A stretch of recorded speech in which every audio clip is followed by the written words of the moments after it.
This novel's story goes like this. One day the world undergoes a great upheaval.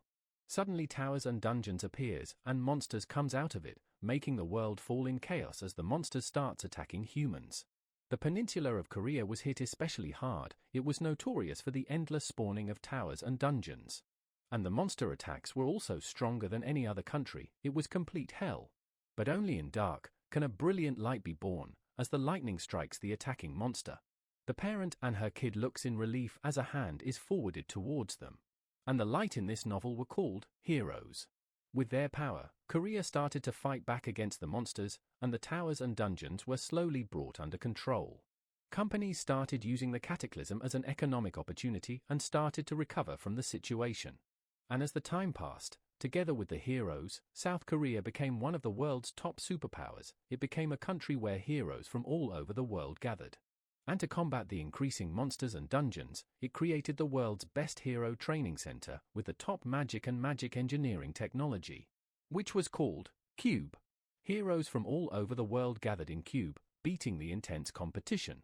There also exists a main character in this world to save the world, and also a rival to contest with him. Up until now, it was an overview of this world, and the reason I know it because this world wasn't made by a god, it was made by me, the author. However, there is a problem. We see an announcer calling out the first place cadet of the first year, Kim Soo-ho. The world which our author wrote starts to unfold right before his eyes. Seeing Kim Soo-ho's face, he gets sure that it must be the world which he wrote. He starts to wonder how all of it happened, but he is suddenly overwhelmed by the comments of everyone around him about Kim Soo-ho. He notes that he can hear everyone talking from afar, as above the stadium, someone is praising their lineup of cadets for this year, calling them outstanding. Especially Kim Soo-ho, as he is just 17 years old. Kim Soo-ho is also the main character of this novel. The one who will lead this chaotic world, which will be controlled by either a monster or a hero, and he has a hero's kind and righteous heart. Also a special secret that he never reveals to anyone. The author notes about one other guy coming up in the second place. It's a white-haired, golden-eyes dude, Shin Jong-hak. He is also the Jinsung Corporation's fourth-generation owner, and he also has the potential that could match the main character, but he is a villain in this novel. As in the future, his inferiority complex towards Kim Soo-ho will turn him towards evil, and they would oppose each other like light and shadow. Seeing them two standing over there like this, our author is once again sure that this the novel's world. But then he starts to wonder about his own identity. If he is someone in his novel, he should have a name. Suddenly someone taps on his shoulder asking him to not space out, and he calls out his name as Chun-dong. Though as his face, we see a question mark. He asks the other kid if he called him, which he did as who else is named Kim Chun-dong here. Hearing that name, he gets shocked and wonders if someone was there from this name in his novel. Since he doesn't remember anything about him, he wonders if seeing his face could make him remember something, but he is only able to see a question mark, which freaks him out and surprises him as well. As this was the point he realized that he was turned into a character he never wrote about once, no set appearance, an old-styled name, and a faint existence, with no one paying attention to him as he has no face. And even in Cube, he is the ordinary out of ordinary, a character that won't even interact with the main characters. A character just to fill up the audience seats. He is a novel's extra, a speck of dust in the novel. One day he received an email, which he wondered what it could be about. We see it's a remake offer for his novel, and learn that our MC has put his novel, The Returned Hero, on hold due to falling into a slump for the past half year. He finds the person behind the email odd due to wanting a remake of something that's been put on pause. He stares silently at the email and decides to reply, because of the guilt he felt for putting it on pause and because he thought it was a request from some weird fan. But that response became the cause of it all. Back to the present, our MC washes his face, as he is finally getting used to it after 2 whole weeks. And for this whole 2 weeks, he has been wearing this face with question mark, and realizes that it's in fact not a dream. This world is also from the novel he wrote, and Kim Chun-dong that he possessed is one of the many extras in the novel. He also tried to find out who put him in this world and why, using all sorts of methods, but in the end, he did not got any answer. Now due to which, perhaps he has to stay in this world for a while. And if this world continues until he stopped writing, it would be about 10 years. Realizing that, he gets scared thinking that he would be stuck in this world for 10 years while mingling with a bunch of teenagers. And he really does not want to get stuck in a suspended novel, as he has a life outside as well. He calms himself down and tries to think of a way back home. The only one he can think for now is to catch up with the main story, and to hold on until the middle of the story, after which he stopped writing. And for now he decides to simply endure in this world of a novel. And to do that, he has to attend this school, Cube. It's a man-made island located near the East Sea, including the future hero cadets. About 50,000 people reside here. It's a modern city concentrated with the world's magic and industry skills and talent, and its existence is why Korea is considered a superpower. It's the heart of the city, and as well as the main stage of his novel. We see him arriving at a huge building, which is the Hero Training Center of Cube. Out of all the students training to be heroes with their special skills, called gifts, only the top of the elites are qualified to become Cube's cadets. And the body he possessed is also a Cube cadet, though he does not know what kind of skills it possess, but assumes it to be something as he was able to enroll into Cube with it. And whatever it might be, he hopes that it's something useful for surviving in this scary school. He enters his class, which is Class Veritas, the center of the Cube arc. The good and the evil characters, the supporter and the rival, and the main protagonist of the story, all of them are here. All of these characters will form cliques soon, which will become a cause for many things. And to spend 10 years with these students, for him things are not looking good already. Now fast forward to evening, as he is walking towards his dormitory, without even knowing how his day went. And right as he is monologuing about his high school, he stops in the middle after noticing something. We see it's a delivery for him, which he starts to unbox. He wonders if it's Kim Chun-dong's personal stuff, and gets shocked upon seeing its content. It turns out to be his laptop from his old world. In shock, he wonders why is this here, and it starts to boot up. It initializes synchronization, and a bright light flashes from it. It's actually synchronizing Kim Chun-dong's character with Kim Ha-jin and downloads all the settings as well. He starts to remember that these are all the settings that he wrote. He tries to reach out to it, wondering who is doing all this, and suddenly an overlap over his character starts to appear. The synchronization gets to 99%, and the question mark on his face starts to break as well. His laptop also shows him that he has learned a unique authority, setting intervention. The glass hiding his face starts to break, and soon enough completely shatters, revealing the face of our MC. And as the synchronization completes, all of his stats gets resetted. He looks at his laptop screen, his real face. Seeing the notifications around him, he starts to wonder what is happening and wonders if it's enlightenment. It's an awakening that happens when you go beyond your limits, and it's called enlightenment in this world. And when it happens, all of your skills, gifts, and abilities becomes digitized so you can see them and you can become much stronger in more efficient way. In simple words, it's a status window. He starts to look at them one by one, firstly synchronization and reset, which stands out the most to him. Though he is not sure what it means, but due to he got his face back from a question mark, and compared to Chun-dong's abilities, he is very weak, but instead he got points. And the next thing that caught his eye was setting intervention, which he wonders about. Ha-jin realizes that he does not remember writing any ability like that, and wonders what does gaining more importance mean here. Suddenly, he realizes that perhaps it means that he needs to become more important in this novel. And the reason for why they gave him this notebook and strange ability is because he has to interfere in this world's main story. Just as he is trying to dismiss it all as bullshit, another notification pops up, this time about some undisclosed information. He gets pissed, knowing that if he wants to find a clue to return to his original world, he needs to be obedient and intervene as told. He calms down and sits down, as even if he don't do anything and wait until the novel finishes, there is no guarantee that he would return to his original world. And even if the undisclosed information turns out to not be a clue, he might get a clue somewhere to escape while getting involved with the main characters. And if he wants to do that, he needs to get stronger to endure the main story. In his novel, the concept of leveling up does not exist. You cannot increase stats as you like, so the only methods is points, a very valuable commodity. And to use them most efficiently, he decides to invest in luck. Luck is not limited to probability of finding an unknown reward in dungeon, earning money, bonus stats, interpersonal relationship. It's a scam-like effect that takes effect throughout daily life. And invariable stats like luck cannot be raised with points, but it might be possible to convert his points to SP. As such, he gives it a shot and invests the SP in luck. And right after that, he gets a notification that a mysterious luck is in effect. And such the effect applies to the luck stat itself and increases it by 0.1%. And since the protagonist, Kim Soo-ho's magic power is around 9.0, Ha-jin thinks that he has pulled off something amazing. He decides to invest rest of the SP into perseverance, since he would need it to endure the boot camp training. And due to his high luck, his perseverance also gets a bonus increase. Suddenly he is met with a warning, stating that from now on invariable stats cannot be modified with SP. Ha-jin gets annoyed and calls it quite petty, though he somewhat guessed that tricks would have its limits, but he is thankful that he was able to at least modify luck and perseverance. He suddenly remembers that he also had another 10,000 SP from novice consideration. He starts to think on where to use that as well, but ends up putting it on hold and think it through a bit more before using it. Now in the classroom, the professor commends everyone for the morning training and introduces himself. He introduces himself as Kim Soo-hyuk. He would be in charge of them for the next year.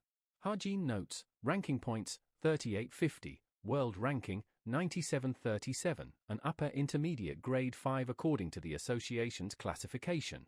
Professor Soo-hyuk gets straight to the point. He warns them that Cube is not as fun as they think. The absolute indicator here are their grades. Without them they will fall behind, and statistically less than half of Cube cadets will graduate without being paid. And as this institution trains heroes, they will judge them through a precise and strict criteria. He then orders everyone to follow him, as the first schedule is deciding their main weapon. He puts his hand over the lock and a gate opens. We see they have arrived at some kind of armory with bunch of different types of weapons to choose from. As they all are frozen in awe, the professor yells at them to hurry up and choose a weapon that they would like to use. And once they have chosen their main weapon, they won't be able to change it for the next 6 months, as such they should be careful in choosing them. We see bunch of students choosing their weapons such as bows, rapier, etc. Ha-jin observes that the main characters have chosen their weapons without any problems and realizes that it's his turn now. And since his current stats are not enough to wield weapons used by cadets, he has to be careful in choosing. And if he raises his stats to wield these weapons from now on, it would decrease the efficiency of his investments, so the weapons that he is able to use will have a few conditions. He looks for a weapon that he already wielded in his original world and something that he would be able to adapt to the quickest. And as he chooses his weapon, a student notices it. Everyone starts commenting that if he is picking that for real, and the professor is also shocked upon noticing it. He confirms with Ha-jin if this is really his weapon choice. Everyone starts to stare at Ha-jin, and the professor asks that he recalls he used a sword at the military academy. He simply replies that he decided to switch. The professor simply agrees while saying that a cadet makes all the choices at Cube. Whether it's a good decision or not, a cadet must take all the responsibility for it. Though hearing all that, he is not fazed in his decision. He starts hearing everyone mocking him for picking that weapon. But Ha-jin explains that even in this world this weapon is good, at least for those who cannot use magic. The bullets often used in this world are called magic bullets, because they are infused with mana. They have much more power than a metal bullet. However, even these merits, the main reason people neglect these weapons is because they have clear limits. The first reason is that no matter how strong the wielder is, the damage it can do is fixed. The second reason is, guns have shallow origins and barely any history to them. This world is made up of legends and mythology. The artifacts from the legends and myths actually exists, and the deeper the origin, the higher the weapon grade is. That is why the cadets favor old, prehistoric weapons over modern weapons, that trust their own skills instead of relying on magic bullets. Even if they hit their limit, they borrow the power from the armament to go one step higher. Though for Ha-jin, he thinks that it all has nothing to do with him. He does not consider himself some main character, he has never touched a sword either, so he won't be a match for other cadets. Choosing this weapon might not be too bad of a choice for him. He can use it immediately, and just by using it, he can gain SP from standing out. And since he has chosen his weapon, it's time to get his gift. It is an ability that could very well be called a superpower. Usually, only one gift is given to a person, but there are few exceptions. The holder of a gift that has yet to be manifested, and the one that has already manifested the sword sent gift, Kim Soo-ho. Soo-ho, upon noticing Naeun, asks if she is here to train as well. She replies, why else would she be here, but Soo-ho asked since there aren't many people here after classes. And upon seeing her, Soo-ho also remembers that there is another sharpshooter in their class, hearing which, she realizes it's Ha-jin, on whom for some reason she is annoyed as well, prompting Soo-ho to ask her on why is she making such a face. She replies she cannot call him a sharpshooter as he can barely shoot a range of 1 kilometer, and she assumes that he has given up on becoming a hero, and if he drops out in the middle so it won't go on his records, so he must be stalling. Hearing all that, Suho tells her to not say such stuff like that easily. Naeun gets confused by it and Suho is standing and smiling nicely. She shouts at him to not nag at her and he apologizes. She tells him to leave if he is not here to train. Outside, Harjin seems to be listening into their conversation, wondering if someone was talking about him. Fast forward, he is again in front of his laptop, thinking that since Kim Suho was able to become the greatest hero with just one gift, it would mean gifts are really important, and the first gift writing gives 10,000 SP, which he cannot miss. He first writes a simple gift, which consumes his 10,000 SP. The gift also edits itself on its own, which surprises him. And it's usable on all ranged weapons, meaning not just firearms, but bows as well. It's also a growth-type gift. It may be bad right now, but it can be raised, making it much better in the long run. As such, he decides to go with it. With that, he feels ready, as now he has to survive with this gift from now on until the main story ends. Now, next day in class, the teacher is explaining about the towers and dungeons. While Harjin is thinking how few lines he scribbled without much care has ended up in a textbook, and if others knew about it, they would shed tears of blood, but for him he is breezing through the lecture thanks to his observation and reading gift. As its name states, he can observe everyone in his field of vision, and can also read the settings chronological timeline on his laptop without any intermediary. Naeun is sitting all quietly through the class, and the teacher finally ends her lecture. And just as she leaves, she throws a tantrum of not being able to show any practical skills and only reading theory all the time. Suddenly a guy comes and tells the whole class to report to the plaza in 20 minutes. Hearing that, she gets excited, unlike some students. The student also informs them that it's for practical training, annoying Harjin. Since everyone knows on what type of content this class will cover, the professor moves on with announcing the teams first. Each will have 4 members, 2 warriors, 1 sharpshooter, and 1 supporter.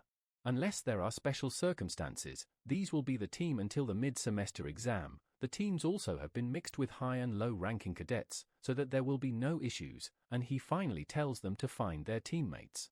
Seeing his teammate, Harjin is in shock, thinking that there is no way he can be on team with that person. We see he is in the same team as Yoyonia. Everything is as per the novel. There are numerous lead roles that exist to interact and clash with the protagonist to lead the story along. But among those lead roles, Yoyonia is definitely special. She is the top favorite to succeed Korea's top guild, Essence of Straight, and also a successor of the reputable Yu family. In the first half of the novel, she clashes with Kim Suho, but eventually she becomes influenced by him and becomes a strong supporter. Which makes connecting with Yoyonia very important, as he can get more SP as he become more involved in the story. Hence, Harjin decides to make sure to grab Yoyonia's attention during today's training. The rest of the team greets Yonya, Jin Hosung, and Hazuki. Yonya is annoyed and thinks of the dialogue choices in her mind, and decides to greet them gently and talks very formally with them, making them feel weird since they are the same age. Yonya looks for the last member, and Harjin comes along while calling himself out. She asks for his introductions, and Harjin knows that she hates people who aren't confident. But suddenly the other members jump on him, asking about the weapon that he chooses, while informing him that he is famous within first year for choosing that kind of weapon. The professor comes behind him, asking if they really free enough to be chit-chatting here. They get scared, and the professor tells everyone that the coordinates of the monsters that each team will fight has been sent to their smartwatch and orders them to move quickly. Harjin teams arrive at some beach location as they are making a run towards the ocean. Yonya tells them to get ready as they will be arriving soon. As they are talking about the monsters' information, Harjin is running behind them and is already tired.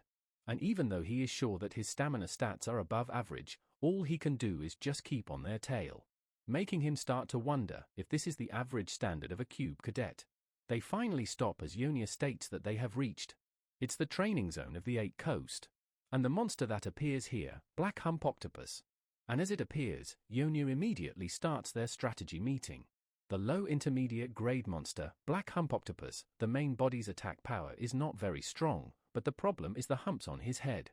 When it detects danger, it shoots out baby octopuses from its hump to attack its enemies. Not only does it shoot out dozens of blood-sucking octopuses in one go, each baby is very dangerous because it can turn normal humans into mummies in a second.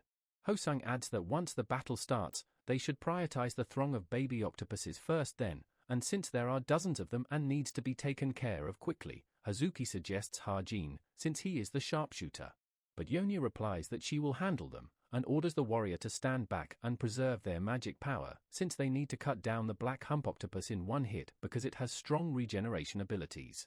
Hajin is a bit surprised and assumes that perhaps she is trying to exclude him from the training.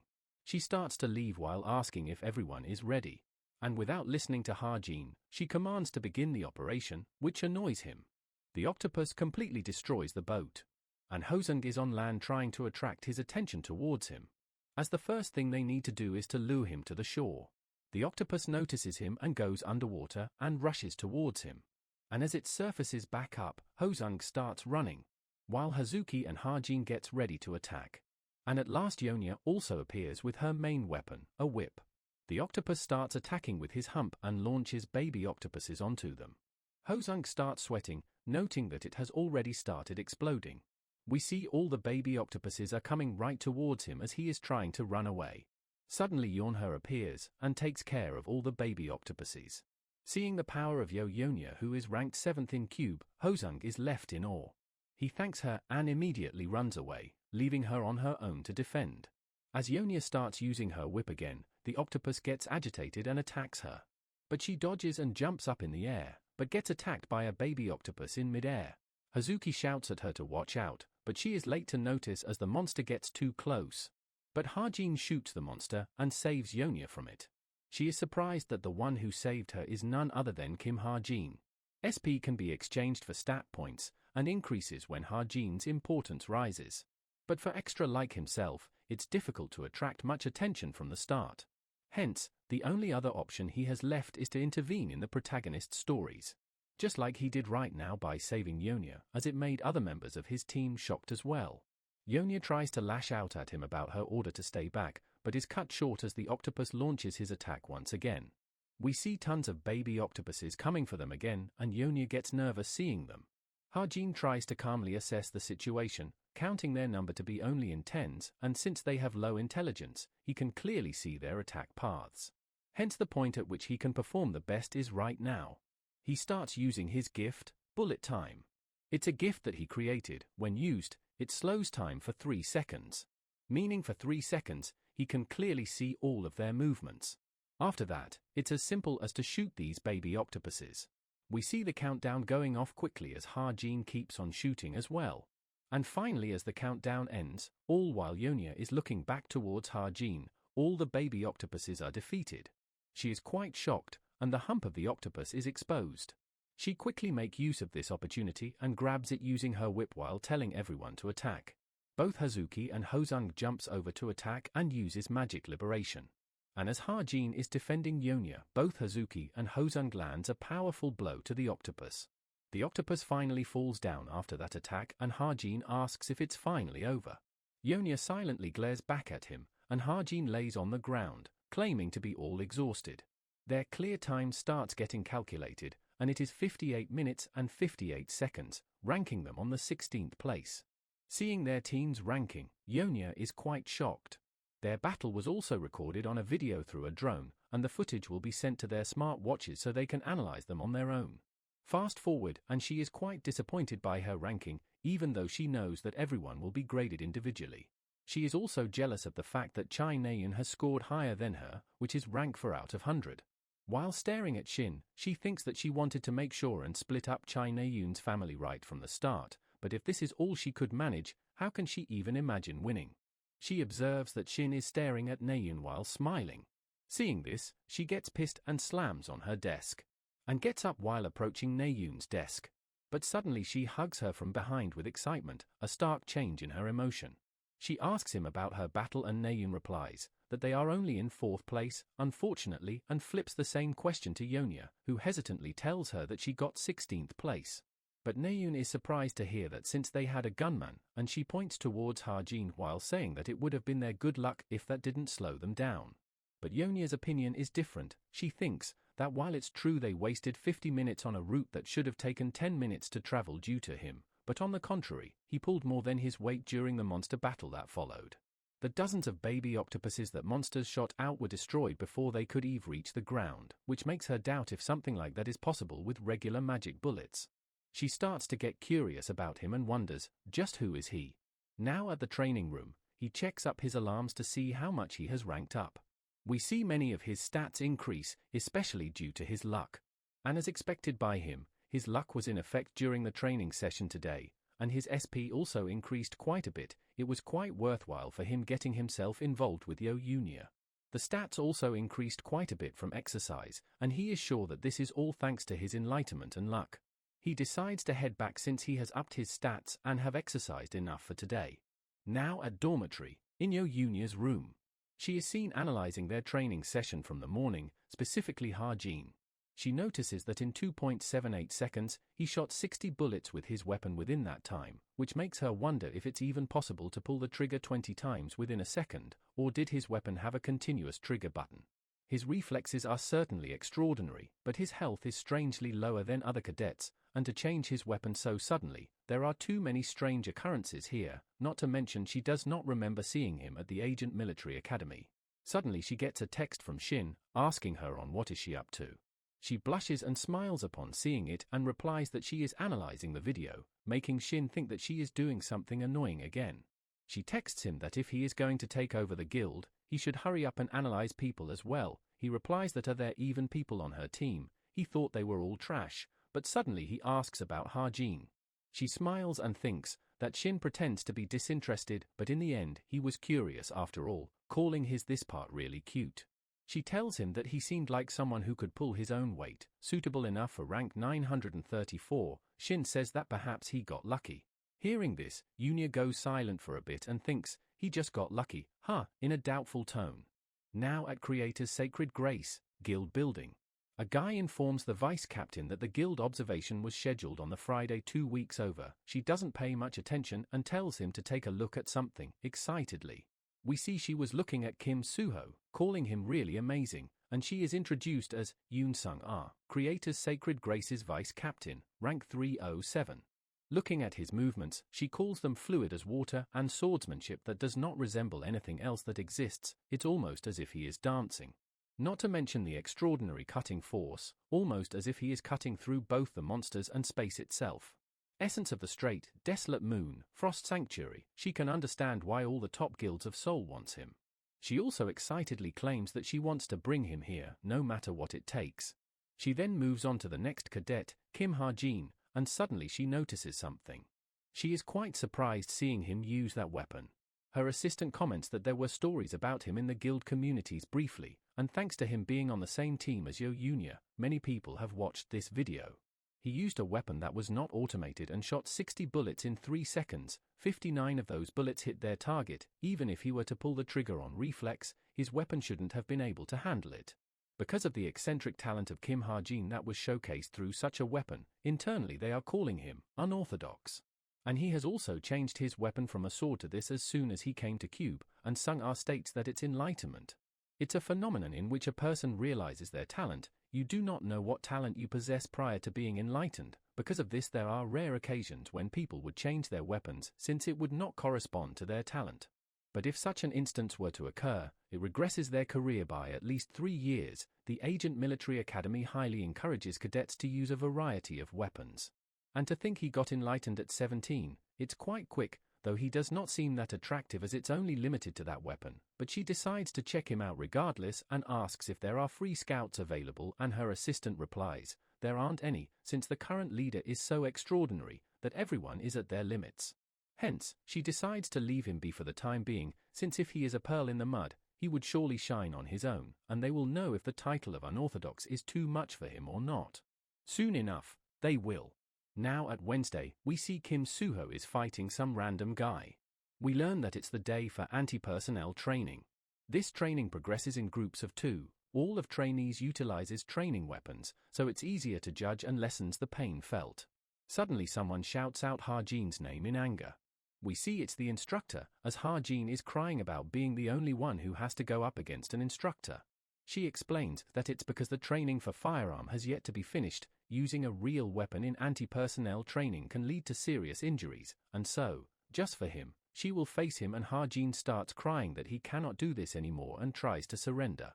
She forms a fist while saying that there is no surrendering in real life and tells him to raise his guard. As she punches down, Ha-jin is able to avoid it. She is quite surprised by it, and while Ha-jin seems nervous, she once again tries to punch him, but he dodges by leaning backwards a bit.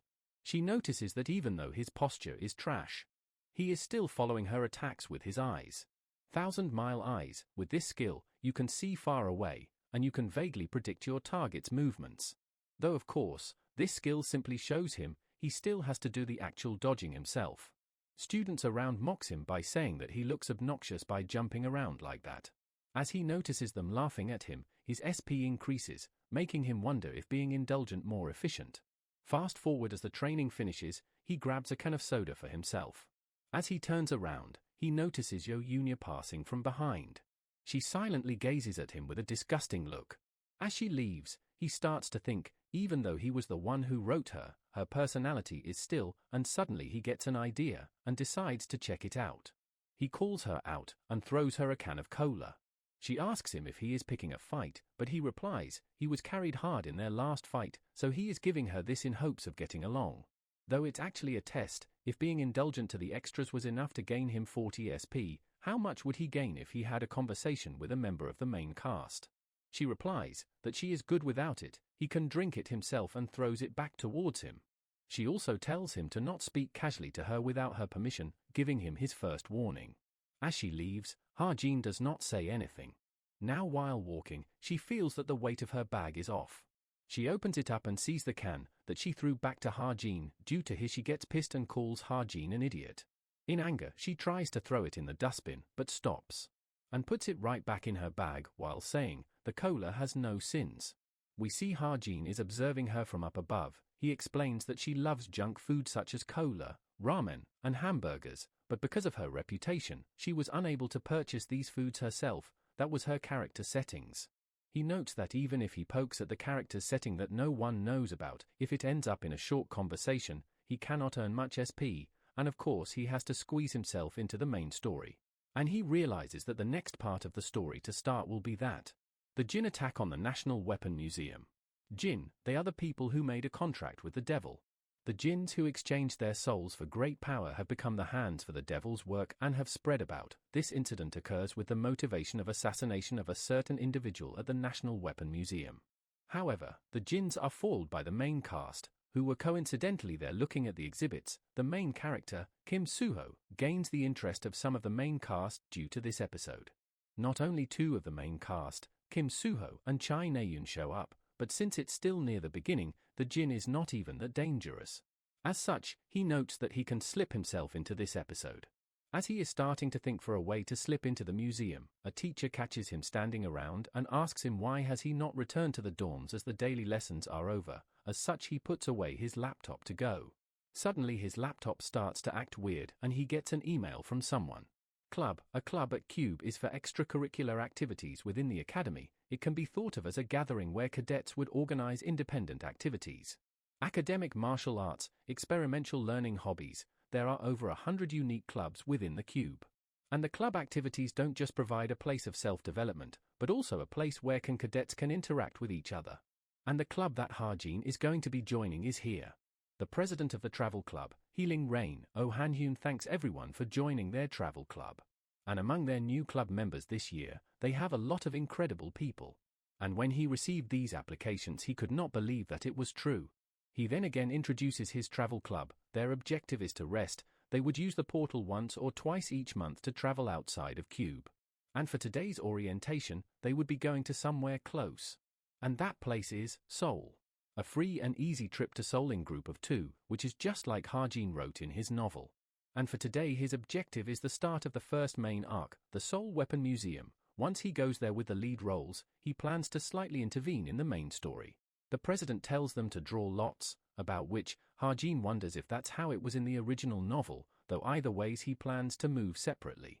And as Yunya draws lot, it turns out to be Kim Ha-jin, and they both look at each other with a no shit expression. She asks to move separately with him. And Ha-jin agrees to it as well, and while leaving she stops in the middle to tell him something.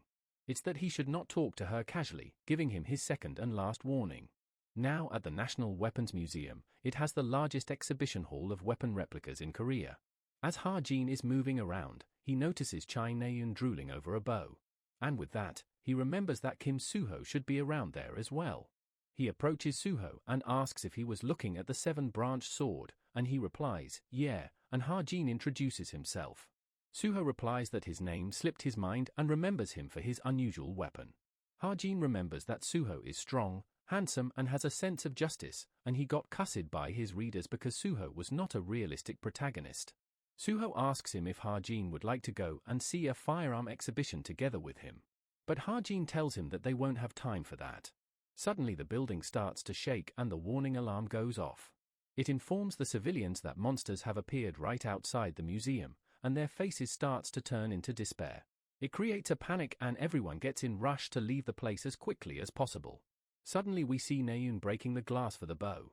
Seeing which, everyone is surprised and nervous.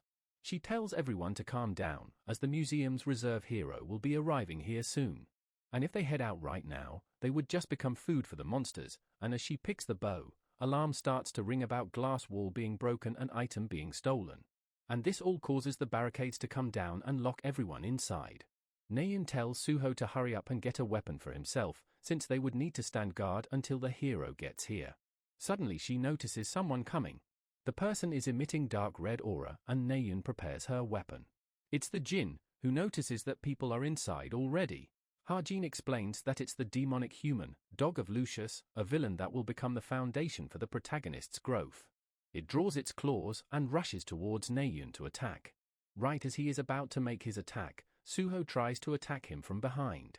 Ha-jin simply observes while thinking that just like in the original story, Kim Soo-ho will take him down with ease. But something opposite happens and we see Soo-ho being blasted to the wall by the Jinn. And as Soo-ho falls down, Ha-jin is utterly shocked as he tries to process what just happened. Ha-jin notes that something is off, as the story he wrote didn't go like this. At the start, they get pushed back slightly, but then it turns to a battle where Kim Soo-ho reveals his power and overpowers the enemies, and Na-eun tries to call out to Soo-ho with a trembling voice. But he is lying on the ground and spitting blood. Ha-jin asks if he is alright, but he is unable to even stand up properly. Ha-jin notes that his condition is not very good and he would need time to recover, but the Jinn arrives and plans to attack them again. Na-eun notices and shoots some arrows towards him. But even after getting hit by them, he simply smiles. She tries to shoot more, but the same thing happens again. She gets scared seeing it not doing any damage and notes that it's not any special ability or healing. He is simply standing against these consecutive shots through his grits alone. He gives off an evil grin and Ha-jin realizes and tries to warn Na-eun as the Jinn rushes towards her to attack. As his claws are about to reach his face, Soo-ho arrives and kicks the Jinn away. He asks her if she is alright and she asks the same thing to him. Suddenly they get attacked by its long whips and Soo-ho's attack is blocked by it as well. Soo-ho notices that the Jinn's body has changed its shape. He tries to hold it against him, but the Jinn overpowers him and slams him in the ground. As he is struggling against the attack, Na-eun attacks the Jinn from behind. The Jinn looks back towards her with anger, and suddenly attacks her from his back with his energy whips. She is unable to react in time or dodge and gets smashed onto the wall behind. Ha-jin notices the dire situation and that if it goes on like this, someone will die and he shouts at everyone to get away. Even though he wrote this novel, he is confused as to why is the content different to what he knows. He takes out his laptop and calms himself down and also a bullet from his magazine to try and do what he can. He notes that he cannot make even a scratch on the Jinn using these bullets. It'd be impossible to deal fatal damage even if he increases the destructive power. However, as long as they are in the world of his novel, the big setting should not have changed and in that case, we see the settings of Mana Bullet gets altered. He changes the destructive power and its attribute at the cost of 104 SP and saves it. He explains the reason why this world needs many heroes, attributes and synastry, overcomes the difference in power and allows individuals to display a greater strength. He aims his weapon at the Jinn, knowing that he is of dark attribute. He shouts at Kim Soo-ho while aiming his weapon, as the thing that exhausts darkness is without a doubt light. He starts shooting his weapon while telling him to move, his bullet which have been converted into a white light bullet. Soo-ho moves away and the bullet hits right on the Jinn's shoulder, causing an explosion of bright light. The Jinn's whole arm gets blown off and he starts screaming in pain. His grip on Naeun also comes loose and she falls on the ground. Suho also starts to flare up his power and Hajin is on his knees as well, knowing that he has bought enough time. We see Suho is engulfed in bright mana, so is his sword. The Jin gets scared and nervous upon seeing his power. The Sword Saint's magic power can cut through all things. Suho launches his attack, a powerful cut which splits the Jin in half. He starts screaming in pain and finally falls down, ending the battle. We see both Suho and Naeun panting from exhaustion. Suho comes to Naeun and asks if she is okay, but she slaps his hand away from herself. He silently stares at her and Hajin tells him to leave her alone, and he is sure that her brother will come and console her, while thinking at least that is what happened in the novel. But much to his surprise, we see their reaction is filled with shock and despair upon hearing that. Naeun asks Hajin, on what did he just said, and suddenly she starts vomiting.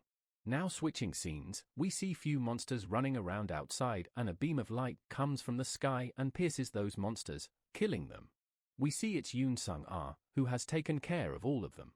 One of the paramedics informs her that the situation outside the museum has been settled. She gets relieved hearing that and asks about the situation inside the museum. He informs her that a Jin appeared but was immediately taken down, and there just happened to be 3 cube cadets there.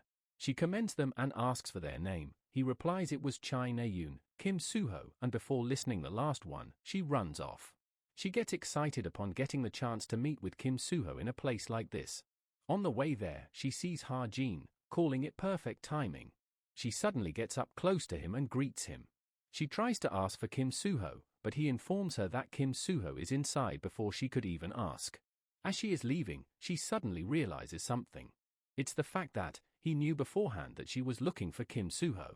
Hajin opens his laptop outside, as the appearance of Yoon Sung-ah scared him, wondering if this situation is connected to the story changing. He tries to first get things straight. A foreign character named Kim Hajin has become involved, but his importance is insignificant. So far things have progressed without issue, so he considers himself not important enough to influence the story, though suddenly he realizes something important. Something that he completely forgot about. The fact that this novel has a co-author, and this world is the remake version of the novel he wrote. If this world is based on what was written by the person who wrote the email, it makes sense that things that he has not predicted will occur as well. And if that turns out to be the case, it's possible that the predictions he made based on his novel are now useless. Suddenly his laptop screen starts to light up. We see he has gotten a message, one flaw. It says, the protagonist and the characters around him never encounter danger. And if it continues, there is a risk that the readers will tire of such boring repetition. And therefore, from now on, enemy levels will be increased, even if it results in chaos, reading which leaves Hajin in shock. Fast forward and it gets evening and the instructor calls out to Hajin, saying that he has already heard the gist of what happened, and he would ask for specifics later. For now they can head home. Suho asks about Naeun and he replies that she is sick and left with her family, hence they should return now as well. As the instructor leaves, Suho calls out to Hajin. He questions him on why did he say something like that to Naeun back at the museum. Hajin gets confused and Suho clarifies that it's what he said about her brother. And right as he is about to say something about her brother, he gets another email, a point of criticism. He changes his answer and asks about Naeun's brother, and Suho asks if he is pretending to not know about him, but Hajin replies that he really does not, which annoys Suho, and such he leaves the talk for later. Now fast forward and Hajin checks on his laptop about Naeun and her relations and all the other information, though he is unable to see anything new and everything is still according to his setting. Suddenly he notices something in one of the news articles. We see her brother got into a coma due to the Operation Fires Park. Hajin is shocked upon learning that, and wonders just what is this. It was the first opportunity that the main character's assistant, Chai Jin-yoon, received his laurels with, and Chai Naeun, who was 13 at the time, was extremely proud of her brother, who had become a hero. At least that's what he set up. Suddenly he gets another message. It's a notice that the message will be provided once Hajin recognizes the modified settings. In the original work, he was the Chai Naeun's reliable brother and Kim Suho's assistant. However, we see a scene where Jin-yoon is lying on the ground with blood splattered all over him. It was deemed that the main character had too many assistants, hence the settings has been changed to the words below instead. A point of change. For years ago, Chai Jin-yoon, after being appointed as a hero, got into an accident and received demon's brand and has become a demon seed. And seeing this change leaves Ha-jin in shock and speechless. Now switching scenes, we see news playing about the museum incident and how the vice leader of Essence of Straight took care of the monsters, but it gets turned off by someone in the middle. We see it's Naeun, who is sitting all depressed in the hospital. His father comes rushing for her, while shouting her name, and she is surprised to see him as well. She asks him on why did he left his work, but to him she is much more important and hence he asks about her condition, to which she replies that she is fine. He tries to get her to do close examination, but she resists, while saying that there is nothing wrong, and asks him on why did he came all the way here. He replies it was simply because he was very worried for her, and she once again tells him that she is doing fine. She then calls him out to ask something. She asks if she can go see her brother once before she get discharged from the hospital. Seeing her face, he holds her hand and agrees to it. Demon seed, demon, the higher entity of jinns, can brand human to turn them into a demon seed. Humans that have turned into seeds enter an incubation period where they bud and blossom into strong demons. And in his settings, the incubation period was set up as 5 to 6 years, and half of the time has passed already. And now Ha-jin can only think of one solution to this convoluted situation. Quickly, as fast as possible, before the demon in Chai Jinyun's body wakes up. He needs to kill him. He wonders how, and who will be the one to do it.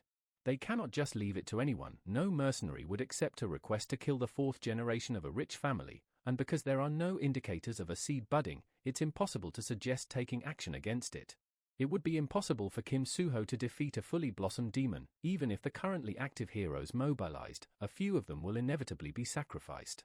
That is why it cannot happen. All of those people need to become his strength in the later parts of the story.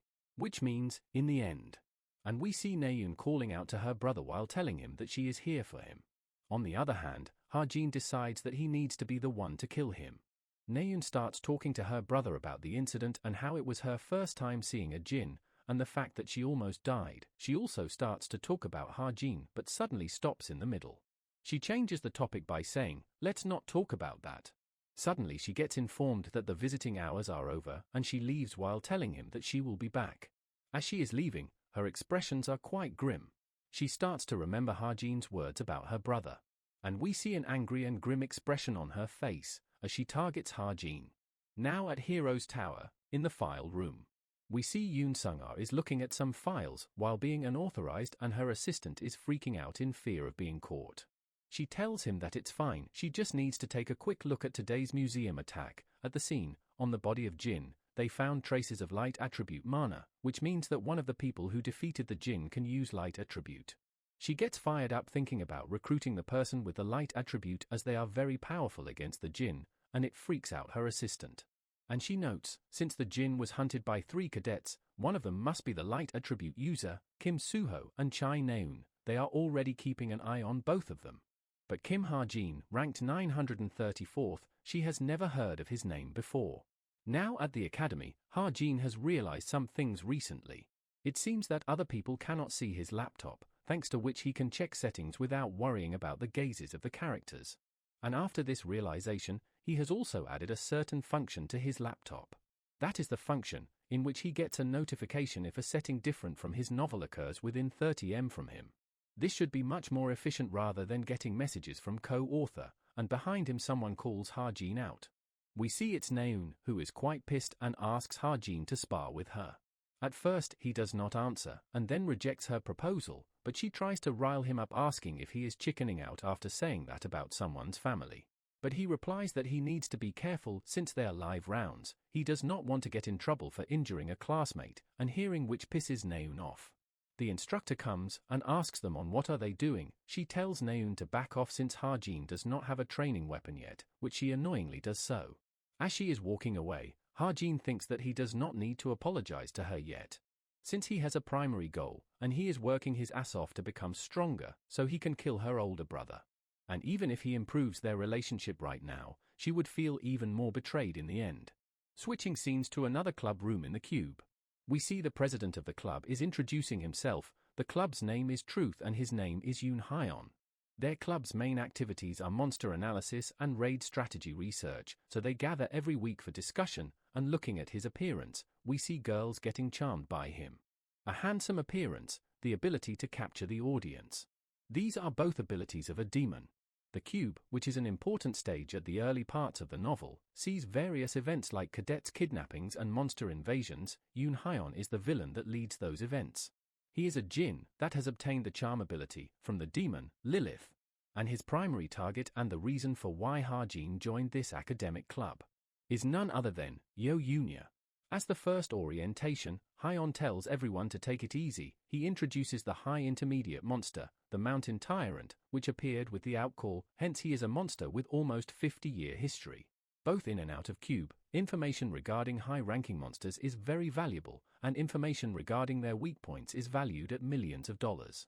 He then asks everyone to the weak points of the mountain tyrant and then specifically targets Yo Yunya, who replies that she does not know yet, and the president replies that it is the correct answer, since discussing like this is one of the joys of their club. He tells everyone to join the after-party if they want to have a discussion. Ha-jin asks Yunya if she is going to go there, but she ignores him and leaves. Ha-jin gets pissed and asks again, this time, formally. She replies that she is, as she might get some useful information. He then asks if she is going to share it with her guild's raid team. The guild, Essence of the Strait. 50 years ago, during the outcall, it was founded with Yo Yunya's family at the center. They are currently one of the major guilds that influence South Korea.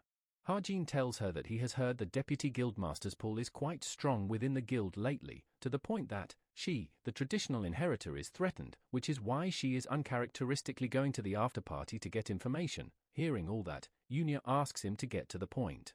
He replies that he will tell her about it, the weak point of the high-ranking monster, Mountain Tyrant. She gets surprised upon hearing that, and he replies that she would need to rack up achievements if she wants to take over the guild in the future. He tells her that the blue emblem on its heel, if she attacks there, she can stop the Mountain Tyrant's movements. Though he is not giving it away for free, and since her guild operates the Essential Armory, he wants her to buy the Desert Eagle from them. She goes silent for a moment and asks the basis of his claim, and Ha-jin smirks with confidence and replies that he does not have one. She is left speechless on his reply and gets pissed while calling it a waste of time, and Ha-jin tells her that he promised that she is going to lose big time for not trusting him. He thinks if she decides to ignore him, the information worth millions will go to waste.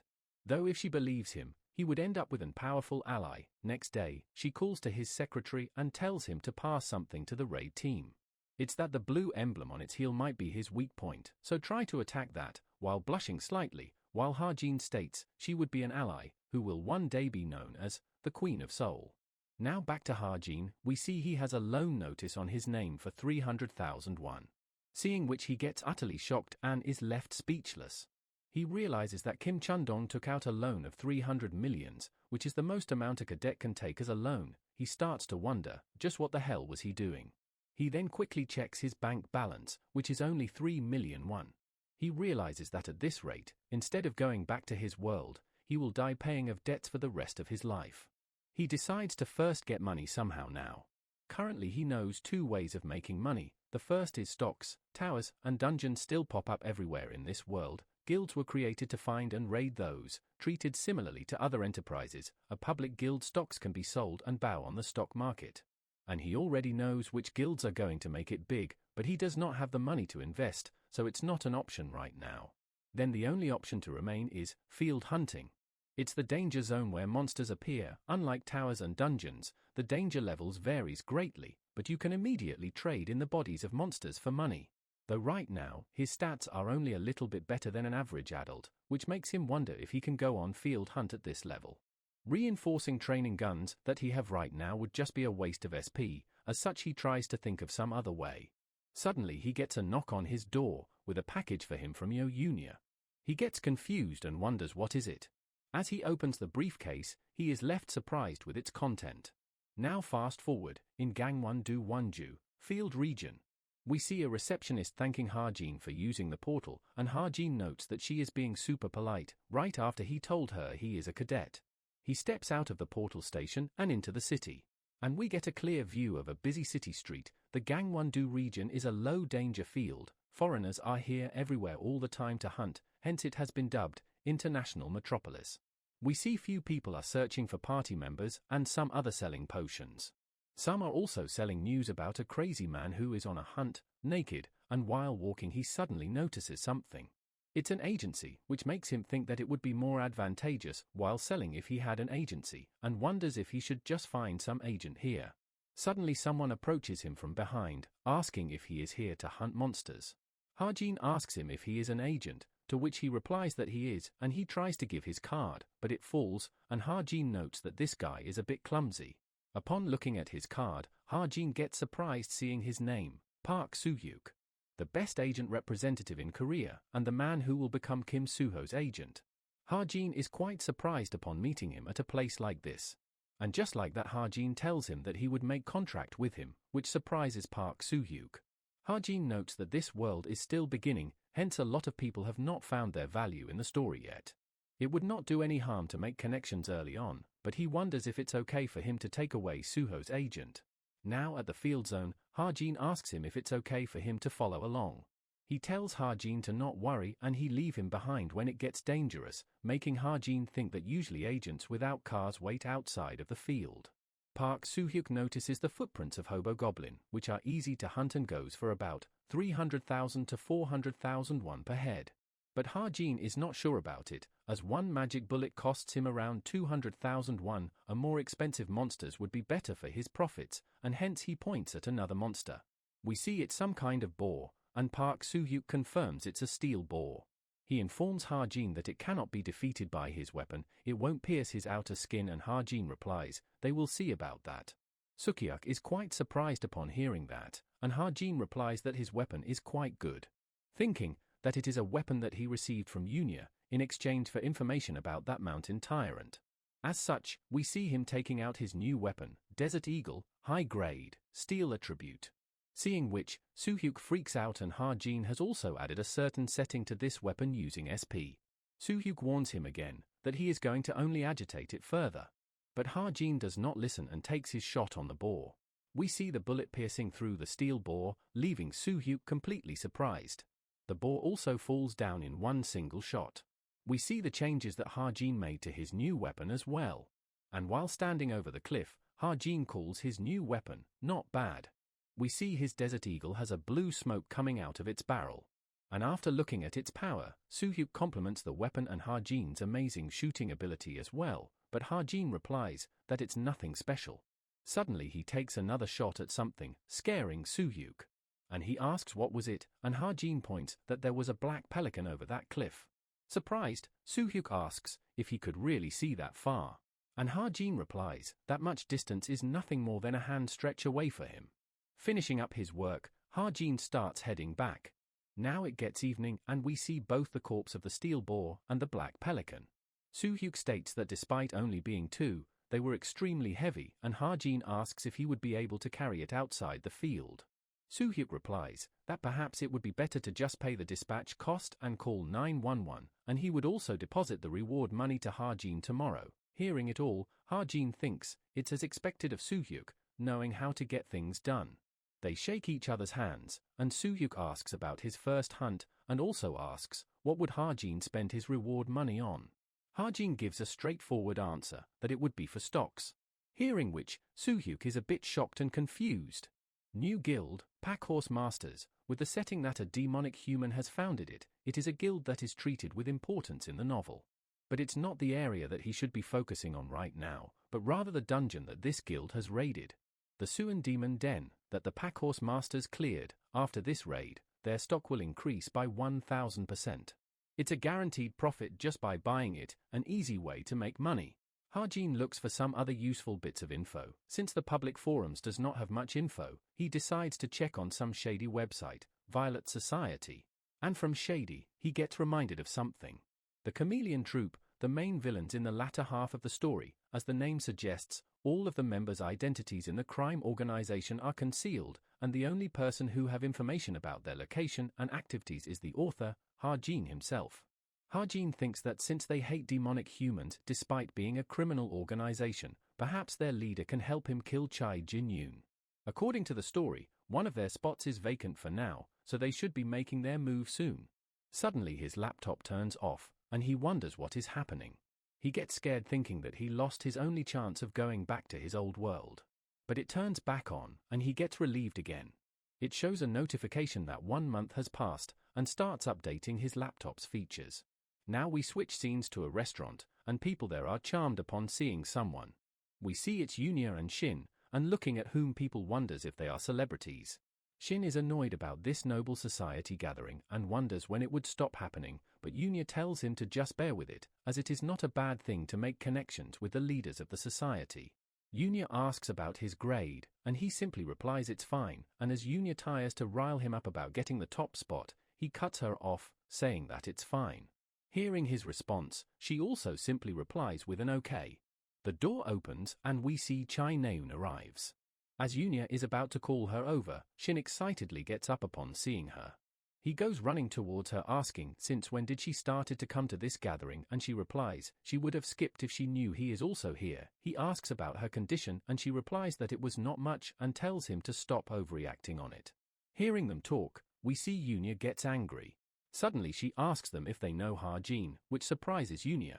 Yunya asks her on why is she asking, and she replies, during the museum incident, she was with him and Kim Suho.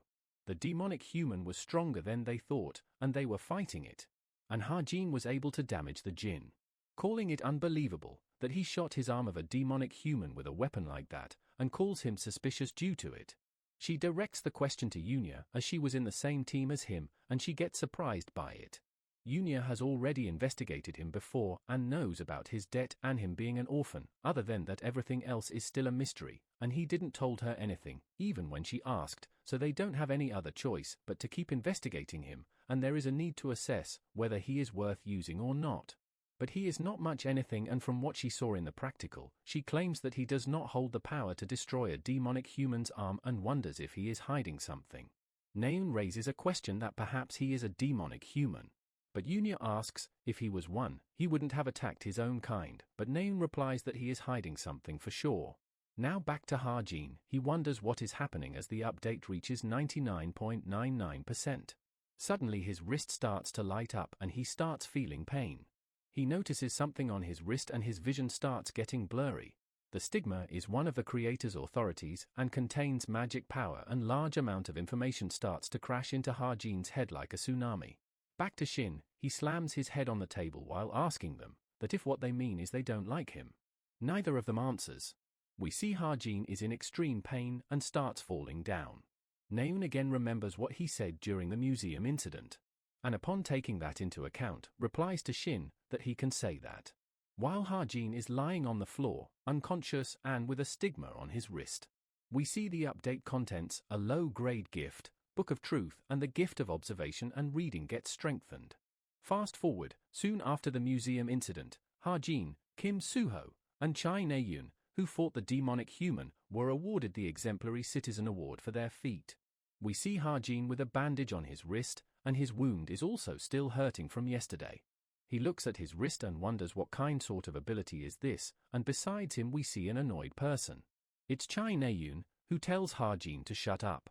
But Ha-jin replies that he has not said anything, but Naeun still tells him to shut up regardless. He asks Naeun if she forgot, and she asks, forgot what, and Ha-jin replies that he has saved her. She gets angry and start to argue, but Suho comes along and tells both of them to stop. He asks Naeun to change seats with him, which she doesn't want to. But in the end, it's Kim Suho who sits beside Ha-jin. He pretends to cough and thanks Ha-jin for the museum incident, and Ha-jin wonders what is it about. Suho thanks him sincerely that they would have died if not for him. But Ha-jin replies that he believes they would have won without him as well. As without him, Kim Suho might have awakened an even stronger power. Because the main character always gets stronger in the face of danger and hardships. The announcer tells everyone to get ready, as that person is here. We see it's some old-looking dude, who is completely nonchalant and seemingly annoyed with this whole ordeal. He turns out to be a supreme hero, ranked 37th, Yo Se-hyuk, who finds all of this annoying. He is also called the Valhalla's Wolf, and his magic power is also huge as noticed by the crowd. The award ceremony begins and the recipients are called on the stage. Yo Se-hyuk is the one to give them awards, and the announcer gives a small speech about them defeating the demonic human and facing the danger as an exemplary citizen. Se-hyuk confirms Kim Suho's identity and tells him that he can see why those brats would want him, and Suho replies that he is flattered with such compliments. While giving him his award, He tells Suho to not ever join the association. It might be better choice to work as a hunter under vast plain, as heroes have tons of responsibilities and no fun. But Suho replies that he feels like he is fit for a hero. Hearing his response, Si-hyuk thinks of it as boring. Next he looks at Naeun and tells her that it's been a while. Naeun shouts and calls him master, and he cuts her off in the middle while saying, how can he be her master when she is an archer? Her father simply asked him to look out for her, which he has no interest in. Looking at Ha-jin, Si-hyuk asks him on who is he, and he introduces himself, and Si-hyuk simply hands him the award while saying, okay. It makes Ha-jin think that now he knows why indifference hurts more than hate, and this also marks the end of ceremony, and they ask Naeun to give a few words in speech. Fast forward, we see Ha-jin enjoying himself with a treat with the rewards that he received. And with this, he plans to buy more stocks in Packhorse Masters, and for now he goes on to check the new updated features of his laptop. First up is stigma. It's the term for this wound on his arm. But the instructions were a bit vague for it. It says that he can use it however he wishes. And as he says the words, as I wish, the stigma glows and starts to project itself. He quickly hides it back, as he is in public, and plans to check it once he is back in his room. Next up is laptop internet access, and clicking on it, he gets surprised. Upon seeing it, he realizes that it's the real deal. He notes that these are not just normal websites, and there are also websites that he has to pay in order to enter. Among them, the Violet Society is important. It's the most famous among non-public sites. It acts as a location that trades information, weapons, bounties, and requests. There is not a hero who has not interacted with the Violet Society. This is why the government leaves them be, even though they know of this underground economy. There is normally a huge entrance fees to access it, but he can easily sign up with just 200 SP. And right as he is signing up, someone arrives at his table. And it's Sung-ah. She asks Ha-jin if he knows who she is, and she was surprised upon seeing him disappear during the ceremony. She gives him her card, and there is a great significance in Yoon Sung-ah offering you her card. She tells Ha-jin that there is something she is curious about, and asks Ha-jin if she could ask him a question, and Ha-jin notes that this is the first step of Yoon Sung-ah's scouting. Ha-jin knows that Sung-ah seems kinder than anyone in the eyes of media, but her real personality is quite different. She throws away anyone who does not meet her expectations, even if she recruited them with much difficulty. She adheres to the law of the survival of the fittest like an animal in the wild. That's the kind of woman the vice captain of the nation's greatest guild, Yoon Sung-ah, is. And if he were to make connections with her right now, it would help him a lot later as the story develops. And as Sung-ah is about to ask her question, Ha-jin tells her no before she even completes, completely shutting her down by saying that he has nothing to tell her. She tells him that perhaps he is misunderstanding, but she is expressing her interest as Korea's #1 guild's vice captain, but Ha-jin replies that he appreciates the interest, but only if that interest is genuine. Ha-jin knows that she probably came after him after finding out that he used light attribute attack, but the interest she is showing right now is nothing more than curiosity. As such, he plans to reject her right now, so it becomes more than simple curiosity. Hence, Ha-jin gets up and leaves, leaving Sung-ah completely shocked and speechless. Now in his room, he starts testing his stigma, and tries to form its magic power in the form of a dagger. His stigma starts glowing, and a dagger is formed through it. He notices that he can use it simply by thinking about it. Magic power is a stat that greatly influences gifts and early learning. At first, Ha-jin thought he wouldn't be able to use it since he does not belong to this world, but it's a relief that he can use it like that at least. Now, the next ability to try out is the Book of Truth. As he says its name, the book gets invoked through his stigma. The book contains the truth. It will answer any question that Ha-jin's magic power permits. He gets quite surprised by his ability and asks a simple question about his height to test it, and it answers correctly. It also consumes 1 SP, and now Ha-jin realizes how to use it. Suddenly, his smartwatch starts glowing red. It's an emergency notice about a missing cadet Jin Ha-jong. Seeing this, Ha-jin wonders if it has begun. The second story arc, the Cube serial murder incident. 6 cadets go missing during the month that this plot progresses. Unable to find a trace of the culprit, the case becomes a mess, and as if to mock them, the number of missing person cases increases.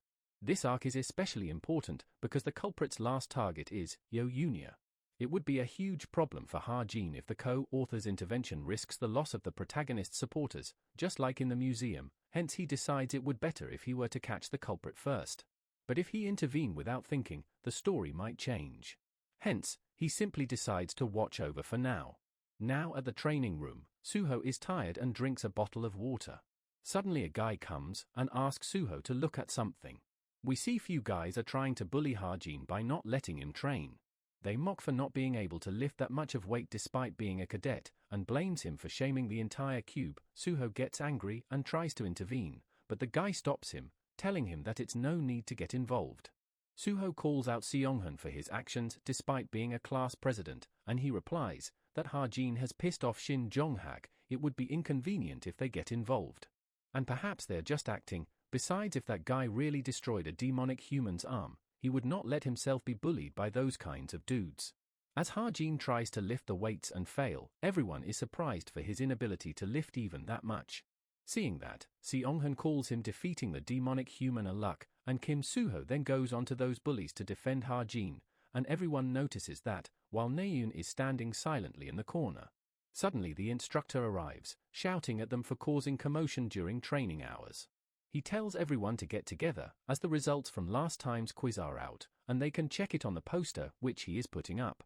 They all starts to check their result, comparing and analyzing their scores.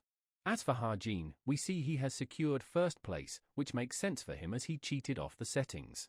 Behind him, Rachel drops her rapier in shock. Rachel Elizabeth Louise, England's princess and cube standing at third place. Other than that, whether it be big or small, she has never been out of first place in test results after starting school.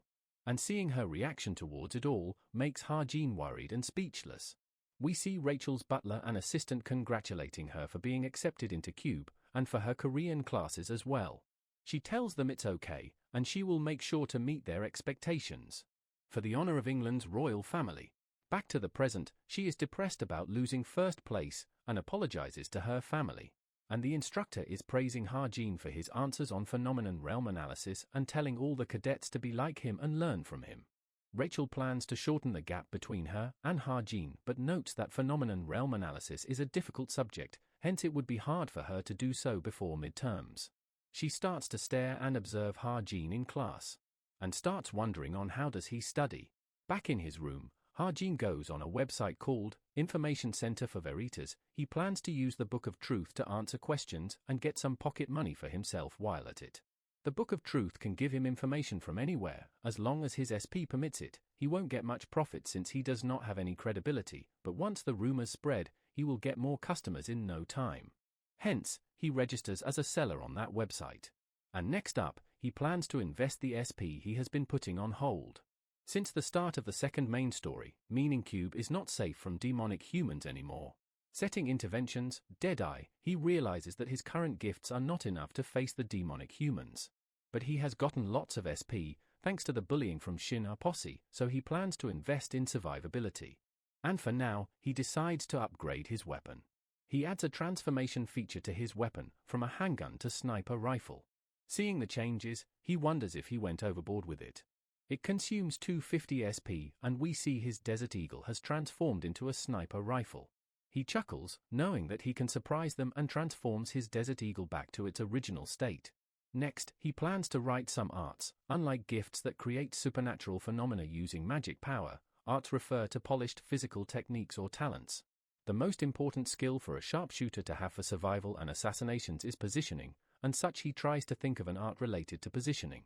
He ends up creating parkour, flexible and swift body movements, consuming 350 SP. He starts feeling its effect right away, knowing that it must have worked. His smartwatch suddenly lights up, and another notification for a missing person, Sunjian from the Universe class. Ha-jin knows it's the second victim, and everyone who were caught by the culprit before Yunia were murdered by the culprit. He wonders if it's really okay for him to just stand by and watch as people go missing, when he knows both the culprit and the next victim as well. We see he is very doubtful and nervous about his decision. Now next day in the morning, at the Cube Outdoor Training Hall. The instructor asks if everyone is here and that today's practical training will be special. The cave behind him is the culmination of magic engineering, artificial dungeon. monster puppets that imitates the real monsters inhabits this dungeon, and they will be experiencing a dungeon raid through exploring this artificial dungeon. He also tells them to not let their guard down, thinking that it's just training. Because in this huge dungeon, they will begin a joint training of the Veritas and Discipline classes. The two teams from each of the classes will combine to make a bigger team, and he informs them to gather with their assigned team. Everyone gets with their team, and Ha-jin is in Team B with Yo Yunya, Jin Ho-sung, Hazuki, and from Discipline, Jaden, Kim Jin-yu, Oh Soo-jong, Lee Jin-sha. Ha-jin notes that there are many traps and mysteries in the artificial dungeon. Some of them will likely be a demonic humans trap, hence he has made some attribute bullets just in case, but wonders if they would be able to finish this training in one piece. Suddenly he gets warning that setting change has occurred. He notices it and that too, 3 of them. He tries to look around for the change, and wonders who is it and how did it happen. In Suho's team, Yona is yelling at Suho to gather around quickly and makes fun of him for looking like a breadstick. The notification appears that her personality has become more bad-tempered. Back in Ha-jin's team, Jaden holds Yunya's hand and introduces himself, by which she is disgusted by. In Naeun's team, there is a member from the hunting club, and Naeun tries to remember his name. He introduces himself as Sven. We see the notification of his mental state worsening, and the likelihood of being enraged by a demon pawn during the dungeon raid has dramatically increased. Seeing all these changes, Ha-jin realizes that it's a complete catastrophe. Ha-jin decides to take a closer look, noting there are 2 people here whom he needs to be careful of. One of them is Jaden. He acts strong around the weak, but is weak against the strong, a typical selfish narcissist. Although he is strong enough to be scouted by the essence of straight, he wonders what is up with his potential. Jaden introduces his teammates. From the left, Jinyu, Oh Soo-jong, Lee Jin-sha. Yunya also introduces her teammates, Jin Ho-sung, Hazuki, and takes Ha-jin's name wrong as Lee Ha-jin instead of Kim, which pisses him off. Ha-jin deduces that there is no need to know any more about Jaden, and moves on to his next target, Sven of Team 3, a government-funded international student, one of the Germans' top future heroes that has been on top of everything for his entire life. And one thing to note is, he likes Naeun. Just like the endless international students that enter the cube, Sven was one of that became a cube cadet with a dream of climbing to the top. However, the reality did not turn out as he wanted. And in the face of other monstrous cadets, he became nothing more than just another average cadet. It was the first time that he felt such inferiority and sense of defeat, along with the unstable nature of puberty. As a result, Sven ends up selling his soul to a demon to gain immense amount of power. Though it matches up with what he wrote about him, the problem is during the dungeon raid portion in the notification. His awakening has moved up, due to which Ha-jin hopes that it does not affect the story too much, and suddenly someone from behind him grabs his shoulder. It's Jaden, and he asks Ha-jin if he is sharpshooter and tells him to not let his guard down like this in the dungeon. Ha-jin tells him to get lost, and Jaden calls out his attitude while saying that the rumors about him seems to be true, which pisses Ha-jin off.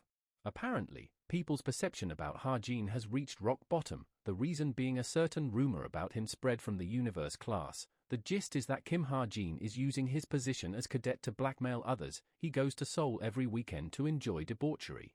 And to him, it's obvious who spread that. Though Ha-jin wonders, why is nobody doing anything about it, as he thought they were a team.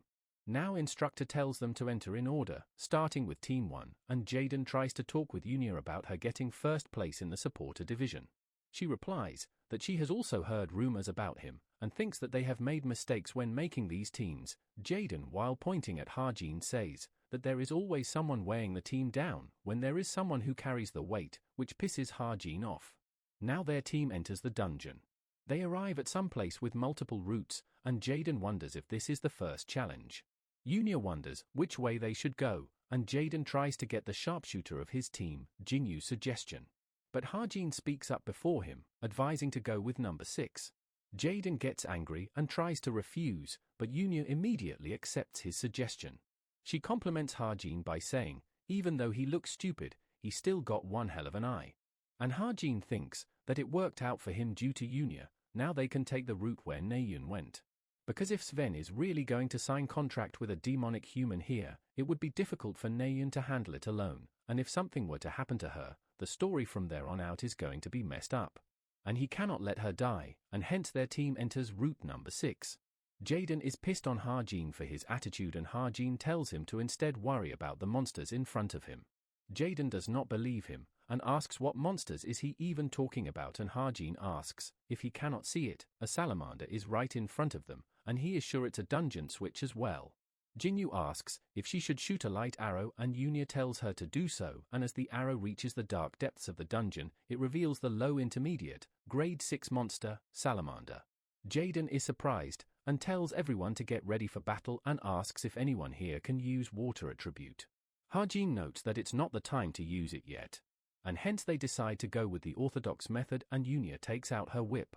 She attacks the salamander who is preparing to launch a breath attack towards them. She uses her whip to close his mouth, and Hazuki along with Sujong attacks the salamander. And the salamander is defeated just like that. Harjin notes Yunya's whip is engulfed in electricity, and wonders if she has already reached the Eye of Enlightenment stage. And right as he is calling her impressive, he trips on a pebble and falls on Yunya, and we see something just barely missing them both. They both fall with their face planted on the ground and Harjin starts sweating from this mistake. She tells him to let go angrily and he quickly backs off.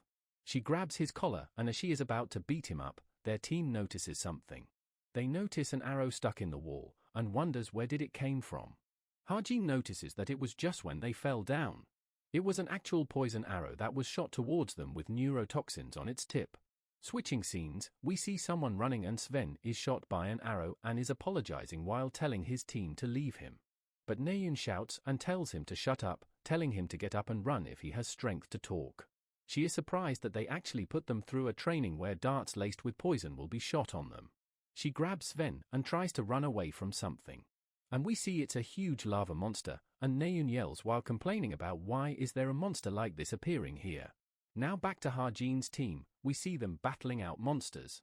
As a bunch of little lizard-like monster attacks Jinyu, Jaden blocks it with his shield. And from behind the cover, Jinyu shoots them and Yunya is also seen fighting on her own. Finally they all finish up, and Hosung asks if all of them have been dealt with.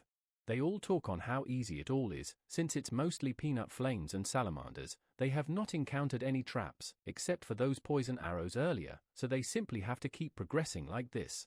Harjin thinks about that arrow earlier. He wonders if it was really a trap since not even a cadet would be able to detect it. He starts wondering what it is, and we see a small fire behind them and Harjin notices something and gets shocked upon feeling its presence. We see a salamander charging its breath towards their team, seeing which Harjin is shocked that it's still alive. It launches its attack, and everyone is too late to notice it. Harjin puts out his hand and starts to activate his stigma.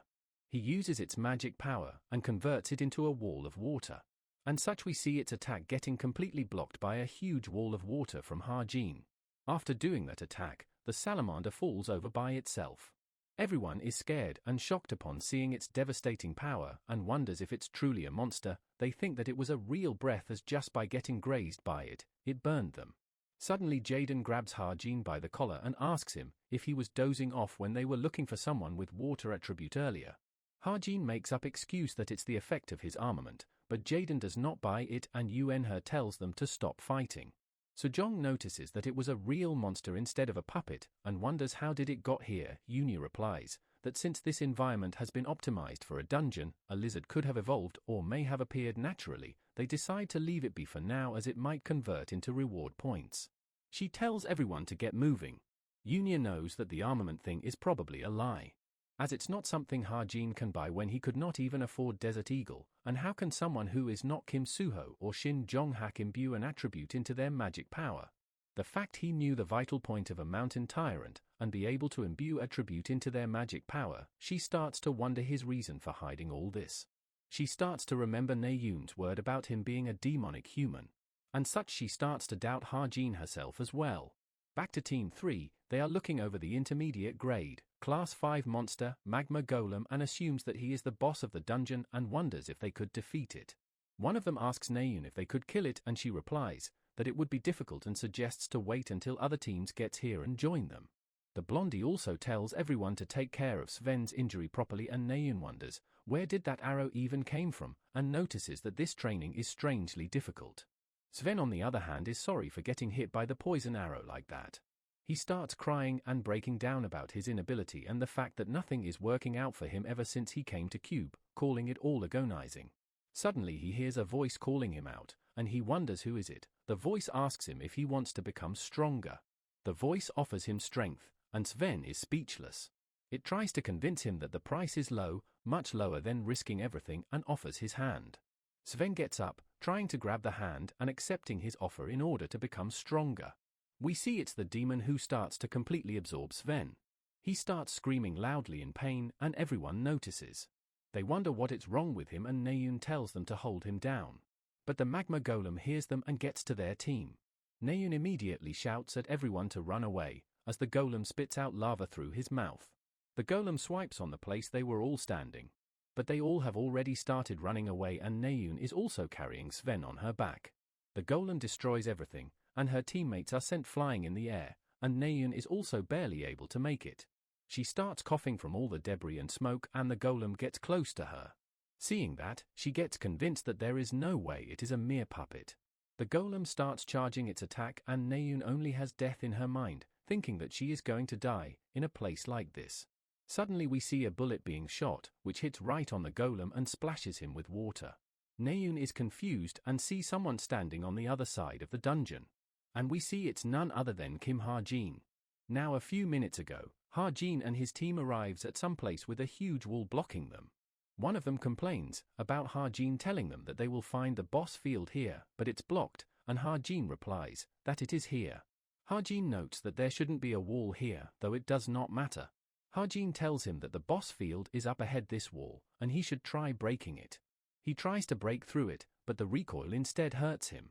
The guy yells and complains that there is no way it will break, and Ha-jin notes that a slash filled with magic did not even leave a scratch. Suddenly Hazuki notices a gap in the wall towards the upside. Ha-jin tells them that they can go from there, and Jaden complains that the wall is over 10 meters high, there is no way they can climb that. Ha-jin replies that if they cannot, that he will go on ahead. He activates his art and climbs the wall. Seeing him climb like that, Jaden wonders if he is a cat or something. Suddenly everything starts to shake, and Jaden wonders what the hell is going on. Back to the fight, the golem starts moving already, surprising Ha-jin. He shouts at Naeun to hurry up and move and also save him as well.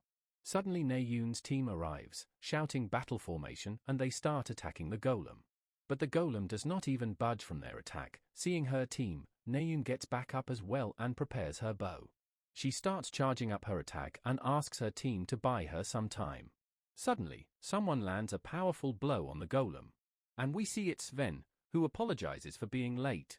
As Naeun prepares to launch her attack, Sven backflips away from the golem. Naeun thinks back to the attack in museum and shouts that this time, it would be different than before. She launches a huge attack at the golem and completely obliterates it in one blow. We see the golem is broken in pieces and fallen on the ground. Their team is unable to believe that they really managed to kill a magma golem, and wonders if it would count towards their score. Naeun and Sven comes along as well, asking their team members if they are alright. They start praising Naeun for being able to kill the golem in one hit, and she replies by calling it her finishing move. Ha-jin notes that Sven has not been completely demonified, the plot has been altered from the original. But it's only been delayed. It does not change the fact that he made a deal with a demon, and since it's uncertain when he will go berserk, it's even more worse. Naeun notices Ha-jin sitting alone at one place. She starts to think of something and approaches Ha-jin. She tells him that she thought she should at least say this. With a bit of stuttering, she thanks Ha-jin. Ha-jin is quite surprised upon hearing that, and confusingly asks her again, and she gets annoyed and embarrassed and replies that she had said it already. Ha-jin is surprised that Chai Naeun has thanked her. Chai Naeun's life was riddled with tragedies. Her first was on her 6th birthday. She lost her mother because of a demonic human. This made her determined to become a hero. At an age where other kids laugh and play, she trained herself to death. She couldn't even form any deep relationship with her friends, since opening one's heart to someone else is the equivalent of revealing your weaknesses. Hence, not a lot of people have heard words of gratitude from Naeun. There are not many people who stand by her side as true friends. Because her dialogue had more, "I am sorry," then, "Thank you," Ha-jin as an author, wrote her that way. Naeun questions him on why is he letting Jonghak's posse harass himself if he is this strong. As he managed to stop the magma golem earlier, if he has that much skill, he would be able to beat them with one punch. But Ha-jin replies, even if he wanted to, he is letting them be, because he cannot beat them. Naeun doubts it as she replies that she saw the power of his weapon earlier. He shows her his weapon, saying that it's a private weapon, which will explain it. Seeing which she freaks out, saying that he will get expelled if they find out, and Ha-jin replies that is why he only uses it when he really needs it. And besides, he already found a way to hide his weapon in Stigma. He won't have to worry about getting expelled because they won't find anything. But Naeun tells him that even without that, he is way too strong and asks if perhaps he has a gift that strengthens firearms. He simply replies to go with that, and Naeun leaves in confidence while saying that she knew already and will pretend that she didn't saw anything. Suddenly she stops and asks Ha-jin if he has anything he wants to say to her. Ha-jin goes silent for a moment and replies that he doesn't. Hearing which, she leaves while saying, I see, and Ha-jin knows that if he apologizes right now, she would have forgave him for mentioning her brother. But he cannot do that. He has to maintain an awkward bystander relationship with her. Because in the future, he has to kill Chai Jin-yoon. One of the girl from her team asks Naeun if she is close with Ha-jin, and she annoyingly replies, no. Hearing which, Sven is seen with a creepy expression. Suddenly an announcement is made to suspend the raid and exit the dungeon as quickly as possible. Several problems occurred in this dungeon raid experience. A few cameras within the dungeon malfunctioned at the start of the test, real monsters invaded the artificial dungeon, the distribution of examiners got messed up, and they realized this problem too late. A serious incident occurred, but there were no causalities, so instead of dispatching an outside agency, Cube assured the cadets that they would independently investigate this matter. In other words, the demonic humans who've taken up the executive seats at the Cube have successfully covered up this incident. A large-scale investigation of this will occur after the second arc is over, and for that Ha-jin decides to worry later. The side effects of contract with a demon are hypertrophy of emotions and obsession. The worst-case scenario would be if Sven's emotions get out of control and make him go berserk while he is alone with Naeun. And to prevent that, he decides to check Sven's and Naeun's tendencies. He starts to open the messages, but feels guilty for accessing Naeun's messages. We see she has a chat with Sven about a bet. And according to the original story, this is the day when Sven will go berserk. As such, Ha-jin decides to follow them and plans to prepare some things in advance. And since he is also more or less grown, he decides to head to the Mount Gari dungeon. Suddenly his smartwatch lights up and Ha-jin wonders why this person is calling him. As Ha-jin picks it up, we see it's Kim Suho who has contacted him. After greeting Ha-jin, he asks if he has some free time on Friday, as there is something he would like to ask of him. Now at Mount Gari, the location in Gangwon-do which rages with pure and spiritual energy. Because of this, Mount Gari was called the Mecca of training by martial artists nationwide. However, the people who came to Mount Gari are not restricted to martial artists. Instead of fighting monsters, there are people who roam across the country to search for valuable treasures. And we see a weird-looking dude introducing himself as one of them. Ha-jin simply replies, I see. He thinks that Ha-jin is looking for ginseng root and tells him that he won't find any that way, but Ha-jin replies, he is not, and there is a place he is looking for. But the guy ignores his answers by saying that everyone says that and starts a long speech about his business. Ha-jin ignores him and moves on, while the guy thinks that he has a long way to go. Suddenly Ha-jin trips on something. And we see it's a ginseng root. Fast forward and we see him eating that ginseng root, and he used his setting modification on it to increase his variable stats by 2 for 30 minutes. Though he would have earned at least 700 million if he sold it as it is. Suddenly he starts slipping off the mountain and notes this cliff is so high, making the place he is searching for almost impossible to discover. In the middle of Mount Gari, once we get past all of the vines and moss, there lies an undead dungeon. The dungeon's boss is an intermediate grade 1 monster, Death Knight. Even if he is strengthened by the ginseng root, he is no match for it right now. But it does not matter right now for him. Suddenly we see many undead starts rising from the ground. And for Ha-jin, his target is not the dungeon's boss today, but the hidden stage. He uses his stigma and brings out his weapon and shoots away the undead. He starts defeating all of them quickly and uses his clairvoyance to see the path. After mapping the whole path, he backflips over them and shoots all of them one by one. With that, all of the undead are taken care of. He notices the number of undead keeps rising, meaning that he must be approaching Evangel's abode. Which Evangel, the hidden boss of Mount Gari dungeon, in the future, she will set up Evangel's castle, the worst undead fortress in history, in an abandoned church in Suwon. But the reason he is here in Evangel's abode is because of the two items that he can obtain from her. The growth-type weapon, Ether, and Evangel's seed. It is a weapon that made the character, demonic human, Toma, an executive of the wicked. There is no better item he can use than Ether in order to grow quickly. We see Hajin arriving at a long pathway and uses his clairvoyance to see the way. We see a huge tree with purple crystals growing on it at the end of pathway and a little child sitting there. Hajin knows that a matured witch will be hard to deal with. They must be killed when their body and intelligence is still incomplete. The little kid notices Hajin coming. Hajin stares at her silently and it gets hard for him to kill her. He tries to snap out of it since it has to be done and Toma did it as well. And besides, he was the one who created her after all, and hence, he pulls out his weapon.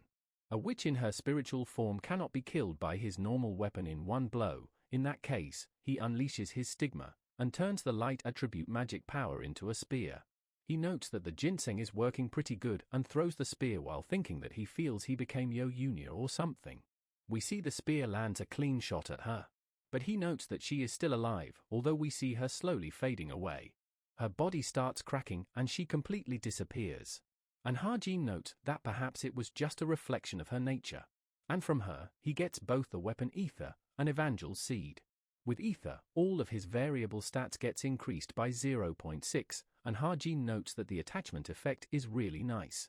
And he is sure that it would be even better when it grows. With these stats he is finally on equal grounds as a cube cadet. And since he got 47 SP, and he has put the remaining ginseng on Violet Society, which should be sold pretty soon. But an even more important thing would be Evangel's seed. The Witch of Despair is quite the villainous name, though he is sure it would become an ally if grown well. Growing the seed is quite simple as well. Instead of water, he just has to feed it a small amount of blood. However, since the witch's nature and tendencies change depending on whose blood it is, he needs to be careful whose blood he feeds it with.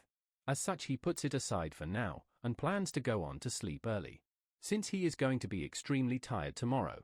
Now at Gangwon-do, Byokpa Mineral Spring, we see the club president asking for attendance, also introducing herself since it's their first time meeting since the OT. She once again starts explaining her club's objective. Their hunting club, Leonidas, has regular hunting gathering like this. They hunt harmful animals to help citizens as a hobby. Hajin thinks for today's episode, he only narrated the general ending, so he is not quite sure. Naeun gets severely injured, and Ven dies from the aftermath of a demonic human's rampage. This incident was nothing more than a plot device to make Suho care more about Naeun. By making them think that the demonic human's target is Naeun, and while everyone's attention in the search team is on her, they will make their move on their real target. The thing that Hajin is bothered by is, Sven's setting is different from the original work. He has not gone berserk, and is even using the power of a demon, although very slight. Hajin wishes that he could take him out right now.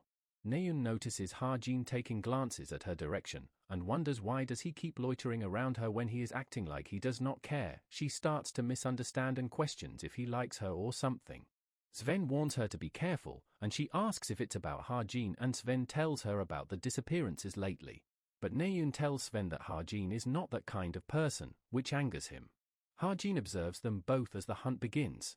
At the hunt, we see weird creepy tendrils attacks a deer and chokes him out. And it's Sven who is using his demonic power, and suddenly he hears someone calling him out and he immediately stops using his power.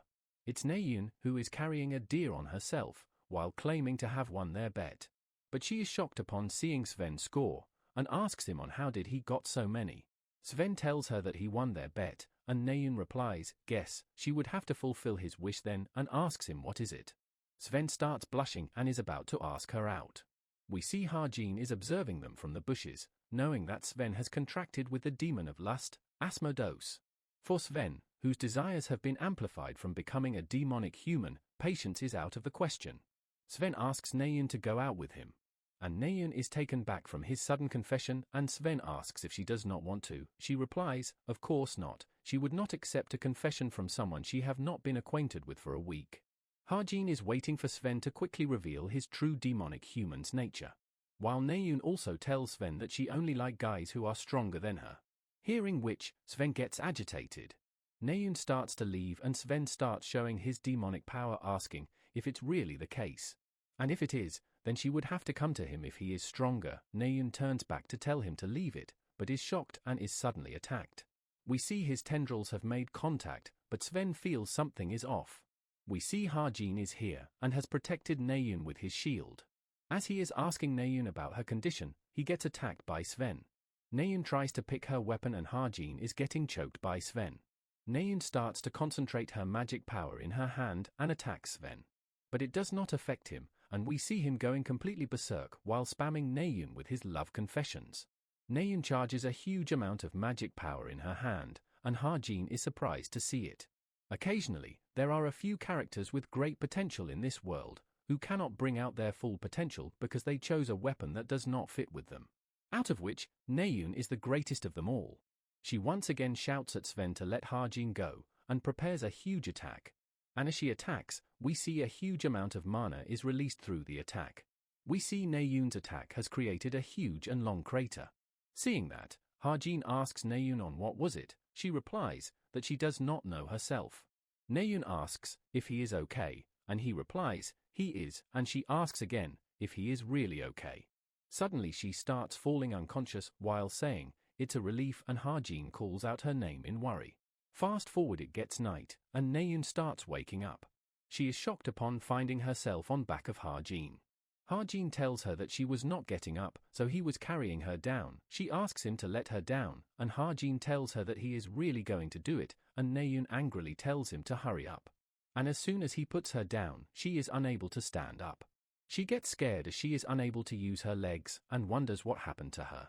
Ha-jin asks if this is her first time experiencing magic power exhaustion, hearing which leaves her dumbfounded. Seeing her expression, Ha-jin explains that it's the state of decrease in magic power in speed due to it being exhausted within your body, and Naeun shouts that she knows it already. He tells her that she won't be able to walk for a day or two, so get on, which she hesitantly does so. Ha-jin asks if she is keep going to use bow, and she asks, on what the hell is he talking about suddenly? Ha-jin tells her that she must have felt it too. And he knows that today she unconsciously unleashed her gift, a power that can drastically increase her abilities as long as there is a conductor for her magic power, a supreme sword that can massacre hundreds of monsters and humans with a single slash. A woman unmatched in large scale, all-out war, an overlord of the battlefield. And for that future she should let go, but suddenly Naeun gets angry and asks, who the hell is he for saying that? Seeing her reaction, he realizes that it's still a long way to go. Ha-jin drops her at the portal customs and tells her to find her own way from here. Naeun asks him where is he going, and Ha-jin leaves saying that it's time for dorm curfew, while Naeun yells at him to wait and take her with him. Next day, we see many people start commenting about the incident with Sven. And we see Ha-jin entering room 303 for something. We see it's Suho there, who greets Ha-jin. Along with him, Kim Horak, Shin Jong-hak, Yo Yunya, Lee Young-han. He notes that all of the important people have gathered here already.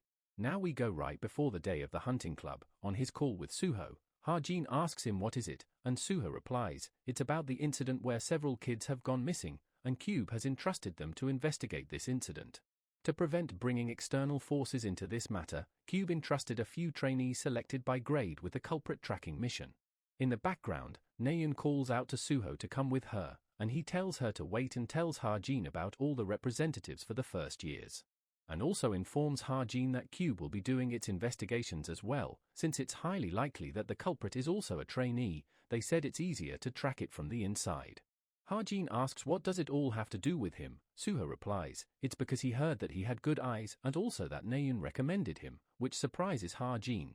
Back to the present, Suho thanks him for coming and Ha-jin thinks it's his pleasure as he will gain a lot of SP from this.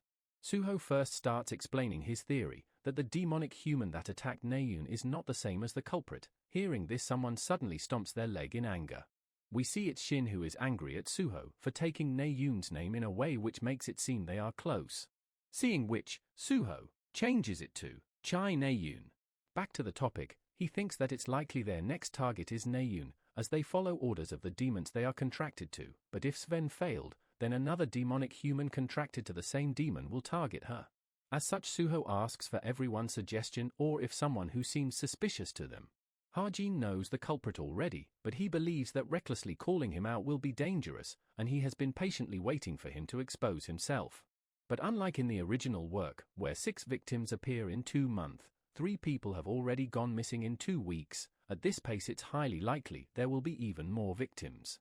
He starts to remember Naeun thanking him, and realizes that he no longer wants to watch as danger looms over them, just for a reason like waiting for the story to develop. As such, he raises his hand, saying that he has someone in mind, and calls out, academics club leader, Yoon Hyun, calling him suspicious. Suho replies that he has an alibi, as they investigated people who were close to the victim. He questions on what if the victim went to Yoon Hyun on her own accord, and Shin argues that if he is saying that he lured the victim with mere mental magic, there is no way it could happen. Ha-jin replies that it would be true if it was regular mental magic, and as he is speaking, someone interrupts him. It's Yoon Ha, who calls it strange that he has been suspecting someone who has an alibi. And compared to the club leader, the chances of him being a demonic human is higher. Hearing which, completely shocks Ha-jin. We see Ha-jin's memories when he was writing the novel, the time when he decided that the protagonist to have a supporter. A chaebol character who helps Suho, a vicious personality, but not one of hate. As he decides her name, Yo Yoon Ha. Back to the present, we see her accusing Ha-jin of being a demonic human. Suho defends Ha-jin, that he also has an alibi, as he used portal around the time of the crime. She replies that she is also making a guess like someone. An alibi like portal records can be easily fabricated and is less reliable than Yoon Hyun's alibi. Ha-jin gets flustered by it, and someone from behind says, to break his back first. It's Kim Horak, who says once Ha-jin gets beat, he would either transform or talk. We see both Shin and class president smiling, and Ha-jin has a blank and betrayed expression to his face. Ha-jin starts to chuckle and Horak asks him what is it that he is finding funny. Ha-jin tells Horak to bring it on, he will pierce a hole through his forehead. Suho steps in to stop them from fighting, and also tells Ha-jin to calm down. Ha-jin tells them to ask Naeun, as that day both her and him, but before he can explain himself, someone attacks him with a basketball. And we see it's Shin, who angrily asks him on why is Naeun's name is coming out of his mouth. Ha-jin replies that they worked together to kill the demonic human when she was attacked, while they were busy playing childish tricks with their posse. Hearing which, Shin gets angry and class president tries to calm him down. Saying all that, Ha-jin begins to leave. Suddenly he slips and we see Horak attacks him from behind. But Ha-jin has ducked down and dodged his attack completely. Horak is surprised that Ha-jin dodged it, and Ha-jin also pulls out his weapon, while saying that Horak needs a beating to understand. As they both are about to fight, Suho steps in and stops them both. He tells Horak that it's enough, and also to Yoon Ha, and she can ask Naeun if she is so suspicious. Yoon Ha immediately contacts Naeun to ask her about this. And Ha-jin storms off from there in anger, as Suho tries to stop him. Naeun defends Ha-jin and tells Yoon Ha that he is not a demonic human, but Yoon Ha does not reply back and is speechless. Now back to Ha-jin, who has stormed outside the building. He crouches down and wonders what he is doing, with a very sad expression. Not only did he fell into the novel he wrote, but he is also having emotional disputes with the characters he wrote with love.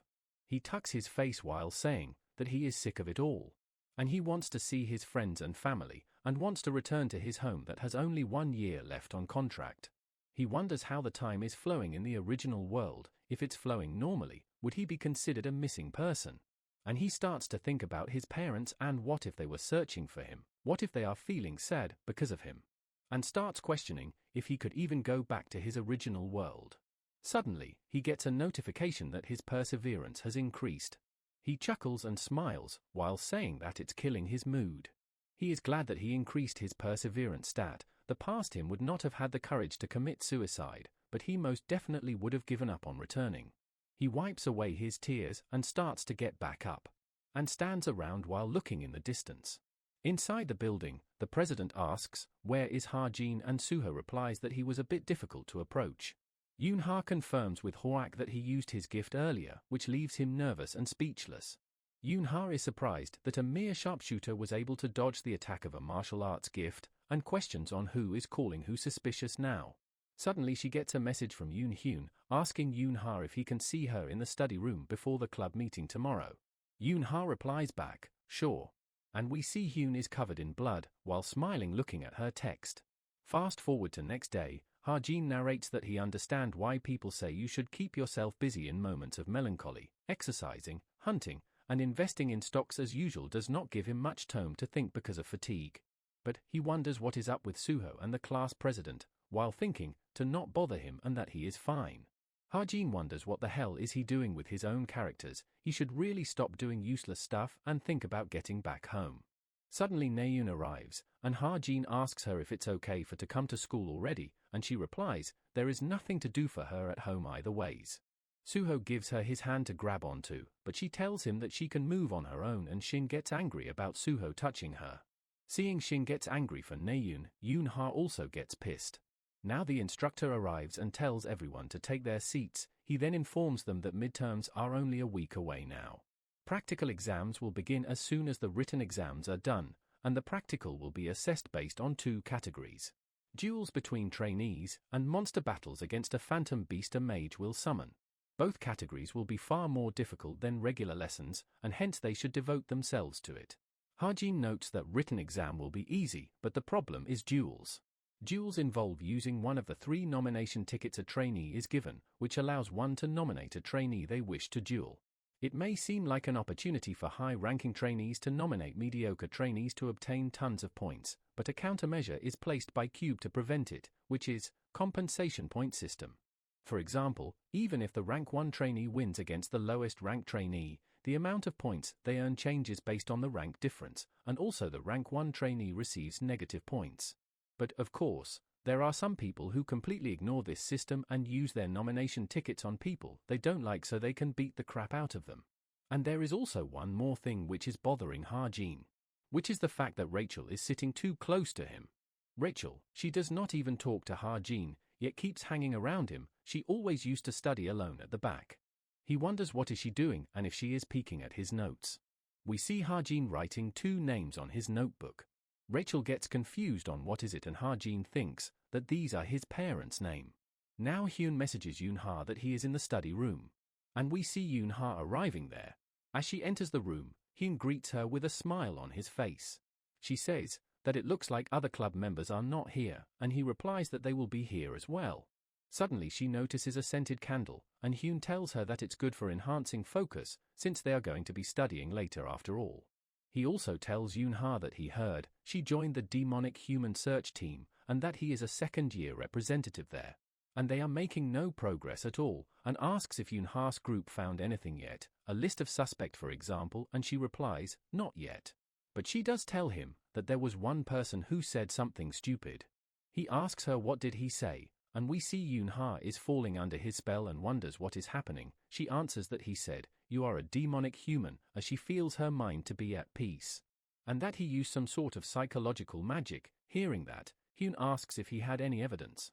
Right as she is about to say, of course not, she realizes something. Hearing the word, evidence, gets her thinking something, and Hyun tries to clarify that he misspoke. He meant to ask if he was basing it on anything. Yoon-ha gets suspicious and readies her weapon while telling him that innocent people don't ask for evidence when they are accused of crime. She takes out her whip and asks him for his true identity. Suddenly a black aura starts to surround him as he stares at her while saying that there is still time for her turn. Now at Cube's second-year room, we see Yoon-ha wakes up and is all tied up in a chair. Looking at her surrounding, she notes that it's the second-year dorm and realizes that it's Hyun's doing. She finally realizes that Yoon-hyun is indeed the culprit of all the missing cases, a demonic human, and Ha-jin was not spouting bullshit. She tries to calm herself down and tries to somehow request for help, though she struggles to do that, while prays for anyone to save her. But Hyun notices and catches her, telling her that she shouldn't do that. Suddenly Ha-jin's watch starts blinking as he gets a message from Yoon-ha. Seeing her message, he gets confused and wonders what does it mean. Hyun takes away Yoon-ha's smartwatch and tells her that there is no way any of her friend will understand a gibberish text in the middle of the night. He notes that she has messaged Ha-jin and asks if this is the quick-witted person who suspected him to be a demonic human. He would kill him later as well.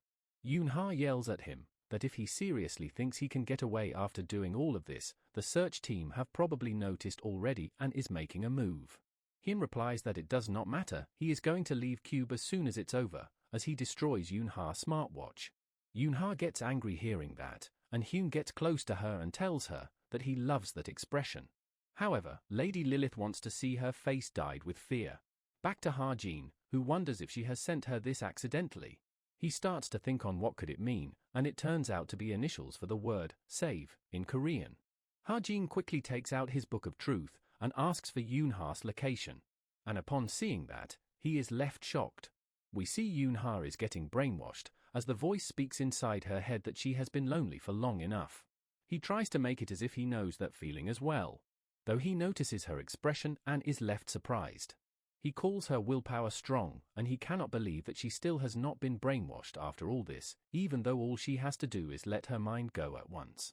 He tells her to not be afraid, as Lady Lilith have given him permission just for today. And she wants her as well. We see her again struggling to free herself, and Hyun tells her that it's no use, even if she managed to loosen it, as there is no way to run in the face of Lady Lilith's magic power. But before he is finished speaking, he gets shot right in his head. Blood starts spilling everywhere, and Yoon-ha is shocked upon seeing it. Hyun starts screaming in pain, and Yoon-ha hears Ha-jin's voice, telling her to look how she ended up after doubting someone she should have trusted. Hyun angrily asks Ha-jin for his identity, and he tells him to forget about recovering, as the bullet was specially made, so unless he gets it surgically removed. Hyun takes out his claws and attacks randomly, asking Ha-jin on where the hell is he. Hyun breaks all the glass windows and almost hits Yoon-ha, who dodges the attack. Yoon-ha falls over, and Ha-jin mocks Hyun by telling him to not waste his strength, as Hyun angrily lashes out at him, demanding to know where the hell is he. Ha-jin again takes a shot at him, while telling him that he is extremely far away right now. Hyun starts coughing blood and falls down. And we see Ha-jin is shooting from a tree from extremely far away with his Desert Eagle sniper rifle form. Ha-jin has Hyun on his aim, as he notes that long-range sniping is the best. Ha-jin tells Yoon-ha that he would be using all the bullets that she gave him by today, and he is sure that she will give him something even better, if she have a conscience. Hyun tries to get away, but Ha-jin shoots him in the back. And he starts to tremble, as Ha-jin has his aim on him. Ha-jin puts his weapon down for a moment and tells Yoon-ha that he saw something that he should not have, and asks if she is alright, to which she replies, she is. Ha-jin tells her to take a nap, as the search team will be there soon, to which she complies with by saying, okay. And she falls asleep, while giving Ha-jin a heartfelt thank you. Fast forward, Yoon-ha is waking up in the hospital. We see Suho is sitting beside her, and she asks him on what is he doing here. He asks her if she is hurting anywhere. The doctor told them that there is nothing wrong with her body. She freaks out and gets up, and asks Suho again on what is he doing here. He replies that they were taking turns nursing her, he, Naeun, Jonghak, Horak, and she asks, why? Suho replies that it's because they are partially responsible for this situation. They should have taken more care as members of the same search team, but they were too focused on something else. And Suho apologizes to her for that. She tells Suho that he probably gets told a lot by others that he is stubborn, hearing which confuses him. Seeing him, Yoon-ha thinks that at first she thought Suho was only a talented guy in the first place, but perhaps she misunderstood. And from misunderstanding, she remembers about her argument with Ha-jin. She asks Suho if that person came. Suho asks, who? She suddenly turns away from the question and says, never mind. Yoon-ha then starts to simply stare at the blue sky. We see Yoon-ha messaging Ha-jin with a thanks and that she will repay him. And with this all, Ha-jin gains a tons of SP, along with a mastery increase of his Deadeye skill. Ha-jin notes that this is the most SP he has gained from a single action, but the reward of taking care of one of the main arc is bound to be amazing. It's not much of a bonus, since he had to make few investments in a few things to snipe, but this much is good enough since he managed to save Yoon-ha. Suddenly Park Soo-hyo comes and calls out to Ha-jin, and tells him that he was surprised when he got a sudden call from him and asks if something is wrong. Soo-hyo quickly kneels in front of Ha-jin, thinking that he called him to cancel the contract and begs him reconsider, and Ha-jin tells him that it's nothing like that. He shows him a briefcase and tells him that he wants to invest in SH Entertainment. Hearing which, Soo-hyo is left confused and too shocked to think anything. The ginseng root that he had put up on Violet Banquet came back as a whopping 400 million won return. He used 250 million from that to invest in Pack Horse Masters and invested the remaining 150 million in SH Entertainment, as the growth potential of SH Entertainment is just as certain as Pack Horse Masters. Seeing Ha-jin's investment, he is bricked up and says that he cannot take such a large sum. But Ha-jin tells him to take it, and to buy him a magic pouch and HUV with it as well. He asks Soo-hyuk for his age and he replies that he is 29, hence Ha-jin tells him to speak causally with him, since he is older, but Soo-hyuk freaks out, as he cannot talk like that to an investor, but Ha-jin tells him he will cancel it if he acts like that. Hearing which, he changes instantly to a more casual tone. While walking out, Ha-jin asks him to stop by a convenience store first. Ha-jin starts scratching a lottery ticket and Soo-hyuk asks him, why is he doing it all of a sudden? He replies, he cannot do so without a guardian. As the ticket is scratched, Soo-hyuk asks how much is it, and Ha-jin casually replies that it's 20 million won. Hearing which, Soo-hyuk completely freaks out. He gives that to Soo-hyuk as well, telling him to invest it and send him an edited copy of the contract. He tightly tucks the ticket with himself, and Ha-jin asks him on what is he doing, and he replies that someone might steal it. Now at evening, in some abandoned warehouse, we see a little kid is rising from what seems like shadow. He tells his boss that they have started to make their move. Packhorse Masters has been listed, and asks on what should they do next. She tells him that they will just take the item and leave the rest. But the kid replies that there is also a weird thing happening, someone has been buying Packhorse Masters stocks intensively. At first he invested 3 million, 10 million, and then he suddenly invested 250 million, and doubts that it's too much money for someone to invest in a guild without even a guild page for good fortune. The boss tells him to forget about it and just focus on what they need to do. She asks if there is anything else to report and he replies that a few interesting pages have opened on Violet Banquet and asks if she wants to take a look. Relic Search Party, Jonggak Bozintang, Truth Agency, and his senses says that Truth Agency smells fishy. He asks if he should put a request there, maybe they would find that person for them. Hearing that she gets angry and calls out his name, Droon. He gets scared and replies that he was simply joking, and also tells her that the Cube's midterms are also starting from tomorrow. The hot topics there are, Rank 1 and 2, Kim Soo-ho and Shin Jong-hak. A few members are planning on infiltrating, and asks his boss if she is going to participate as well. To which she replies that she will. And we finally get a full look at our new mommy waifu. She hopes that, there, she would find someone interesting and useful. Fast forward, as the time flew by, and the practical portion week of the midterms had begun. We see a happy and excited Hazuki, who is meeting her parents. During the practical week, Cube opens up to hero employment agencies like guilds and the association, as well as the families of the trainees. The huge crowd from all over the world is like that of a festival. We see the reporters reporting on the festival, and some guilds preparing to send offers to all of the top trainees.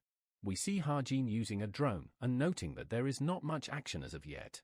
As such, he decides to wait for a little bit longer. We also learn that he got these drones from Soo-hyuk, and since he has set them up all over Cube, it will increase the probability of finding intruders. Suddenly, he bumps shoulder with someone and turns back to apologize. And we see it's the boss of Chameleon Troop. Ha-jin is completely shocked and almost forgot about it. That this person will also come for the practical exam. He keeps staring at her and realizes his mistake that he locked eyes with her for too long. He tries to think of something to say, as to not sound suspicious.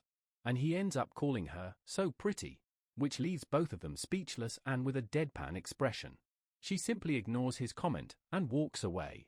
She contacts Droon and he asks her on what is it. She tells him that the one she passed by earlier, he saw her through the perception blocking item. And such, she tells him to investigate Ha-jin. Ha-jin remembers that it's not only heroes who are here to scout trainees, but the Chameleon Troop is also here at Cube. Their objective is to scout either Kim Soo-ho or Shin Jong-hak, but since Soo-ho doesn't fit in with their belief, he is disqualified, and they start paying attention to Shin Jong-hak. That is how the story goes. Their infiltration itself should not cause much of an issue, but if the story changes and they start fighting the exam site security heroes, it won't end with just 1 or 2 people dying. Suddenly someone shouts, nothing at all, and everyone takes notice. We see someone saying that he does not see anyone suspicious, and the girl tells him to stop goofing around and search properly, since it would be really bad for them if someone got past Cube security during practical week. And he replies then they just have to eliminate them before they become a problem, and we learn they are high-grade heroes. Oh Jung-hyuk, rank 1737, 6th grade hero, and Seo Young-ji, rank 2000, 7th grade hero. As they are moving around arguing, and Jung Hyuk telling her to go eat with pizza, we see a mysterious person strolling behind them. He comments about Ha-jin, and is surprised that he saw through the perception-blocking feature of Siren's necklace, and saw their boss. And with this, he is finally getting interested, as all he see here are weaklings, to the point that he is about to die of boredom. He asks Drunon what kind of guy is he, as he would like to go first and brawl with him, hearing which, Drun thinks that he is such a muscle brain. He tells him to stay put, they can confirm whether he shows promise or not, even if they don't do anything. Since they are going to start it soon, the duels. At the arena, the announcer says that the first match is about to start, and the first duel is one in which a nomination ticket was used. We see Ha-jin walking in the arena, as someone calls out to him. It's Yoon-ha, who asks Ha-jin if he is heading to the arena. He replies that he is first up, and hearing which, Yoon-ha calls out to her assistant. She gives him 100 top-grade bullets. Though he cannot use them during the test, but he can use them however he likes, and he can let her know if he needs more. And for his information, she is not trying to call it even with something like this for saving her life. And tells him to think of it as a gift. She also informs him that she has not told them about him providing support during the demonic human incident, despite them keep asking, and Ha-jin requests her to keep hiding that, as he thinks that it would get complicated if it gets out that he was the one who shot Yoon-hyun. Yoon-ha says that she understands that he is hiding his strength for some reason, but it would be difficult for him to pass the practical exam like that, hearing which confuses Ha-jin. She asks him if he knows who is he up against. Now we switch scene to the waiting room, and see someone exercising. And it's Kim Horak, who says that he will make sure to crush Ha-jin. Back at Chameleon Troop, Drun tells his captain that he didn't found anything, he used to be in an orphanage, and does not have any parents or relatives, got admitted into the military academy at the age of 6 because they saw something special when they checked the orphanage. He was a low intermediate rank student, did not do anything special that led to any special attention, and entered Cube. And he also has a $300 million debt, that is all there is. Hearing all this, she wonders then how could Ha-jin see her past a perception blocking item and notice her. Drun replies that he didn't know either, and the big guy arrives from the bushes, finding his captain. He tells her that it's been a while, and he is introduced as Cheek Jung-young. She tells him that he is late, and asks if he was wandering anywhere else, and he replies that he simply followed the instructions to search for talents and came here. She asks if he found anything, and he replies, nothing, all of them are weaklings who'd get destroyed with a flick on their head. Drun replies, that is expected, but ask if there is any cadet who left any impression, and Jung-young replies that he only saw the second-year first-grade students, but there was not anyone. Drun informs him that he heard the first-year students this year are exceptional, so he should check out them instead, and a first-year, Kim Ha-jin is about to start his battle. Hearing which, he remembers that he is the guy who saw their captain through perception-blocking item. Now at Practical Cube Arena midterm. We see those two heroes eating pizza and watching the battles, while again arguing. Jung Hyuk tells Young-ji that he has gotten much better, and his son likes it, hearing which she smiles while saying is that so. Suddenly she notices Jung-yeon sitting across them and wonders what is up with him, as he has been looking over towards them and smiling. Jung Hyuk replies that perhaps he is a fan of theirs. As Horak enters the arena, Jung Hyuk notes that it's about to start, noting that he might not be in top 6, but he is still pretty decent. Sung-ji notes that his opponent is a rank number 934, Kim Ha-jin. She wonders if it's really like this, and Jung Hyuk asks if she read the notes. Ha-jin tells Hoak that he is looking a little fierce and tells him to take it easy, which pisses him off. He notes that his specialty is using the mana within his body to manifest an invisible layer of enhanced protection energy. Not only does training ammo do nothing to him, they should be glad if his opponent isn't broken into 2 pieces, and his opponent must not allow him to get near. The announcer says that the first match will now start, and Hoak immediately rushes towards Ha-jin. And as he is rushing towards him, Ha-jin activates his bullet time. He moves away in bullet time to dodge, and has also increased the amount of time he can stay in it, up to a minute. And notes he can catch up to his movements, but Horak punches the ground and we see Ha-jin gets up in the air, while wondering if he is a tank or something. Horak chases Ha-jin through the arena, and while running, Ha-jin points his weapon towards him.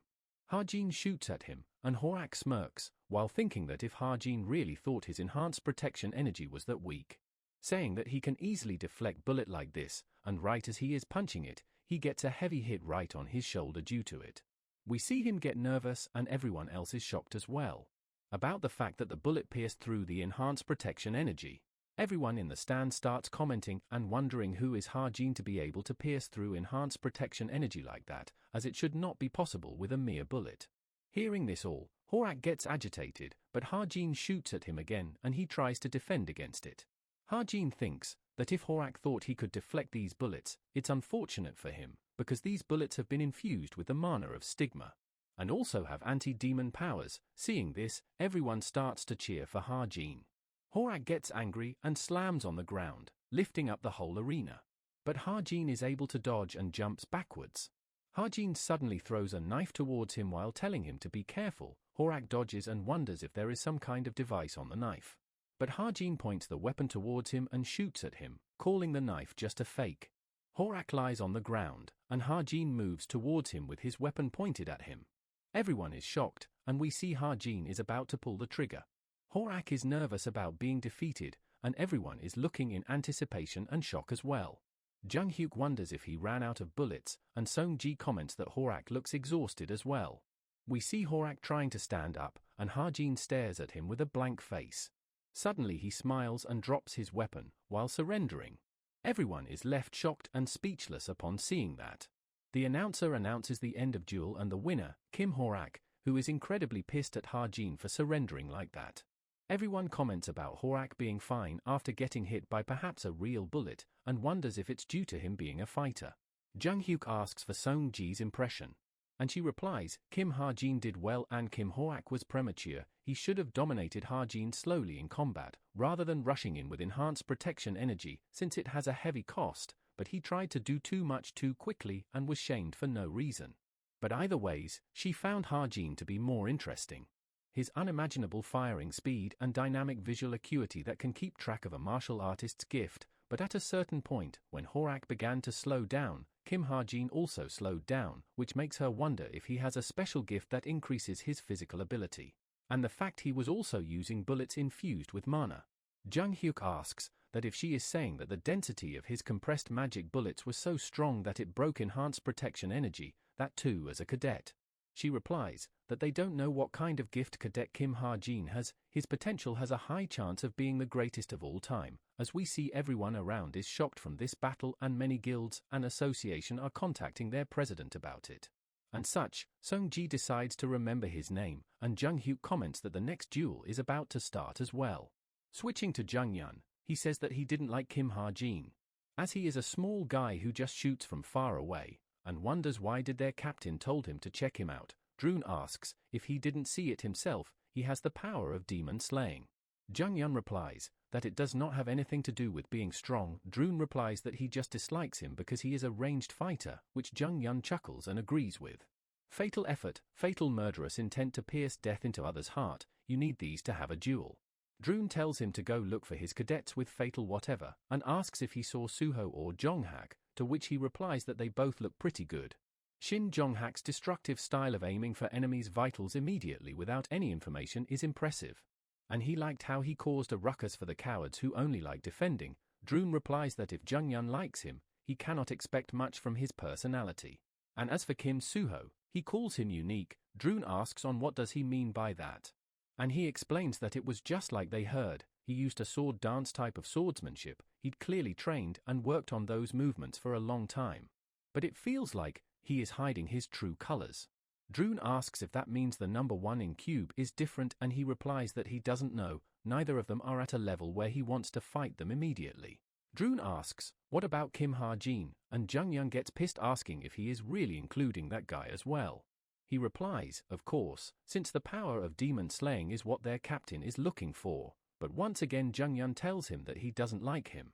Suddenly from behind the bushes, we see a security guard comes asking if anyone is there. He tells Jung-yeon to go away immediately as the forest is off limits, which pisses him off.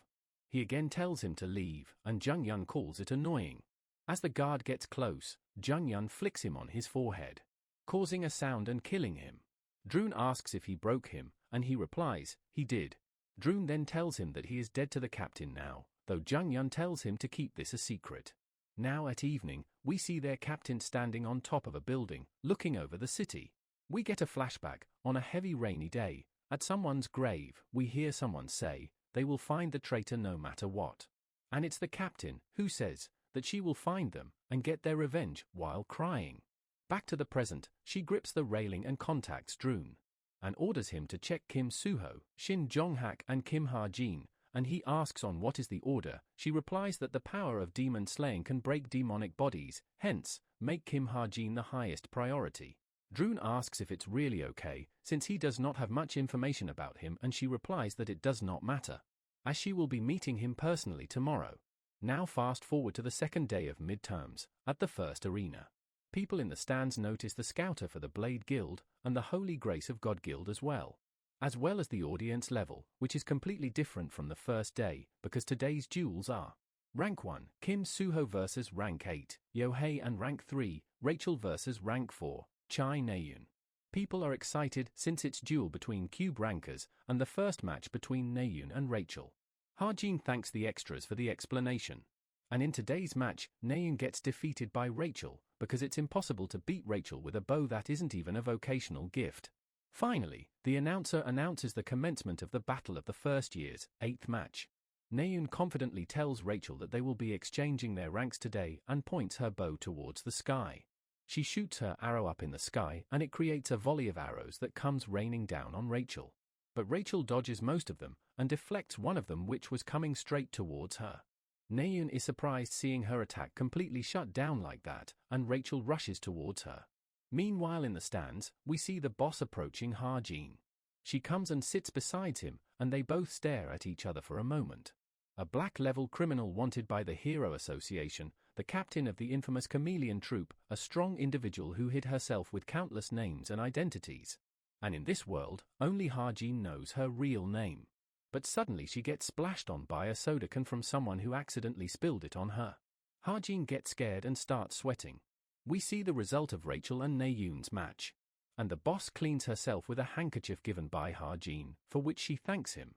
She tells Ha-jin that she saw his duel with Kim Horak, and shows him her card while saying that she is this type of person, and asks if the talent he showed in the duel was that his gift. Ha-jin is surprised seeing her contact information.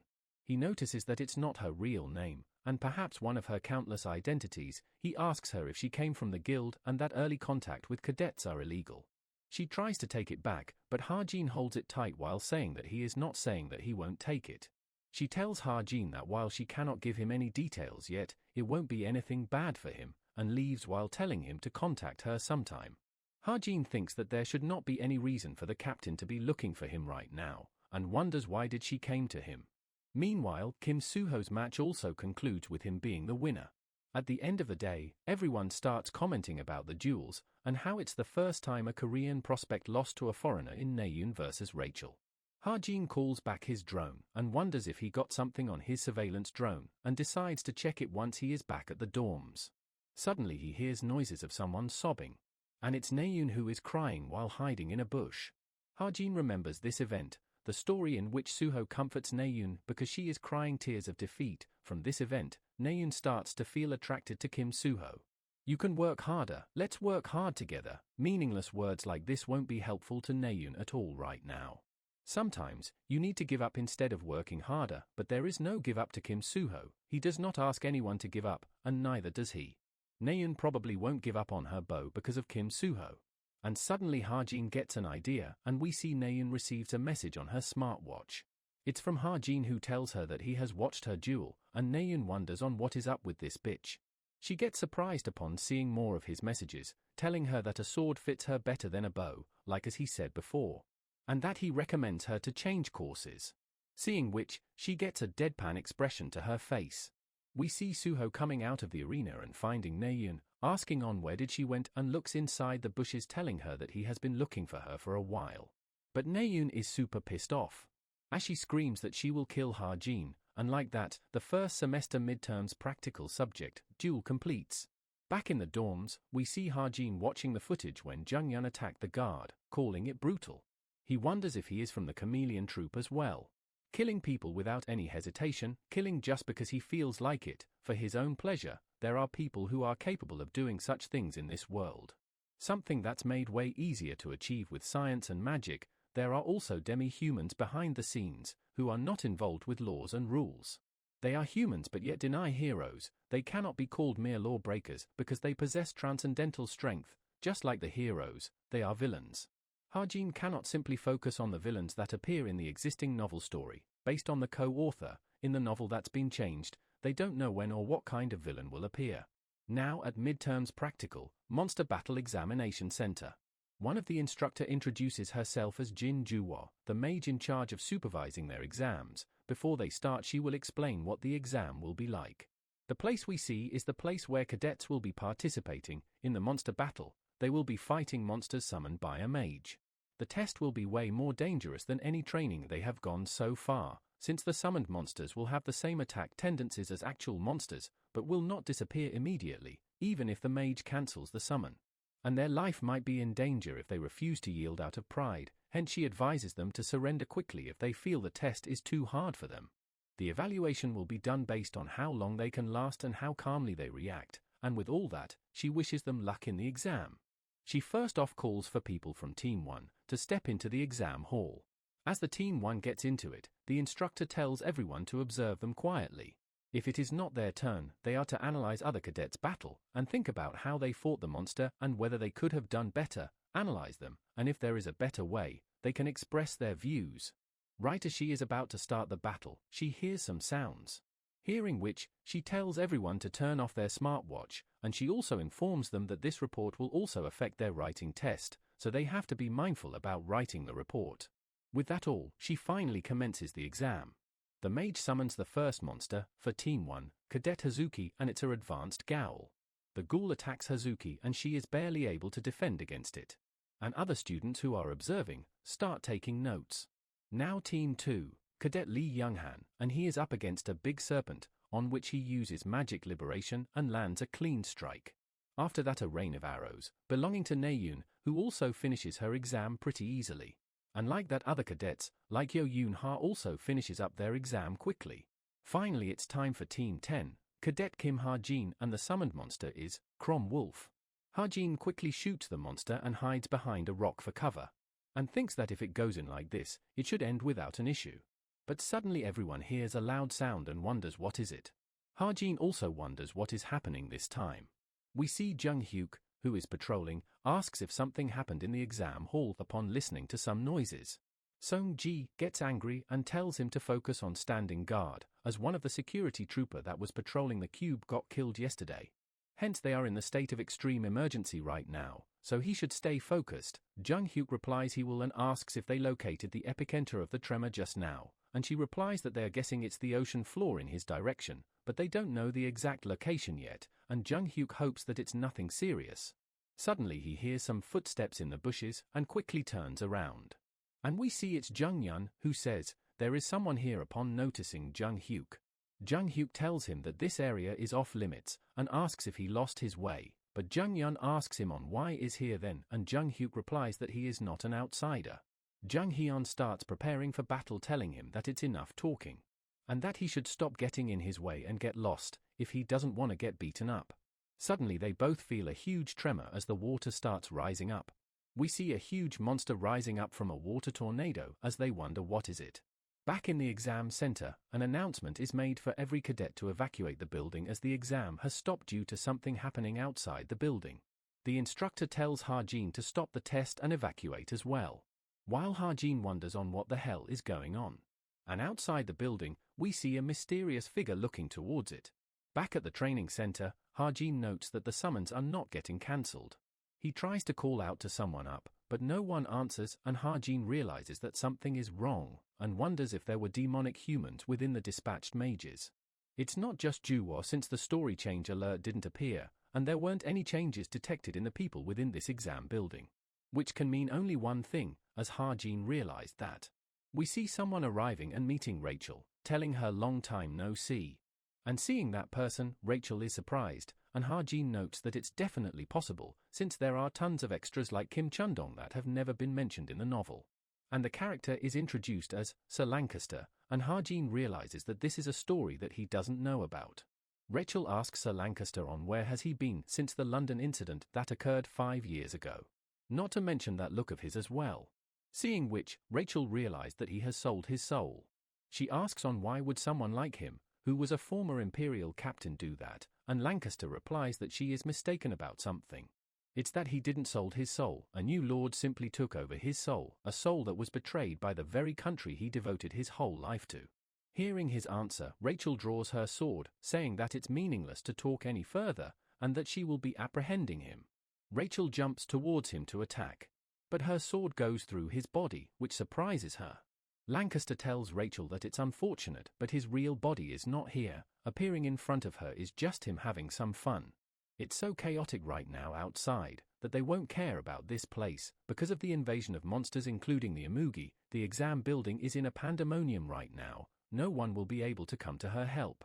He asks if isn't this situation quite different from the usual United Kingdom that only treats the imperial family as the top protection priorities, while tens of hundreds of others die without anyone paying attention to them.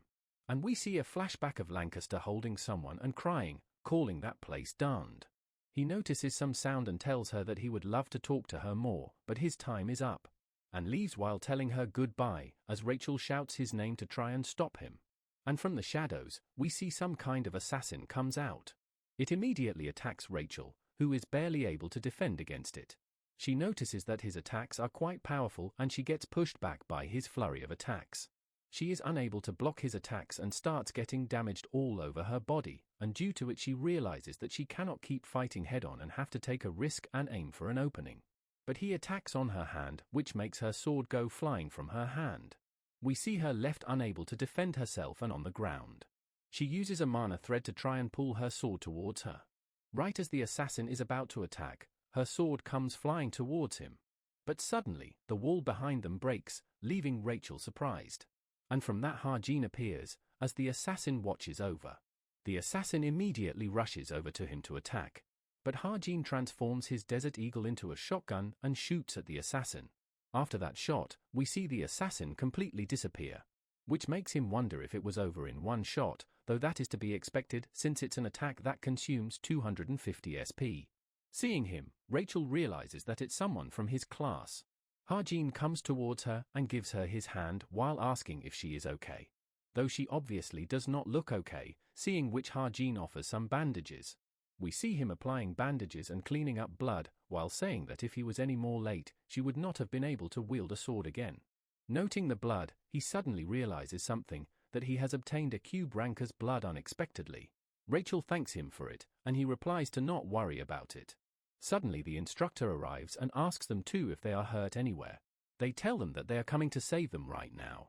One of their assistant tells the head mage that there are 2 cadets in the exam hall next to this place who are severely injured, which prompts her to ask on who on earth could do such a thing. Now back to Jung Hyuk, Sung-ji comes running towards him as he's sitting by the ocean.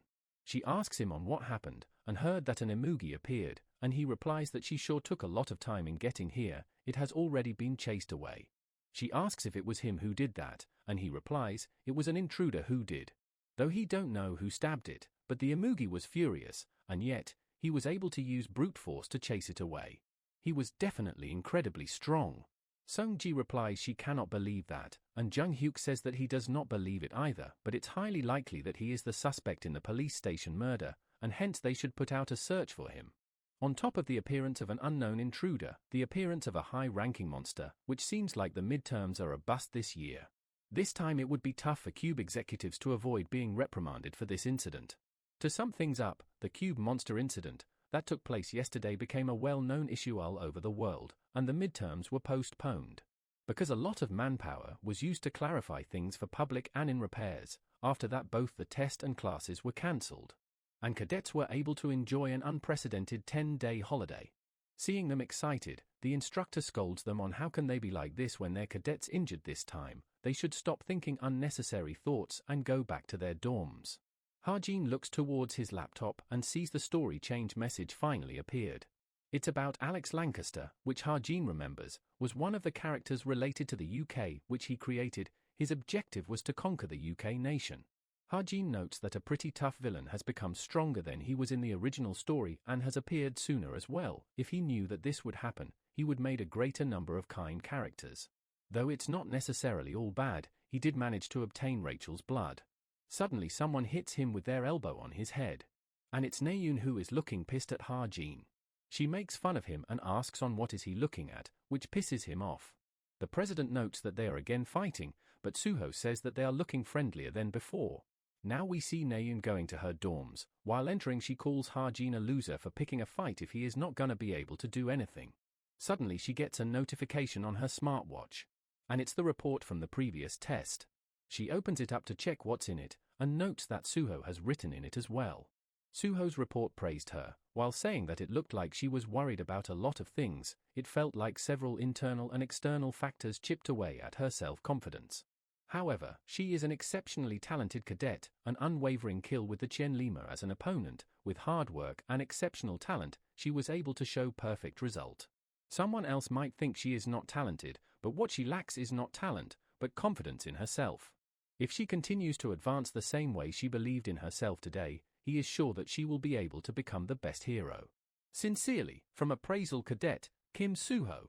Seeing his message, she calls it embarrassing and starts to blush a little, while thinking that no matter what anyone say, she will be using Bo. She gets another appraisal, this time from an anonymous person, though she don't know who it is, but it's a really long appraisal, which she gets excited to read. But as she starts reading, she starts to get more and more pissed. Suddenly she screams loudly, which is heard outside of her dorm and scares Hazuki. Naeun yells loudly that she won't forgive whoever wrote this shit. Back at Ha-jin's dorm room, he feeds the seed the blood that he got from Rachel. He notes that the seed just ate it like that. The Evangel's seed, that he got from Mount Gari, if blood is fed to it, Evangel the witch would be born from it. And since this blood is from Rachel, a kind person, hopefully nothing like a villain will appear, and he starts caressing it, telling it to grow up quickly and help him out. Suddenly, his wrist starts glowing, and he starts to get scared. As he notices that a second stigma is getting inscribed onto him, due to which we can hear his screams. Now next day in the morning, we see him sitting in a car and going somewhere in the city. Soo-hyuk asks him on what is wrong, and he replies, it's nothing, he is just a little tired today. But more importantly, he asks Soo-hyuk if the business is going well, and he replies that since he has an SUV now, doing sales is easier and there are more customers as well. He also feels a lot more at ease compared to going around in the field by walking like he did previously. He starts crying and thanks Ha-jin for it, seeing which Ha-jin thinks to change the topic quickly. As they arrive, they notice there are a lot of people gathered at the entrance and wonders if they are from the guild. People around are surprised to see those people. And we see they are the essence of the straight guild members. Ha-jin also notices Yoon-ha, and wonders if she is here to do a field exploration with her guild members. As Yoon-ha turns around, she also notices Ha-jin. She knocks on his window and asks, what is he going to the field for? And he replies, it's to earn money. She asks if he is by himself, and he replies, he is with his agent Park Soo-hyuk, who is surprised upon knowing that Ha-jin has affiliations with Essence of the Straight. She checks out Soo-hyuk, and it makes Ha-jin think that it's Yoon-ha and Soo-hyuk is such a strange combination. Originally, he should have been Suho's agent. Yoon-ha finds about the fact that Suho made contract with him and decided to invest a ton of money into SH Entertainment. The result of that was a great success, and that helped both Yoon-ha and Park Soo-hyuk walk down the road of success, at least in the novel. But the problem is, whether Yoon-ha will invest in SH that does not have Kim Suho. In the worst case, Ha-jin might end up blocking the bright future of Park Soo-hyuk. Yoon-ha suddenly replies, I see, and also gets in the car with Ha-jin, saying that if he is here to hunt, she will accompany him. And asks Ha-jin if it's okay with him, but he is in quite the shock. Fast forward, as the car enters the field, we see them both sitting silently in the car. Ha-jin wonders what is Yoon-ha thinking, and suddenly she calls out to him. And asks if he has any plans for the future, to which he replies, on what is she suddenly talking about? She says that she is asking about what he intends to do after the graduation ceremony, and Ha-jin replies, why would he think of that when it's still so far away? But Yoon-ha tells him that the midterms are already over and they won't be in Cube for their third year because of their apprenticeships, which makes Ha-jin think that they will be really busy in their third year as clean-up heroes or something. And if he does not have any specific plans, she asks him to join the Essence of the Straight with her. She continues that although they are still constantly in the second place because of holy grace of God, if she becomes a captain, then she is going to make the Essence of Straight the best in the country. and she promises him to support him with tons of high-ranking weapons and named artifacts, and asks if this isn't quite an attractive offer for a cadet like him. Ha-jin replies that it's illegal to recruit cadets before they graduate, it would be a 5 billion fine for her, to which she says that it's nothing for her. And right as she is telling him to think carefully, Soo-hyuk stops the car, making her face smash into the car seat. She angrily asks him on what was that for, and he replies that they have arrived at the monster point. Yoon-ha asks him on how can a normal agent know about a monster point, and he replies that April is when the monsters inside the field start to get pretty rough. There are many smaller monsters that get driven to this vicinity, there is a few more locations like this, but the other areas have too many people because they are too famous. This is also a hunting spot that he took Ha-jin's sniping into consideration for, and he has already explored this area personally and got the information himself, so it can be trusted. Hearing it all surprises Yoon-ha, and Ha-jin comments on how capable his agent is. Ha-jin leaves while telling Soo-hyuk that he will be back after some hunting, and Soo-hyuk asks Yoon-ha on what is she going to do, to which she replies that her guild members will be here soon. He gets scared by her, and suddenly she taps on his window and asks Soo-hyuk to give her his name card. Fast forward to 10 days after the midterms incident. The classes that were suspended resumed, and the cadets return to Cube, and we see the students are checking their ranks. And naturally, Ha-jin took the first place in the midterms. After punishing Kim Ho-ak during the practical test, the group that was bullying him became quiet as well. And this is probably the most peaceful time he ever had since he joined Cube. Suddenly, someone punches the wall right beside him. And it's Naeun, who is super pissed and asks Ha-jin if wasn't he the one who wrote this report. Students around wonders what is happening, and upon seeing them both, assumes that they are fighting again. Naeun tells him to not think that he will be weaseling out of this. The annoying tone in this report obviously belongs to him. Ha-jin asks on what's wrong with it. He wrote it so he could help her, but she nags at him that she wasn't asking for his help, and he said that she did not have any talent as an archer. Who the hell gave him the right to teach her anything at all? And so what if you're a little good at studies? And she proposes a bet and tells him to experience on how hard it is using a bow with your whole body. Ha-jin immediately agrees with the bet, which surprises her. But if she loses, she would have to quit using a bow. She gets fired up and obviously very angry. Ha-jin tells her that he will also use a bow instead of a well, in return, she has to give him some special training time, to which she replies, does he really think it will help him? He can do as he pleases. Ha-jin thinks that his current master sharpshooter is at grade 7, if he get it to grade 6 with the remaining time, then he should be able to win the bet easily. Naeun is running away from the reality, to the extent that she thinks that just because she is talented at using swords, she is also talented at using bows. Just saying nice things won't help, because she needs to become someone stronger. Now at Grace Hall, number 303, we see the travel club president introducing himself. As he is giving a long speech, Ha-jin thinks that the academics and hunting club's activities had been halted due to the demonic human incident. The things that happened within Cube roughly flowed in the same direction as they did in the novel, in which the last incident would be, and the travel club president announces that their next travel destination would be France. The next episode is the assassination of the Parisian multi-millionaire. This episode starts with an assassin organization sending an assassination warning. The recipient would be France's multi-millionaire, Bethel. Due to his peaceful personality, he lives a frugal lifestyle in his mansion on the outskirts of Paris. Which is all a lie. Bethel was a wicked fraud known as Burbit. He had swindled numerous people and accumulated his wealth from all sorts of wicked deeds. While he has been able to escape getting caught so far, the Darkness's footprint that was found was the real thing. Since he is a wanted man, he could not ask the police for help, and he doesn't have enough time to hire people who'd be strong enough to protect him from them. Bethel felt shivers down his spine. However, even if the skies fall, there will always be a way out. One day, Bethel thought of an amazing solution when he saw a certain Cube cadet visiting Paris to sightsee. We see it's the travel club president, who is talking with someone, and saying that he was thinking to choose their club's next travel destination as Paris, but it's hard to find accommodation for all the cadets to stay together. And we see Bethel coming forward with a proposal to live in his mansion with all the cadets, which was his plan. He probably planned to use the cadets as his bodyguards by gathering them at his mansion. Suddenly, he gets a request on his laptop on the Room of Truth.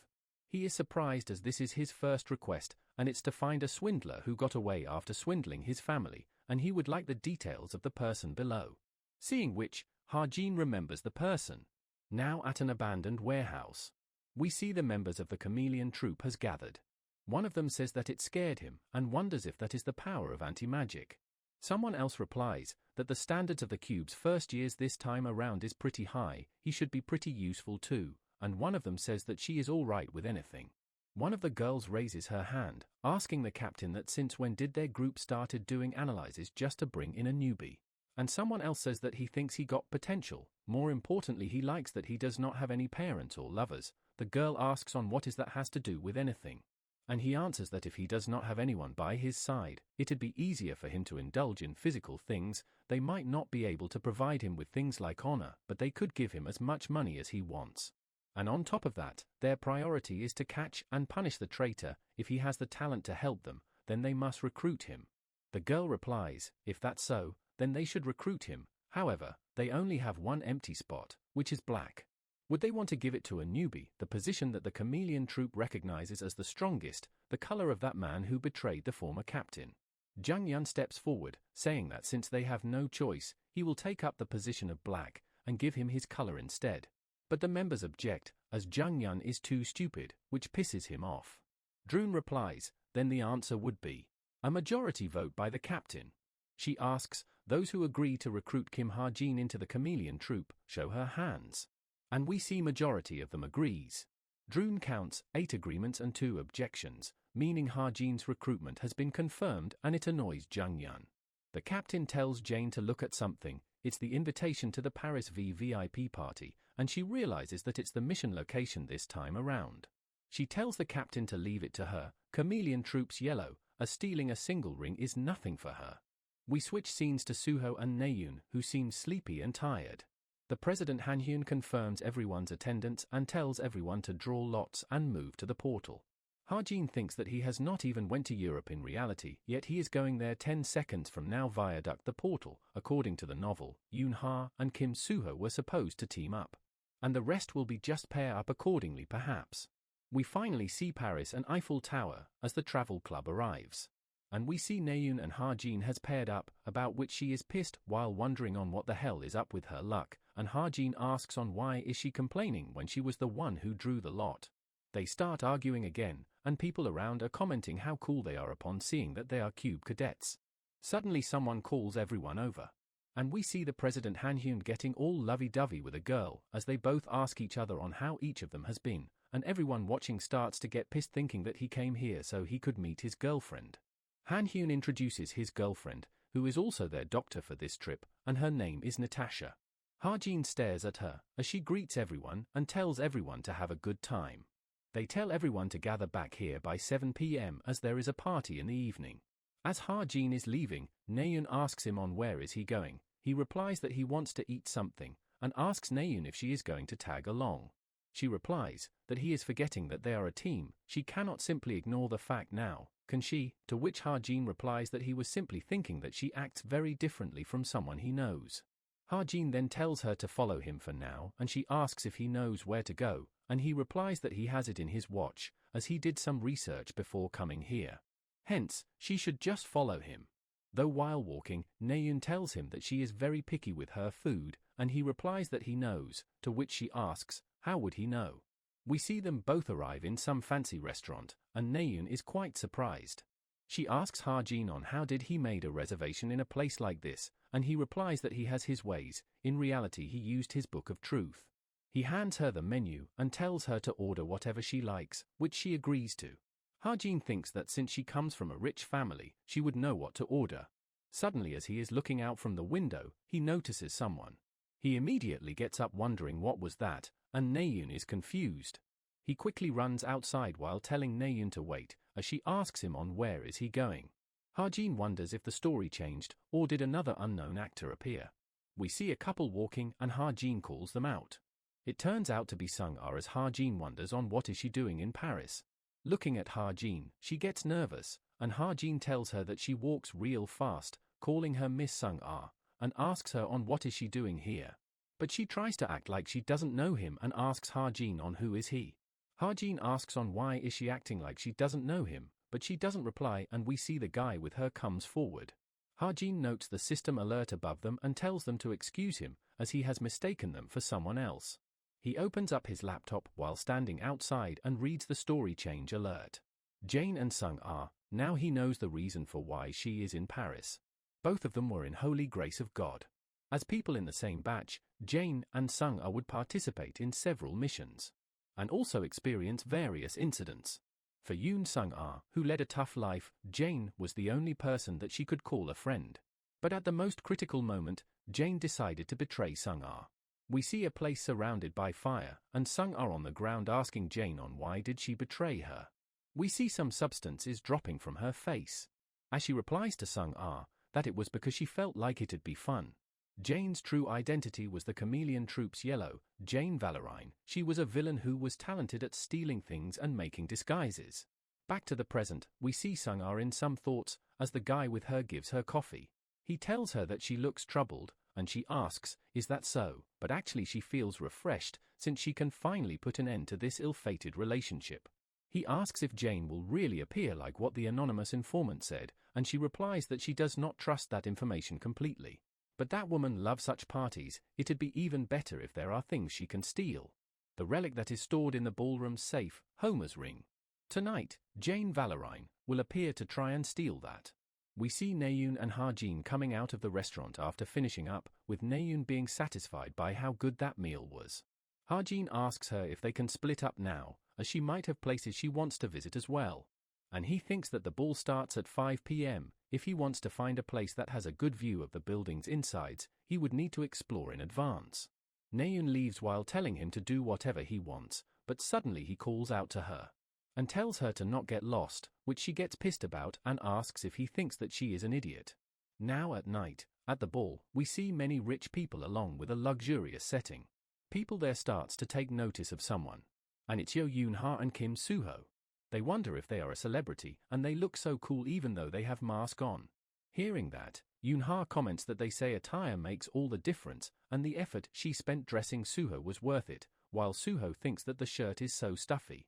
And we see someone is observing the ball from outside, on top of a building. It's Ha-jin who thinks, 5 minutes and 30 seconds, Yoon Sung-ah is here too, and there are no major deviations yet.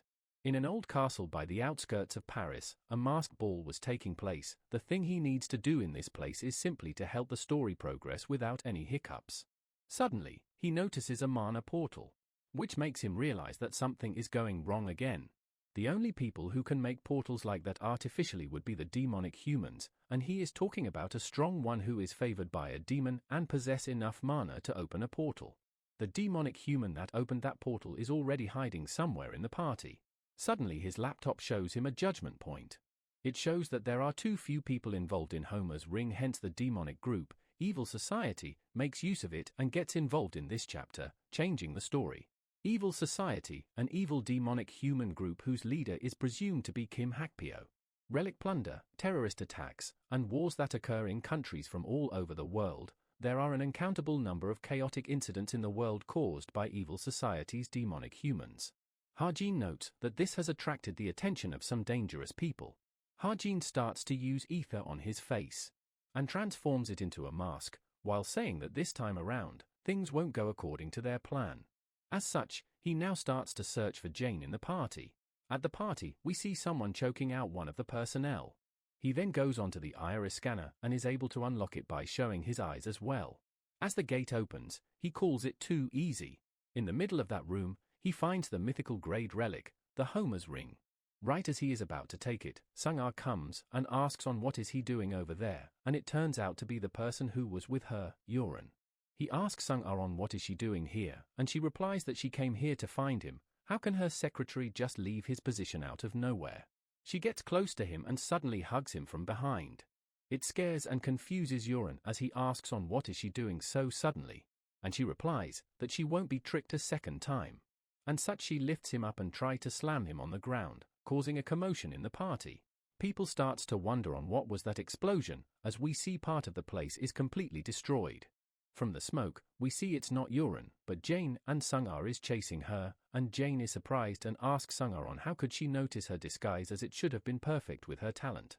Sung-ah catches up with her and replies that she knows that Jane switched places with Yuran when they reached Paris. Did she really thought that she would not notice how her closest aide speaks and walks? Jane smirks and replies that she does not remember Sung-ah being such a meticulous person in the past. Perhaps being betrayed by her really hurt her a lot. Suddenly a whip strikes Sung-ah and binds her hand. It's Yoon-ha and Kim Soo-ho as Yoon-ha tells her that she does not know who she is, but they have to take their lovers' fight back home. Sung-ah asks them on who are they, and Yoon-ha replies that they are cadets from Cube, and if she puts down her weapon right now, there will be no bloodshed. But Sung-ah uses her power and burns away Yoon-ha's whip. Suddenly as she is distracted, Jane attacks her, but she is able to dodge. Their attack starts reaching towards Yoon-ha as well, and Sung-ha is barely able to block them. But she uses her fist to attack Jane's sword, and it breaks, surprising her. Right as Sung-ah is about to finish her off, Soo-ho blocks her attack. She asks on who the hell is he, and tells him to get lost before she cuts him as well, but he tells her he won't, and though he doesn't know why they are fighting, he won't let anyone just get drawn into their fight. It'd be best for them to stop right now. Sung-ah gets pissed and kicks Soo-ho right in the gut. As she looks back, she finds Jane gone, and we can see her escaping, while Sung-ah tells her to stop, but she starts to make fun of her. Suddenly a black miasma arises, and both Jane and Sung-ah are shocked, as they wonder what is that. We see a demonic human, with tentacles-like ability, holding the Homer's ring. From outside, Ha-jin takes notice of her. Switching to Naeun, she is frustrated upon getting lost. She is certain that she followed the map though, and wonders why is she back at the same place, and calls her watch useless. She questions on which lousy company made this. She will make an inquiry right away. Though it's her own dad's company. She notices that he has not answered his calls or has he read his messages, and she wonders just what the hell is going on. Sung-ah is surprised to see a demonic human, and she warns her to put the ring down immediately. She replies that it's not an item that the likes of them should have, hence, they, the evil society, will be taking it. Ha-jin observes the situation from the outside, and thinks now that the evil society has the ring, there is a really low probability that they can get it back even if they work together. With no choice left, he decides to go the plan B and starts using his ether. He calculates the amount and thinks that this much would be enough and throws his ether at the demonic human. With this, he has stolen the ring away right from her hand. She is shocked and wonders who the hell did that, and from behind her we see Sung-ah attacking. With the Homer's ring in his hand, Ha-jin thinks to leave away with it for now. Suddenly he notices something, and gets attacked by someone, which he dodges. The attack leaves a crater, and we see someone coming, telling Ha-jin that he cannot do that, and asks just where is he rushing off to with it. Ha-jin is nervous upon noting that there is a second demonic human here. The guy greets Ha-jin and introduces himself as Sidious, and asks if it would be easy to understand for Ha-jin if he told him that he is a part of the evil society. He praises Ha-jin for his technique that he used to steal the ring, as Silason could not even do anything about it, to which Ha-jin replies that it was not anything great. But since he is so full of tricks, he should realize what he is about to say to him, and hence tells Ha-jin to hand over the ring. But Ha-jin replies that he cannot do that, which annoys Sidious, and replies that there is always someone like that, a person who gives them trouble in their perfect plan. He pulls out his weapon, citing that he has no choice but to use force against him. He attacks Ha-jin and we see a huge wave of red energy is released from his sword. It leaves a big impact as well, but Ha-jin is able to dodge it. Sidious asks Ha-jin if he got scared and explains that it's a magic sword that costs at least several hundred millions. As long as the user has enough mana to infuse into it, it could be even more powerful than a low-ranking relic. It'd be best for Ha-jin to hand over the ring before he becomes a mess. Ha-jin thinks that one of the benefits that demonic humans get via their contract would be an exponential increase of mana. That sword is probably best possible sword for that demonic human. Hence, Ha-jin starts to think to do something about his sword. Sidious attacks him again, but Ha-jin again dodges. Ha-jin proposes him to talk instead, as he will give him the ring if they talk, and Sidious replies, why would he do that instead of simply killing him and taking it? But Ha-jin asks, wasn't he trying to negotiate earlier, and Sidious replies that he is so noisy with his mumbling, even if he tries to buy time, he would not be able to find a way to defeat him. As he can tell just from a glance, that he is way weaker than those guys who are fighting inside. And his only weapon is and his physical abilities are also only good enough to dodge his attack, and such he asks Ha-jin on how can he be confident enough to stand before a demonic human. Sidious gets tired and charges up his sword, while saying goodbye to Harjin. But suddenly, his sword just stops working. He wonders what is happening and Harjin tells him that his sword probably won't work for today, which confuses him. And Harjin continues that it's because he is a lucky person. Sidious calls it bluffing and there are times when equipments malfunction, however he can still kill him easily without a weapon, as he believes. Harjin asks if that's really the case. Harjin decides to use the rest of his stigma and change it into light mana. Sidious attacks him, but Harjin changes his weapon to shotgun mode and shoots at him at point-blank range. Now switching to Naeun, who has given up on finding the party location after getting lost. She notices a lot of police cars and wonders where they are going, and sees her smart watch and notices that no one from the party has contacted her either. Looking at which, she gets disappointed and wonders why is that. She thinks that she has gotten influenced in a strange way. Suddenly she notices Harjin sitting beside her, and is surprised and asks him on why is he here. But Harjin replies that he is a little tired and she gets confused and asks on what did he say again. Harjin suddenly falls on the bench, and Naeun freaks out and asks him if he is sick. She tries to call him out, but he has fallen unconscious. Suddenly we switch scenes, and Harjin starts to wonder where is he. But he remembers, it was that time he finished his sats. Suddenly someone calls out his name. And we see it's his parents, and he asks them on why did they come all the way here, as it's so cold today as well. Harjin starts crying, as he has messed up his exams. His parents hugs him and consoles him, telling him that it's okay. Harjin starts to wake up from his dream, with tears in his eyes and laying on a bed, as he wonders where is he. Naeun and Suho enters the room, with Naeun asking if he is already awake, and Harjin is surprised to see them as well. Naeun complains on how hard it was for her to carry him back here, and tells him to get a grip. Seeing Harjin's face, she notices and asks if he cried, to which he tries to deny. Suho tells Naeun to step outside for now, and she asks on what did she just do. Natasha asks Harjin if he feels better now, which he replies that he does. She tells him that he had symptoms of exhaustion, and tells him to not move around too much and have a good rest, which he agrees to but asks them on where are they. Natasha replies that it's a mansion, and this is the room that he and Kim Suho have been assigned to. Harjin realizes that this is the huge mansion they were supposed to be living in. She asks if he is alright without eating anything, and he replies that he would be alright. Harjin notes that the assassination incident is about to start soon, and it's a good thing that he woke up before the incident started. Natasha tells him to rest up, and asks Naeun to leave the room with her, which she is reluctant to do so, and asks on why do they all keep asking her to leave the room. Suho cuts some apple for Harjin and asks if he is really okay, and he replies that he is fine. Harjin uses his smartwatch to see the news about the demonic incident and notes that fortunately no one got severely injured or killed in the process, seeing as how they did not mention anything else. Jane must have gotten out safely. He asks Suho about this incident and he replies, though he cannot give him any details, the demonic humans ran away before the heroes were dispatched, and Harjin gets relieved. Harjin notes Suho's hands are covered in bandages. Seeing which, he tells her to take care of himself, and calls him the protagonist, hence he should not suffer any severe injuries. He ran fearlessly toward Sung-ah today. At that time, Sung-ah really intended to kill him, and if that demonic human had appeared a little later, he might have gotten severely injured. He does understand why he did that, it's because he is the protagonist that walks only on the path of good. But a protagonist that tries to do good and righteous deeds, would he be able to overcome this crisis that's being controlled by an unknown being? And would he be able to send him back to his original world? Suho replies that he is no protagonist, such things don't exist. And if he is a protagonist, then Harjin is one as well. No, more like everyone in this world is a protagonist. Hearing which, Harjin seems to have a change of view. Suddenly, he tells Harjin that he saw the report that he wrote for Naeun, and tells him that he was kind of harsh, and Harjin replies that he was not, she does not have natural talent for archery. Suho asks if this is why he made a bet with her to compete with bows, and Harjin replies, yeah, and he wants her to give up if he wins. Suho argues that it's the path that she chose, and he does not think that it's anyone's place to ask her to give it up. Harjin asks if he wants him to cheer her on and comfort her even though she is obviously meant to walk down another path.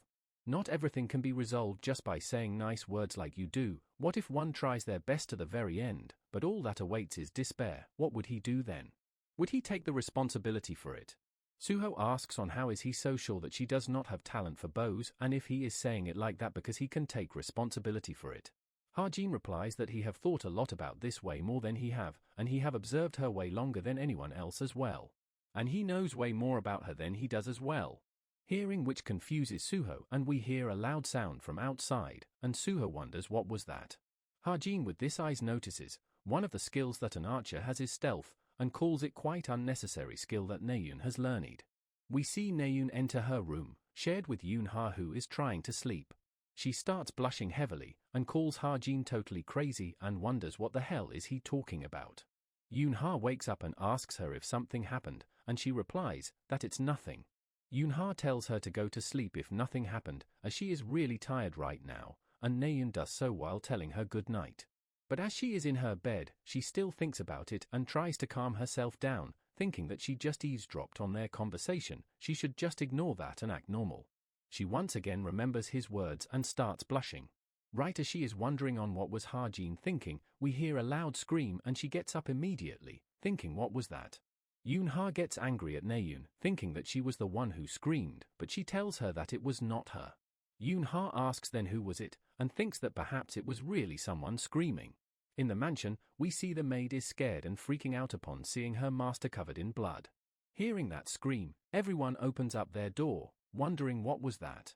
They notice that it came from the floor below, and Suho immediately jumps down.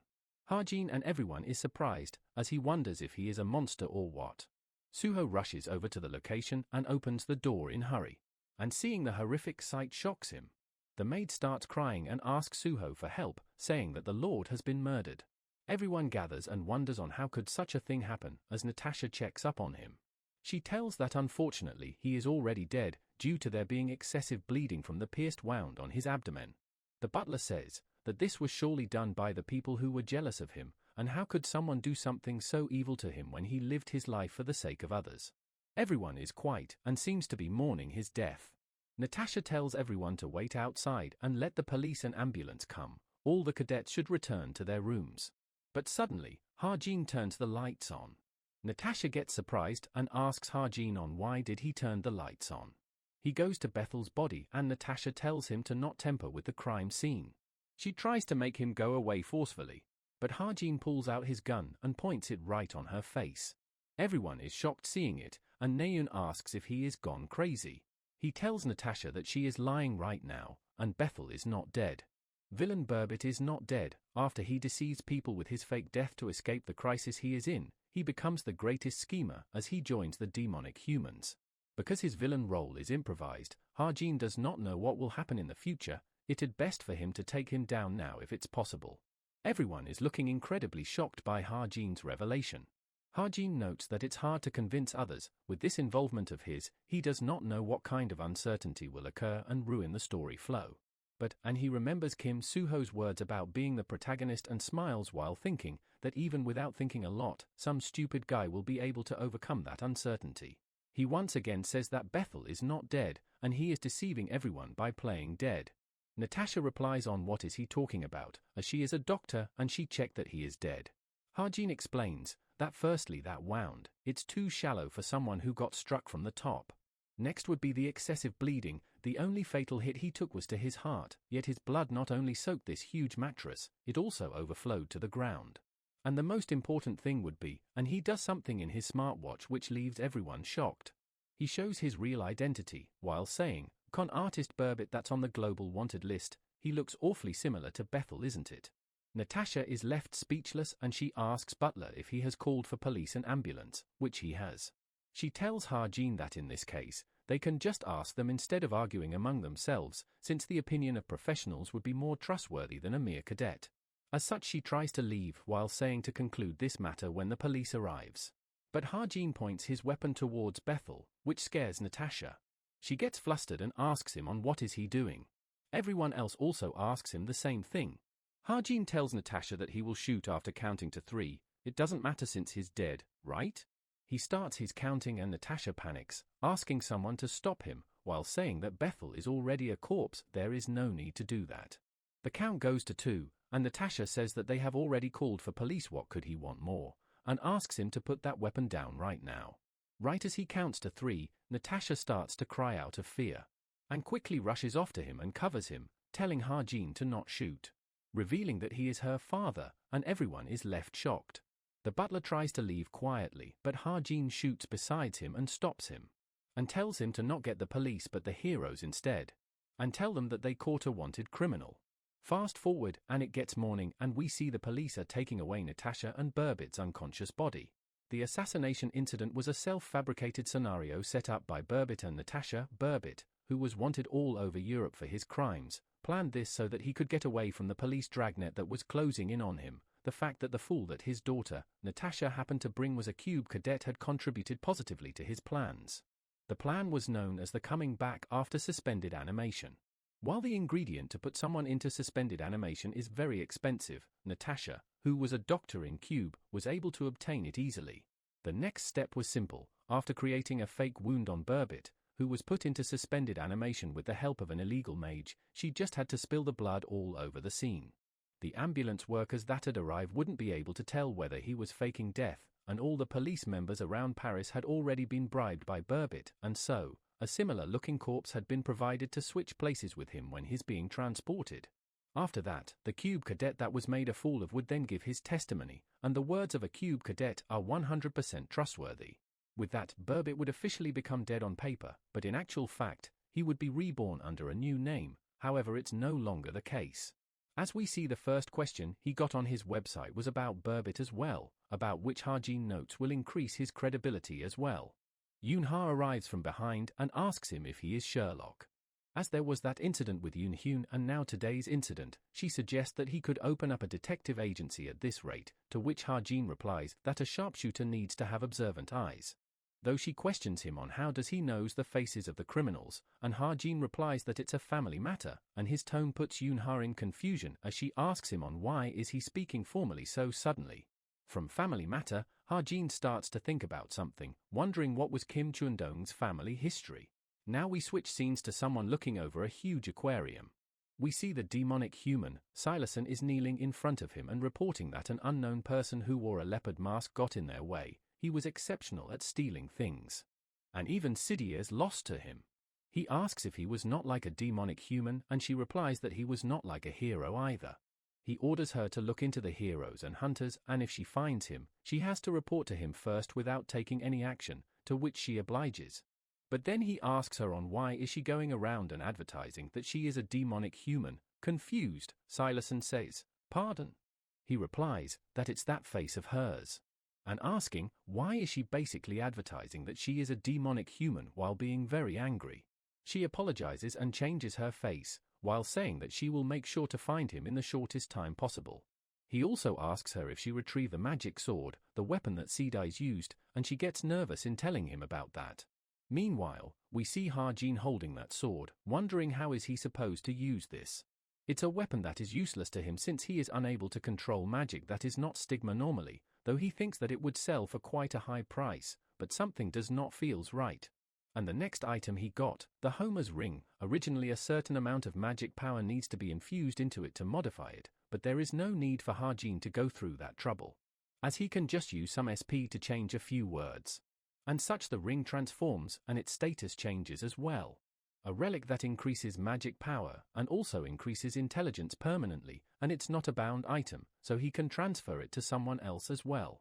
Compared to someone like him, who does not have enough magic power, Kim Suho or Chai Naeun would be able to put it to better use. It would be especially more effective for Naeun, who has more magic power. Now he goes on to check his stats, and other than speed and perception, the rest have not increased by a lot, but fortunately there was an increase in gift. And with this, he is starting to feel like he has hit a wall, and thinks that he probably needs to work even harder than he has done so far in order to break his limits. Though, he still should be able to beat Naeun at this level, and right as he is closing his laptop, he remembers that he was supposed to find out about Kim Chun-dong.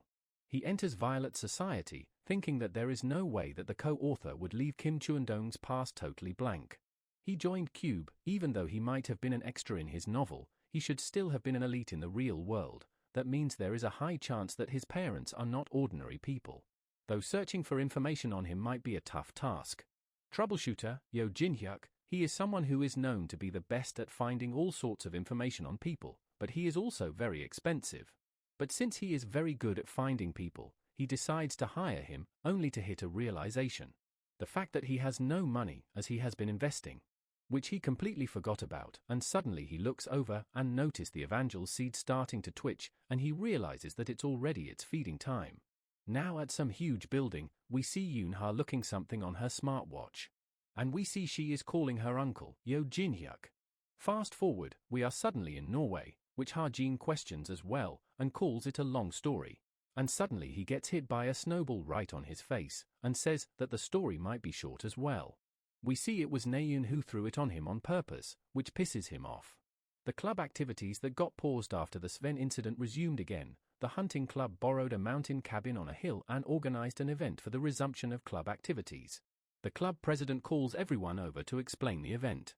She explains that the seniors have hidden flags with numbers like this in various parts of the forest. There are presents linked to each number of the flag. There are virtual reality devices, vouchers, and a lot of other amazing presents, so they should do their best in finding them. She tells them to draw lots and make up their teams. And as Naeun draws her lot, she is once again teamed up with Ha-jin, whom she asks if he has rigged the lots. She is annoyed and starts walking, telling Ha-jin to not hold her back, and Ha-jin with a deadpan expression tells her to just take care of herself, as there are boar traps below, which she already gets caught by, and Ha-jin starts laughing at her. Looking at Ha-jin's clothes, Naeun asks if he is fine with such a thin layer of clothing, as he will freeze to death in it, and Ha-jin replies that it's a functional coat. And an amazing one at that. It's something that Rachel gave him as a present when he had to worry about money and could not buy it. She told him that it was thanks for midterms and whatnot. Ha-jin starts to get teary thinking about how kind Rachel is. Suddenly, Naeun points towards the flag which she found, and Ha-jin notes that it's the flag number 1. Though he wonders why it's all the way over there, as what kind of idiot will climb up there? And right as he says, Naeun has already started climbing, and also calls Ha-jin to come quickly. Ha-jin sighs, and pulls out a knife attached with a wire. She asks him on what is he doing, and if he really thinks that it would work with a knife which is tied to a wire. Ha-jin prepares to throw it, while replying that of course it won't work with just any wire, while thinking that this wire has some of his stigma's mana. He throws it in the general direction, as it does not matter where it flies, since he controls the mana that's within the knife. We see the knife hitting the perfect spot, which surprises Naeun that it actually worked. Ha-jin goes on to pick the flag up, and Naeun excitedly asks on what is the reward, and Ha-jin tells her that there is some kind of note here. It turns out to be Yoon Sung-a's number, seeing which Naeun gets elated and Ha-jin is not so much. Ha-jin hands it over to Naeun, who is surprised and tells him that this is the number of number 1 guild's vice captain, and Ha-jin replies that he does not need it, thinking since he already has it. Upon taking it, she starts to blush, and gives it back, saying why would he give it to her if he is the one who got it, and Ha-jin simply tells her to forget it if she does not need it as well, and they both head back to the cabin. Now switching scenes, we see someone in deep thoughts. It's Yoon-ha, who remembers Ha-jin's answer when she asked him on how he knew the criminals' faces. She thinks that the wanted criminal Burbit was someone who mainly committed crimes within Europe. It's a character that should not have any contact with Kim Ha-jin. It would make sense if that person memorized the faces of all global wanted criminals. But wonders on why would he do that, and there is only one hypothesis, which makes sense. No one knows who the main culprit that did something terrible to Kim Ha-jin in the past is. Because of that, he memorized the global wanted criminal list in order to find the culprit. If she considers that Kim Ha-jin is an orphan, then the hypothesis makes even more sense, and perhaps his parents did not just die, but were murdered. And due to that, he memorized the faces of criminals and hid his power so that he can find the culprit and kill him without the culprit knowing that he is there. Though this is still just a hypothesis, it's not what Kim Ha-jin's past really is, and if he really did had such a past and she was able to find it out, it would become a good opportunity for her. An opportunity to put herself in a greatly advantageous position when she is trying to recruit him into her guild later on. She starts to think and sighs in the end, thinking she does not want to contact that person. We see a building and a phone ringing. Someone comes up and shouts on why aren't they picking up the phone, and complains about the secretary being of no use.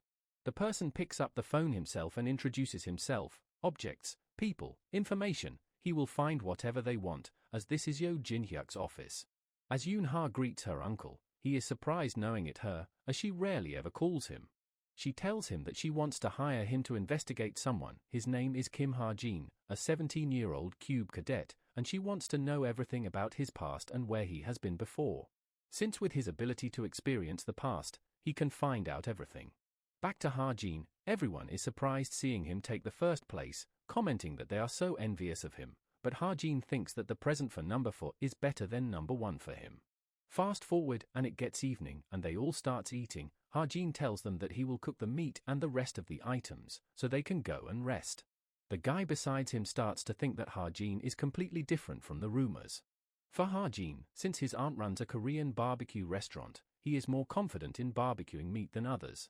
While eating, the president brings up the topic of end-of-the-term exams for them. She tells them to be extra careful, as they must not trust anyone during the end-of-term exam, and one of them asks if it's that tough. She replies that it's not just tough, she has seen friendships being broken up as well. Since it is directly connected to the results, everyone is very sensitive. And they must have heard of the repeat class as well. They are really dangerous, so they should be wary of them. Repeat class, as per the name, it's a class for cadets whose grades did not make it and could not advance to the next level. There's around 200 cadets in each grade. Among them, around 20% of them have either contracted with a demon or belong to high-risk groups, and the problem of this end-of-term exam stems from them. Now that the co-author has gotten involved, it's possible for the percentage to increase. That's proof of just how rotten the current cube is. The president calls out to Ha-jin for doing a great job and tells him to take a break and eat with them, though he replies that he has been eating while cooking, so it's good for him. Ha-jin thinks that they are being really friendly to him, just because he is cooking the meat well. The president tells everyone since they all had great dinner, it's best to rest in the mountain cabin instead of going out for a night hunt. At night, we see them all playing and having fun. Ha-jin, sitting outside, thinks that it's been a while since he had such a great laugh. Suddenly he gets another request on his website to find a con artist, seeing which he notes that the name is quite German-like and it must be a referral from the previous customer. He uses his book of truth and gets all of the information about the con artist. He gets quite dizzy from it and thinks that it's great he is earning money from this, but he doesn't really like how he feels after using this ability. He closes his laptop and starts to admire the view. Suddenly, he starts to do a smoking action, but remembers that he quit smoking already.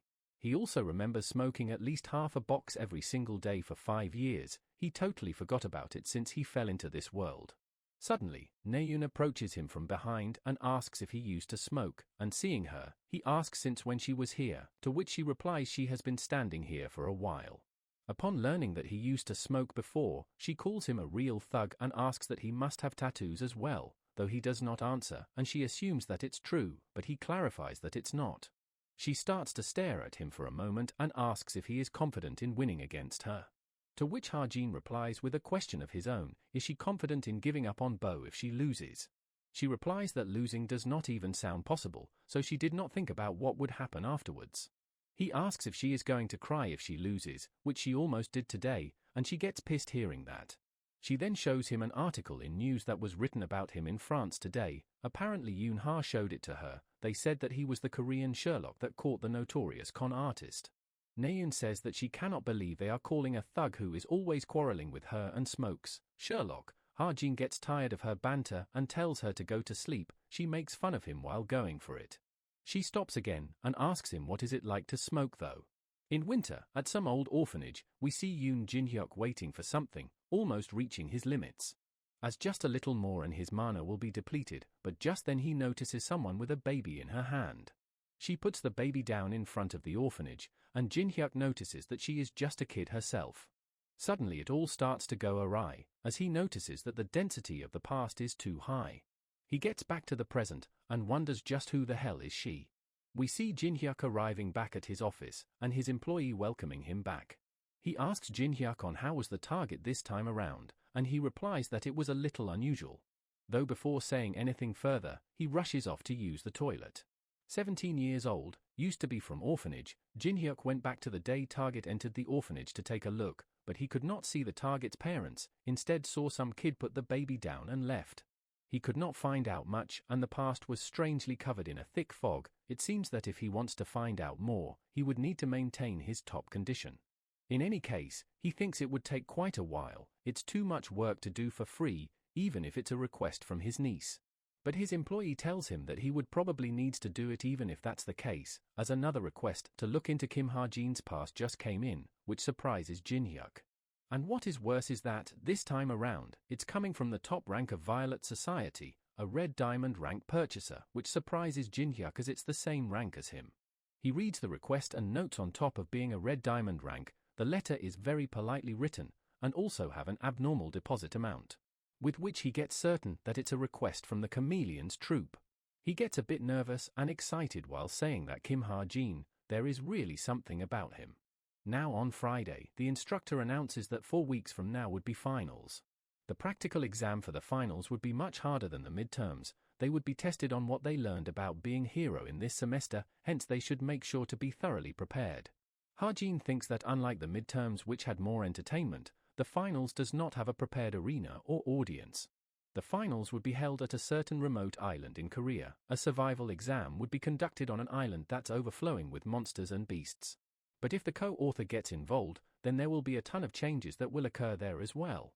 And there are lots of other variables besides the co-author as well, as such he needs to be on guard. Instructor tells them that he cannot share more details of the exam yet, but in this exam, numerous instructors of middle to high rank will be going all out to ensure the exam location safety. All they need to do is focus on the exam. And with that, he ends the class and wishes them luck for their weekend. As Ha-jin is packing his bag, someone calls him out. It's Naeun, who asks if he has forgotten about their bow bet yet. Ha-jin asks her in reply that if she has forgotten that she would have to quit using bow if she loses, and she gets angry, telling him to not cry if he loses. They both arrive at the archery center. As Naeun asks him if he is ready, he replies he is, but there is something. Behind them, everyone is here, about which Ha-jin asks on why all of them are here. Class president comes along saying, were they really trying to do something fun all alone, and they need an audience for something like this to be fun. Ha-jin with a deadpan expression, thinks if Lee Young-han is not even embarrassed from what happened previously. Suddenly Shin pulls his hair in anger, saying that he has asked Naeun to quit using bow if she loses, but if he loses instead, would he be quitting cube then? Naeun kicks both of them away, telling them to stay out of this as they are about to start. She starts explaining that their objective will be to hit the target. It would be launched from the target launcher over there, and they will be starting from 100 meter. Every time they succeed, they will add an additional 50 meter and continue shooting. And that is all there is to it. She then mocks him by asking if he is too scared because it looks very hard to do, but he replies it because it's easier than he thought, which pisses her off, as she replies that she will see how long that confidence of him will last.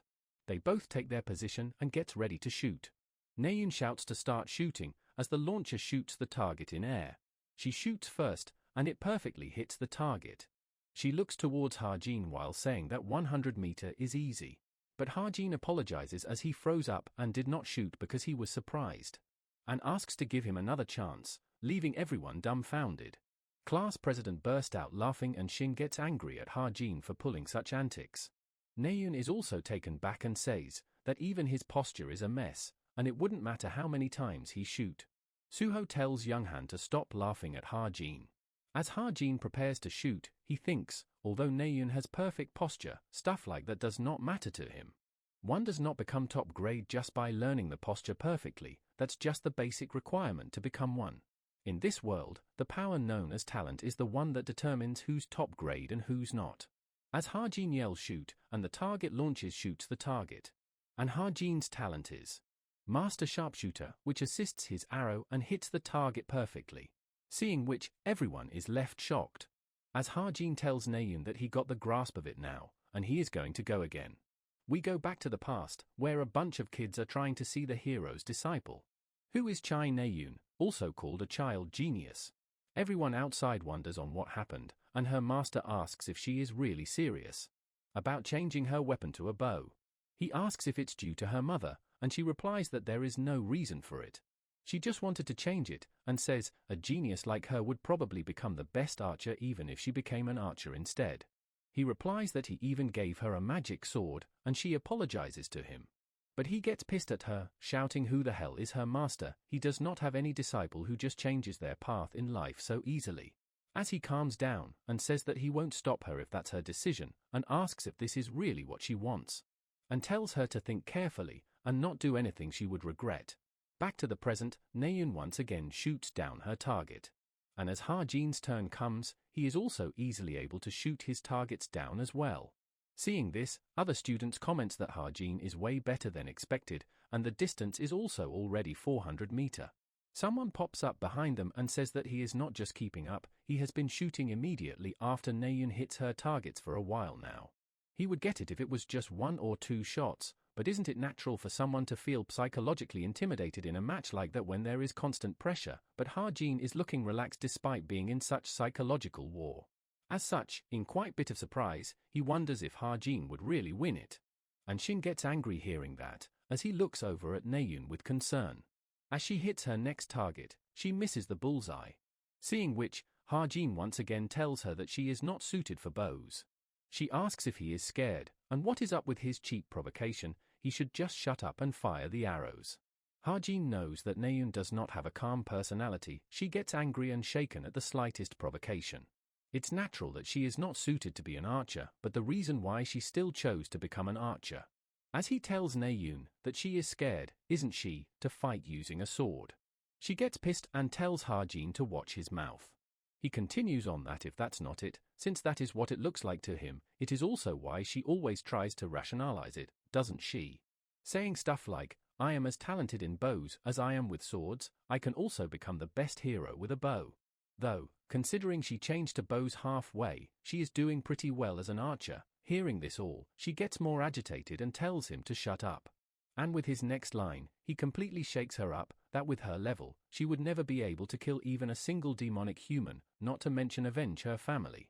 As she shoots this time, her arrow completely misses target. It leaves everyone, including Naeun, shocked. And as such, Naeun loses her duel against Ha-jin. Now at evening, as Yoon-ha is walking outside, searching for Naeun, she looks over and finds her sitting on a bench. She asks her on what is she doing here, and everyone is looking for her. Naeun asks Yoon-ha if she heard about it as well, and that Ha-jin brought up her family. She starts getting teary, thinking on why does he do that, as he has helped her before, and while she does not consider each other close, she did think that he is not a bad guy she heard in rumors, but still wonders on why does he keep doing stuff like that. Yoon-ha also wonders on what would Ha-jin gain from doing stuff like this. Suddenly she realizes something, as if their relationship takes a turn for the worse, it would be problematic for her as she wants to recruit them both, and due to which she plans to do something, though she is a bit annoyed in doing that. She tells Naeun that Ha-jin has no family, and it's probably for the same reason as her. She also tells Naeun that she kind of guessed it, and perhaps Ha-jin identifies with her. He wants her to understand him even if he does things like that to her, and he wants her to live a good life. Yoon-ha finally leaves saying that she knows she might have lots of things to think about, so she would be going first, and tells Naeun to not be too late. Sitting alone, she starts to remember her past, about being asked on why she switched to bow, and she replies that she was just getting bored of swords. As hearing that, her brother pats her on the head, and tells her that no matter what path she chooses, he would support it, as he knows that she would do well. However, she has to promise him something. In the future, when she is ready, he wants her to think about what she really wants to do. As such, she starts to think about it.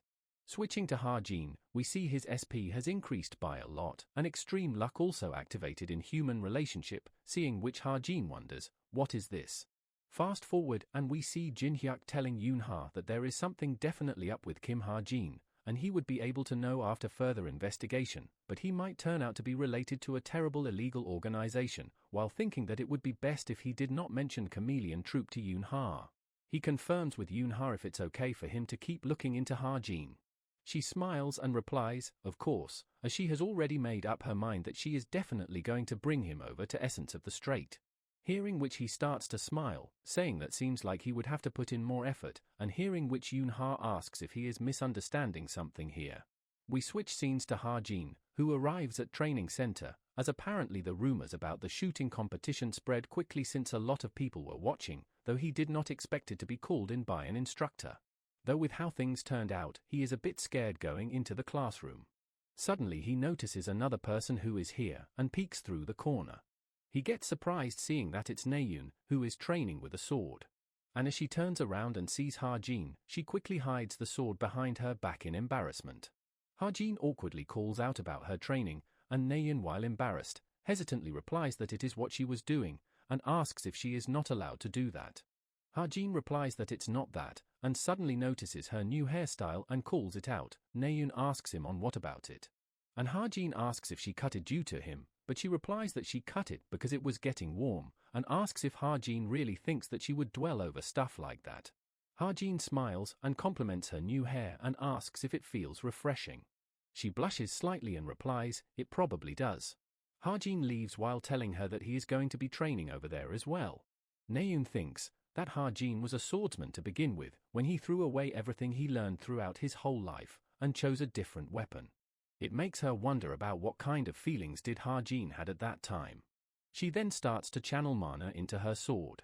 Seeing that it's reaching all the way to the ceiling now, she gets excited. She starts to remember his words about her keep using bow, and wonders if he knew from the start. Fast forward, back in his dorm, we see Ha-jin doing some shopping for the upcoming final exams. He notes that they would probably check for their belongings before they enter the exam location, but that it's meant to catch handmade defense tools and weapons, as long as he tells them that he brought all this along in case of emergencies, though suddenly he hears a sound. We see it's from Evangel's seed, who is crying for food, as Ha-jin gives into its demand. He notices that it's gotten quite big, and wonders if it's about to be born. A newly born Evangel would look around 3 to 4 years old. He should be able to raise her if he gives her a different look using the witch's power. He starts to tickle and play with it, and tells it to come out soon. Now at St. Hotel, in the outskirts of Seoul. We see Jane asking her captain if she is serious about disguising herself as a cadet and infiltrate the finals personally.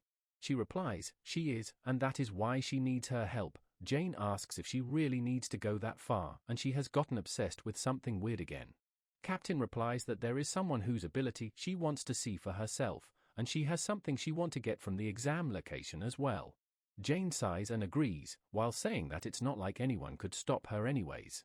As she starts using her ability to disguise the captain, and also starts to give her the information about the cadet she is about to disguise her in, the details of how she speaks, her personality, and her habits are all written here, so she should memorize them all.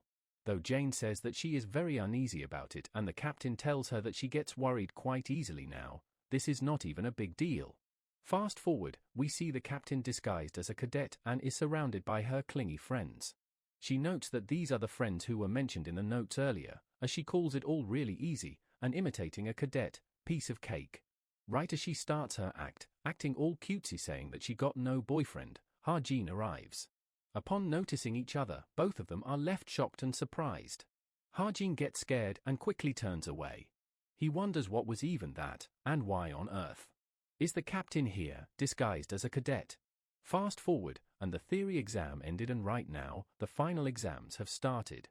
We see the captain enjoying with her friends and Ha-jin staring at her. Captain, who was still disguised as Seo E-jin, is still at Cube. After the midterms exams, Ha-jin did not think that she would appear at Cube anymore, but contrary to the original novel, she appeared again.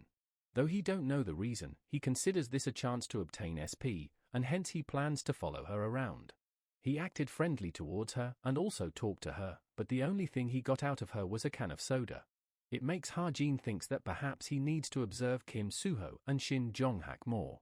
The instructor tells everyone to gather up and starts to explain the rules of the final exam. They have to survive on that island for 5 days and obtain points. They can earn points by either defeating the monsters that live on the island, or they can take from other cadets. Cadets can also buy and sell points between each other. And for those cadets who want to obtain the best results, 200 points will be given to those who steal an instructor's name tag, so they can give that a try as well, which makes Ha-jin thinks on who would want to go against an instructor, who is currently a hero. Finally, the instructor tells everyone to follow him as he would drop them off to the designated spot. We see the students arriving at island shore on many small boats. Ha-jin, after getting off, notices that Rachel is also here and he calls her out. He asks her if she wants to move together with him for the final exam. Ha-jin thinks that it's not a coincidence that he got off the ship with Rachel instead of the other main characters. It was the result of thinking about the numerous changes due to the interference of the co-author. And as long as there is a villain who holds a grudge against Rachel, she is going to be the person in the most danger. Rachel replies and rejects his offer as she is more comfortable being alone, though Ha-jin claims that he knew he would be rejected. Suddenly we see Rachel's smartwatch buzzing, and Ha-jin has shared his location with her, just in case, as he is not going to let that co-author do whatever he wants. They both start heading out their own way, and Rachel thanks him for it. At night, we see someone walking around. It's Naeun, who is attacked by a bunch of monkey-like monsters. She starts using her sword and easily takes care of them in one blow. After defeating them, she suddenly starts to chuckle lightly, and starts shouting, wondering where the hell is she. She wanders around all depressed, thinking that ever since she arrived on the island, she has been killing monsters like crazy, and is unable to find a place for food or to rest. She starts thinking that at this rate, she is going to be the first one to be eliminated. Suddenly, she notices a bright light ahead in the bush, and she starts running towards it, thinking that she is also smelling something delicious from it as she is getting closer, assuming that perhaps someone has secured food. As she finally arrives at the source, thinking that she is saved, it turns out to be Ha-jin's camp. She is quite shocked upon finding him, and Ha-jin tells her that fighting between cadets starts after another 12 hours. In surprise, she asks him on where did he got all this, and he replies that seeing how long the test was, he guessed what it was and made preparations, hearing which, she replies that she forgot that he always had good grades. She also compliments on how smart he is, and as her stomach growls, she gets embarrassed and Ha-jin stares at her with a deadpan expression. He asks her on how many points does she have and she replies, 25, hearing which, Ha-jin offers her food for half of her points. Though she is taken back by the amount at first, she quickly agrees to it, and Ha-jin asks if she is fine with eating pork bellies. She replies that she would have to eat if she doesn't want to die. Ha-jin thinks that in the end, he met Chai Naeun instead of Rachel. And in this case, he starts using his drone and watches over other cadets. We see Rachel approaching a group of cadets, as Ha-jin wonders if there is no change to the overall story. As she stands in front of them, they asks if she wants to buy some food. One of them tells Rachel that she can just eat, it would be a little weird to buy and sell points between cadets. Fast forward, and it's already morning as Ha-jin is waking up. Though looking outside, he notices that it's a polar night. In the tent, he notices that Naeun is still sleeping. And the evangel seed starts acting up for food, as Ha-jin gently caresses her while asking if it's hungry. He lifts it up, calling it very cute, and puts it in his pocket, as he would be moving around. He asks Naeun if he is still sleeping, as he is going to be taking the tent, but she doesn't reply. As such, Ha-jin leaves her be, as he just needs to take the tent, and thinks that from now on, fights between cadets are allowed. If it's possible, it's better to retire the dangerous people first. However, they are not allowed to kill anyone. And the cadets who think that they're demonic humans aren't actually demonic humans yet. A demonic human who's in a contract with a demonic human and a demonic human who is in a contract with a demon are different. The former is expendable and are pawns who are treated like disposables for experimental purposes. But for the demonic human, their magic power is replenished, they can avoid going out of control, and their contract is flexible. In contrast to the latter, they are treated like they are the core of the force, but due to many side effects, there aren't many of them, and right now, on this island, the only cadet that has overcome the side effects is Ju Yo-hoon. And we see Ha-jin deciding to head to a higher ground, with his first destination being the Tree of Life, which is at the center of this island. He realizes that he needs to hurry up and quickly moves towards his destination. Meanwhile, Naeun seems to be woken up. We switch scene to some cliff, and an arrow is pointed towards someone from a bush. We see the cadet calls out to Yoon-ha upon noticing and targeting Ha-jin, but she immediately stops her and warns her to not mess with that person. She argues with Yoon-ha that Kim Ha-jin is only rank 934, but Yoon-ha still tells her that she cannot win against him. Ha-jin approaches a tree and takes a jumping stance. Rose notices it as well and wonders if he is trying to jump to that height and climb the Tree of Life. And that is exactly what Ha-jin does, and climbs the Tree of Life. Yoon-ha asks Rose if she saw that, and Rose is in shock and wonders how did he do that with just a few breaths, and Yoon-ha tells her that rankings don't apply to someone like him. If she had shot her arrow, the result would have been obvious. She also asks Rose to keep Ha-jin's strength a secret, to which Rose asks, why? And Yoon-ha replies that it's because she might become family with him in the future. Rose is surprised upon hearing that, and tells Yoon-ha that she will keep it a secret until she dies, and suddenly Yoon-ha's smartwatch starts buzzing. As such, Yoon-ha tells Rose to head back, as they got a message from Ee-jin. Now on top of the tree, Ha-jin uses his 1,000-mile eyes. He observes many cadets and a strong-looking one among them as well. Seeing which, Ha-jin says that he found it. A method to blow his nose without using his hands. As such, he takes out a stick with a particular phrase and coordinates written on it, which is apparently all he needs, as he throws it towards that person using his stigma magic. We see it was aimed to be directly in front of that person. As he picks it up, he realizes the place it was shot from. And as Ha-jin sees him picking it up, he thinks that all he needs to do now is to wait. Now back to Naeun, who seems to be waking up. And as she gets up, she is blushing heavily. She apparently heard Ha-jin talking to Evangel's seed and misunderstood and started to blush. She thinks that she has heard that compliment a lot when she was young, but would anyone say that to a sleeping person? She thinks that perhaps a stray cat or a dog might have came in, or perhaps he was saying that to himself. But questions what if that's not it, and what if he said this to her? Meanwhile, Ha-jin wonders if someone is talking about him. Now we switch scenes to Rachel's group, and she seems quite nervous traveling with them. Rachel thinks that since last night, she accompanied and grouped with the failing class that Ju Yo-hoon's is affiliated to. They rejected the points she offered them and shared food with her, and they asked her things like if she was comfortable and looked out for her as well. And due to this all, she felt uncomfortable. In the middle of the final exam where other cadets are trying to raise their grades, they don't seem to be doing anything to acquire points. They don't care how many points other cadets have acquired. And to her, it feels like they are focused on her instead of points. She feels that something is strange, and decides that she should not stay with them any longer, and thinks that she should have partied up with Ha-jin instead. Suddenly a guy calls her out from on top of a tree, and she gets scared. He tells her that he has found a 10-point grizzly, and asks if she would like to catch it together with him, as he thinks it's a little too much for him to do alone. Rachel agrees to do so, and thinks that she would just help a bit and leave.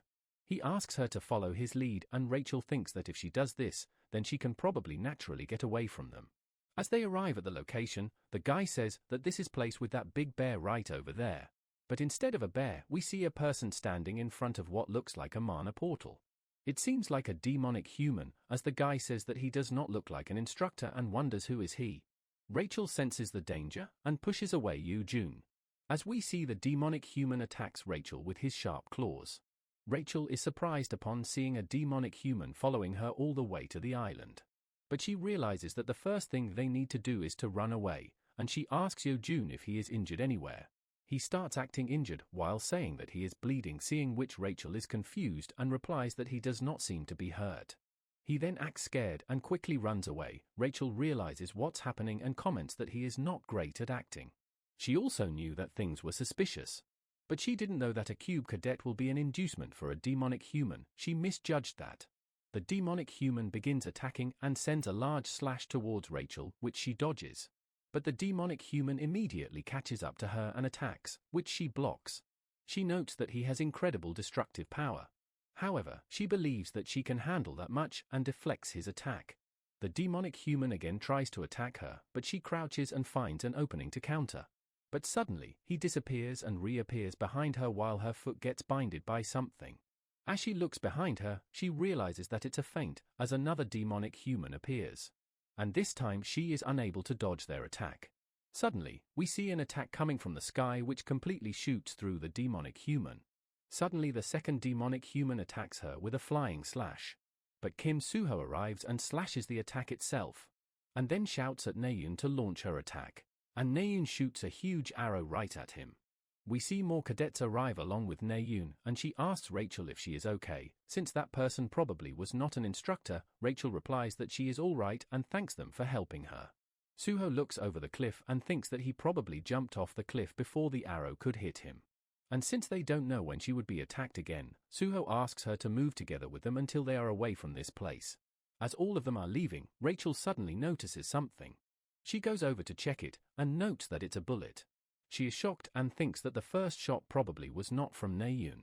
Now back to Soo-ho's group, who asks Naeun if she has decided to use a sword. She gets embarrassed and replies that this is just like a sub-weapon, as she thought she would have a hard time in test if she stubbornly insisted on using the bow only, hearing which Suho laughs. Behind her, Rachel is in deep thoughts, thinking that among the people she knows, only that person uses a weapon like that. She has never seen that person use anything like a sniper rifle. She wonders, how did he knew that she was in danger, and why did he help her? And why did he not show himself after helping her? Suddenly someone calls out her name, and she snaps out of the deep thoughts. It's Naeun, who tells her to travel together with them. It would be like doing a co-op mission, and asks her opinion on it. About that, she apologizes and says that she has to go now, and Suho tries to stop her by saying that it's still dangerous, hence she should travel with them a little longer. But she declines his offer and says that there is someone she has to meet. Back to Ha-jin, we see him checking his points that he got, and notes that to be safe, he needs to get around 50 points. He gets wondering how many monsters does he have to kill to reach that, as suddenly he notices something. We see the captain is here, seeing whom Ha-jin is surprised and wonders why is she here, and if she is here to fight him. But there is no way he can defeat her right now, and thinks to run away. But he decides to calm down first, as her objective for coming all the way here is probably to observe. As such, he hesitantly asks her on what is she doing here. She draws out her sword and Ha-jin hopes that she is not here to fight. Though seeing it, he realizes that she totally does. She asks Ha-jin to take out his weapon, but Ha-jin tells her to wait, as he knows that if he were to fight her, he would have zero chance of winning. But the requirement to win in a duel between cadets is different. He tries to distract her by talking, and all the while starts using ether. Captain tells him that if he does not pull out his weapon, she would have no choice, and he asks her to explain what's happening first. She asks if he is intending to waste time by talking nonsense. And in that case, she would take it that he is okay with her attacking him then. But Ha-jin has already stolen her smartwatch without her knowing. She asks him what happened, and if he is intending to surrender.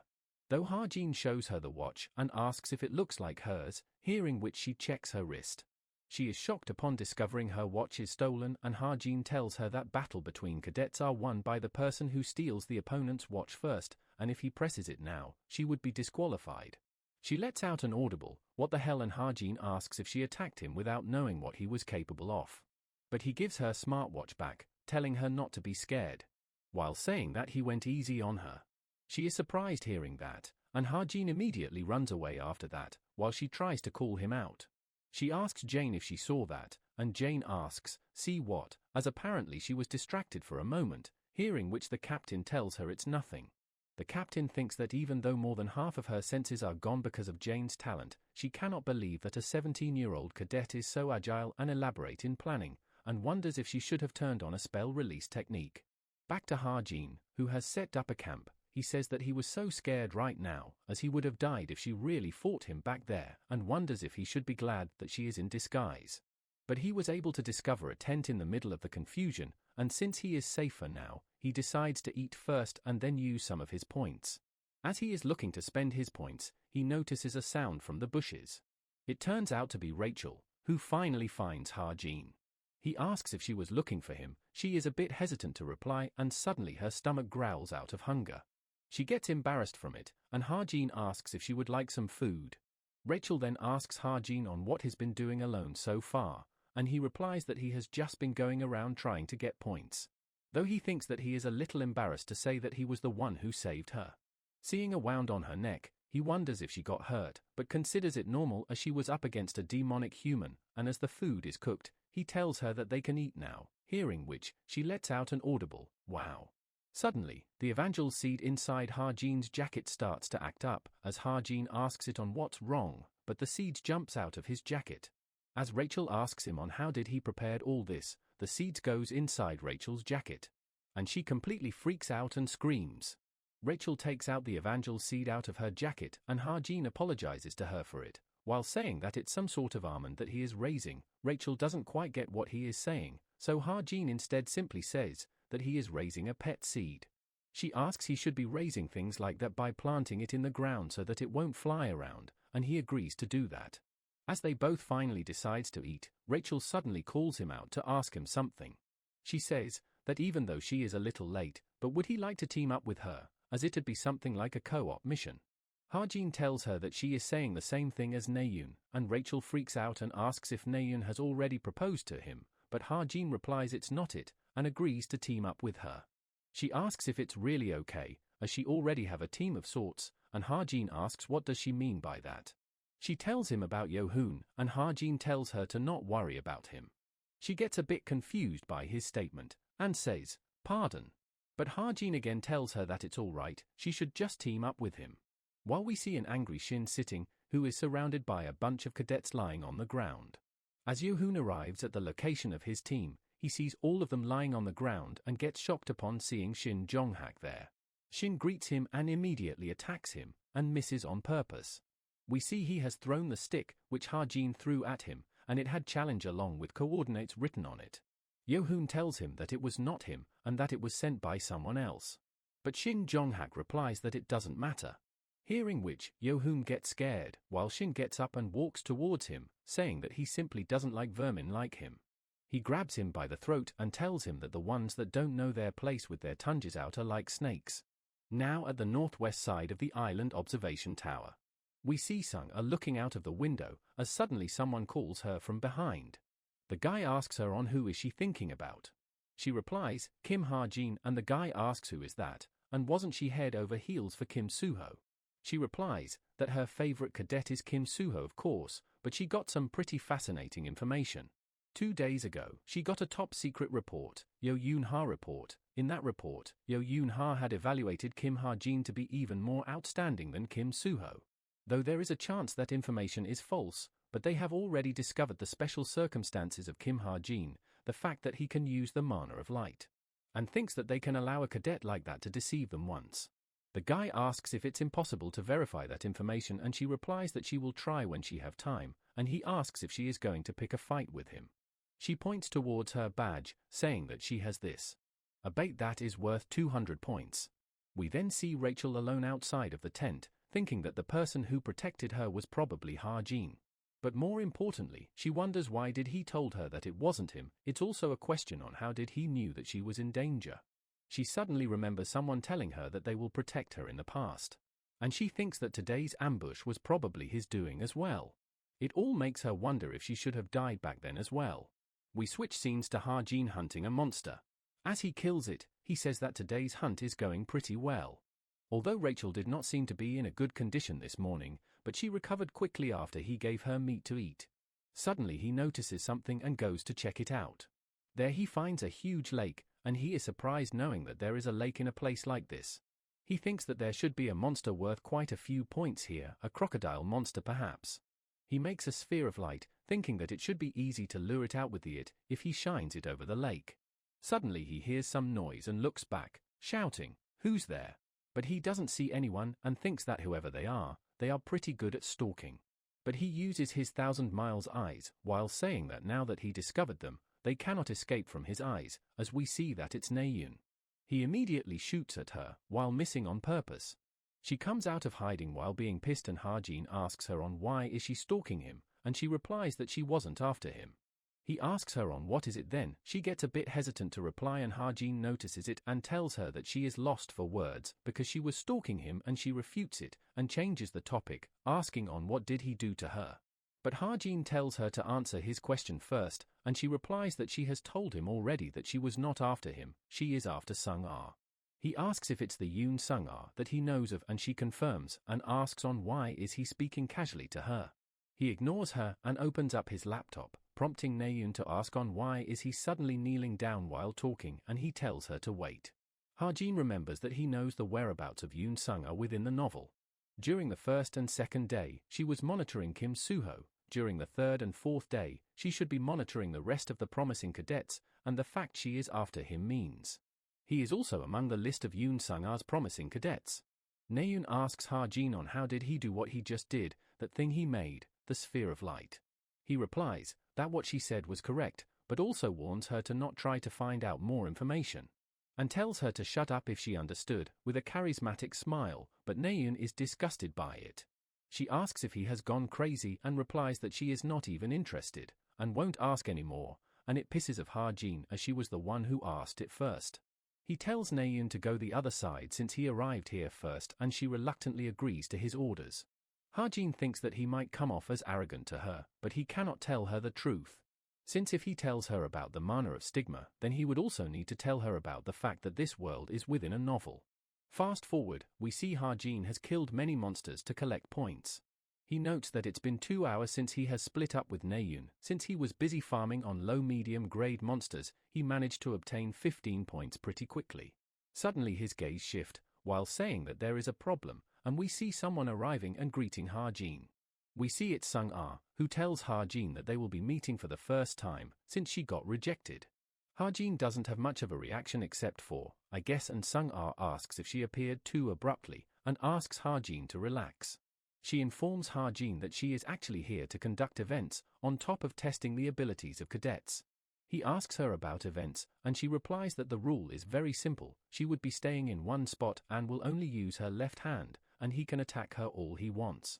And if just one of the attack is able to deal damage to any part of her body other than her left hand, or make her take a single step, then she will give him her name tag.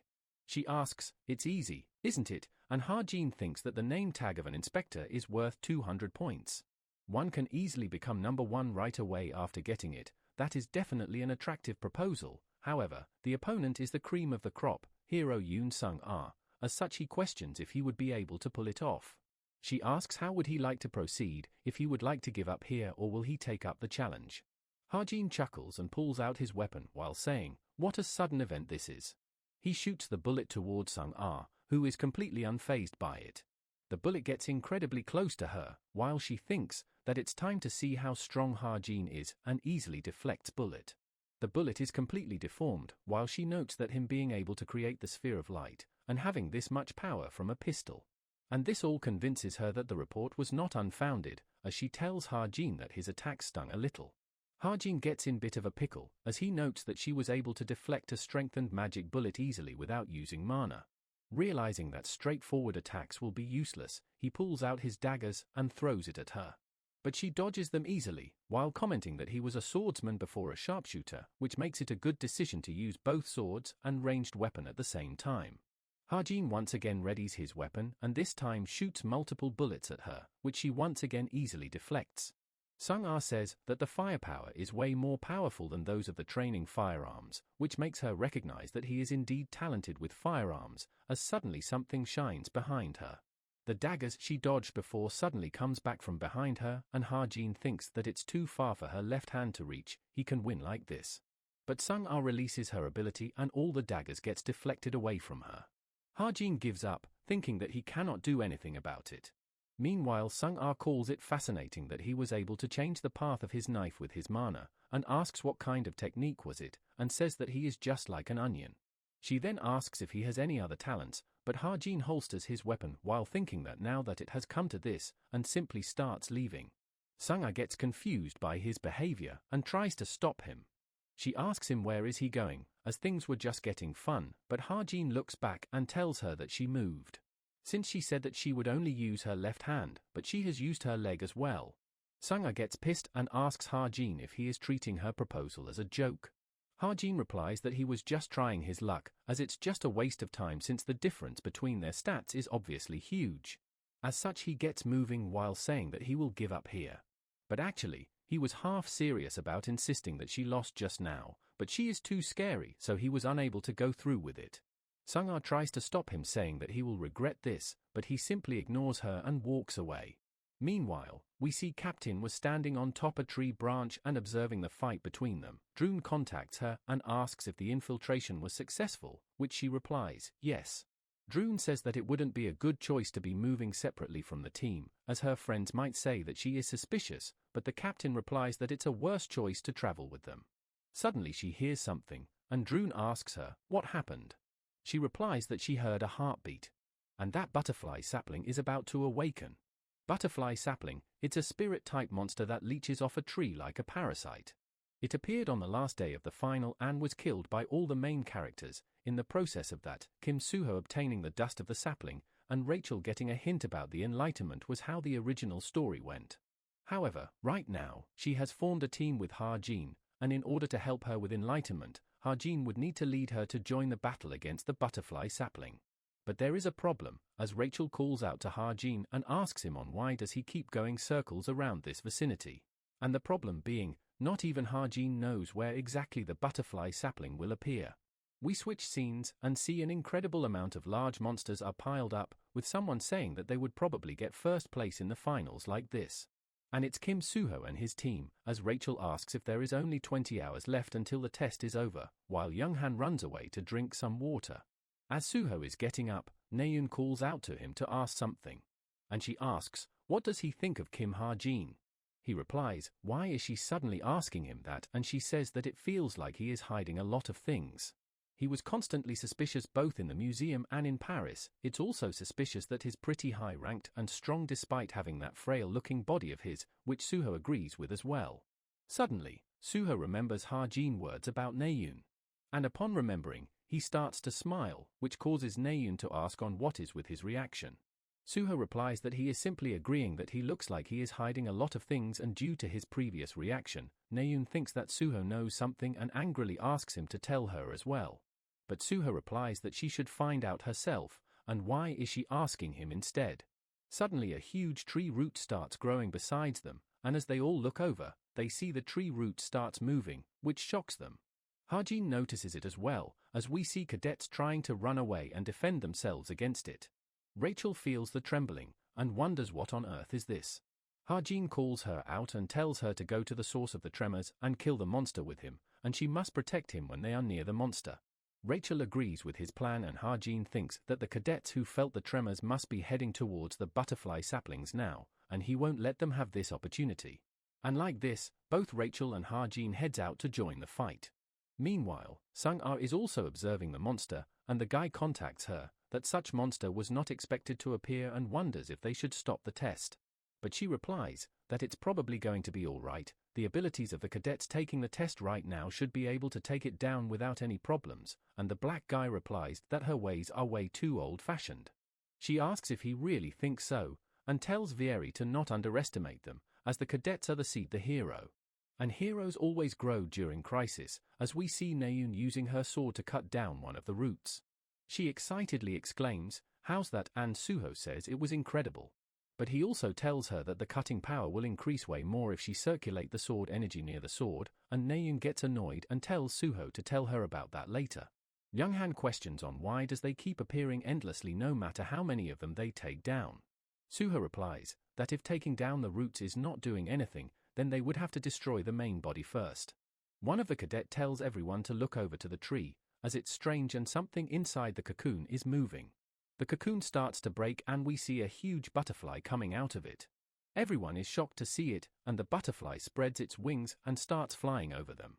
It also starts to spread some kind of dust on them, due to which everyone starts to lose their strength and consciousness. Naeun also loses her consciousness and falls on Soo-ho. Soo-ho carries them both and have them sit beside a tree, noting that they are simply asleep and the dust is not venomous.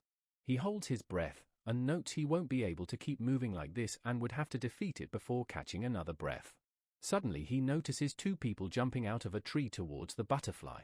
And Soo-ho gets shocked upon seeing that it's Ha-jin and Rachel, who both also have masks on them. As Rachel and Ha-jin arrives, and upon noticing cadets lying on the ground, she wonders if Ha-jin predicted all this and prepared everything in advance. Ha-jin calls out to Rachel and asks her if she sees the butterfly monster over there, and he would be defeating it, but he would need her to protect him from the roots. She agrees with it, and Ha-jin pulls out his weapon and shoots its wings, causing it to scream in pain. The roots attack Ha-jin, but Rachel comes to defend and slices all the roots which are coming towards them. As the roots fall back, suddenly the ground starts to tremble and Rachel notices that it's from right below them. As the roots attacks from below, Rachel pushes Ha-jin away from them, but her leg gets caught in the process. And she gets thrown right into a tree with powerful force. Ha-jin looks over and is shocked, and the roots targets and attacks him this time. But he gets saved by Kim Soo-ho's timely arrival, and Soo-ho opens his mouth to ask something.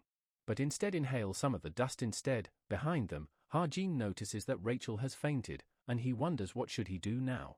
Suddenly the evangel seed in Ha-jin's jacket rushes off, which shocks Ha-jin as he asks it, where is it going? It straight up goes for Rachel's blood. Suho asks if they are trying to take down the butterfly, and that he will help as well, though he won't be able to move for long. Hajin thinks that his stigma's magic can make about 3 more fire bullets. He has to wrap this up with only that. Hajin accepts Suho's help and asks him to lend his hand. He tells him that as he saw, his last bullet missed. It's quite fast, which is unusual for a spirit-type monster. To make sure he can kill it, he would have to get close to it and aim from there, and he has to hold its attention until he can get close. Suho agrees with his plan and imbues his sword with mana. And upon seeing it, Hajin notes that it's the magic of the Sword Saint and wonders if it's stronger from back when he saw it in the museum. Suho looks back at Hajin and calls it quite strange, and Hajin asks, "What is?" He replies that no matter what he pulls out, Hajin never seems surprised, and the way he saw through Naeun's talent. And when he sees him, he seems like someone who knows everything about this world. Hearing which, leaves Hajin quite shocked. Suho then quickly jumps up to grab the butterfly's attention and starts slicing the roots.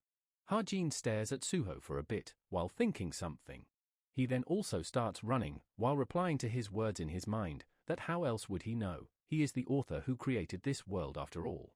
We see Hajin climbing up a tree, noting that he has come across a problem. This world that he wrote as a novel is currently unveiling right before his eyes. Remembering Suho's words, which was the moment he figured it out, that he has become a character in his own novel. He points the weapon towards the butterfly, while saying that he is the novel's extra. He shoots the butterfly, and this time it hits the target, and Suho is a bit surprised seeing the fire-type attack, and realizes that it was Hajin and thinks that it should be over now, and the butterfly starts falling towards the ground. Hajin thinks that the firepower was lacking a bit, and starts preparing for another shot. But suddenly, we see someone attacking the butterfly with crackling purple lightning. Hajin is shocked upon seeing it, and wonders what was that, and we see someone walking towards it. And upon looking over, Hajin realizes that it's the captain of the chameleon troop. Hajin wonders if she is after the butterfly dust, and as the butterfly is falling to the ground, Suho rushes towards it and deals the final blow. And it finally gets defeated, and Suho also falls down with a smile of satisfaction on his face. The captain goes over to the butterfly corpse, and is about to pick up the loot. But Hajin arrives and asks her to hand it over, while telling her that it's an item she cannot take. Hajin thinks that she still doesn't know exactly what functions the butterfly's dust has. She probably came for the dust because the loot from a spirit can sell for an expensive price. In order to fight the spirits that will appear in the future, Kim Suho must get the butterfly's dust. The captain looks over and sees many of the cadets lying on the ground unconscious. While thinking that even though the butterfly is dead and the sleeping effect is not as effective, she cannot believe that a mere cadet is still standing.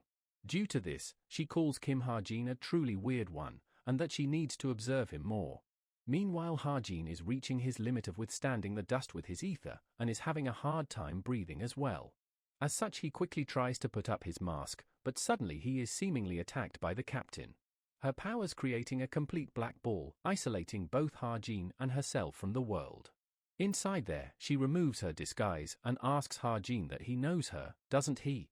And Hajin replies that she is Li Shuopeng. The captain starts thinking on who is Li Shuopeng, and remembers that it's the fake identity she used while approaching Hajin in the past. She replies that she is indeed her, and questions Hajin, according to him, on what does he think she is here for. Hajin replies, isn't she here to supervise, and the captain asks how long has he known that she was Li Shuopeng. Right as Hajin is about to once again lie, she attacks him. She almost threatens to kill him, but stops and instead threatens to beat him up if he dares to lie, and Hajin gets scared and answers that it was back he stole the watch. As when he saw her up close, he knew that she was a little different, and she gets confused about his statement. And Hajin tells her that he has pretty sharp eyes. The captain thinks Jane's talent cannot be seen through just by having sharp eyes. However, Hajin was not only able to see through Jane's talent, but also the cognition impediment device. And due to all this, she starts to think that perhaps Hajin's mana is anti-magic. It's a special circumstance where all the mana within him is anti-magic. In that case, it'd make sense how he was able to see through Jane's talent, since he just needs to focus mana on his optic nerves to do that. And if that's true, then it means his very precious resource that she must not lose. She removes the sphere and hands over the butterfly dust to Hajin, while trying to ask something in return. Though she stops in the middle, and thinks what to say, and Jane tells her to please not say anything strange and to just do what she says if she doesn't know what to say, and to not rush and take it slow. Captain finally speaks up and asks Ha-jin for his contact number. Fast forward, Ha-jin thought that he was going to die. But he did manage to achieve an important objective. And now he wonders, how can he give this to Kim Soo-ho naturally? Since the captain suddenly interfered, he has to think of a way. Suddenly, he remembers about Rachel and the seed. We see the seed is shining in gold color, and Ha-jin upon seeing it, realizes what is happening and thinks that it's happening right now of all times. As Evangel is finally hatching. We see Rachel in her sleep, thinking that she needs to defeat the spirit quickly, and that she needs to become the number one and become the pride of the imperial family. Suddenly she has a weird feeling and wonders what is happening. As her eye starts to open, she notices that it's too bright, and sees a small child. She wonders who is she, and her wound starts to feel like they are healing, and it feels incredibly warm as well. Rachel notes that the little kid also feels very familiar. It's almost as if she is a younger version of herself. The little kid says something, but Rachel is unable to hear it properly. She thinks that she needs to ask her again properly about it, but is unable to do so and starts feeling sleepy. As Ha-jin arrives near her, Rachel tries her best to ask the little kid on what did she just said. The little kid, upon seeing Ha-jin, calls him dad and tells him that mom fell asleep again. Now fast forward in the morning, the instructor wakes up the sleeping students and gets them back to the ship. The chaotic fourth day passed by in a flash, and at 9 a.m. the next day, they were able finally close the sickening chapter of the finals. While there was the butterfly sapling incident, which the supervising officers completely didn't expect, a negotiation concluded that the 4 cadets that stopped it would share the points. And we see Ha-jin get some new messages as well. He notes that there is still no contact from the chameleon troop, and wonders what caused the captain to take interest in him, and while he is in his thoughts, someone calls out to him. It's Na-eun, who asks him how did it end back then. Ha-jin, confused, asks what ended, and Na-eun replies that she doesn't remember anything after the halfway point. Soo-ho told her that Ha-jin destroyed its wings. But Ha-jin says that it's utter nonsense, and how would he destroy it with a weapon like his, and Na-eun replies that she also thinks that it's too ridiculous. But suddenly, Ha-jin asks her why did she use a sword instead of a bow. She gets pissed hearing that, and shouts that he only told her to use that, but Ha-jin replies there needs to be progress for it to be usable, as it's too dangerous to use a weapon that she is not trained in. But Na-eun tells him to not be worried about her, as he is not that clumsy. Ha-jin sighs and replies, is that so? He then asks her, how does she feel after using the sword? She tries to think what to answer, and Ha-jin says that it's probably still scary, isn't it? But she replies, what is he talking about? She is not scared of shit. Ha-jin remembers and thinks that it's very obvious when Na-eun is lying. It's one of those cringy behaviors he set for her. He smiles and wonders, why did something remain the same? He then reaffirms her that even so, she will become good with sword, as she is born with a talent for sword, after all. Fast forward to Cube, Yoon-ha tells Na-eun that in her opinion, Ha-jin seems to be interested in her. Na-eun gets defensive hearing that, and tries to deny it, and Yoon-ha asks Soo-ho if Ha-jin told him anything, since they both seems to be close, and Soo-ho wonders if they are close. But regardless, Soo-ho remembers what Ha-jin told him back in Paris, and replies that Yoon-ha isn't totally wrong, and Yoon-ha adds that Ha-jin is totally cold towards everyone that approaches him, but he seems to be extra interested in Na-eun.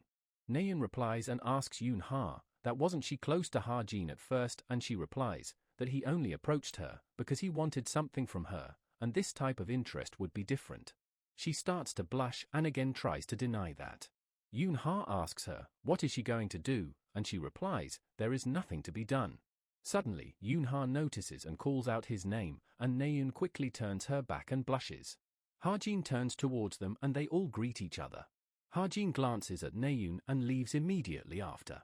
Yoon-ha teases her, saying that Ha-jin just glanced at her, didn't he, and Na-eun starts to get embarrassed and tells Yoon-ha to stop already. Fast forward, and Ha-jin is back to his dorm room, as he tells someone that he is here and asks if they caused any trouble. And it's Evangel, who comes running towards him while calling him dad. Ha-jin is quite conflicted upon hearing her call him dad, and tells her to not run. Evangel asks him, where was he, and he replies that he told her before he went to buy her food. He also instructs her to not call her dad, and she asks why, and he replies that because people will get misunderstandings, but Evangel doesn't understand and Ha-jin simply asks her to call him uncle or Ha-jin. But she once again asks, why, and Ha-jin thinks that she would require some education. But she simply looks over to him and smiles brightly. And Ha-jin remembers that Evangel hatched besides Rachel that day. That time, Ha-jin was quite surprised, and is confused upon hearing her call him dad, and tells her that she suddenly started running by herself, but Evangel insists that he is her dad. Ha-jin replies that he took care of her, and suddenly she jumps and hugs him, saying that he certainly did. As Ha-jin notices a helicopter flying above, he asks Evangel to turn back into being a seed, and she gets confused. Ha-jin explains that round and small previous appearance, but she asks, what about mom? Ha-jin thinks to himself that she really shouldn't call her that and tells her that she is busy, and such Evangel turns back into her seed form. And this is how she ended up in his room, and Ha-jin thinks that this whole thing looks as if he has a secret child, and such calls Evangel out to eat first. We see her quite elated in eating the food and finding it tasty as well. Ha-jin asks her to eat quietly, which she does so. And now, he looks over to the dust of butterfly sapling and wonders what should he do with that, as apparently, it helps to awaken hidden dormant potential. Write it sound simply, the main point here would be the target of the dormant potential, which means it can apply to both people or objects that have dormant potential. Originally, this should have landed in the hands of Rachel and Kim Soo-ho. But now, Ha-jin thinks on how can he give it to them. Now we switch scenes to Rachel's room, who is lying on her bed and wondering, whose child was it that she saw? Actually, it was more like that she felt her instead of seeing her, and she still remembers it vividly. She wonders if was the spirit of the tree or something. There are a lot of things that are still unknown about the power of the spirits after all, or perhaps she was simply hallucinating. But for that to have been a hallucination, she still keeps thinking of her warmth. And she feels like that they will eventually meet one day. Now fast forward to some time later, we see a huge stone statue. And below that, Yoon-ha seems to be waiting for someone while looking at her watch. The person arrives, as Yoon-ha notices and says that he is finally here. And that she thought he would reject her, as the person turns out to be Ha-jin. She also tells him that there is one more person they are waiting for, and since it seems that they will be late, they should go first. Ha-jin replies, okay, and wonders who is it. Now as they are traveling in the car, Yoon-ha says that she heard that he did pretty well in the final exams this time around, and Ha-jin replies that it was only 67 points, and Yoon-ha tells him that he should have aimed for 20 points or less if he doesn't want to attract attention, and that he is starting to get attention of other guilds as well. As Ha-jin is looking out of the window, Yoon-ha says that it's coming into sight, and seeing it, Ha-jin is quite surprised and Yoon-ha welcomes him to her guild, the Essence of the Straight. Some time ago, Ha-jin got a notification on his smartwatch about the guild tour announcement. Guild tour. This event is made so that cadets that are on school holidays can observe how heroes perform missions in person. The guilds in the country are given priority to choose the cadets that they want based on their ranking. And Ha-jin is also curious about what heroes do, and he is sure that there will be other missions besides the one he wrote about. However, each guild can only choose up to 3 cadets from the first and second years. Because of that, first years usually don't get chosen if they are ranked 300 or below. And based on his ranking that he obtained when he joined the academy, it would probably be hard for him to make it to the top 300 even though he did really well in the finals, calling it such a pity. Suddenly, his watch rings, and he is surprised that someone actually contacted him, and he wonders, who the hell is it? It's from the Hero Straits, as he is chosen for the guild tour, and if he doesn't want to go, he can also contact them to inform. Now back to the present, at the Essence of the Straight. A guy walking them starts to explain about the tour, saying that there are a lot of missions that takes place here. Missions that are of a certain level and above can only be taken on after the office has completed its analysis of the mission. Ha-jin glances over at Yoon-ha and thinks that she was probably the one who put his name on the list. The daughter of a guild leader should have that much power. As the guide takes them to one of the room, which Ha-jin figures out is the analysis room. The guide says that he has heard Ha-jin is the number one in theory, hence he wanted to show him this room first, and the guide is in between intermediate and advanced grade and the left-hand man of Yoon-ha, Park Sang-ho. He is the hero that is in charge of this round's guild tour, and he also looks like a nice person. So good to the point that if he weren't the one who wrote this novel, even he would not have thought that he is a vicious villain who would backstab Yoon-ha in the future. And suddenly, another person arrives, noting that the cadets are here. She is also a hero that is in between an intermediate and advanced grade, Lee Jin-ah. She starts to mock Ha-jin and takes dig on Yoon-ha by saying that the world has gotten a lot better, to think someone who is ranked 934th is able to have a guild tour at Hero Straits, and she wonders who managed to pull that off. Ha-jin thinks that there is no way she would have a good impression of him. Since Lee Jin-ah is supporting Jung Ho-seok, the current vice-captain of the Hero Straits, she is probably disgusted with the daughter of the guild leader who is also the rightful successor. But that is only happening right now. In the future, she would join Yoon-ha as one of her people and climb to the position of vice-captain with her own strength, the most outstanding person within the guild. Sang-ho tells Lee Jin that Ha-jin ranked first when it comes to theory, and she replies that it doesn't matter, as she was also number one when it came to that. And that the theories that cadets learn about aren't even that crucial, hearing which pisses Ha-jin off. As she asks Ha-jin, wouldn't he agree with it, while calling him theory number one kid. Suddenly, she gets an idea and gives him something to solve, saying that if he is that confident in his abilities, he should try solving this. Sang-ho tells her to not divulge the information to others like this, and she replies that it's fine since it's nothing special. Ha-jin gets quite pissed, as she tells him that he should give it a try, that is if a kid like him can even understand it, and Ha-jin thinks that this is making him competitive. He accepts it and asks her to borrow some paper. She once again tries to make fun of him, by saying that does he think he can write the answer down if she gives him some paper. Yoon-ha then gets a message on her watch that the last person has arrived on the first floor. As such, Song-ha asks her to go with him to fetch that person together. Meanwhile, Ha-jin is staying back in the analysis room to solve the paper. Ha-jin notes that the content of this is about the variables that could occur when raiding a dungeon, and this is definitely a question that a cadet wouldn't be able to answer. But for Ha-jin, as long as he has observation and reading, he just needs to write down the calculations that appear in front of him and copy it down on the paper. We see him almost being done, and is on the last part, but someone suddenly snatches the paper from him. It's Lee Jin, who asks him if he is still doing it, and haven't he realized that everyone has gone out, and tells Ha-jin to stop doing this unnecessary thing and leave already. Ha-jin gets quite pissed due to that. Though he ends up leaving, thinking that he was not able to write down the last part, and that she better not ask him for the last part later on. As the lift arrives on the first floor, we see him walking into Naeun. She is shocked seeing Ha-jin here, and asks Yoon-ha on what is he doing here, and she replies, who knows. She starts to smirk and tease Naeun, and Ha-jin thinks in surprise that the last person turned out to be Naeun, though he wonders why didn't Yoon-ha told him about her. Now it gets evening, and we switch scenes to Jin-hyuk's office, who is quite shocked as he was only able to get a few pieces of paper as the result of digging thoroughly for a month.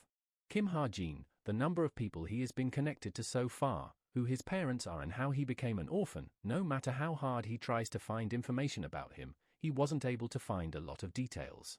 He looks defeated, saying that his niece sure gave him a difficult task.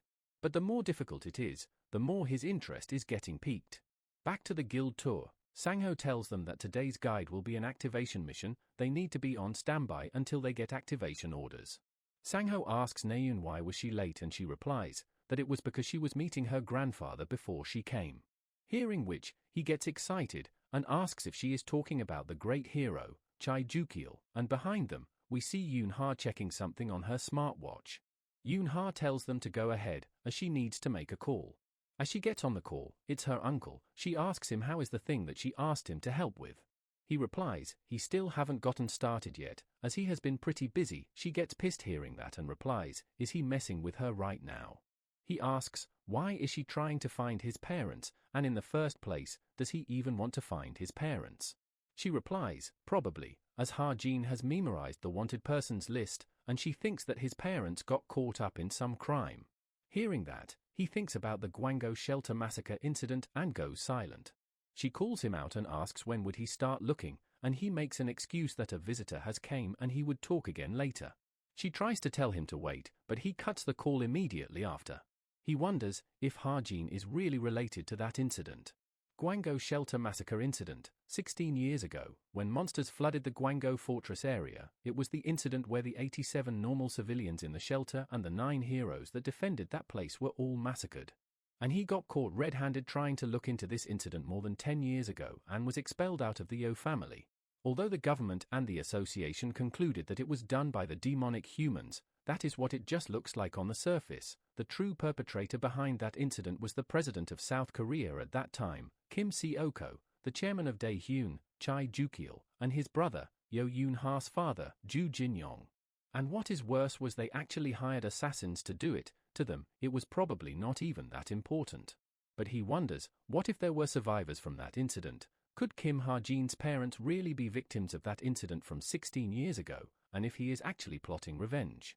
That would be dangerous. This matter won't end that easily, and if keeps on digging, the moment that crazy old man, Choi Ju-kil, notices what he is doing, he will die a terrible death. Now we switch scenes to the guild tour again, as we see everyone running towards the location, as the announcement is made that a large group of stone golems have appeared on some street. Upper immediate rank hero, Park Sang-ho, he is to be dispatched. Sang-ho asks Naeun, where is Ha-jin, and she replies, that he will catch up, it's okay. Meanwhile, Yoon-ha is annoyed as well, as Naeun asks her why is she making such a face, and she replies, it's nothing, while thinking about her talk with her uncle. And as they are running, Sang-ho spots the golem and tells everyone. We see some civilians are about to be attacked by it, as it tries to smash them down. Suddenly, Yoon-ha uses her whip and binds its hands, and Sang-ho rushes towards it, commending Yoon-ha for doing a good job. He then attacks it by throwing his spear right at it. Meanwhile, Ha-jin is still running and finally catches up, and Naeun is targeting one of the golem, noting that it's about 2 meters tall. Though she puts away her bow and thinks that she can probably deal with it with her sword and jumps at him to attack. She notices its ankle and tries to aim for that, but the golem realizes her intention. It punches Naeun right in her gut, and she falls down on the ground. We see her trying to heal and saying, how is the golem so fast? And the golem immediately continues its attack and tries to punch her. Ha-jin shouts at her to dodge from behind, and we see the punch lands and debris began to fly. But suddenly, we see Ha-jin is in quite the shock for some reason. And we see Naeun is actually in his arms, as he wonders what the hell is happening right now. Because he wanted to help Naeun so badly, his ether reacted automatically and pulled Naeun over to him. Naeun gets embarrassed and Ha-jin thinks that he needs to say something quickly, and tells her that if she is going to keep freezing in critical moments, she should just fight at long range instead. And tells her that her sword can become longer than that, isn't it? She tells Ha-jin to mind his business, and she simply made a mistake because she let her guard down, but he should watch carefully from now on. Though as she turns back and thanks Ha-jin for helping her while blushing. Ha-jin thinks the reason why Naeun had to be a swordsman was because she has a mana capacity that is several times larger than that of a typical hero. Her talent, Mana C, her mana capacity that is even larger than Kim Suho, has no output limits when she is using her sword as a medium. Fast forward as the operation ends, Sang-ho tells them they should go back as the rescue unit has also arrived and they have taken care of all of them as well. Suddenly, Ha-jin notices someone standing on top of a building. He turns back towards her and thinks that it's obvious who she is as she is watching over Ha-jin. Naeun calls him out, saying, what is he standing around for, and to let's go. Ha-jin turns back and apologizes to her for getting the ether first. Back inside the guild, Lee Jin is stretching out, saying her shoulders are so sore. Her assistant asks if she is calculating, even though she told her that it's okay to ask those in the office to do this, and she replies that she is smarter than those guys.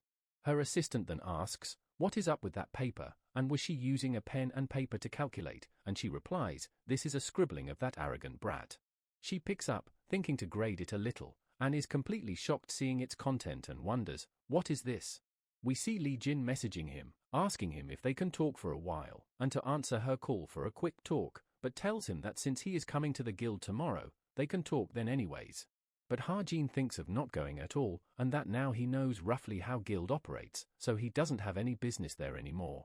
As such, he messages Sang-ho that he won't be able to participate in the guiding tour tomorrow, and he asks, why? Ha-jin grins, and thinks to have some fun teasing her. Ha-jin messages Sang-ho that someone said that he was 934th with a support network. Instead of being treated like that, he thinks it's better to give the other cadets a chance, and seeing his message, Sang-ho looks over to Lee Jin. He gets pissed at her, and asks her what is the meaning of this, and she gets scared and replies that she didn't intend for this to happen. Ha-jin laughs and thinks that this should be enough, and he can already imagine how angry Yoon-ha will be. He then starts to get sleepy, noting that he is tired as he went to a bunch of places today, but he have something to do today. As such, he decides to do it quickly while Evangel is still asleep. We see him taking out the butterfly dust. He stares at it and thinks that no matter how he looks at it, there is a lot more than he thought.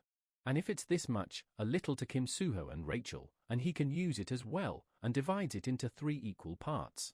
Ha-jin thinks that while those 2 are important, he needs to survive as well, and he should use it when he have the chance to. He should strike while the iron is hot, and he should do it when it comes to mind. It would be a waste to use on his physique, since he only have SP and no potential power. Hence, the thing he should use this dust on is ether.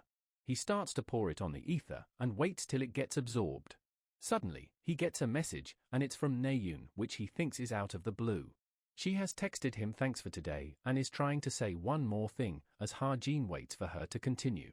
10 minutes later, he is still waiting as Ha-jin thinks that one of the 2 ways to make a person go crazy is to stop talking halfway. He texts her back, asking, "What is it?" and she asks in reply, "What does he want from her?" Ha-jin is a bit annoyed knowing that she was the one who started the convo and tells her to sleep. Ha-jin thinks, "What the hell was that?" and calls it quite stupid, but gives of a faint smile while saying that. As it is quite surprising that he is messaging Naeun like that, calling this emotional feeling new. As he started off as an extra that had no contact with the main story. And despite all that, he somehow ended up here. If he thinks about his role right now, he is like a supporting character, since nothing is set in stone, he can change anything.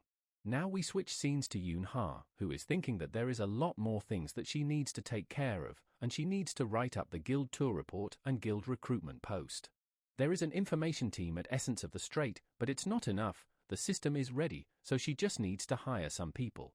She once again gets pissed thinking about her uncle, thinking that instead of waiting for that lazy human, she would just do it herself.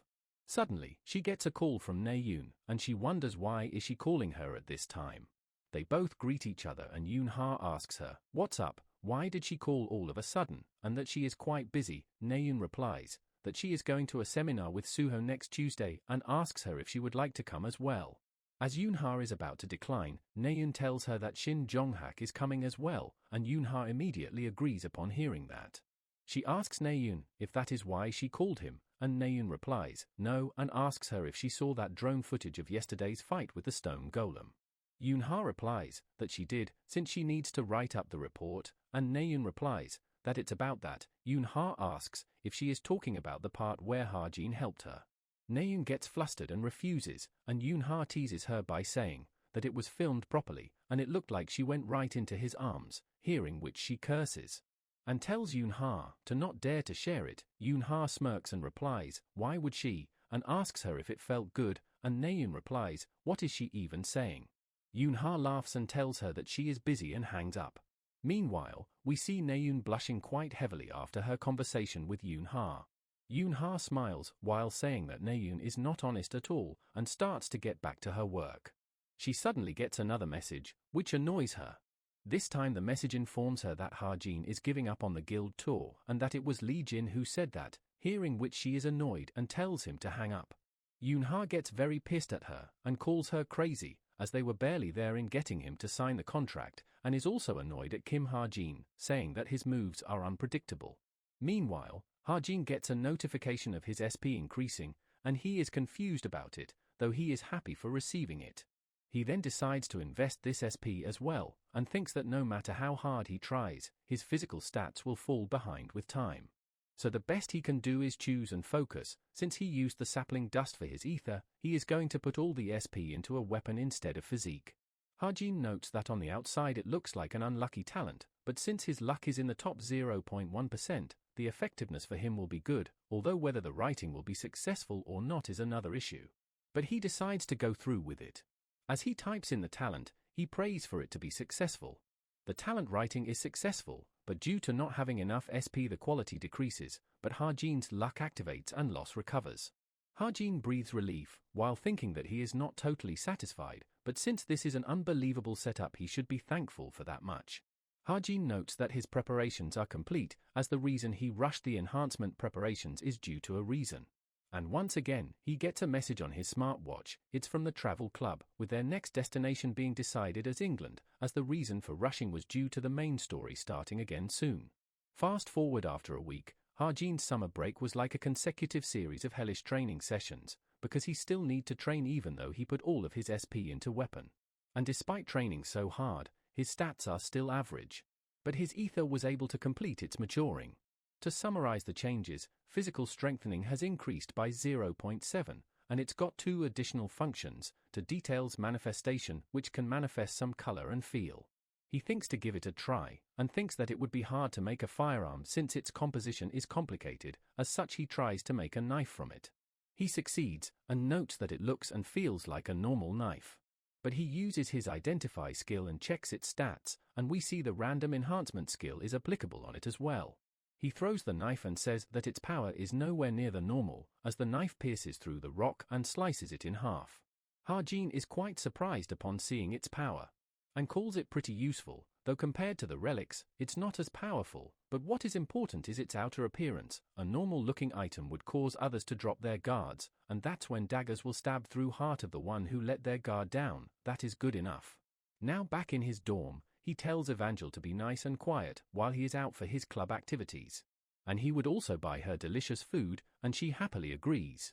He also tells her that she can only make animals with the spirit friend, and she must not make any of humans. She gets annoyed by all of his nagging and tells Ha-jin that she got it already. Ha-jin then leaves for his trip and they both say goodbye to each other. Now we switch scenes to Rachel, and someone tells her that she doesn't need to worry anymore. And their contract with Cube has ended, and they have decided to recruit trustworthy agents, and she thanks him for it. And Henry then says about Ha-jin that the cadet who saved her, he would like to approach him using the Imperial Guild offer, if she is okay with it, and she gets happy hearing that, and replies that she likes the sound of that and tells them to proceed with it. Rachel thinks that the Ha-jin she saw back then was definitely way above the level of 934th rank, and other guilds might already be aiming to recruit him as well.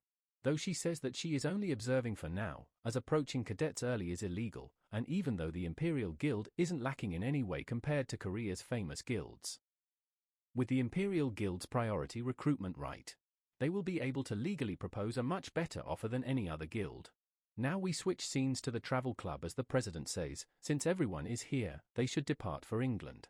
We see Naeun is burning up due to the heat, and Yoon-ha asks her, why did she wear the cadet uniform here? Naeun asks Ha-jin if he doesn't feel hot, and he replies that he totally feels comfortable, seeing which, Naeun calls it annoying. Now as they arrive in England, they are quite taken in by its beauty. The club president points at the place where they will be going today, and it's up in the sky, called Clancy Islet, and they were taking the portal together to move there. Ha-jin remembers, Clancy Islet, this place is made by the English government using the floating crystals that they possessed. It's a place where everything money-related is located. It has all sorts of entertainment, auctions and release events for new items. It's an island of gold which is basically like the Las Vegas of England. This is the place where the main story this time around will start.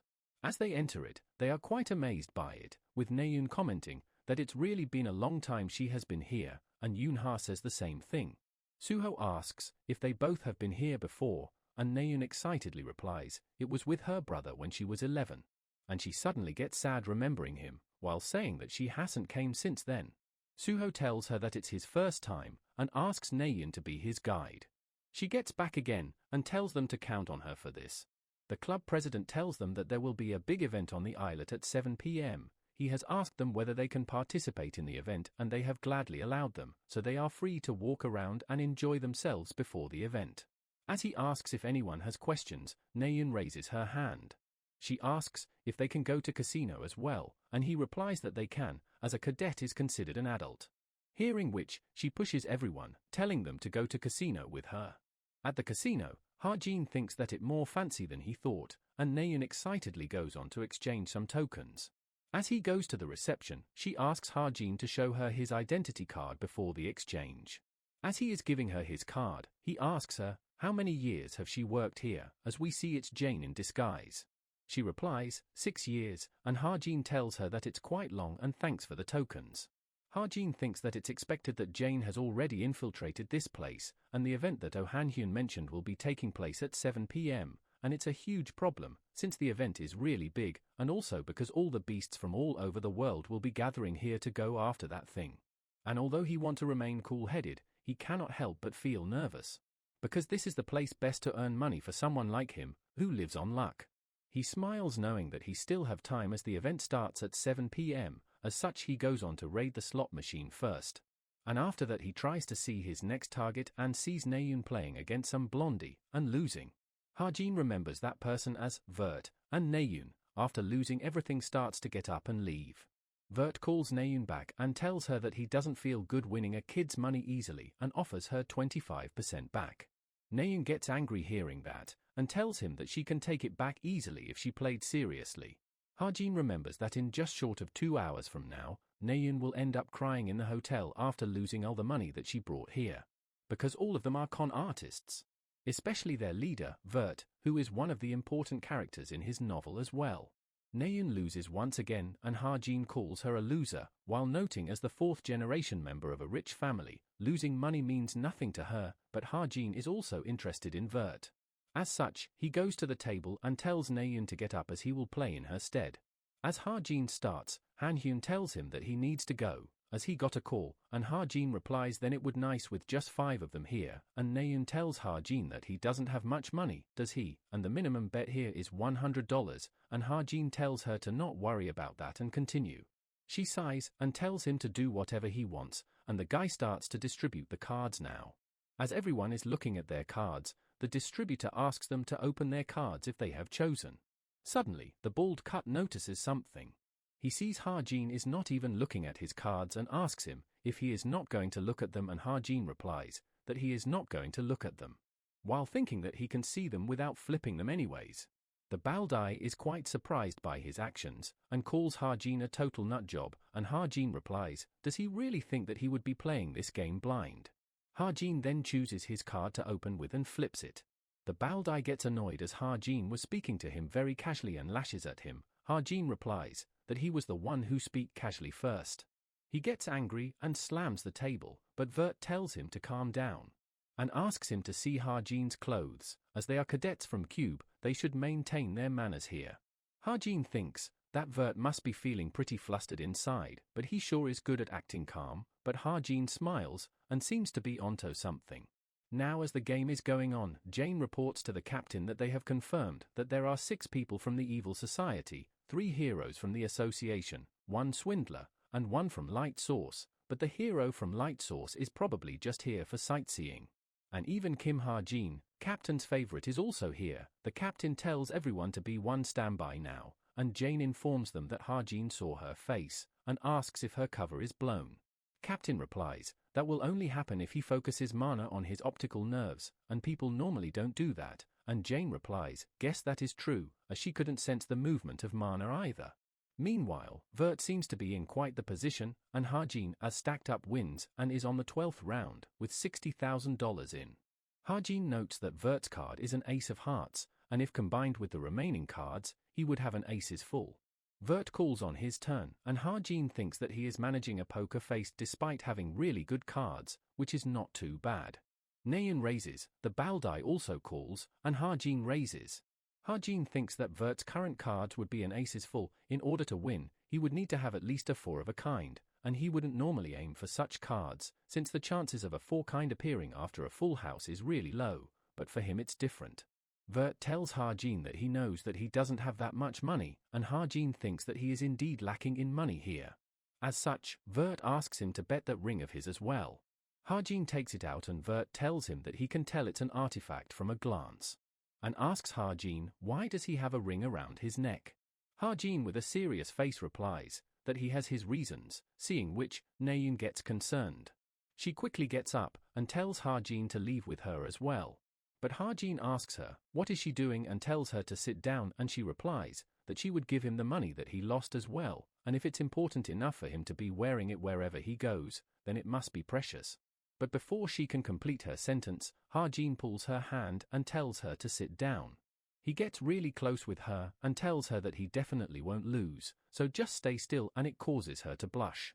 Harjin tells Vert that this ring is really expensive, and he will make this ring a part of this bet as well. But in return, he wants him to bet his bracelet as well, which Vert agrees to do so. As they both put their belongings down, he asks them to open their cards, and that he will be starting first. As he reveals his cards, it turns out to be Full House, and Naeun is shocked upon seeing it. Vert starts to laugh while saying that he feels bad for him and starts to take in the rewards, but Ha-jin tells him to wait, as he still has not opened up his cards yet. Hearing which, Vert gets nervous. Ha-jin reveals his cards, saying that he is quite lucky himself. He smiles and Naeun is quite shocked upon getting a 4 of a kind, and the bet being his win. Naeun shouts, "What the hell?" and Ha-jin tells her to not be so surprised as gambling is all about luck after all, and Vert is completely shocked, as he wonders what on earth happened. We then see him getting dragged by the security, while he shouts that Ha-jin cheated and he is not the one who did. Naeun replies that he doesn't have any evidence, as even the security checked him. Naeun is quite pissed, calling Vert too noisy after losing. Ha-jin appraises Vert's bracelet, and notes that Vert still doesn't know the true value of this bracelet, because while this bracelet can store mana, the user isn't able to use that mana themselves. Though he notes that it can be solved by just imprinting other magic aspects onto the bracelet, Vert will only realize it 1 year from now on, and Ha-jin decides to imprint a physical strengthening magic onto it. Naeun calls him out and asks, what was he planning to do if he lost, and Ha-jin replies that he would have committed suicide by jumping off into Hangang, and Naeun tells him to not say such things. Ha-jin asks her if she wants her money back, as 1/3 of this chips belong to Naeun, and she replies that it's not that, he can have them, as he won them after all. Though hesitant, she tells him that he looked pretty cool. Fast forward, Suho and Yoonha is here, as they both greet them. And we see Ha-jin and Naeun all dressed up. Seeing him, Yoonha asks him, why does he look like that, and he asks, what is so bad about his look, and that he simply visited an antique shop, but Yoonha asks him, where did he got all this money from? As Naeun is telling them about Ha-jin's performance in the casino, someone arrives from behind upon noticing Naeun, while saying, look who we have here. He comes directly to Naeun and greets her. In surprise, Naeun asks him, what is he doing here, and he replies that he is here for some fun. Looking at Ha-jin, he asks Naeun if he is her boyfriend, and she gets flustered and replies that he is just a friend. He tells Ha-jin that he saw him raking in tons of money, and to think he was Naeun's friend. Yoonha also recognizes him and asks if he is the hunter, Kim Junwoo from Light Source. He replies that he is, and says that it looks like he still have some popularity. She introduces herself and greets him and shake hands with him as well. And we see the captain is watching all of them, standing in some alleyway behind. She calls up on Jane, and we see her arriving right behind her and gets out of her disguise, while telling the captain that it's ready. Fast forward, and a reporter reports that right now, they are at the River Thames portal that leads to Clancy Islet. And all sorts of VIPs are gathering in this place to take part in the event, which is hosted by an international company, Lotan Corporation. With the shocking news that the White Crystal will be shown, it has gathered the attention of the world. We then see a car arriving and some girl seems to stepping out of it. The reporter looks over and reports that, just as he was speaking, Princess Rachel has arrived. She gets surrounded by reporters, asking her to say a few words about today's event and to comment on her losing her #1 position in theatricals. She doesn't say anything, and the guard blocks the reporters, telling them that they are not allowed past this area. As she gets inside, we see some kind of portal in front of her. She finally breathes some relief as it gets quiet, but someone arrives and greets her. We see it's the Lotan Corporation CEO, Zelen, who thanks Rachel for coming here. Rachel tells him that it seems like he has taken great measures to defend against demonic humans, and he replies, of course. And that she could say this place, Clancy Islet, is the safest place in Europe, as they have hired a large number of advanced grade heroes for this event, so there is no need to worry at all. And as the greatest sponsor of the Imperial Guild, he promises her to uphold the class and reputation of her guild. She gets nervous upon hearing that, and we see him giving off an evil grin. He then takes his leave and tells Rachel to enjoy the event. At one of the table, we see Ha-jin sitting and thinking, there is still 30 minutes until the event starts, but it is already so crowded. But that aside, in a world that is swarming with demonic humans nowadays, he cannot believe that such a dangerous event is being hosted. Ha-jin wrote the Lotan Corporation to be one of the most corrupt companies in the story. While there aren't any demonic humans among its executives, it's a place where the deeds that they do are as evil as the demonic humans. And those kinds of people are in the possession of the white crystal. While it's an item that mustn't fall into the hands of the demonic humans, how these people will use it won't be much different in the hands of the Lotan Corporation. And there will be a total of 3 main demonic human characters that will appear today: Crystal Carrier, Nade, Combatant, Silason. And their team leader of the Evil Society's relic retrieval team, team leader Kim Hakpyo. And with his current abilities, there isn't a chance in hell that he would be able to foil their larceny plans, so he decides that it would be best to just observe as the story unfolds as per the original novel storyline. Suddenly, someone calls out his name. And we see it's the captain, who asks Ha-jin that he is here too. Ha-jin is a bit surprised seeing her here, and she replies that she is here as a guard hero. Jane teases her captain by congratulating her on finally meeting her crush.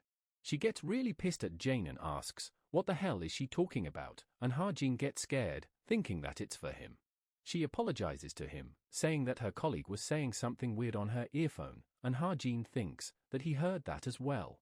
As Suho and everyone else arrives, and upon noticing Captain, Suho asks Ha-jin, who is she, and he replies that she is someone he knows, Lee Sapeng, an upper intermediate grade hero. She is here on a mission and they happen to meet each other. Ha-jin introduces everyone else to the captain, and she replies that she knows everyone already, as they are all famous cadets. We see Kim Jun-woo arrives and introduces himself as well to her. We see him doubting Captain and asks her, how does she know Ha-jin, and if it's all right with her, he would like to ask which group she belongs to as well. But suddenly, the lights turns on, and Yoon-ha notes that the show is about to start. She tells Jun-woo that she will be leaving now to perform her guard duties and tells them goodbye.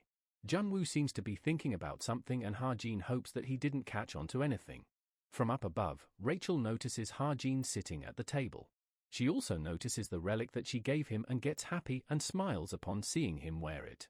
Zelen gets on the stage and introduces himself as the CEO of the Lotan Corporations, which leads the innovation industry. He asks everyone, what do they think is the power that is the source of all creation, and he tells them that it's mana. And, as mana gather naturally, it can also become a treasure that possesses great power. Among those treasures, the white crystal is especially rare and precious. There have been 480 crystals that's been discovered so far, but currently, the way to properly use these crystals has not been discovered yet.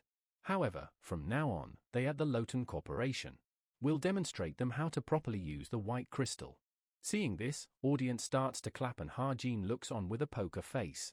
As Zelen is giving his speech, Rachel looks concerned upon noticing black puppets that have been walking around the hall ever since earlier. And at first, she thought that they were guards, but their numbers have increased.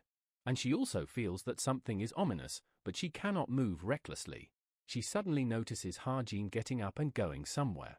She wonders where is he going in the middle of the event. Suddenly, she gets some doubt in her mind about him. And thinks that the person who is always at the scene of the incidents, and the extraordinary vibes, there are way too many suspicious points to ignore. She orders her guards that she is fine and to monitor any suspicious characters within the hall, and the guards leave immediately. She then pulls out her necklace and uses a skill, shadow expansion. And with this, she is able to move through the hall without being noticed by anyone. And she decides to follow Ha-jin for now, while being certain that something is about to happen in this hall. We see Kim Hakpyo sitting and his associates informing him that they have confirmed the details from a Lotan internal document.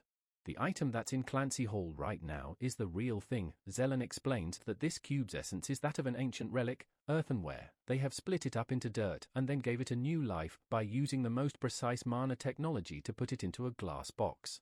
Hakpyo thinks that it's quite surprising that Zelen would actually bring the new real thing here, and calls him a fool for doing that, and he would probably slipped up because he was too obsessed with money, and was probably trying to prove the authenticity so that their stock will skyrocket. Though Hakpyo does think that it's not a bad idea in reality, as the only way in and out of this place is via the portal, and it's being monitored strictly. Since it's an island made from mana, the demonic humans cannot create artificial portals. However, never in their wildest dreams could they have guessed that they have an air transportation device. As such, he orders it to enter. Meanwhile, Rachel is still following Ha-jin and wonders how much further he is going to go up. She tries to stay further away from him to observe. As he is opening the gate to the rooftop, Rachel wonders if he has some business to attend to there, and that the rooftop is a prohibited area, so it should be locked unless there is an inspection taking place. When the gate doesn't open and Rachel notes that the only choice would be to use a key, Ha-jin brings out a hammer. She is quite surprised seeing that, and wonders if he intends to break it down, and thinks that since the Clancy Islet prohibits people from bringing in weapons, people would only be able to bring something like a tool at most. As Ha-jin lifts the hammer to break down the door, Rachel thinks if Ha-jin really intends to break down a mana alloy steel door with a worn-down hammer, and calls it impossible to do so. But much to her shock, the door completely breaks in one single blow. As she says, "No way," and wonders how did an ordinary hammer that isn't even imbued with mana break the door. Suddenly, Rachel senses something, and we see a huge fight has broken out at the event hall. We see the demonic humans killing civilians as one of them grabs Zelen and takes the white crystal from him. But suddenly, he gets attacked by someone from behind. And we see it's Kim Jun-woo, who says that not only he dodged his attack, but he also got a troublesome ability. As Kim Jun-woo tells him that he is an advanced rank hero, the demonic human clones quickly makes a run for it and scatters in all the directions. As such, Jun-woo calls them coward and wonders which one should he go for. And the captain has been standing on the side and is watching over everything unfolding.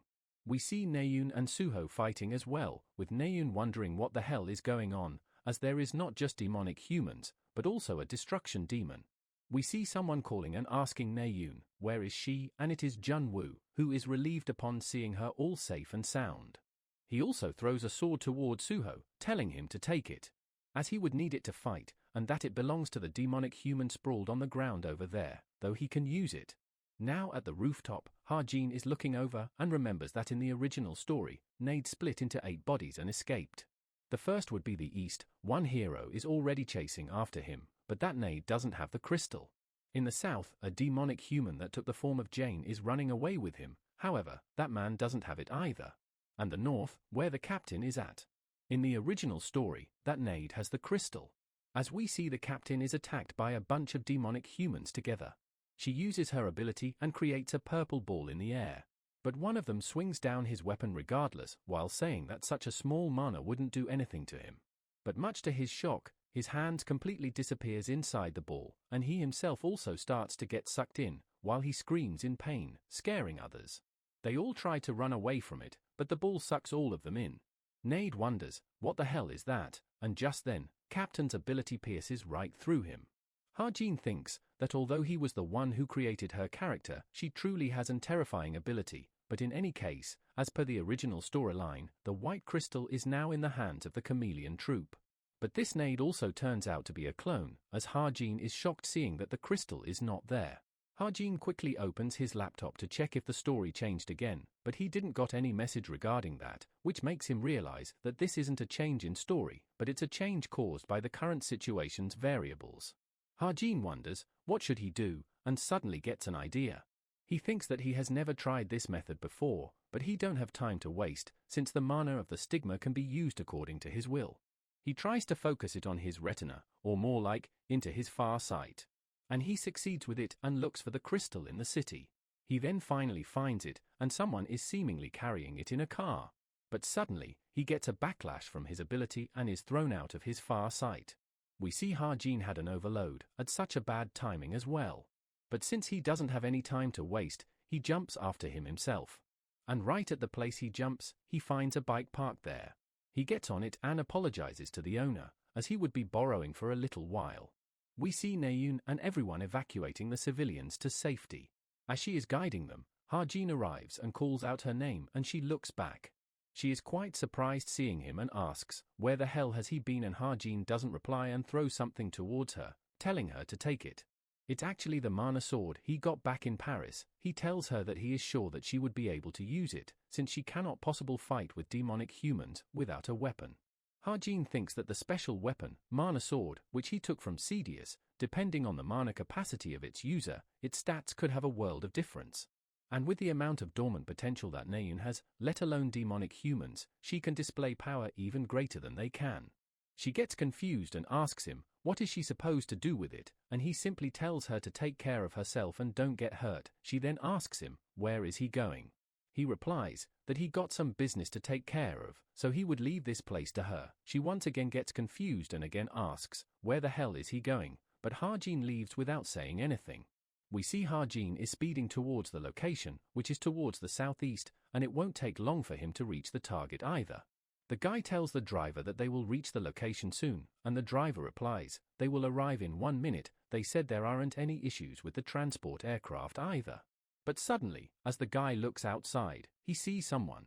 We see it's Ha-jin, who uses his bike to slam the car and crash it. The car completely flips over, but the guy is still alive, as he comes out and tells Ha-jin that he is a dead meat now. The guy calls his boss over, and Ha-jin thinks that this was the reason he was daring to act up like this. He had something like this up his sleeve. Ha-jin notes that it's the A0937B transport aircraft, and he uses his SP to send this transport aircraft back to its hangar. The demonic human is quite surprised and confused upon seeing it leave like that. He starts shouting at it, asking where the hell are they going, and Ha-jin starts to walk towards him, while saying that now that the interference is gone, shall they start talking? But suddenly, Ha-jin looks back and notices that something is there.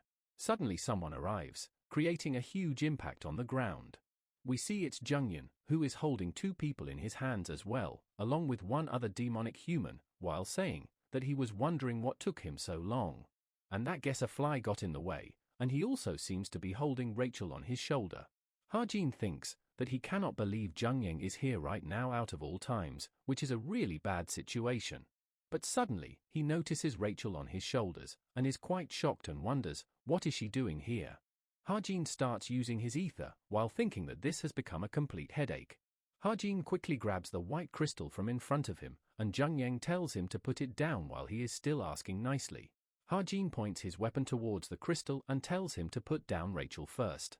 Junghyun replies that he brought her here because she seemed to be tracking the crystal, and guesses that she is pretty important. But suddenly his mood changes, as he asks Ha-jin, between him ripping her head out and Ha-jin putting the bullet in that case, who would be faster? Ha-jin tells him that it doesn't matter, since if he doesn't let her down, he won't get what he wants either. Junghyun tells him that he got quite big balls, and calls it his loss and puts down Rachel. And then he asks Ha-jin to hand it over, since it's good now, and Ha-jin throws the case towards him, and Junghyun thanks him. Ha-jin notes that it doesn't matter that he gave it, since it's not an item that he can handle anyways. At first, he was going for the best case scenario by handing it over to Rachel and letting the Imperial family be in possession of it, but now that Junghyun is here, he can only use it as a chip for negotiation. And he would also ask her when she wake up as to how she got caught, and we suddenly see Junghyun smirking and planning something. He quickly rushes towards Ha-jin to attack him, and we see Ha-jin is completely frozen, while thinking that he let his guard down. And we see the punch causing a huge impact in the forest. As the smoke clears up, we see Junghyun being quite impressed and says, "Wow." As Junghyun stops right before punching him, while saying, "Would you look at this?" Looking at Ha-jin, he thinks that he is quite bold, as he is not even blinking, the attitude of a fighter that watches his opponent's movements until the very last moment. Junghyun stands down while telling Ha-jin that he wasn't as pathetic as he thought he was. And he walks away while telling Ha-jin that he likes him. Meanwhile, Ha-jin's fear kicks in, as he falls down on the ground. He gets scared thinking that he almost died, as after he came to his senses, a fist that as big as a head was right in front of his eyes, so he didn't had time to react at all. And had he done anything stupid, his head would have probably blown off, and to think that an overwhelming difference with his opponent would help him in that situation. We then see Rachel waking up, as Ha-jin asks her if she is all right. As she gets up, she asks what happened to the enemy, and Ha-jin replies that it's all right now as he left. Hearing which, Rachel is left confused and asks Ha-jin, what does he mean by that? Ha-jin explains her the situation, that the crystal fell into their hands, and he asks her if she was also tracking the crystal. She replies that she was tracking him instead. She then shows Ha-jin a bullet, while saying that it's his, isn't it? Ha-jin remembers that bullet, and Rachel tells him that she found it during the final exams. Ha-jin thinks that guess she found him when he was sniping at long range previously and recovered this bullet. He moves his hand to take the bullet while telling her that it's indeed his. But Rachel pulls the bullet away and puts inside her pocket while saying that she followed after him in case a similar situation happened. Even though she wasn't much of a help because the opponent was too strong, which she feels bummed out about. She then asks Ha-jin why did he help her back then, as they could attribute it to coincidence during the midterms exam. But during the final exam as well. and due to this, she cannot help but think that he has been observing her closely. Ha-jin wonders what should he say and tells her that the truth is, he is a big fan of hers, hearing which she is very confused and shocked. She asks once again for clearance, and Ha-jin tells her that it's true as he even joined her fan community as well. Ha-jin wonders if it was too fake of an excuse, but it's not like he can tell her the truth though. He cannot tell her that she is a main character of a novel who is exposed to great danger, and if she dies or gets hurt the storyline will become totally messed up. From that statement, Rachel asks if he means that he likes her while blushing. Now back to the place of the event, we see many ambulances and officials have arrived at the location and Yoon-ha is sitting all tired. Naeun comes running towards her and asks her if she saw, and Yoon-ha asks, what? Naeun replies, that, and Yoon-ha asks, what's that? Though she also says that she saw a lot of things today, and the one who left the deepest impression amidst all the chaos. And the one who destroyed everything barehanded, the hunter of light source, Kim Jun-woo. And the talent of the Sword Saint, which allows one to mow down everything, Kim Soo-ho who cut all the overwhelming incoming attacks like paper. And she remembers Naeun in her list as well, seeing how she used her mana sword to destroy the monsters. And upon using the mana sword, Naeun gets quite happy and excited and calls it quite awesome. But back to the present, Naeun tells Yoon-ha that Ha-jin rode off with a bike, which doesn't get much reaction out of her. She tells Naeun that she briefly saw that, and that he seems really good at riding it. She asks Naeun if he told her where he was going, and she replies that she doesn't know either, and more importantly, she wonders where did that bike came from. Suddenly, Soo-ho arrives and tells them both that he heard that Rachel has disappeared and asks if they saw her. Naeun replies that come to think of it, she didn't saw her either, and asks him, since when was she gone, as she was still here right up until a brief moment before the demonic humans charged in. Yoon-ha wonders if that means that they were actually trying to capture her in the midst of the commotion. Yoon-ha thinks that it's definitely a possibility, because if they capture her as a hostage, the UK government would probably grant their request even if they ask for possession rights of Clancy Islet. She gets angry thinking that, and suddenly Soo-ho tells everyone to look over at something. We see it's Rachel who is riding a bike while crying. Yoon-ha gets relieved that she is safe, and Naeun remembers that bike as it's the same one that Ha-jin rode off on, hearing which surprises Yoon-ha. It makes her think that while everyone was distracted by the commotion, Kim Ha-jin rode off alone on a bike, but Rachel is the one who rode that very bike back here. This all makes her wonder if Ha-jin took down the demonic humans alone and rescued her. She gets nervous thinking that, and thinks that there is no way, and questions if even Kim Ha-jin can do something so ridiculous. Now fast forward at Double Star, Clancy Premium Hotel. We see Chai Naeun standing there, all dressed up, as someone suddenly calls her name. We see it's Ha-jin, who asks, why is she the only one here, and where are the other people from the travel club? She replies that they are already gone to the restaurant, and it's because he is late. She then says, let's go quickly, and that she will buy him dinner today. Ha-jin asks, what is the special occasion, as it's surprising that she is buying him dinner, but Naeun doesn't reply back. As Ha-jin is walking behind her, he thinks that something is strange, and wonders if something happened. While walking, we see Naeun seems to be up to something, and is blushing slightly. She suddenly stops in the middle, calls out his name, and asks, doesn't he think that they could at least become friends while blushing slightly? But Ha-jin declines, saying that no, he doesn't think they can. She clenches her fist in frustration and replies, is that so? She turns around, and tells him to forget what she said, and she wasn't asking seriously, and calls Ha-jin a punk for embarrassing her like this, and that he should treat it as if she didn't said anything. Meanwhile Ha-jin thinks, there is no way they could become something like friends. Since he is someone who'd leave eventually, and he is also someone who would have to kill the most important person to her one day. There is no way they could become something like friends. Now fast forward, and Ha-jin is back at his dorm, as he says, I am here while entering. Hearing that, Evangel comes running to him, all happy and excited. She asks him, where is her fried chicken, and Ha-jin gives the bag to her, saying that he brought 2 pieces for her. She happily takes it and runs away while thanking him, as Ha-jin thinks that he is suddenly feeling at peace now, and feels like a father. Evangel had been quiet and obedient for a while, and there is only 3 days left of school break, as such Ha-jin decides to wrap up things that he hasn't able to finish. And the first thing he decides to do is link the smartwatch first. It had been pretty troublesome to have to open his laptop whenever something happens, so he has been saving SP little by little.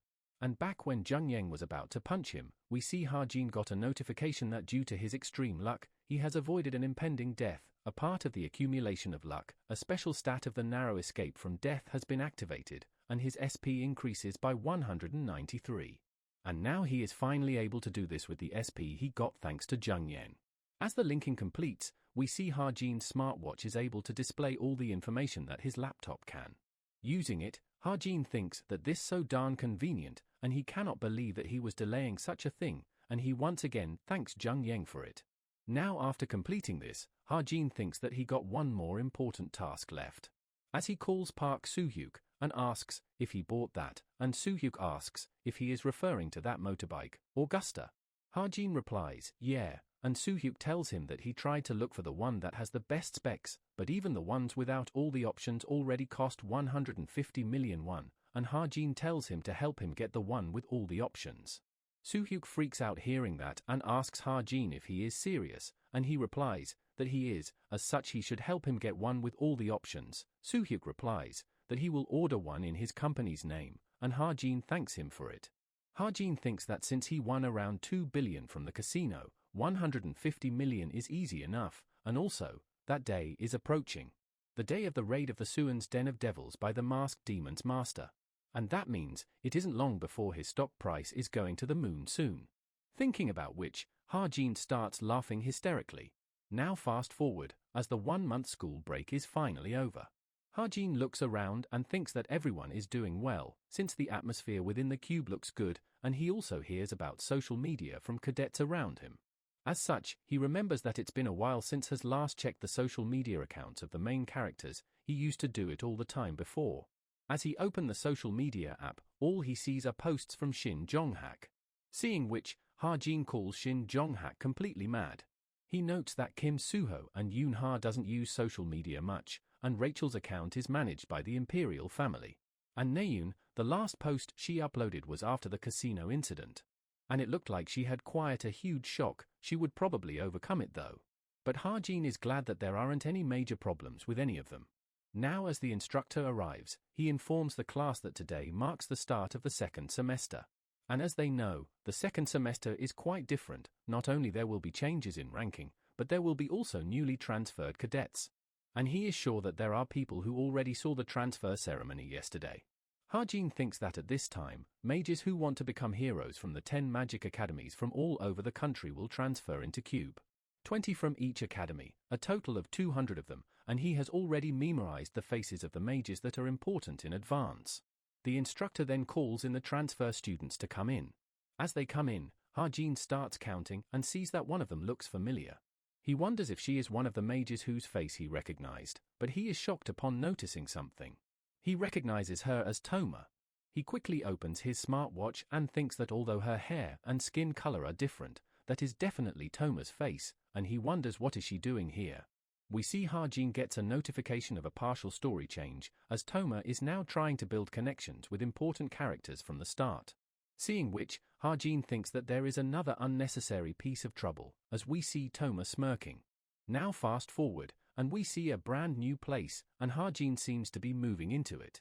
Evangel excitedly asks him if they're going to be living here from now on. And Ha-jin replies, they will, and says that it's huge, isn't it? And she replies that she loves it. Ha-jin thinks that he got to move to a new accommodation due to his increase in rank. Not only did he jump over 600 positions, he was also in one of the upper middle ranks, which is pretty good, and now that his accommodation has gotten bigger, it would be easier for Evangel to live with him.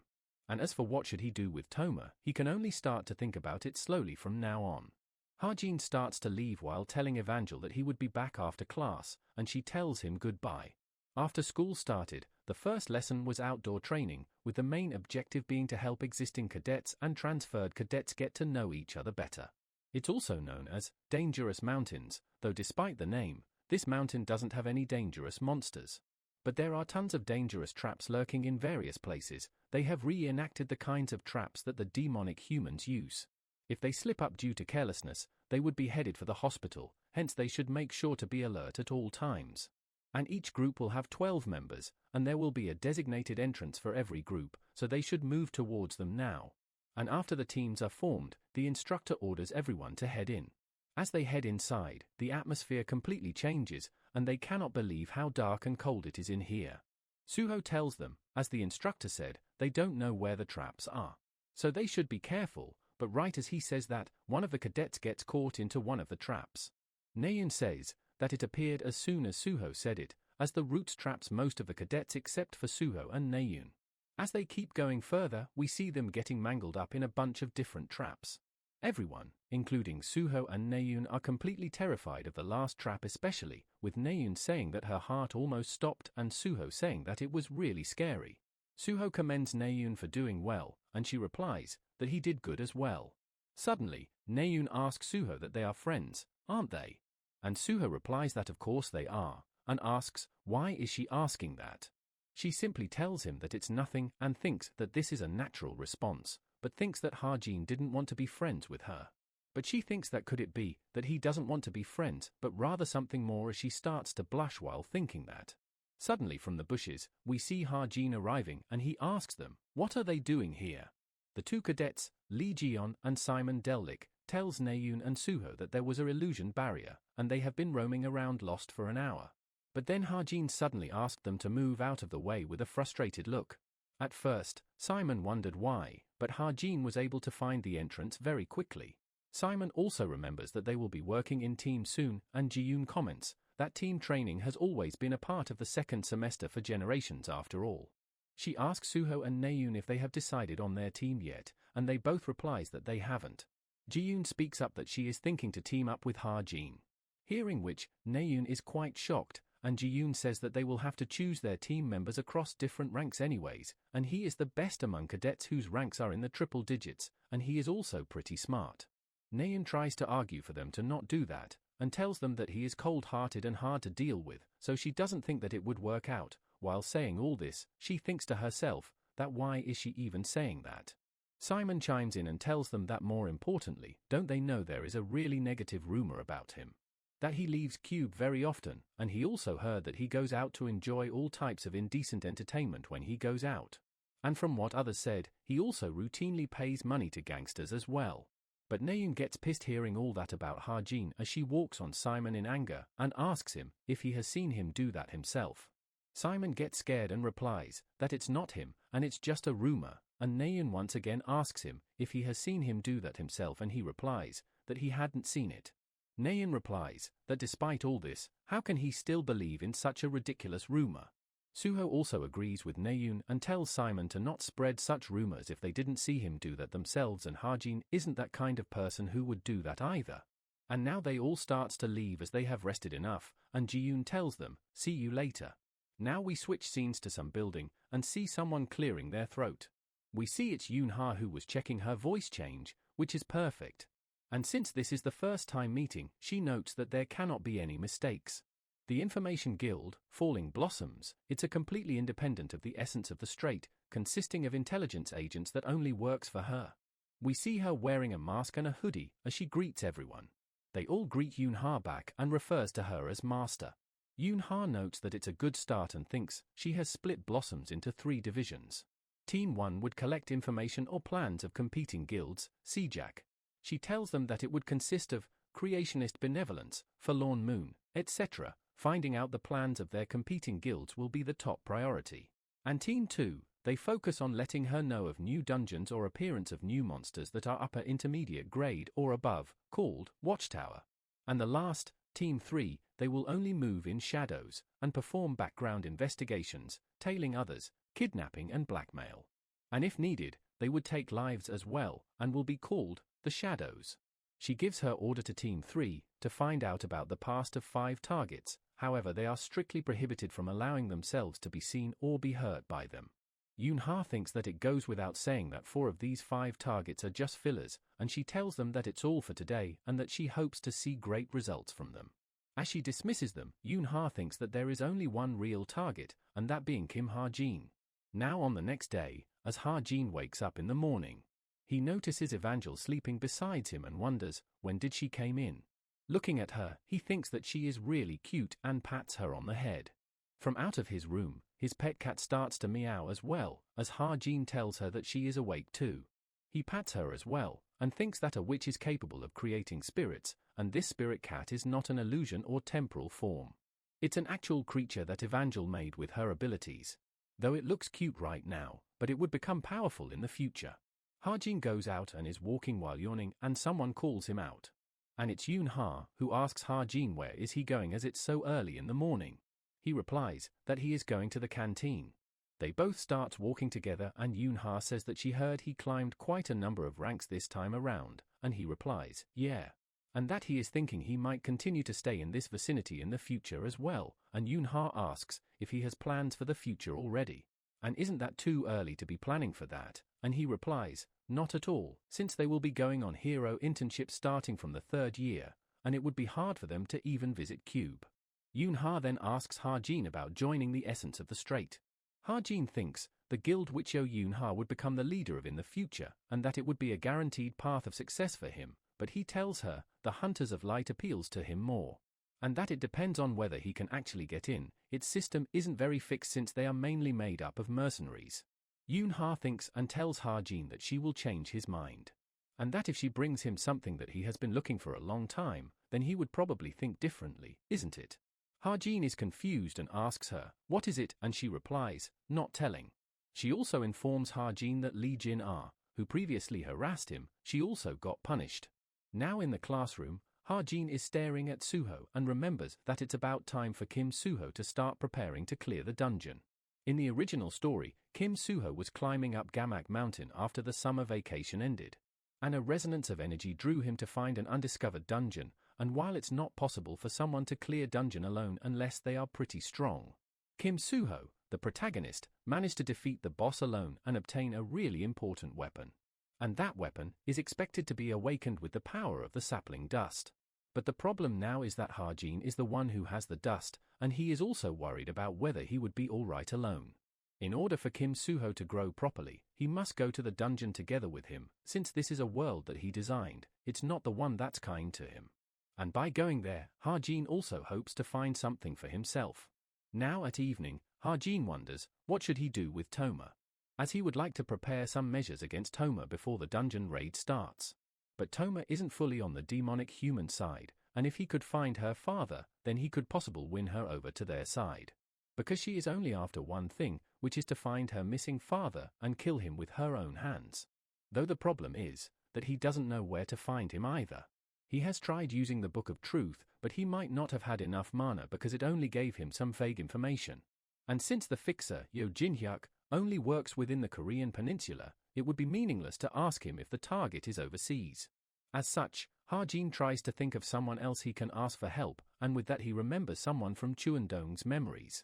The only connection that Kim Chun-dong has, a graduate from the Agent Military Academy's intelligence course, Kim Ho-sob. As Ha-jin contacts him and introduces himself, he is quite surprised upon being contacted by him and says that it's been a long time since they talked after the admission ceremony, and asks him, what's up? Ha-jin replies that it's nothing serious, and that since he is working in a company that's dealing with information, he was wondering if he could help him find someone, which he will pay him for as well. Ho-sob replies he can, as long as he knows the name, and Ha-jin thanks him for that. Suddenly, Ha-jin also asks if his boss is giving him a hard time, and Ho-sob replies, how does he know? And Ha-jin says, it's because he sounds so lethargic.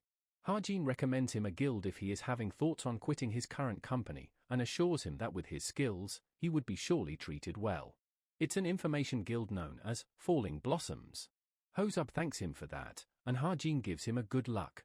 And after cutting the call, he tells Yoon-ha that she owes him one now. Now at night, we see Kim Suho training with sword and practicing his moves. We see him thinking about something, as suddenly, Ha-jin arrives from behind the bushes, asking if he is still training this late. Upon noticing him, Suho asks if he is here to train as well, and Ha-jin replies that he was just taking a stroll and that he is really working hard, even though it's just a start of the semester. As if he is training to clear a dungeon, and Suho chuckles nervously and replies that there is no way he would do that. But Ha-jin mention Gamak Mountain, hearing which shocks Suho. Ha-jin continues on that he knows he found a dungeon entrance there last week, isn't it, and that he is intending to raid it all by himself. Suho asks, how does he know that? And Ha-jin replies, that he saw him by coincidence, as he go out of the academy pretty often, after all. And that he is not boasting, but these eyes of his. They are quite good, and they are quite useful even outside of Cube. As such, he tries to propose Suho something. It's that he would go to that dungeon with him, and the reward ratio would be 9-1.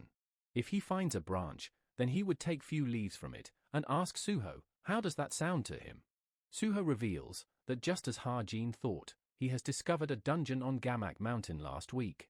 He assumes that it's small in size because it's still a new dungeon, and he thought that it was at a level where he could clear it all by himself. Ha-jin replies that even if it's small, it's still a dungeon, it would be hard to solo it, and Suho agrees with the risk to clear it alone. But he suddenly drops his hoodie and says whether he can trust Ha-jin with his back is a separate question. He starts getting ready to fight Ha-jin, stating that he needs to confirm his abilities first. Ha-jin is quite taken back from this development, as he wasn't expecting this, but Suho assures him that it would only be a simple test, and he is going to be fine, though Ha-jin is scared thinking, like hell it would be. As even if Suho decides to give him one-hand handicap, he would still barely win, as the difference in their abilities are too huge, so he has to avoid fighting him head-on at all cost. Ha-jin tries to make up excuses that it's disadvantageous for him as a shooter to fight in an open terrain like this, and his abilities are greatly affected by his weapons, so he thinks it's a little unfair with him. Suho doesn't listen to anything, claiming it doesn't matter because he is not testing how good his weapon is. And he doesn't need to win against him either, he would stop himself when he is satisfied with the results. Ha-jin gets his mouth shut from hearing that and thinks that Suho is hell-bent on testing him. He tries to think of a way. He knows that the moment he infuses mana into that wooden sword, his bullets won't work at all. If they fight head-on, not only will he lose, he would look pathetic. In order to pass, he can only hope to get lucky. Suddenly, he notices something on the ground, and Suho says that he will start immediately if he is ready. Ha-jin starts doing something behind his back while saying that he don't need to prepare much, and they should start right away.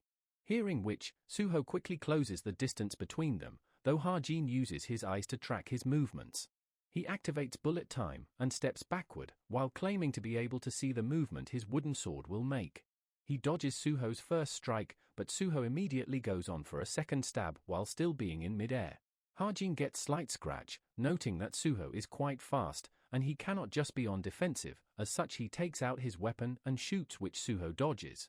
Suho quickly makes some distance, as Ha-jin notes that even with bullet time, he is so fast that he is barely able to dodge him, and the longer it drags out, the more at disadvantage he would be.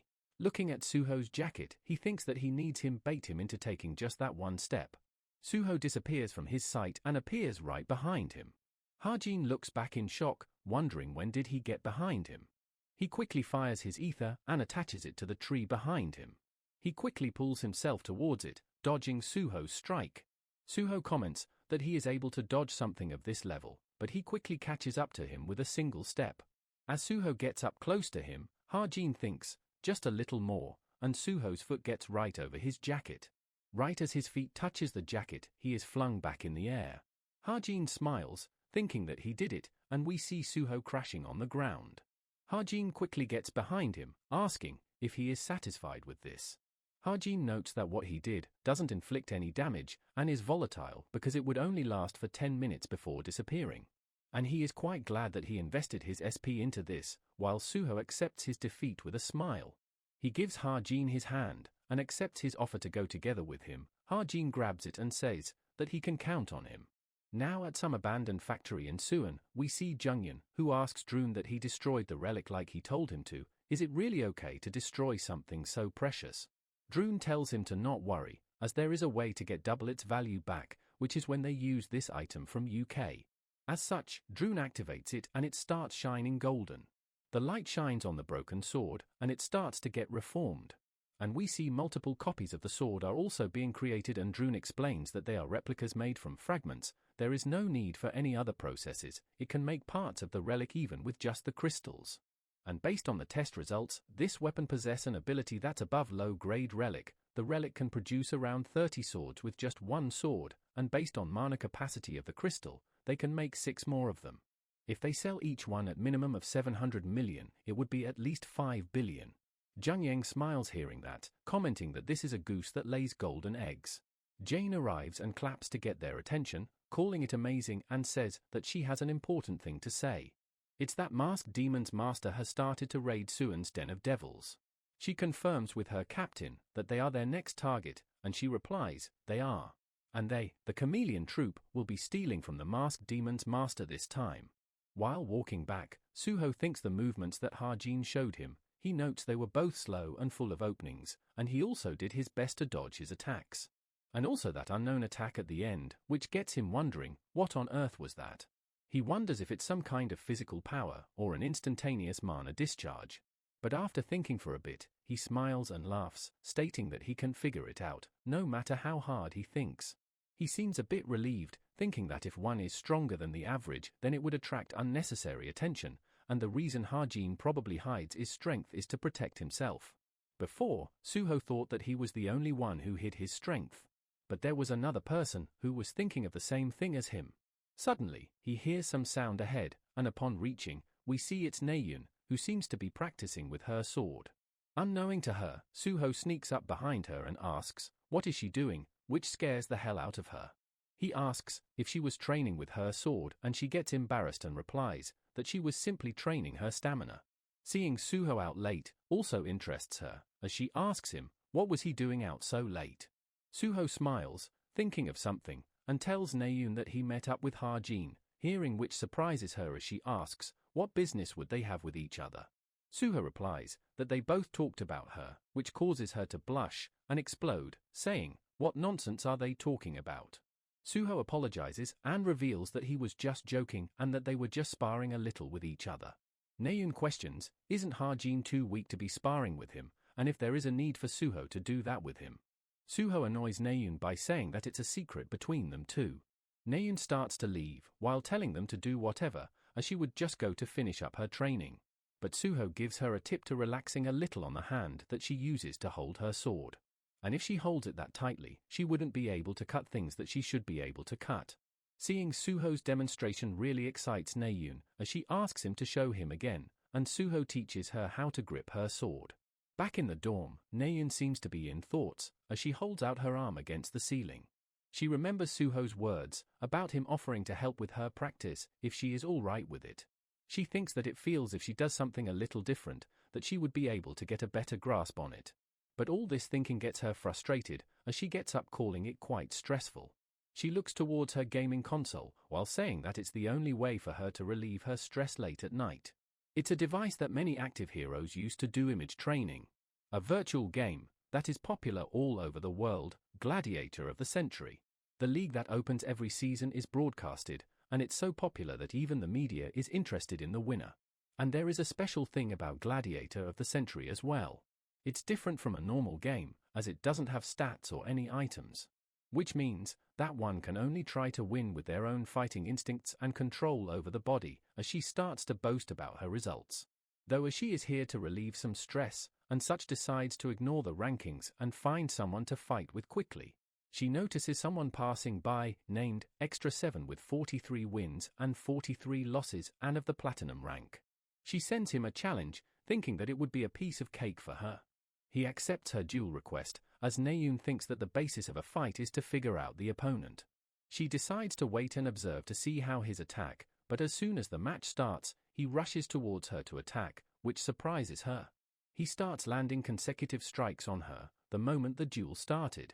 In the middle of the strikes, he suddenly grabs her by the collar and swipes on her leg, which causes her to lose balance, and then he strikes her with his sword, ending the duel.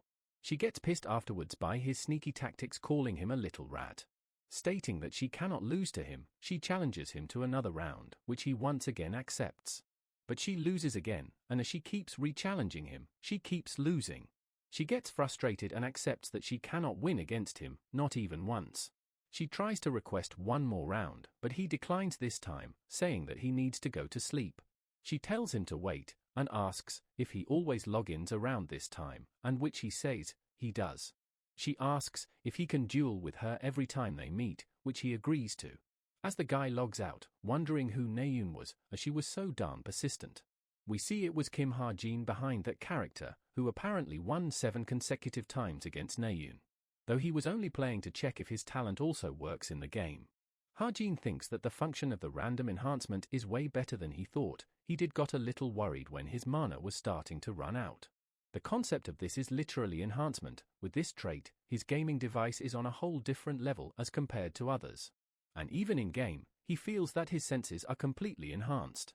Though he calls it a pity that the range of enhancement is only 1 to 44%, but his luck stat makes up for it. Suddenly, he looks over and finds Evangel eating cake. He quickly takes it from her, questioning how did she eat so much so quickly, and if she eats more, she would upset her stomach. She tries to ask for more, but Ha-jin tells her that she can have more tomorrow. Though she still doesn't give up and tries to get the cake, while Ha-jin is worried seeing her whining for sweet stuff now. He picks her up and tells her that he would go get her something even more delicious tomorrow morning.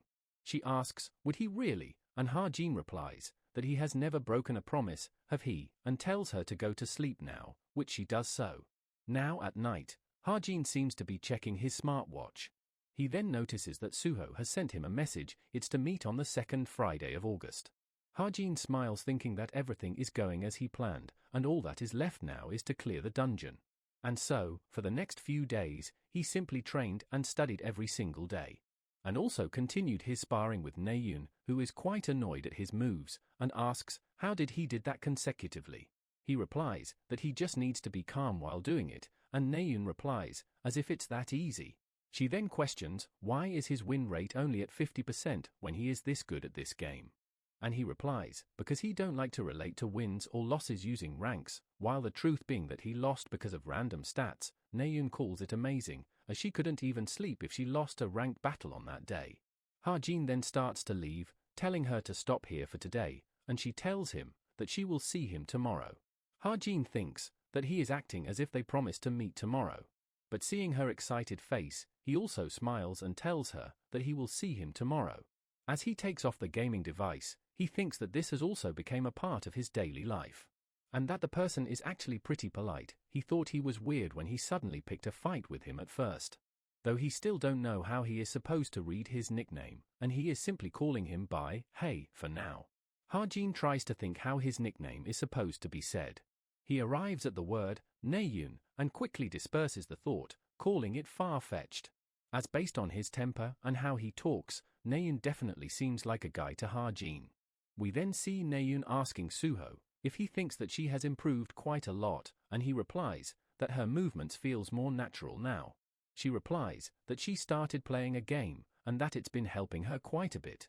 From game, Suho asks if it's Gladiator of the Century, and she asks if he plays that as well. Suho says he doesn't, but did heard people saying that it's quite helpful. She continues on that it's not just the game, but she also met someone quite skilled there. He is skilled, has good personality, and he actually spars with her a lot as well. Since one have to try and win in ranked battles, everyone plays the game defensively, which makes the battles boring, but he is different. As he always charges forward, attacks that are fast like a raging storm, and each step he takes causes his opponent to be scared, which really helps her get good in close combat battles. Suho replies that he must be quite skilled if she thinks so, and he might even be an active hero. Naeun replies he isn't, as she asked him. Suddenly, Ha-jin arrives and calls for Suho as Naeun turns back hearing him and blushes slightly. Upon noticing Naeun, he asks what were they two doing. Suho tries to reveal that Naeun is training with someone, but she hits him on the back and corrects him that she just met someone coincidentally while training. Suho is a bit confused as Naeun gives him the eye. Ha-jin tells Suho to let's get going and says goodbye to Naeun as well. As Suho starts to leave, Naeun asks them, where are they going, and Suho replies, they got something planned, and tells her to not overwork herself. As such, she also says, see you later. Ha-jin also wishes her good luck on her training, which she is a bit surprised by, and she says same to him. Seeing them together like this, she wonders, when did they got so close? She remembers when Sulo told her that they were talking about her, as she wonders if it's about her, though she tries to dismiss it, as how could that be when he doesn't even want to be friends, so she decides to simply ignore them. Which she clearly cannot, and hence, she tries to follow them. She tries to hear what are they saying, and gets close. She overhears Ha-jin asking, how is Naeun recently? Which causes her to blush heavily and freak out, thinking, what did he just say? Fast forward and we see a shop called 24 Hours Grandma's Rice Soup. Both Suho and Ha-jin seems to be eating there, as Ha-jin asks Suho that the dungeon is somewhere in Suwon, isn't it? He replies, it is, and they need to be careful. As Suwon is the most dangerous place in the metropolitan areas, that's because when the outcall is active, the terrain goes through drastic transformations, and more than half of its area becomes dangerous to travel in. And so, normal people are prohibited from entering the western side of Suwon, and Gamak Mountain is right around that border. And while Ha-jin is the one who designed this world, there are a lot of undiscovered hidden pieces. Among those, there are a couple that he wouldn't even dream of trying to get on his own, but if left alone, a few of those will fall into the hands of the main villains in the story. However, it's a different story if he go with Kim Suho, whose skills are above those of an intermediate grade hero, as they might be able to find those hidden places faster than the villains. And when he thinks of this while looking at Suho, he suddenly starts to look adorable. He thinks that Suho will probably take care of the equipment and rations. There is more to prepare than he had imagined. Suddenly, we see someone dressed in a high coat enters the shop with their face covered as well. Ha-jin looks over and wonders who is that criminal-looking person. And as that person notices Ha-jin, they freak out, and they go on the reception and tells them that they were the one who talked on the phone, and the shopkeeper tells them to wait a moment. We see it's Yoon-ha who starts to get embarrassed, and Ha-jin realizes it's her as well and smirks. He speaks out loudly, asking, "Who do we have here, and if isn't that Yoon-ha," which causes her to get nervous. Ha-jin remembers that Yoon-ha loves commoner food, and with a fake voice, she tries to deny it's her, but Suho, upon hearing her, recognizes her totally, as he is completely oblivious to the situation. Yoon-ha's favorites are hamburgers. Ha-jin invites her to eat with them, but she once again tries to deny, saying that they got the wrong person, but Suho also tells her to join them. She keeps trying to deny and gets teary and really embarrassed. As the shopkeeper comes with her order, she quickly runs away, while shouting that she doesn't know who Yoon-ha is, as the shopkeeper tells her that she hasn't paid yet. Ha-jin tells the shopkeeper that he will pay for her portion as well. And after this incident, Yoon-ha avoided Ha-jin for 3 whole days. Fast forward, it finally gets Friday, as Ha-jin arrives at the location. He meets up with Suho, and asks him where are they going, and he just tells him to follow him. Fast forward, and they have reached and are climbing the mountains. On the way up, Ha-jin wonders, how long have they been walking for now? And Gamak Mountain is a dangerous place since it's near the borders of the Forbidden Zone. He needs to watch his surroundings until they arrive at the dungeon. They finally arrive at the location, as Suho shows him the entrance, while saying that they are here. Ha-jin peeks inside while saying that this place is truly something that would be hard to find even if someone knew the location of it. Suho agrees and tells him that the passageway is quite narrow. So once they are inside, it would be hard for them to run away. Would he be all right with that? Ha-jin smiles and replies, of course. He takes out his golden weapon and shows it to Suho, while saying that it's pretty strong. Ha-jin has also used his SP to make some light bullets just in case something goes wrong. But since the boss monster is an upper intermediate grade monster, light bullets can only buy them some time. But he is sure that Suho will take care of the rest, as he asks him, should they get going. Before heading inside, Ha-jin gives Suho his hand and tells him to grab on. Suho is confused as to why he has to grab his hands, and Ha-jin says that it's dark inside, so he should grab on and follow him. Because if they use torchlight recklessly, they might aggro spirit monsters. And with that they both enter the dungeon. Inside we see Ha-jin leading Suho while holding his hand. Looking around, Suho notes that this place is massive despite the narrow entrance. And it's also pretty spooky in here, which Ha-jin agrees with. Suddenly, Ha-jin notices something and tells Suho to hold on. Ha-jin is surprised seeing that there is another passageway on the other side. As they came in from the east, despite that, there is another entrance, which should not be the case with this dungeon. He uses his 1,000-mile eyes and looks ahead and sees another group of people. He is quite shocked knowing that there is someone coming from the other side as well. Suho asks Ha-jin what is wrong, and he tells him to be quiet for a second. He tries to hear their conversation, as they are wondering where are they, and one of them says that it's probably a hidden stage of the dungeon. Ha-jin doesn't recognizes them, but from the energy they are giving off he assumes that they are villains. Suddenly his smartwatch gives him a message, which he expected as well. The message says that the size of Gamak Mountain is too small for the rewards that would be given. As such, the Gamak Mountain dungeon will be linked with Suwon's Den of Devils, which is nearby, to become a hidden stage. which would mean that Suan's Den of Devils, which is a completely separate dungeon, will be connected to this place, the Gamak Mountain Dungeon. He asks Suho for the date, and he replies, it's the 14th of August.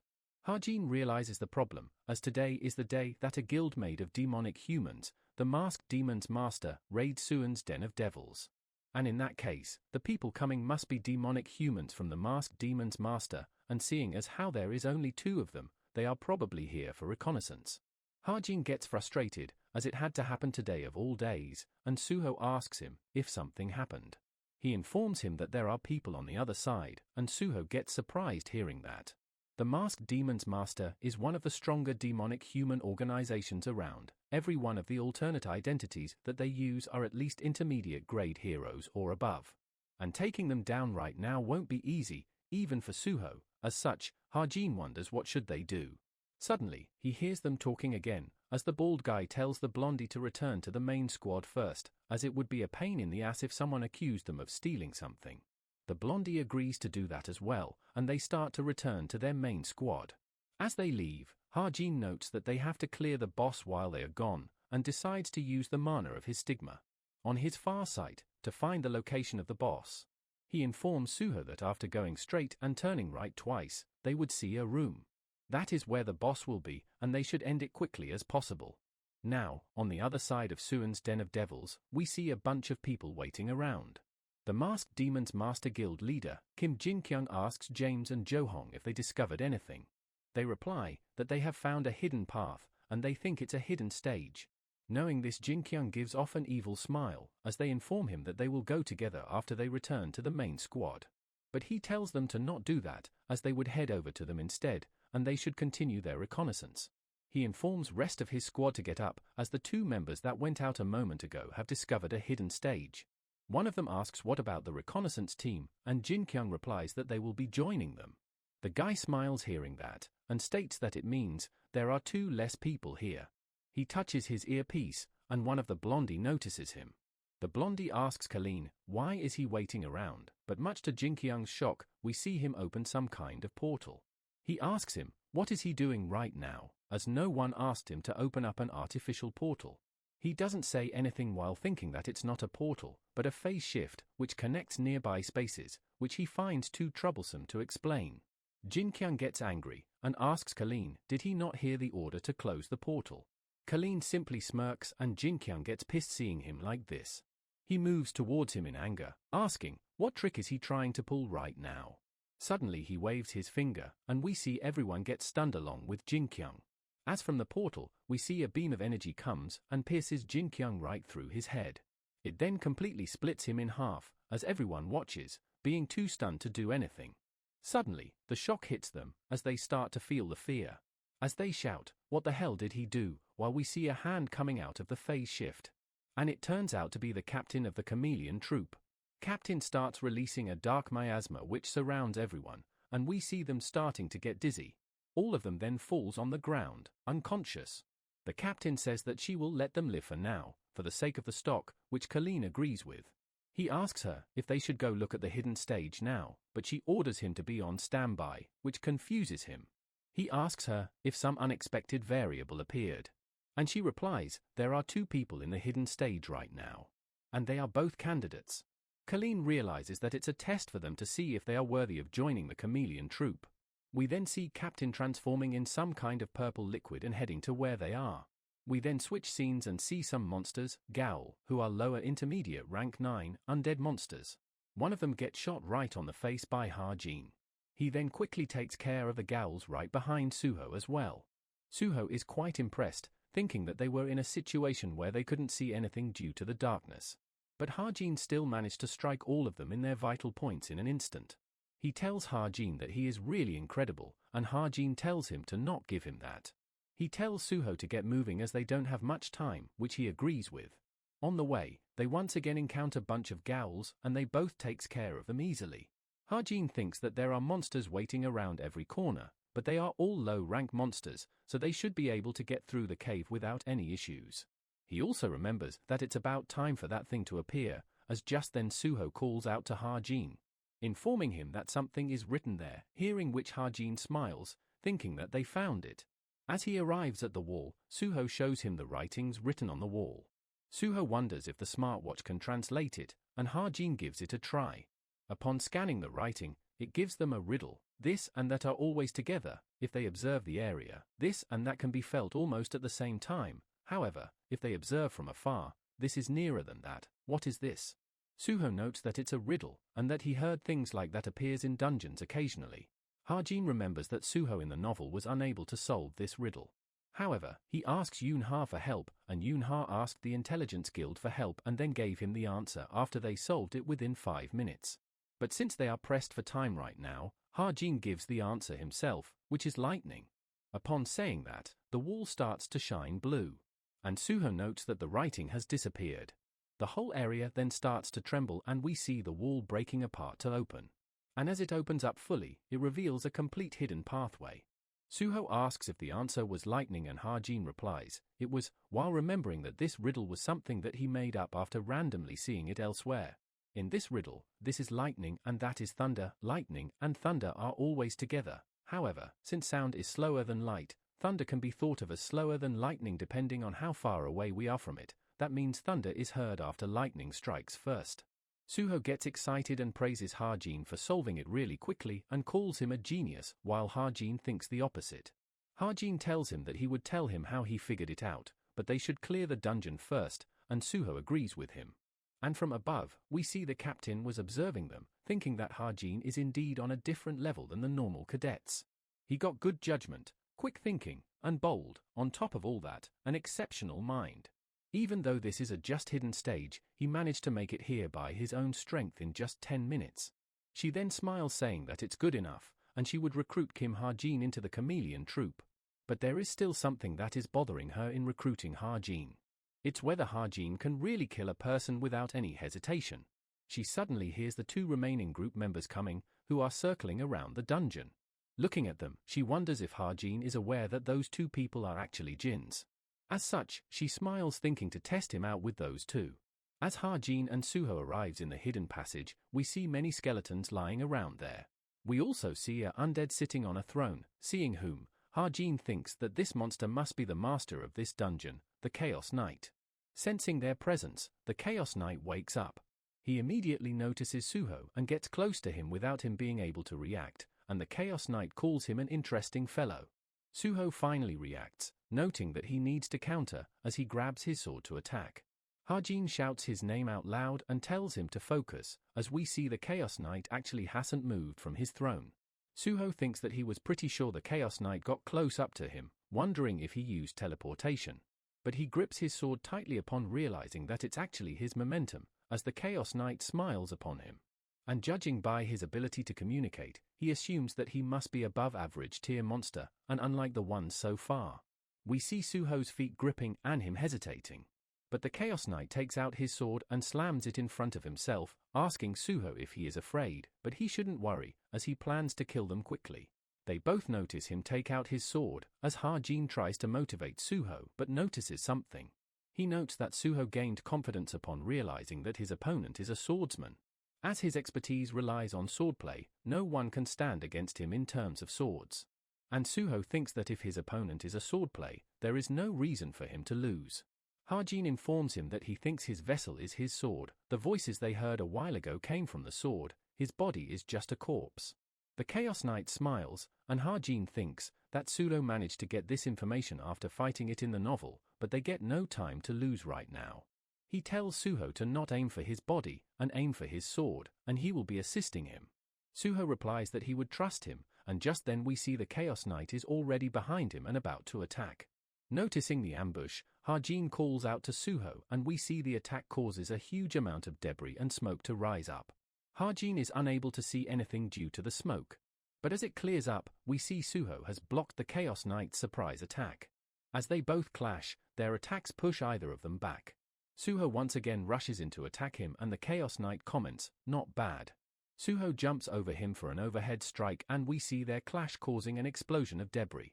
As the smoke clears, the Chaos Knight doesn't see Suho but just his sword and broken ground. In shock, as he is wondering where he went, we see Suho is right above him. As the Chaos Knight notices him, but it's already too late, as Suho has jumped towards him to attack. Suho focuses on Chaos Knight's sword, with the only goal to destroy it at all costs. But as his attack lands, both Hajin and Suho are left shocked. We see Suho's sword is stuck in something, as the Chaos Knight smiles and calls Suho strong. We see his sword has been blocked by the Chaos Knight's arm, and he tells Suho that he would be taking his body. Suho is unable to pull out his sword, and the Chaos Knight makes use of this opportunity to stab him with his sword with his other hand. But Hajin shouts at Suho to dodge and fires a shot right on the Chaos Knight's sword, and Suho is able to get free from his clutches and thanks Hajin. Hajin tells Suho that the Chaos Knight knew that they were after his original body from the start, and that he intentionally baited them to attack, which he calls a petty trick. Suho closes his eyes and takes a breath. He then smiles and says, they just need to fight carefully with that new information in mind. The Chaos Knight smiles hearing all this, and Suho seems concerned and confused by it. The Chaos Knight thinks back to the moment Suho used such explosive power that blew off his arm, which was quite shocking to him. He starts laughing out loud while saying that it's been such a long time, but a body that is worth taking over has finally appeared. With his hand fully regenerated, Suho is quite surprised seeing it, and Hajin tells him that it's useless to damage his human form, as he told him that his original body is the sword. Meaning his human body will be gone after they destroy his sword, hearing which Suho rushes in for round 2. Both of their swords once again collides, creating sparks. With Hajin noting that the pressure their swords are making is quite incredible. He notes that Suho will do well probably, even alone, but it won't benefit them if they drag this fight out any longer. He cannot use shotgun in this scenario as it might hit Suho as well, and it's pointless to use sniper rifle at this range. Which means he can only use his pistol for now. As their clash continues, the Chaos Knight's sword starts to show cracks, seeing which he is quite shocked as he is getting pushed back by Suho, noting that a normal sword should have been broken by now, but Suho's sword doesn't even have a scratch on it. It makes him wonder if it's due to the golden-colored mana of Suho. He gets angered from getting backed into a corner, and as he pushes Suho's sword away, while telling him to not be insolent. Suho backs off a bit. He seems tired with his hand trembling. But he gives off a confident smile, and the Chaos Knight attacks him again. Suho thinks that the more he fight against him, the more certain he becomes that he will be the winner in their fight. As after all he has a reliable ally on his side, and we see Hajin shooting at the Chaos Knight's arm right as their swords were about to clash. Hajin thinks that keeping the Chaos Knight from moving even for an instant is more than enough. And although the swordsman is stronger in the novel, Suho is the one with the upper hand here. And we finally see Suho cutting off the Chaos Knight's arm. He then quickly jumps up in the air and destroys his sword as well. And with his sword finally destroyed, his body starts disintegrating as well, with the Chaos Knight calling it impossible as his last words. Hajin smiles thinking that Suho did it, and that now they just need to get the reward for clearing this stage. As Suho notes something on the ground, he is left speechless, and Hajin asks him, "What's wrong?" We see there is a branch on spot where the Chaos Knight died, as Suho looks around trying to find the actual rewards, while wondering, what the hell is this branch? He starts crying thinking that the clear reward is just a single branch. Hajin asks if this is the reason that he is so depressed. And right when he is about to reveal about the branch to him, we see the 2 remaining members from the group arrives, asking, who is there? Hajin quickly turns back and realizes from the voice that it's those 2 demonic humans from before. Hajin wonders if they don't need to go back to their squad, and they tell Hajin and Suho to answer their question. The Baldai asks them, how the hell did they got in here, but the blondie stops him. He tells Hajin and Suho that their guild, Masked Demon's Masters, has already put in a request to raid this dungeon. As such, he asks for their identity. Hajin replies that they had no idea, and that they are cube cadets, and they just came in because they saw a path that led to this area. They ask them, what did they do in here? And Hajin replies, there was a monster here, so they killed it. Blondie asks about the reward, and Hajin replies, they didn't got anything. He contacts his guild leader, saying that they got a situation here and have found 2 cube cadets. And from the phone, their leader orders them to kill them. James tells Suho and Hajin to blame themselves for their demise as he starts preparing for attack. He attacks them with some kind of red energy, which they both dodges. They both start to get separated by the red energy as they wonder what is going on. Hajin notes that it's a barrier which isolates people, and there is no way for him to see what is happening outside of the barrier. He wonders if Suho would be alright on his own. Meanwhile we see it's Johan going up against Hajin, who says that James always gives him the boring ones. From the golden axe on his clothes, Ha-jin notes that he is an active hero. Upon recognizing him as an intermediate-grade hero, he asks why are they going so far to deal with mere cadets like them. Jo-hong starts charging his attack while saying, if there is a need to answer his question, since he would be dying here anyways. Ha-jin notes that he boasts an incredible amount of mana, and the difference between their stats is too large, and it would be a piece of cake for him to cut off his head. But even so, Ha-jin doesn't find the situation to be completely hopeless. Jo-hong sees Ha-jin pulling something out of his back. Not taking any chances, Jo-hong gets on guard to defend against whatever Ha-jin is planning. But much to his confusion and shock, Ha-jin pulls out a piece of rock. He bursts out laughing seeing it, asking if rock was the only thing that he could think of to resolve his situation. Ha-jin replies that this would be more than enough to deal with someone like him. Hearing his taunt, Jo-hong gets angry. He notes that Ha-jin's mana is basically trash, which gets him wondering, why is he so confident? Jo-hong tells Ha-jin that seems like he is scared out of his wits, as Ha-jin throws the rock towards him, which he easily dodges. But he notices a thread going behind him which was attached to the rock. Ha-jin grabs and pulls the thread quickly, as Jo-hong turns around, which causes the rock to hit directly on Jo-hong's head.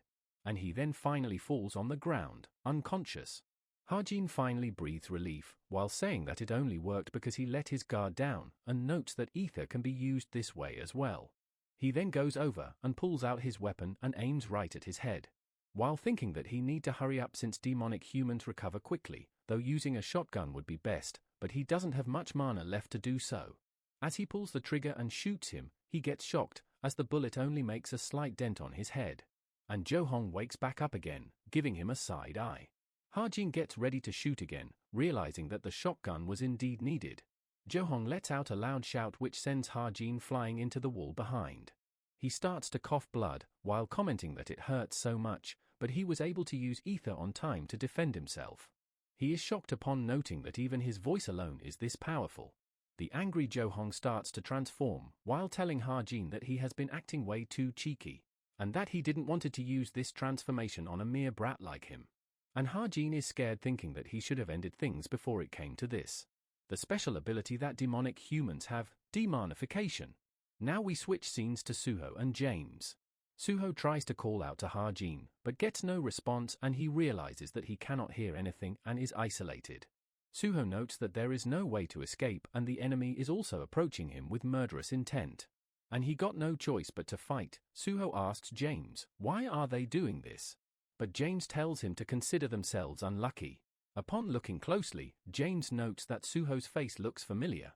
He remembers Suho as the first ranker among Cube cadets, noting that he might have been a useful asset if they managed to recruit him, though it's a shame.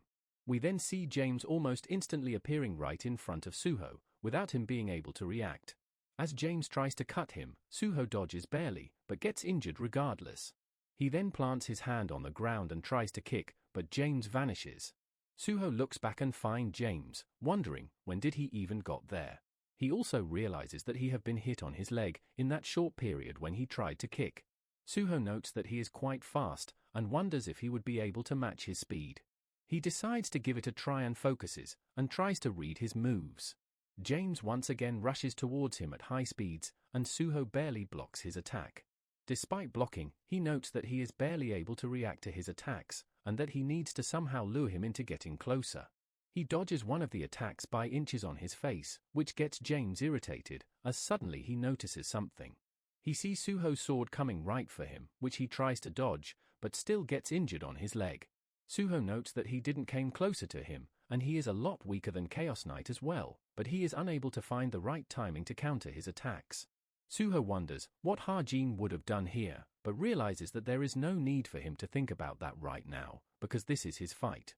Suho regrets boasting about fighting alone, as his skills were this lacking and his talent lies in wielding his sword to protect the world. And as long as his opponent is a swordsman, there is always a way to win. And his only option is to try his best to defeat the opponent in front of him.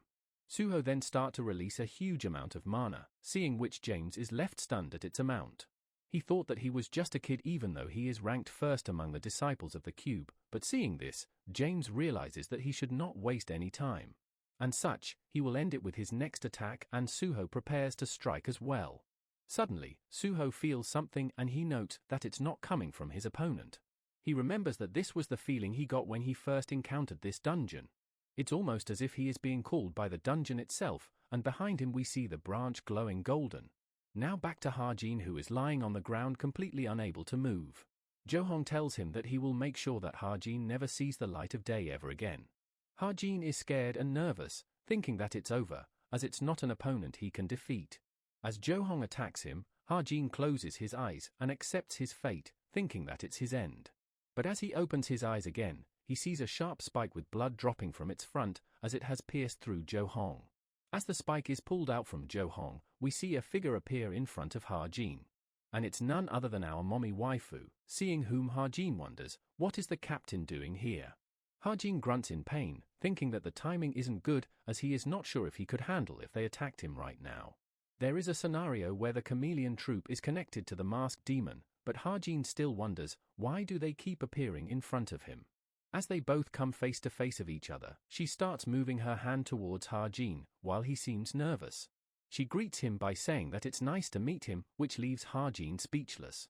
He chuckles, saying that they seem to see each other quite often, and she replies, of course, while revealing that she has been keeping watch on him.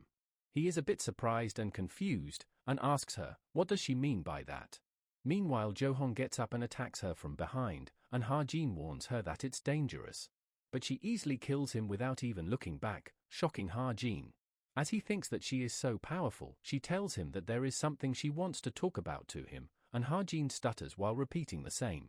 She gets close to him and tells him something, which we are unable to hear. As Ha-jin is wondering, what does it mean, he suddenly remembers this part as well. It was Shin Jong-hak's story's crucial event, but since it happened to him, he wonders if it changed because of his actions, and if it's like that, what would happen to the original story? As he is trying to ask her something, she tells him that their time is up, as we see the barrier breaking. As she is leaving, she smiles and tells him that she hopes he thinks about it well. She then transforms into some kind of purple liquid and leaves. And after the barrier breaks, we see Suho calling out to Ha-jin and comes running towards him, asking if he is hurt badly. Ha-jin replies that it's nothing and asks if he beat James, and Suho replies, for now he did. He grabs and lifts Ha-jin, asking if he is okay, and he replies that he would be fine after resting for a few days. Suho asks, what should they do about James? And Ha-jin looks over and thinks, since his body is still there, which means that he has simply fainted. Suho says that they would need to report this to the association, which surprises Ha-jin. Ha-jin tells him that there is no proof, and since they have entered his dungeon without reporting it, they would be punished as well. Meanwhile, Ha-jin thinks that he has put all of his savings into the masked demon's master's shares. It would be bad if they got exposed for being demonic humans, and it's a good thing that Suho hasn't figured it out either, and hearing his explanation, Suho says that it does make sense. He asks Ha-jin what happened to the person he was fighting. Ha-jin, remembering Captain, tells Suho that she ran away. Now it gets night and they finally get out of the dungeon. Ha-jin is quite tired while noting that using his stigma magic power even once has a huge recoil, and Suho calls out to him and shows him the branch while saying that he thinks it's not an ordinary stick. Ha-jin notes that Suho didn't forget about it and actually brought it with him. Suho tells him that while he cannot put it in words, he felt like it was calling him when he was fighting. But he tries to quickly dismiss while apologizing for saying such nonsense as Ha-jin might not understand, but Ha-jin replies that he does. As he had a feeling that this would be a great item just by looking at it, Suho asks, how?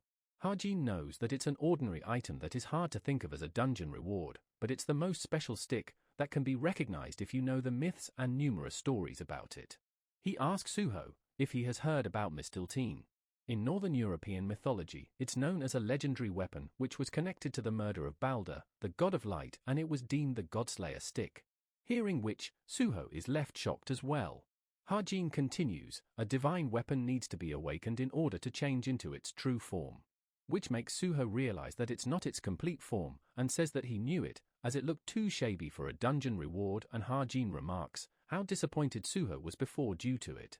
Though despite this, he still fought against a demonic human alone and won, because mistletoe is that powerful of a weapon, and Suho tells him that he have to find out how to awaken it. But about that, Ha-jin tells him to put the stick in front of him. He then sees Ha-jin pulls out the sapling powder, seeing which he is left shocked and asks Ha-jin, "What is that?"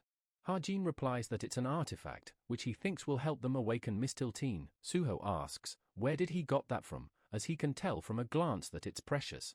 Ha-jin remembers that according to the original novel, the sapling powder is Suho's, but he has worked hard for it, so he should show it off a little. As such, he wonders what should he say so that Suho feels a little more thankful. And so, he tells Suho that it's his parents' relic, which completely terrifies and shocks him.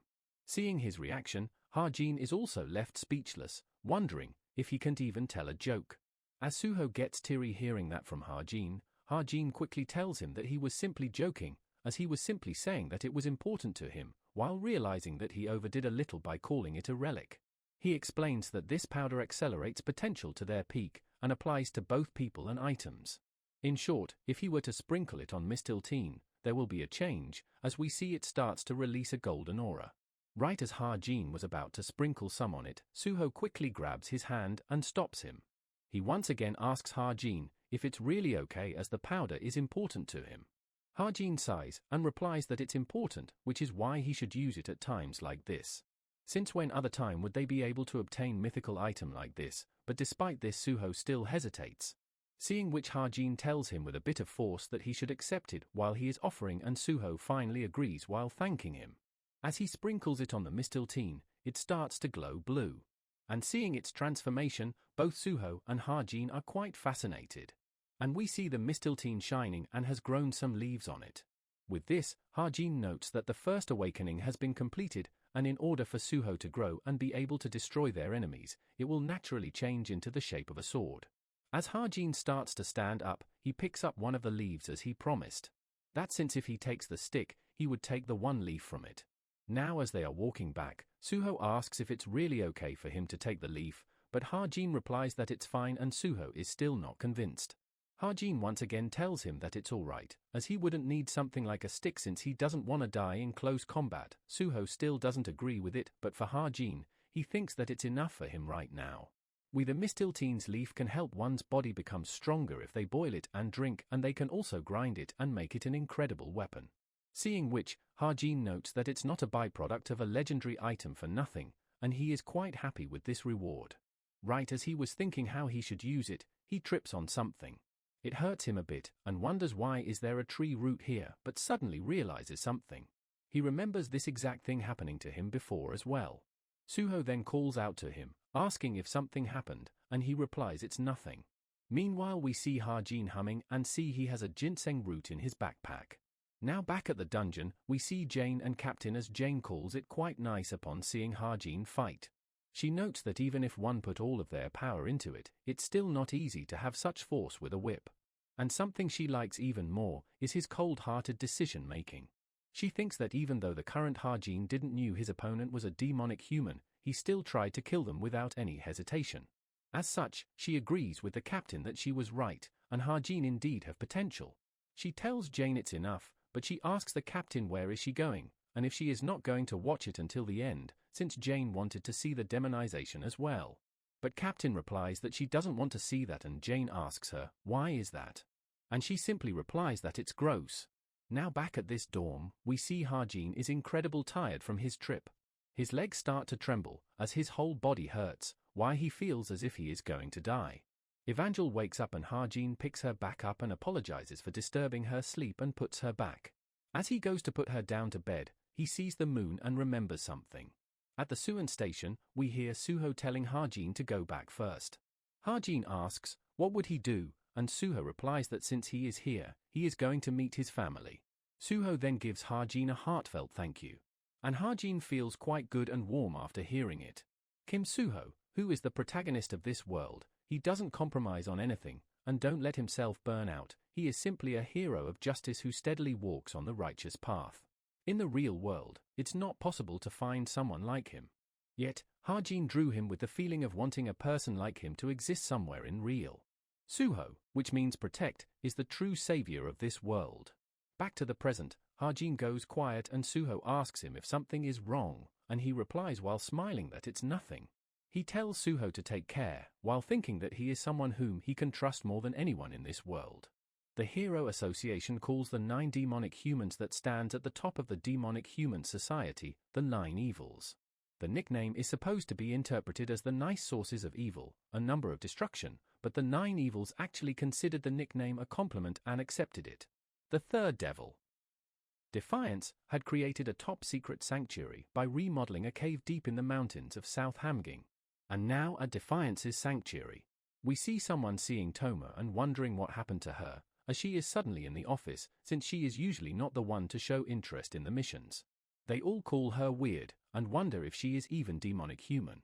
Suddenly as some guy comes and walks past by them, they get scared and quiet, and he calls out to Toma, who sighs upon hearing him call her. She stands up while being annoyed, but gets surprised as the guy offers her a file. He tells him that while he knows her skills are elite, he cannot have her complaining just because the mission is too small, which she realizes as well. While taking the file, she asks him, what is the mission this time around? But the guy tells him to take a look, but Toma complains that it would be better if he gave her more details. Seeing the mission, she is a bit surprised, and the guy confirms that it's a surveillance operation on Rachel at that. Now we switch scenes to Ha-jin again, who seems to be chilling in a lounge, and someone calls out his name.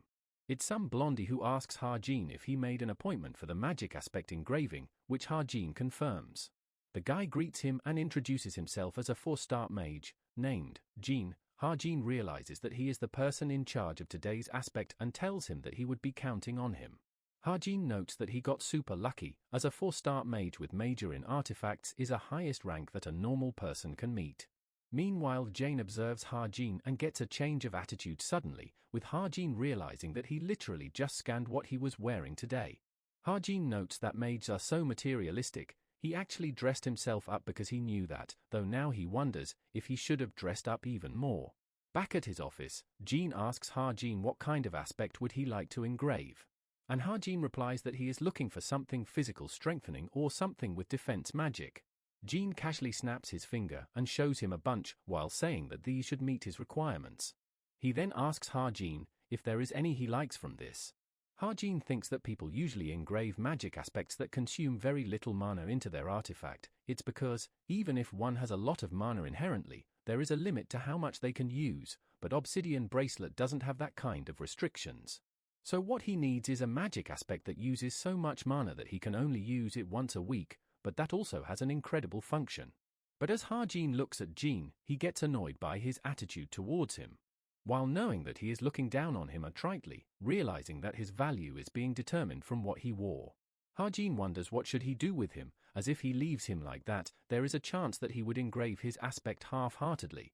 As so, Ha-jin begins acting with more attitude, saying that he doesn't want something as trivial as this, and asks if he doesn't have any aspects that needs more mana to activate. As he is looking for something like enhanced protection or instant awakening, Jin tries to shrug it off by rudely claiming that it's possible. But Ha-jin interrupts, asking if it's too much to do for something like a 4-star mage. Seeing his demeanor change like that confuses Jin, and Ha-jin starts to get up saying that it's fine, as he came here in rush, but Jin quickly changes his attitude and tells him to wait, as it's not the case. Ha-jin asks if it's truly not, and Jin replies that they weren't able to provide much information right now, while wondering if Ha-jin is actually a rich kid. He tells Ha-jin that such aspects are possible, but he was worried that it would be too expensive, and Ha-jin gives out an annoying expression. Seeing which, Jane adds that it's the case for normal customers, and asks Ha-jin if he has a certain budget in mind. Ha-jin gets close to Jin and tells his budget in his ear, hearing which Jin freaks out and gets excited. He quickly shows Ha-jin complete list and shows him his best aspects while telling his servant to get them some new tea. Now back to classroom, Ha-jin is quite happy thinking that they cleared the Gamak Mountain dungeon, and Kim Suho also acquired Mistiltine safely. He is also done with his magic aspect engraving request, and so he thanks Suho and his stocks. And while he didn't want it to flex like that, he had no other choice, and for him, it seems everything is going smoothly so far. Now as the instructor walks in and asks for everyone's attention and announces that starting from today, they all will be forming group and work as a team. Ha-jin also remembers this event. Team play, in other words, it is to work as a group, mini-tower raids, skirmishes, and team bonding activities like traveling together. The instructor tells everyone to form their team with people they want, and submit the list by next Wednesday, which gets Ha-jin wondering what an outcast like him is supposed to do. And if they aren't in any team by next Wednesday, the instructor will choose their team for them, which Ha-jin doesn't really like the idea of. He then looks behind him and sees Rachel tapping on her table and sighing. Seeing her, he wonders if she is in the same situation as him, but the difference is that she chooses to be alone. And they being a team also sounds good to him, since he also has to give her butterfly sapling dust. Based on the original story, she should have gotten a hint in regards to her own enlightenment by now. If this delays any further, her stat difference compared to the original storyline will become too large. And in this case, Ha-jin prepares to send Rachel a message, asking her to team up with him. He looks back at her as she gets the message. And right as she opens it up to check it, someone calls her out, seeing whom surprises Ha-jin. And we see it's Toma, who asks Rachel to team up with her, which makes Ha-jin wonder why would she approach Rachel. As she asks Rachel for the team up, everyone comments that they both teaming up is kind of random. And Ha-jin gets worried thinking why did Toma made her move, and towards Rachel out of all the people.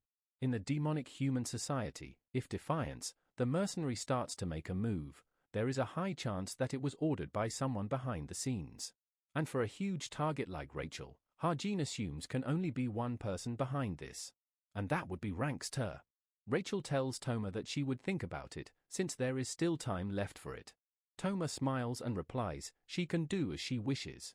She also remembers that she received a message just now. As she opens it up, she sees that it's from Ha-jin. Ha-jin looks towards him with nervousness, and Rachel also smiles while looking away from him, which Ha-jin notices and gets worried. He wonders if she is going to reject him, and he suddenly gets a message, which is from Rachel, as she tells him that she would think about it, and Ha-jin smiles seeing that. She smiles while deciding to wait and take it slow. Now we switch scenes to Naeun, who is scribbling on her notebook while being in deep thought. We see she is trying to think of team members, since people had yet to decide which cadets to choose that were below rank 100. She knows that there are bonus points for having a low-ranked cadet, but thinks there aren't many low-ranked cadets who are skilled enough. Though, she does realize that there is one. We then see one of the girls asking Ha-jin what is he doing after school and if he has joined a team. And another guy comes who offers Ha-jin some tickets to museum in hopes to get him into his team. Soon enough, he is surrounded by cadets asking him to be in his team, seeing which Naeun thinks that he is quite popular. She notes that Ha-jin would be a perfect teammate for anyone as there is also a theory class for team play, and Ha-jin always get good results in it. She thinks that if she were to ask him to join her team, it would be pretty enough, though she is worried about one thing. Which is, what if Ha-jin thinks that she is interested in him, thinking which she blushes. She claims that she really just want to team up, and suddenly Shin calls her from behind, asking if she is still thinking. But she tells him to mind his own business. Shin replies that they are all the same, so there is no need to think about it much, she should just choose anyone decent like him and help them improve from there. She holds her notebook while telling Shin that she got her own plans, so he should get lost. But Shin quickly grabs her notebook, while saying that he would see what those plans are. She quickly hurries to his desk as Shin opens it up, wondering who did she choose. She tries to get it back, but Shin holds it away from her as he is pronouncing the name written on it. But upon noticing and shouting Ha-jin's name, he is shocked, as Naeun gets insanely embarrassed and starts to fade away. Everyone looks towards Naeun, wondering if someone else also wants Ha-jin, and Naeun blushes hard as they notice that it's her.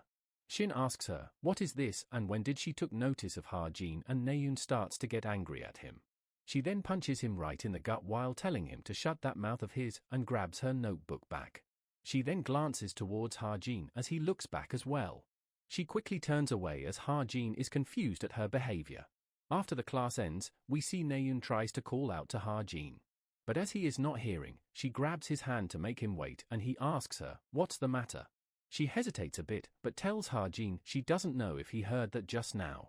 And right when she was about to ask him to join, Rachel comes and informs Ha-jin that she has submitted the list of team members.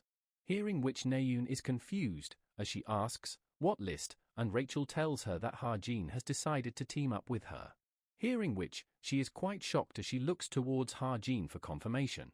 And Ha-jin confirms it by saying that they are a team, which breaks Naeun down. She tries to then make up excuse that she thought he might not have anyone to team up with, so she was going to rescue him as a fellow travel club member. and tries to leave while giving him a shoulder pat and saying that she is glad he has a team and wishes him all the best. We see Naeun seems a bit sad as Rachel watches her go. While walking, Naeun thinks that Rachel also uses a sword like her, and her physical strength is also comparable to herself, and excluding theory classes, she also has similar results to her. She then blushes and gets emotional, while wondering why did Harjin choose Rachel instead of her. Now as Rachel and Harjin starts walking, Rachel suddenly stops and calls out Harjin in the middle. She concernedly asks if he is going to try and join another team. Harjin assumes that she is asking this due to what happened with Naeun just now and tells her he won't be doing that, and then someone waves and calls out to Harjin. It's Hosung, who has also joined his team, as he thanks him for it. As he was hoping to team up with Harjin as well, and Harjin replies that it's not a problem, while thinking that he is simply following Rachel himself. Hosung introduces the other guy, and suggests to get a meal together for team bonding, and Harjin is a bit worried since Toma is around as well, but assumes that it's going to be fine. Harjin looks towards Rachel for her opinion and she agrees for the meal as well. Hosung asks Rachel if there is anything in particular she would like to eat, and she replies that she is fine with anything. Harjin remembers that while she isn't picky about her food, if there is something she liked, that would be. And so Rachel suggests a Korean food restaurant, Hankijong, while excitedly claiming that she would like that, and Hosung agrees that it's quite good. Now back at Naeun's room, she confirms her team, 2 warriors, 1 shooter, 1 supporter and 1 mage. As we see, she is talking to Hazuki, who calls their team an incredible combination since Naeun can be shooter or a warrior herself, which Naeun feels proud of. She then questions if Harjin is unable to join them, and Naeun replies that if she wanted him to join, then she would have been able to get him to join. And makes up excuse that if she does that, it would be such a pitiful waste, as apart from Rachel, their team doesn't have anyone else, though Hazuki says that it would have been good if Harjin joined them. Naeun tells her to stop thinking about them and proceeds to go and submit their team list, and Hazuki thanks her for that. Now as the call cuts, she falls on her bed, seemingly deep in thoughts and unable to fall asleep. She thinks that if she knew this would happen, she would have asked Harjin to join her from the start, and she wouldn't have to worry about the theory part then either. She realizes that she lost him to Rachel because she hesitated for no reason. And from this, she also remembers her loss from the midterms, and it happened again after she changed to using a sword in team. As such, she gets quite frustrated at all this, and thinks that at this rate, she would lose again. Now fast forward and we see Harjin and their team arriving in some kind of ice cave, which is their first lesson on working as a team, dungeon exploration. Normally, when a new dungeon has been discovered, the advance party will first head into the dungeon to explore it, and their objective today is to fulfill the duty of the advance party. Bokyu shimmers while saying that they have been walking for 20 minutes now, and Hosung asks Harjin if he doesn't feel cold, and just then, Rachel notices something and tells her team to look. And they note that there are 5 entrances, and wonders which one should they go in. Toma speaks up, saying there is no point in thinking about it and chooses one, but Harjin refutes her decision. Toma asks him, how is he so sure about it, and Harjin replies that he got good eyes for details, so it's not the correct entrance, while thinking that her motives are quite clear, she is probably trying to lure them into a trap. Toma gets angry and tells Rachel to decide for them. And Rachel also agrees to go with Harjin's decision. Toma still sulks, saying that she felt like this one was the right entrance, which Harjin calls quite pathetic. Inside that path, Thai finds a snowman, as Hosung states that the path Harjin chose was the right one. And so, Harjin kept getting in Toma's way, while she desperately tried to get Rachel away from the group, which was quite commendable. But he couldn't just let her do what she wanted. Now at this point, Toma starts to get pissed, wondering if it's really that difficult to get even one person injured and have them retreat, and calls it all Harjin's fault. And now that it has come to this, she approaches Rachel and tries to ask her with a bit of force to come with her.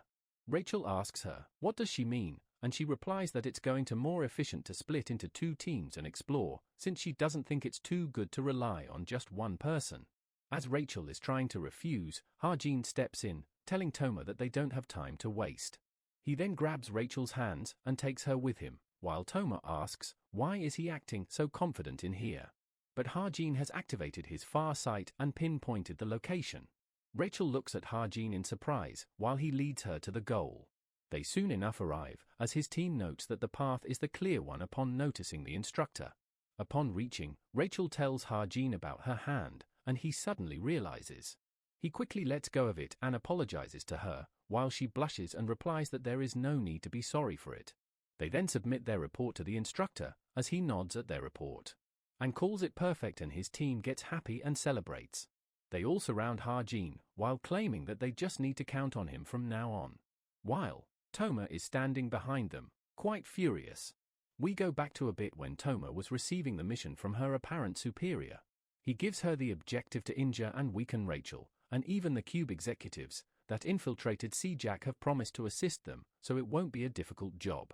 And once she removes Rachel from her daily routine for a moment, their dispatched agents will take care of the rest. He then asks if he can count on her for this. And Toma confidently replies that it's simple enough, as they are just kids after all. Back to the present, Toma is incredibly tired, while saying, "Simple my ass." She then gets a notification asking why the mission was delayed, and if there is something unexpected happen. She gets pissed seeing that, as there hasn't been that long since the mission started, yet they are rushing her. She puts her head down in defeat, while thinking that something unexpected did indeed happen. As every time she tried to do something, Ha-jin appeared and stopped her, and he stuck on to Rachel like a gum. He was constantly around her during the class and even after the class ends, which gets her wondering, how could a rank 334 act so arrogantly, since she doesn't notice anything great about him? She jokingly thinks that perhaps Ha-jin thinks that those with courage obtain beautiful women and laughs about it. But suddenly, she gets a thought, that what if Ha-jin actually likes Rachel? And if that's the case, she thinks that she would just need to exaggerate a little and spread rumor that he likes Rachel. Due to which, the distance between them would grow naturally, and she would be easily able to complete her mission then. And for that to happen, she decides that she would need to get closer to the whole team. Now in theory class, after finishing up the lesson, the instructor tells everyone to choose a small dungeon next week and present their best raiding strategy they can come up with. And for the homework this time, Hosung is not worried at all, due to having both Rachel and Ha-jin in his team. As he tells Ha-jin that he would counting on him, while he replies that he isn't that good. Hearing which, Hosung calls him very humble. The class president tells everyone that there is a team leader meeting next week Wednesday, and all of the leaders have to gather at the auditorium for it. And so Ha-jin and Rachel starts to leave as well, while Ha-jin asks if they should head to the cafe to decide what roles each of them will be having. Toma comes along with a big smile on her face, saying that while they are going to the cafe, they should have some cake and get to know each other better. Seeing her like this confuses Ha-jin to great extent. As such, he asks Toma what is she doing, and she replies that she just wants them to bond as a team, while thinking that it's Ha-jin's reaction which is strange. Ha-jin wonders why is Toma being suddenly so proactive, and she starts to push everyone to the cafe quickly, leaving Ha-jin in shock. Seeing all this, Ha-jin smells something fishy. Now at the restaurant, Ha-jin has already scanned the roof and the underground, but haven't found any traps, but he still feels something is off, and Rachel calls out his name. As so, he suddenly snaps back and starts reporting. He assigns roles that Hosung and Bokyu will look for information on the dungeon, while Toma and Rachel will calculate the density. And once the research is complete, he would collate them and do the presentation. Toma then tells them to stop with the homework talk, which prompts Hosung to call her easygoing. Bokyu comments, saying that he is glad to have Ha-jin on his team, as he was really worried for this group assignment. He tells Ha-jin that having good results must be nice, and he is also getting quite attention in battles after he changed to become a shooter, to which he replies that it's nothing great, just normal for him. He then asks if he has been approached by a famous guild before, and he replies he is while thinking of the Chameleon Troupe. Hearing this, Rachel tugs on his clothes to ask him something. She asks if the Imperial Guild has approached him, and Ha-jin seems confused about it, and Rachel adds, from the England Imperial Family Guild. Ha-jin replies that he doesn't remember anything like that, but suddenly remembers that he did got something. He did got an email from them, but he didn't realize since he doesn't check it every day. Seeing this, she wonders why would they approach why email and starts to get angry as Ha-jin starts to check the email. The contract offers 100 million annual salary and commission separate, which Ha-jin considers not very good terms, considering that they are trying to recruit him, as so, Rachel asks Ha-jin to let her have a look at it as well. As she does, she is shocked seeing the bad offer, as she wonders, why are they doing work like this? She quickly starts to take her leave while telling Ha-jin to forget this email and not read it, and seeing her leave like this makes Toma surprised as well. Her plan starts to get ruined, as she thinks, how can she leave first, as she wanted him to sit and chat with Ha-jin. Meanwhile, Ha-jin wonders what happened, and so does Ho-sung. Toma sighs, seeing as how nothing is going according to her plan. But seeing Ha-jin's expression and the situation, she gets an idea and tells Bokyu, if doesn't he think that Ha-jin likes Rachel. Now fast forward at the gym auditorium, we see Ha-jin is taking a drink after stamina training. He tries to open the can but is unable to, as he doesn't have the strength left to do so. But suddenly someone does that for him from behind, and he looks back to check who is it as they call out his name. And we see it's Naeun, who tells Ha-jin that she wants to talk to him for a second. As Naeun looks at him with nervousness, Ha-jin asks her, what is it, and she hesitates in saying. She finally speaks up, it's about their team's presentation about the Hongchen Mantis dungeon, and she wanted to ask him if he knew anything about it. Ha-jin asks her, how did she manage to pick the hardest dungeon of them all, which she replies that it's not something she wanted to do either. It was her obnoxious mage who kept insisting that they do that. From that, Ha-jin remembers that it's probably, oh Junsik. And from what he remembers, he does have skills, but he is very boastful and rude, because his family is pretty rich, he doesn't feel inferior even he is in front of Naeun.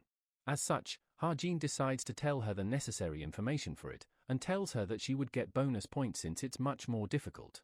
He then asks if he is doing the presentation as well, and Naeun replies that he insisted on that as well, but questions, why is he asking? Ha-jin advises her to change it to another member. While stating that his facial physiognomy shows that he is someone who likes to put up a tough act, but he would probably freeze up in time for presentation. And if she let someone like him present, then Cube and the whole society will crumble and their result would also become total disaster. Naeun quickly agrees, while saying that she thought the same thing as well, and was going to let it go.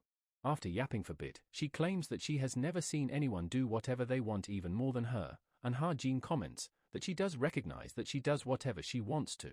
He then suggests to let Hazuki do the presentation, and Naeun replies that she wanted that as well, but she is not sure that Junsik will be okay with it. And as they continue their talk, they both think, were they always this close, to be able to chat with each other like this? Upon realizing, they both get awkward and Naeun leaves while telling him to be careful while exercising, and Ha-jin also leaves to finish his weight set. Fast forward, on the day of the presentation, we see Jinsuk completely wrecking the presentation as he gets too scared and nervous. Seeing which, Ha-jin calls it a pathetic look, and notes that in the end, they weren't able to change their presentator, while Naeun is burning up in anger.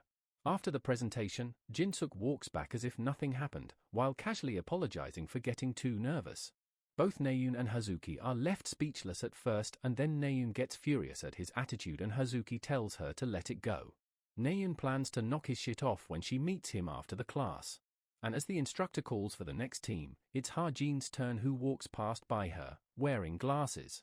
Seeing him in glasses, Naeun is shocked. Ha-jin then begins his presentation. It's about the dungeon which existed at the foot of Sirak Mountain. Hearing him give the presentation, Naeun is quite impressed. As she thinks that Ha-jin is really good at this. The instructor then raises his hand and asks him, how is he able to estimate the countercurrent of mana with only that amount of information? Ha-jin smiles and explains that he can do this with a formula over here, and seeing which, everyone is left really impressed. As they comment how good Ha-jin is with presentations as well, which they find unexpected. And seeing him like this, Naeun blushes and thinks that he looks a little cool. As the presentation ends, Rachel and Ha-jin high-five each other and Naeun looks back at them. And in the end, she is left pouting and annoyed with their interaction. Fast forward, we see Rachel at the gym, as she thinks that her today's schedule has ended, and the presentation has ended nicely as well. And she has also passed Ha-jin the contract. Ha-jin asks Rachel if she is going to the after party, but she declines, saying that she has some training scheduled. And as Ha-jin starts to leave, Rachel stops him and pulls something out of her bag. She hands him over some paper, and tells him to take it. He asks her, what is this, and she replies that it's the Imperial Family Guild's preliminary contract. And this one has much better terms than what he got previously. She explains that she is the one who told them to approach Ha-jin in advance, but they had a slight misunderstanding seeing his rank. As so, she tells him to reconsider their proposal seriously once more. Back to the present, Rachel thinks that she has nailed it with that, and decides to change quickly and go back to her dorm to sleep. And right as she is about to open the gate, she hears someone talking about a rumor. A rumor that Ha-jin likes Rachel.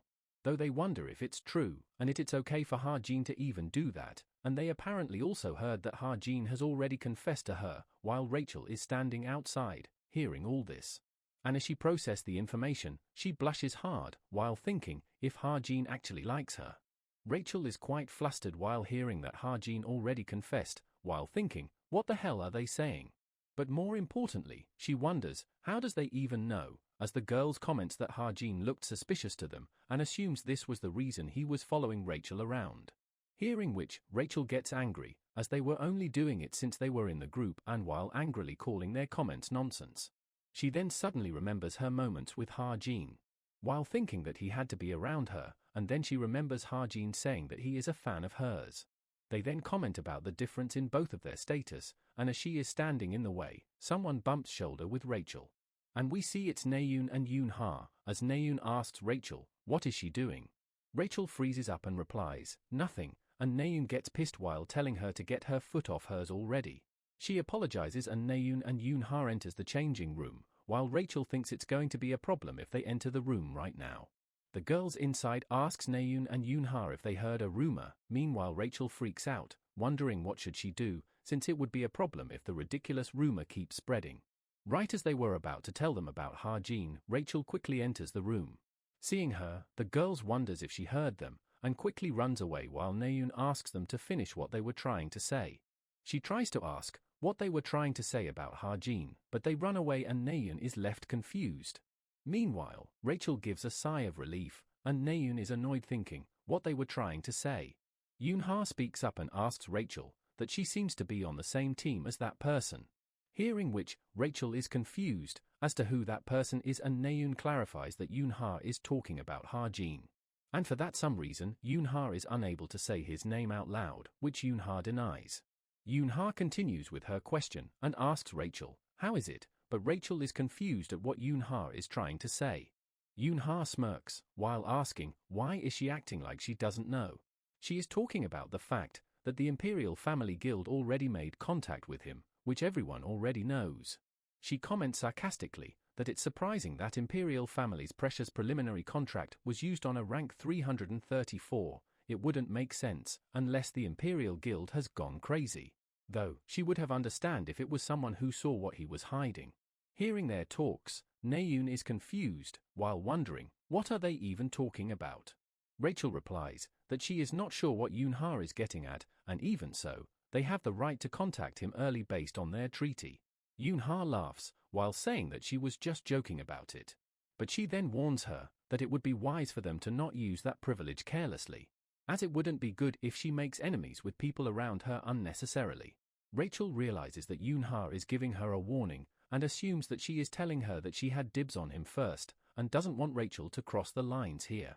Rachel thinks that there is no need for her to hold on to Ha-jin if he rejects their offer anyways. Meanwhile, Yoon-ha thinks that Rachel would back down with this warning and tells her that it was fate they are in this situation, and offers her to get some supper in her room before she leaves. But much to Yoon-ha's shock, Rachel takes up on her offer, while thinking that she doesn't know why, but she doesn't have any intention to lose to Yoon-ha right now. Fast forward and we see all of them sitting in Yoon-ha's room, as both Rachel and Yoon-ha seems quite. Naeun gets nervous due to the atmosphere between them, and from her point of view, they were also only talking about things that only they understand. Yoon-ha wonders what Rachel is thinking, as that suggestion for supper was only supposed to be a formality, so she didn't thought that Rachel would actually agree. Yoon-ha then asks Rachel if she wants some juice and she declines, and the atmosphere again gets tense as Yoon-ha gets annoyed.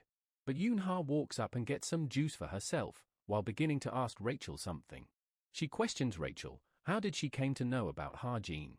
Rachel remembers about that bullet incident, and replies that she came to know him naturally. Yoon-ha smirks, while asking if she also knows that he is hiding his true self. And Rachel isn't able to reply anything, and Yoon tells her that it's an information which is difficult to find after all. Rachel acknowledges that she knows nothing about his past, nor the reason he is hiding his strength, and replies to Yoon-ha that nothing changes even if she doesn't know such information, and Yoon-ha replies that why wouldn't it, and starts to explain about how her guild is stronger in terms of information than most guild, but Rachel interrupts.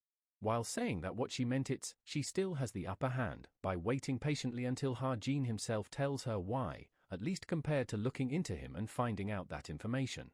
And hearing her response, Yoon-ha is taken back in surprise. Rachel then gets up and starts to leave while saying that she is getting quite late.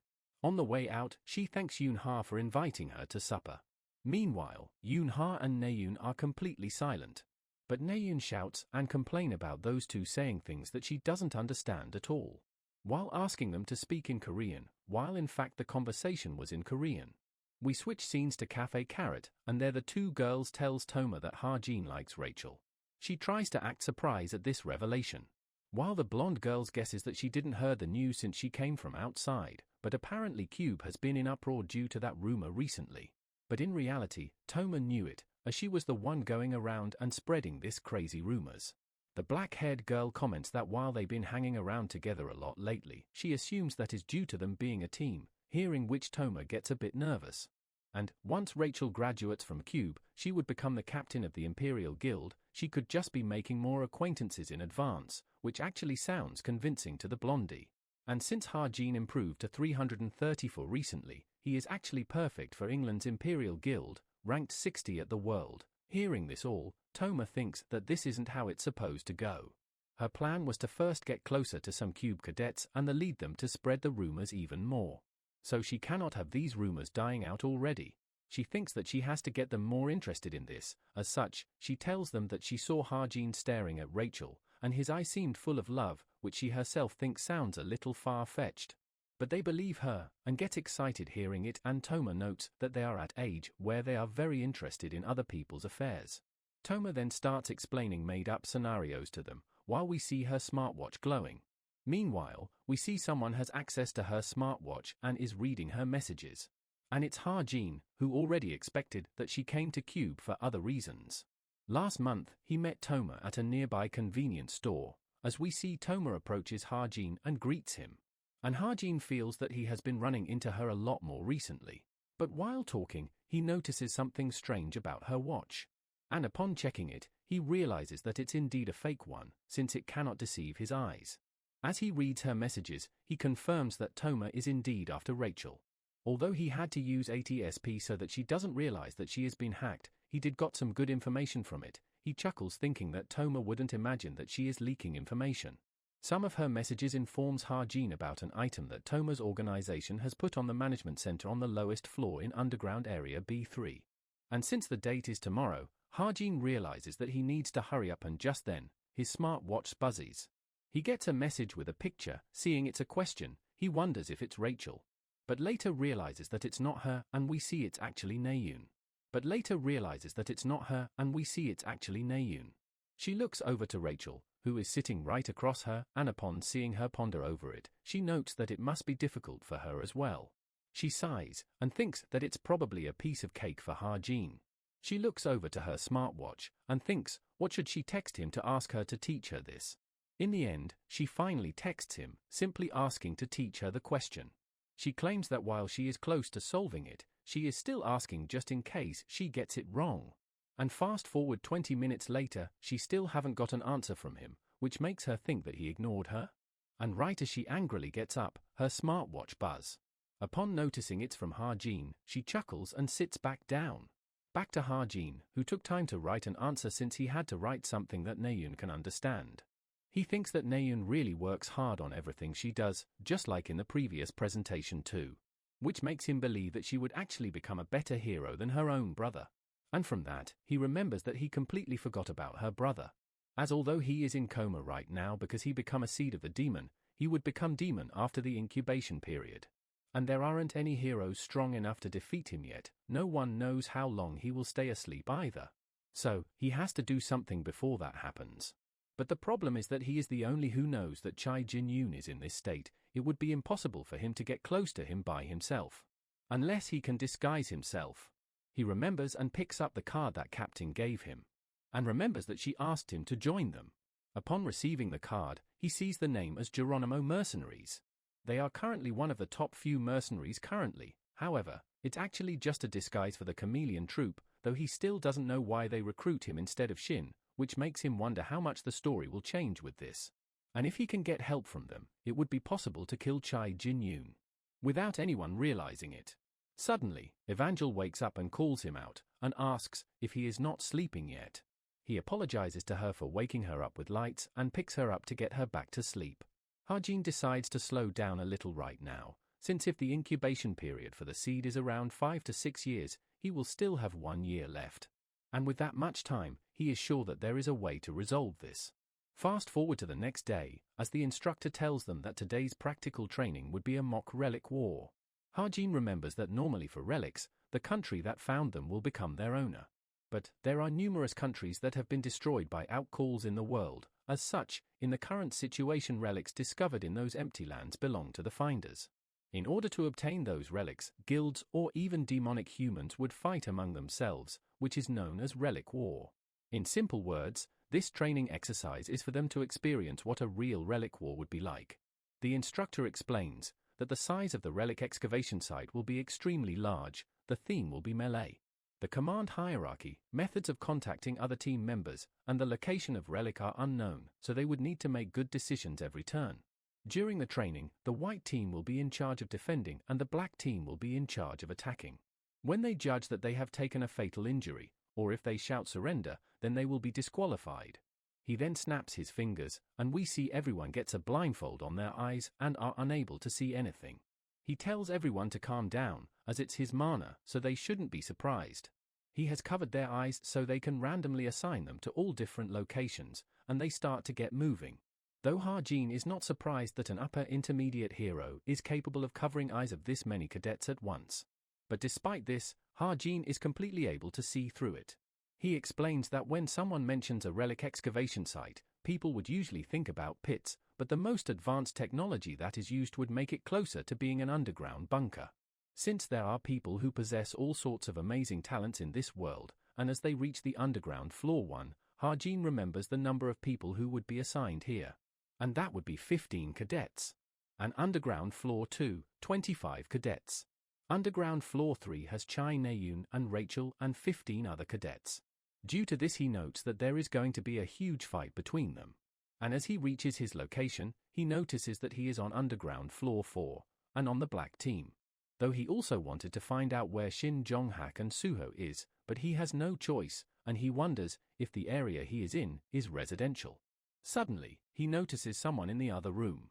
The instructor announces that locations have been assigned to all cadets. The relic is either guarded by an NPC, or it's being moved around. The white team has to defend the relic, while the black team needs to steal it. With this, the countdown begins, and the door to the next room starts to open.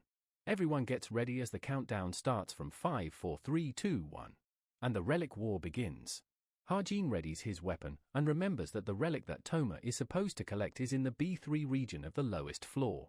But for Ha-jin, it has gotten complicated, as in his next room is Yoon-ha, and she is on the white team. And in order to get to the corridor, he would definitely run into her. While Yoon-ha knows that someone is there, she doesn't know who is it, but she heard everything. She asks Ha-jin what team is he on and gives him information that she is on the white team. Ha-jin doesn't answer, due to which she assumes that he must be on the black team. She tells him that she feels bad for him, as it had to happen to him from the start. And while being smug, she tells him to think of himself as unlucky. But as she sees who is on the other side, she is left completely shocked. She goes completely silent upon seeing him, and Ha-jin wonders why did she suddenly stop her attack. And he notes that she somehow looks a little tense. And we see Yoon-ha is actually scared, thinking that it's really bad that she never thought that Ha-jin would be her first opponent. As Ha-jin lifts his hand up, she gets on guard and tells him to not do anything stupid while stuttering. Meanwhile, Ha-jin is confused, as he was simply scratching himself because he was itchy.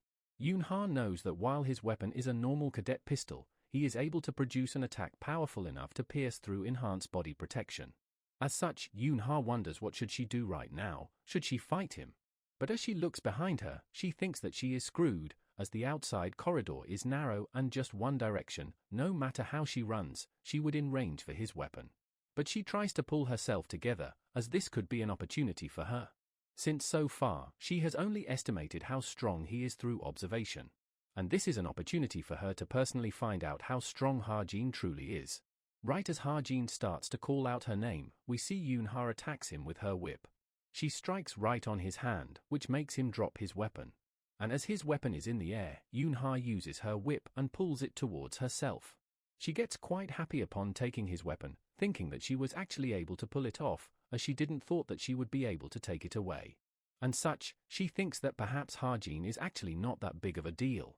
She confidently states that without a weapon not even he can do anything, but just then, she notices his weapon is missing from her hand. She gets shocked and asks, when did he got it back, and Ha-jin replies, he did just now. She questions that she didn't even saw him move, and asks if he used mana, and Ha-jin replies, just think of it as that. Since to be precise, it isn't mana, he already had ether wire in advance to prepare for situations like this. And now Ha-jin aims it towards her. Meanwhile Yoon-ha gets scared as the space here is too small, so she would be in his shooting range no matter where she runs, and it would probably hurt if she gets shot. And if she gets disqualified right now, she would be the first one to die, and as Ha-jin is about to press the trigger, she closes her eyes. A bit later, we see Ha-jin walking out with an injured hand, noting that his bone would have broken if Yoon-ha landed her strike properly. As such, he calls her pretty strong. But when he arrives in the lobby, he is quite surprised to find it empty despite being this huge. He checks his smartwatch to see if they went to other areas already, as all the participants of the Relic War are equipped with a life signaling device. What it does is to determine the user's HP in numbers that can be seen by others. It's a device which can tell if the cadet is capable of continuing. So, if Ha-jin uses his laptop to collect the data of that device's GPS, he would be able to check the live GPS data using the linked smartwatch. And for test, he sees Toma's location, who is in the toilet of underground level 7. Upon noticing that there is no movement from her, he assumes that she must be standing by there while looking for the item. And now, Ha-jin decides to look at others' location at first. Rachel and Naeun are on underground level 3, and are engaged in combat right now. And on underground level 5, there is Kim Suho and Shin Jong-hak. And seeing this, Ha-jin gets excited as it's a huge matchup, so he tries to find a CCTV near them.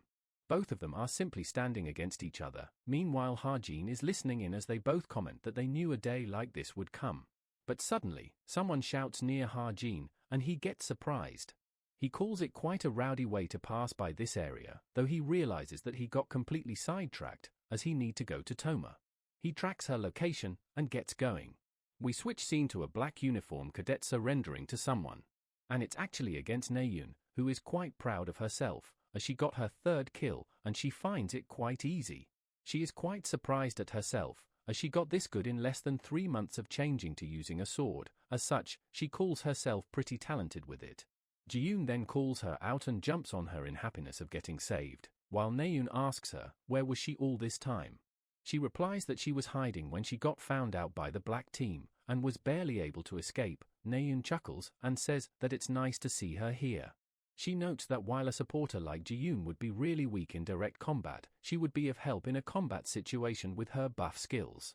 As such, Naeun tells her to come with her to get some points, but she informs Naeun that Rachel is on this level as well. While she is surprised to know that, Naeun hears some noises, and as Jaeyoon is speaking, Naeun signals her to quiet for a second. As she notes someone walking up from the stairs, she tells Ji-yoon to get behind her, and she gets ready to attack herself. And upon seeing who that person is, they are both surprised. And we see it's Yoon-ha, who is quite tired and panting. Ji-yoon asks her why is she so sweaty, and if she ran into someone else. She once again refers to Ha-jin as that person, though Naeun realizes that she is talking about Ha-jin. Ji-yoon asks if she defeated him, since her rank is higher than him, and she hesitates in answering. We go back in time to when she was facing Ha-jin, as when she closed her eyes, Ha-jin simply tapped on her shoulder instead of shooting. As he leaves while telling her that it's just the start of the war, so they should take it easy. Hearing which, Yoon-ha looks back at Ha-jin leaving in surprise. Meanwhile, she hesitantly tells them that she has not defeated him yet, while thinking that she was the one who almost got defeated. Naeun asks, what was he doing, but Yoon-ha isn't sure, as she replies that it was probably reconnaissance. Ji-yoon questions that could he be looking for Rachel, in a playful tone, and Naeun gets confused, and asks, why would he do that? And Ji-yoon replies, because he likes Rachel, which shocks both Yoon-ha and Naeun. Naeun goes completely off the rails imagining Rachel and Ha-jin together. She tries to deny and ask, what the hell is she talking about, and Ji-yoon replies that it's a rumor that has been going crazy over at Cube past few days. Yoon-ha speaks up, calling it a bullshit rumor. Since she knows that the mock relic war carries a huge percentage of their grades, so they have no time to waste on such rumors, she quickly moves past the rumor and asks Ji-yoon if she has figured out the location of the relic, and she shows her that she got one. Yoon-ha quickly plans to move it to the first floor, and Naeun is still stunned from that rumor. Naeun also hesitantly tells Ji-yoon that she agrees with Yoon-ha that the rumor isn't true, and assumes that those rumors started since both of them are on the same team, and Ji-yoon agrees, but since everyone is talking about it, she thinks that there might be some truth to it. But Naeun still tries to say that there is nothing to it, and Yoon-ha notices her reaction and acts playful. Suddenly as she looks above, she is shocked upon noticing something. We see some projectiles are heading towards Ji-yoon. But Yoon-ha reacts in time and is able to deflect them using her whip. They both ask Yoon-ha if she is alright, and she replies that something like this won't get her. Naeun looks up and questions, who was that, and tells them to come out, and we see someone is here. And we see it's Rachel. Along with her are a bunch of members from the black team. Naeun shouts at Rachel for the cowardly ambush, but she ignores her and tells everyone to charge at them. As such, they get jumped on by the black team. Yoon-ha tells Ji-yoon to quickly hide, and she makes a run for it, but someone aims for her and shoots an arrow right in front of her to make her stop. Naeun shouts her name in worry, and we see she is fighting two cadets at once. But both of the cadets are pushed back and thinks that with them here, even Naeun shouldn't be able to win. But Naeun gets pissed and charges up an attack, and takes them both down in one blow, while telling them to get lost since she is busy. We switch to Yoon-ha, who seems quite tired from all the fighting, and the cadet fighting him notes that she is stopping them from getting to Ji-yoon, which makes him wonder if she always did such sacrificial plays. But he figures it out and tells his team that he thinks Ji-yoon has the relic and so they must find her. One of them ends up finding Ji-yoon, and right as he is about to attack her, Naeun rushes towards Ji-yoon to help. But she gets interrupted by an attack, which makes a large crack on the ground itself, and seeing the attack power surprises Naeun. She realizes that there is only one person who has this much attack power, and we see Rachel attacking Naeun from behind. But Naeun is able to dodge her attack, which surprises Rachel a bit. But Rachel continues to pressure her and keeps attacking her. Naeun notes that Rachel is incredibly strong, as her sword, which was outputting insane amount of power, is quickly being pushed back by her brute strength. And Rachel already knows that Naeun's sword skills are lacking, so she is driving her into a corner even more, so she is having a hard time just blocking her attacks. Naeun gets frustrated and states that despite all of this, she really doesn't want to lose. She then starts releasing a huge amount of mana and applies it to her sword.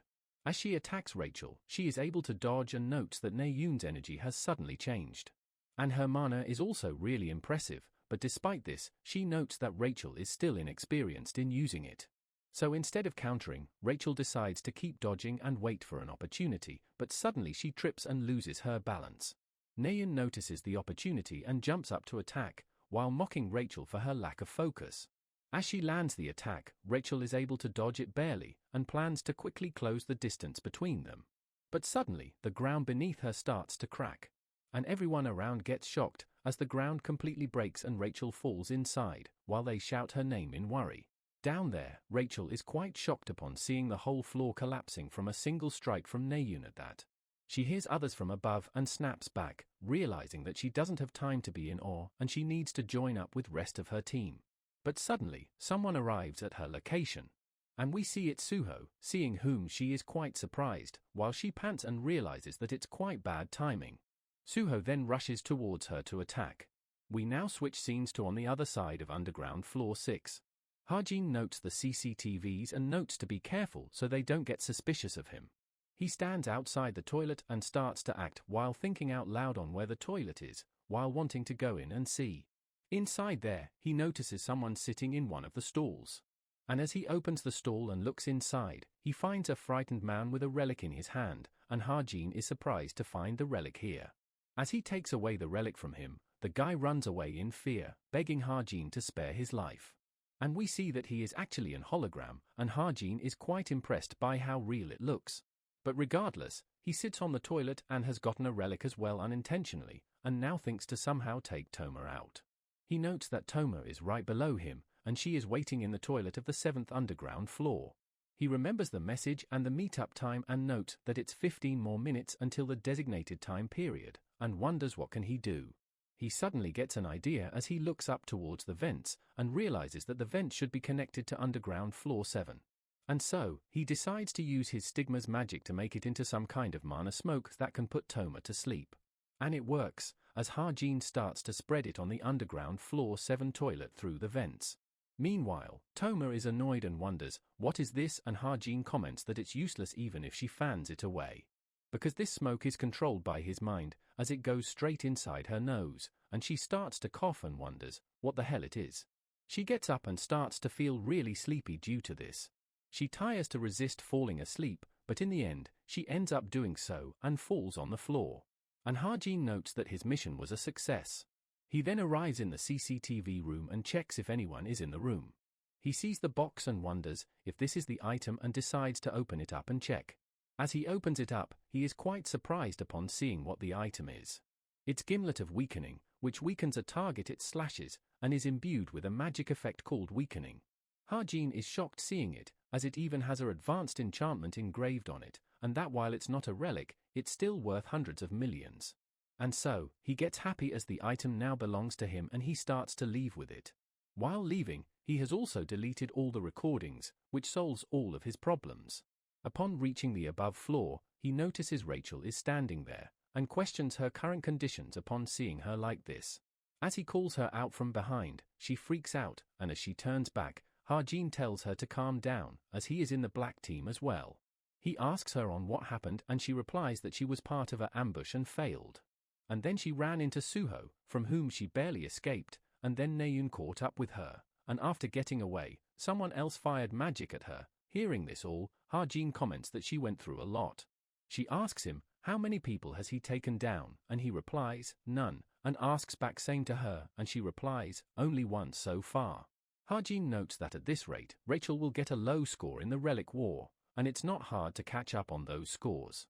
And while it's okay for him to rank in the middle, it's not the case for Rachel, because her goals are really high up, and it's not too late either. He decides to give this relic to her, and upon receiving it, she asks if he found this and Harjin tells her to transport it to the top floor, since she is faster than him. She is quite surprised hearing that, and asks why would she, but Harjin insists her to take it, while saying that he wants to help her.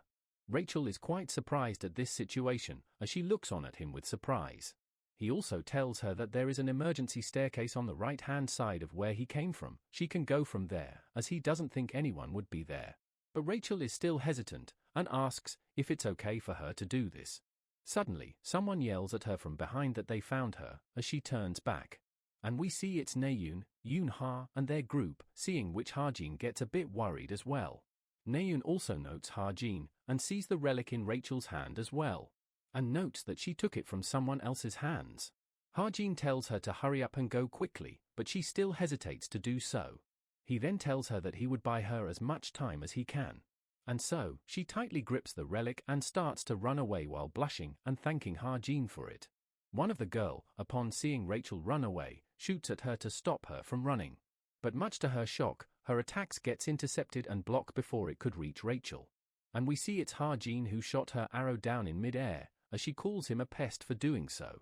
She tells Yoonha that she would go with Junyoung to chase after Rachel, but she stops her from doing so, and tells them to stay on their toes while referring to Harjin as a strong opponent. As we see Harjin standing in front of their group, facing them all alone. Naeun questions Harjin if he thinks that he can take on 6 people by himself, and if he is out of his mind for thinking that. But Harjin simply replies, who knows, with an unconcerned expression. He starts observing his surrounding, noting that there are a lot of stuff here that he can grab onto, and he can possibly get away from them with park hour. And so he gets ready while telling them that they would know after they give it a go. Meanwhile, his true objective is to buy enough time. The brown guy behind them gets annoyed and questions Naeun and Yoonha about being scared of him, as he is just a guy with a firearm in his eyes. And so, since no one comes forward, he decides to rush in first himself to attack Harjin. Harjin quickly puts his weapon and shoots at him, which he dodges by backing off. Yoonha and Naeun provides him support by attacking from behind the guy. And as two attacks are coming at Ha-jin at once, he starts using his bullet time, and is able to dodge the attack, and counters by an attack of his own. His bullet flies straight towards the arrow, which was aimed at him, and collides with it in midair, which causes the arrow to change its trajectory towards that guy who was rushing towards Ha-jin. Seeing the arrow come for him, makes him realize his mistake, as it hits right on his head, knocking him out. Seeing this, everyone is left shocked and speechless, including Ha-jin himself. Naeun asks the guy if he is alright, and he gets up again, while crying and complaining about Naeun hitting her own teammate, as he gets blindfolded and disqualified since his HP reached 0. Meanwhile, Yoon-ha tells Ha-jin that she knew it, that they cannot underestimate him. She feels threatened while telling Ha-jin shock that he was able to calculate the trajectory of the arrow and even the angle of ricochet. Ha-jin himself is left shocked hearing that, while not knowing that he did something like this himself. We switch scenes to Rachel, who still seems to be running, while thinking about the rumor that Ha-jin likes Rachel, and she wants to believe that it's not true. She calls it quite unbelievable, and something that's only a malicious rumor. But she calls her thinking just her trying to rationalize everything, even though she knows the truth. As she finally reaches the top, she finds her teammates, who are glad to see her okay. They ask her, what is she holding, and before she could answer, they notes and announces that Rachel stole a relic. Seeing this, Rachel thinks that she shouldn't have taken it from Ha-jin, and that she is not in a position where she can feel emotions towards someone. Because for the sake of her country, her parents and her guild, she decided to sacrifice everything. And she don't wish to give up on what she has to protect yet. But despite this all, she makes a decision and gathers everyone, telling them that there is someone who they need to help in underground floor 6, while thinking that at this rate, she might end up just having expectations of his emotions. But as they arrive down there, they see a bunch of cadets knocked out. Rachel is quite surprised seeing this, as the guy behind her asks about the one who needed their help, which Rachel is unable to answer. She calls it really surprising, as while she knew that Ha-jin was strong, but taking on 6 people at once is still shocking to her, as just then someone arrives from behind them. Rachel turns around thinking that it's Ha-jin, but the mysterious person greets Rachel instead. But as she turns around and looks, the person turns out to be Shin Jong-hak. Now we go back in time to a while ago, at underground level 5. We see both Suho and Shin Jong-hak are standing face to face of each other. Shin comments that he has been waiting for a day like this to arrive, and asks Suho if he is racking his brains to come up with a smart way to escape, but Suho smiles and replies, not a chance. Shin aims his spear towards him and says that he is dying to see how long Suho can act tough, so he should bring it on and he would show him the difference of worlds between them. Suho smiles and rushes towards Shin to attack, taking him up on his offer.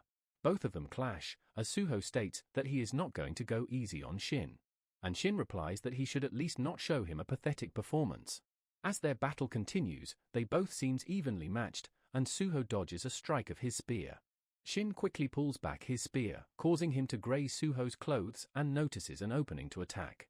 He slams his spear on him, but Suho dodges, which causes Shin to comment that Suho dodges like a rat.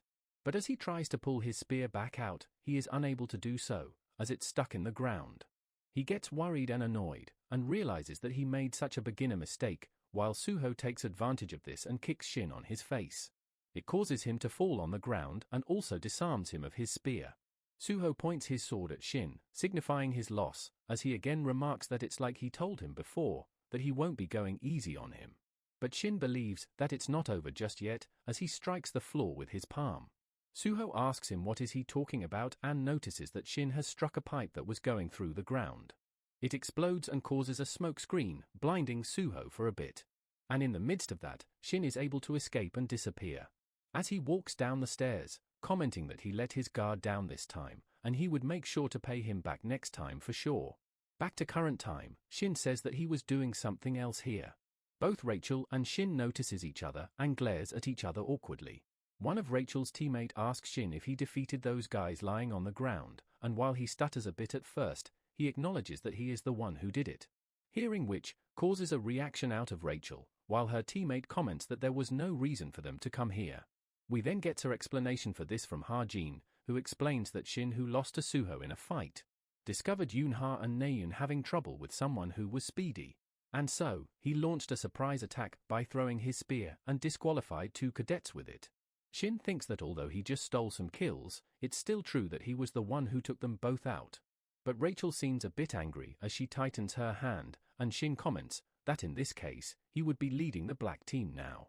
The other members have no problem with it and asked Rachel if she is coming with them as well. But she replies that she would leave here. Her teammate comments that he thought she was coming with them, and Rachel replies that she can do it alone from this point. He tries to convince Rachel to move together with them, but she still refuses and starts to leave, as she doesn't want to team up with someone who steals the credits of others. Shin simply sees her leave and feels as if he has been wronged. After all that, the mock relic war proceeded at fast pace. Shin was able to gather rest of the surviving black team and stole 2 relics. Rachel also achieved great results with her form of guerrilla warfare. Both of them were able to achieve satisfactory personal achievements outside the team's victory. Kim Soo-ho stood out with his leadership and fighting abilities as usual. Combined with the relic that Ji-yoon had, they were able to transport 5 relics safely. And as for Ha-jin himself, he was miraculously survived the combined attack of Yoon-ha and Na-yoon, and lasted through the relic war in his own way, by hiding in the bathroom. Though, Ha-jin feels like he is forgetting something, but thinks that he would remember it again if it's something that's important. And so, we switch scenes to Toma, who seems to have woken up. She remembers that she needs to find the item and looks at her watch, and notices that it's 3 p.m. She sighs and blames her watch for showing her the wrong time, and complains being given a faulty watch to use in her mission. She then pulls out a cadet watch, and sees the same time in that as well. She freaks out seeing it and wonders what's wrong with the time, and also gets an unread message. It's a notification informing her that the relic war is over, with the results out as well. Seeing which, she freaks out and quickly runs out of the bathroom to check outside. And upon seeing it completely empty, she wonders what the hell is going on in frustration. Now, as all the cadets are out of the underground, the professor questions about Toma's whereabouts, and wonders what is she doing. He then starts to announce the MVPs and the results. Black team, 12 members survived and retrieved 3 relics, and MVPs are Shin Jong-hak and Rachel. And the white team's MVPs are Kim Soo-ho and Chai Na-yoon. 11 managed to survive and keep 5 relics. And so, the winning team is the white team. But despite her team winning, Na-yoon is still frustrated, as she couldn't finish her fight with Rachel, and they couldn't take down Ha-jin either, even though there were 6 of them. And the thing she heard, that Ha-jin likes Rachel. Yoon-ha arrives and asks Rachel if she is upset because of what Ji-yoon said earlier. She freaks out and denies, claiming that she doesn't even remember what she said, and Yoon-ha starts to tease her, asking her what would she do if Ha-jin gets stolen away. But once again, Na-yoon denies it and tells Yoon-ha to stop talking nonsense, while she laughs at Na-yoon's reaction. Na-yoon blushes while saying that there is nothing about Ha-jin that people have to fight over, while Yoon-ha comments that while she doesn't believe the rumors, she thinks that he might have joined her team since Na-yoon kept pushing him away. And Na-yoon replies that if Ha-jin swayed his heart so easily, then he is not the kind he would like to be with. And so, Yoon-ha once again chuckles, and asks Na-yoon who does she like better, Soo-ho or Ha-jin, which pisses her off. She shouts at Yoon-ha again, yelling that it's nothing like that.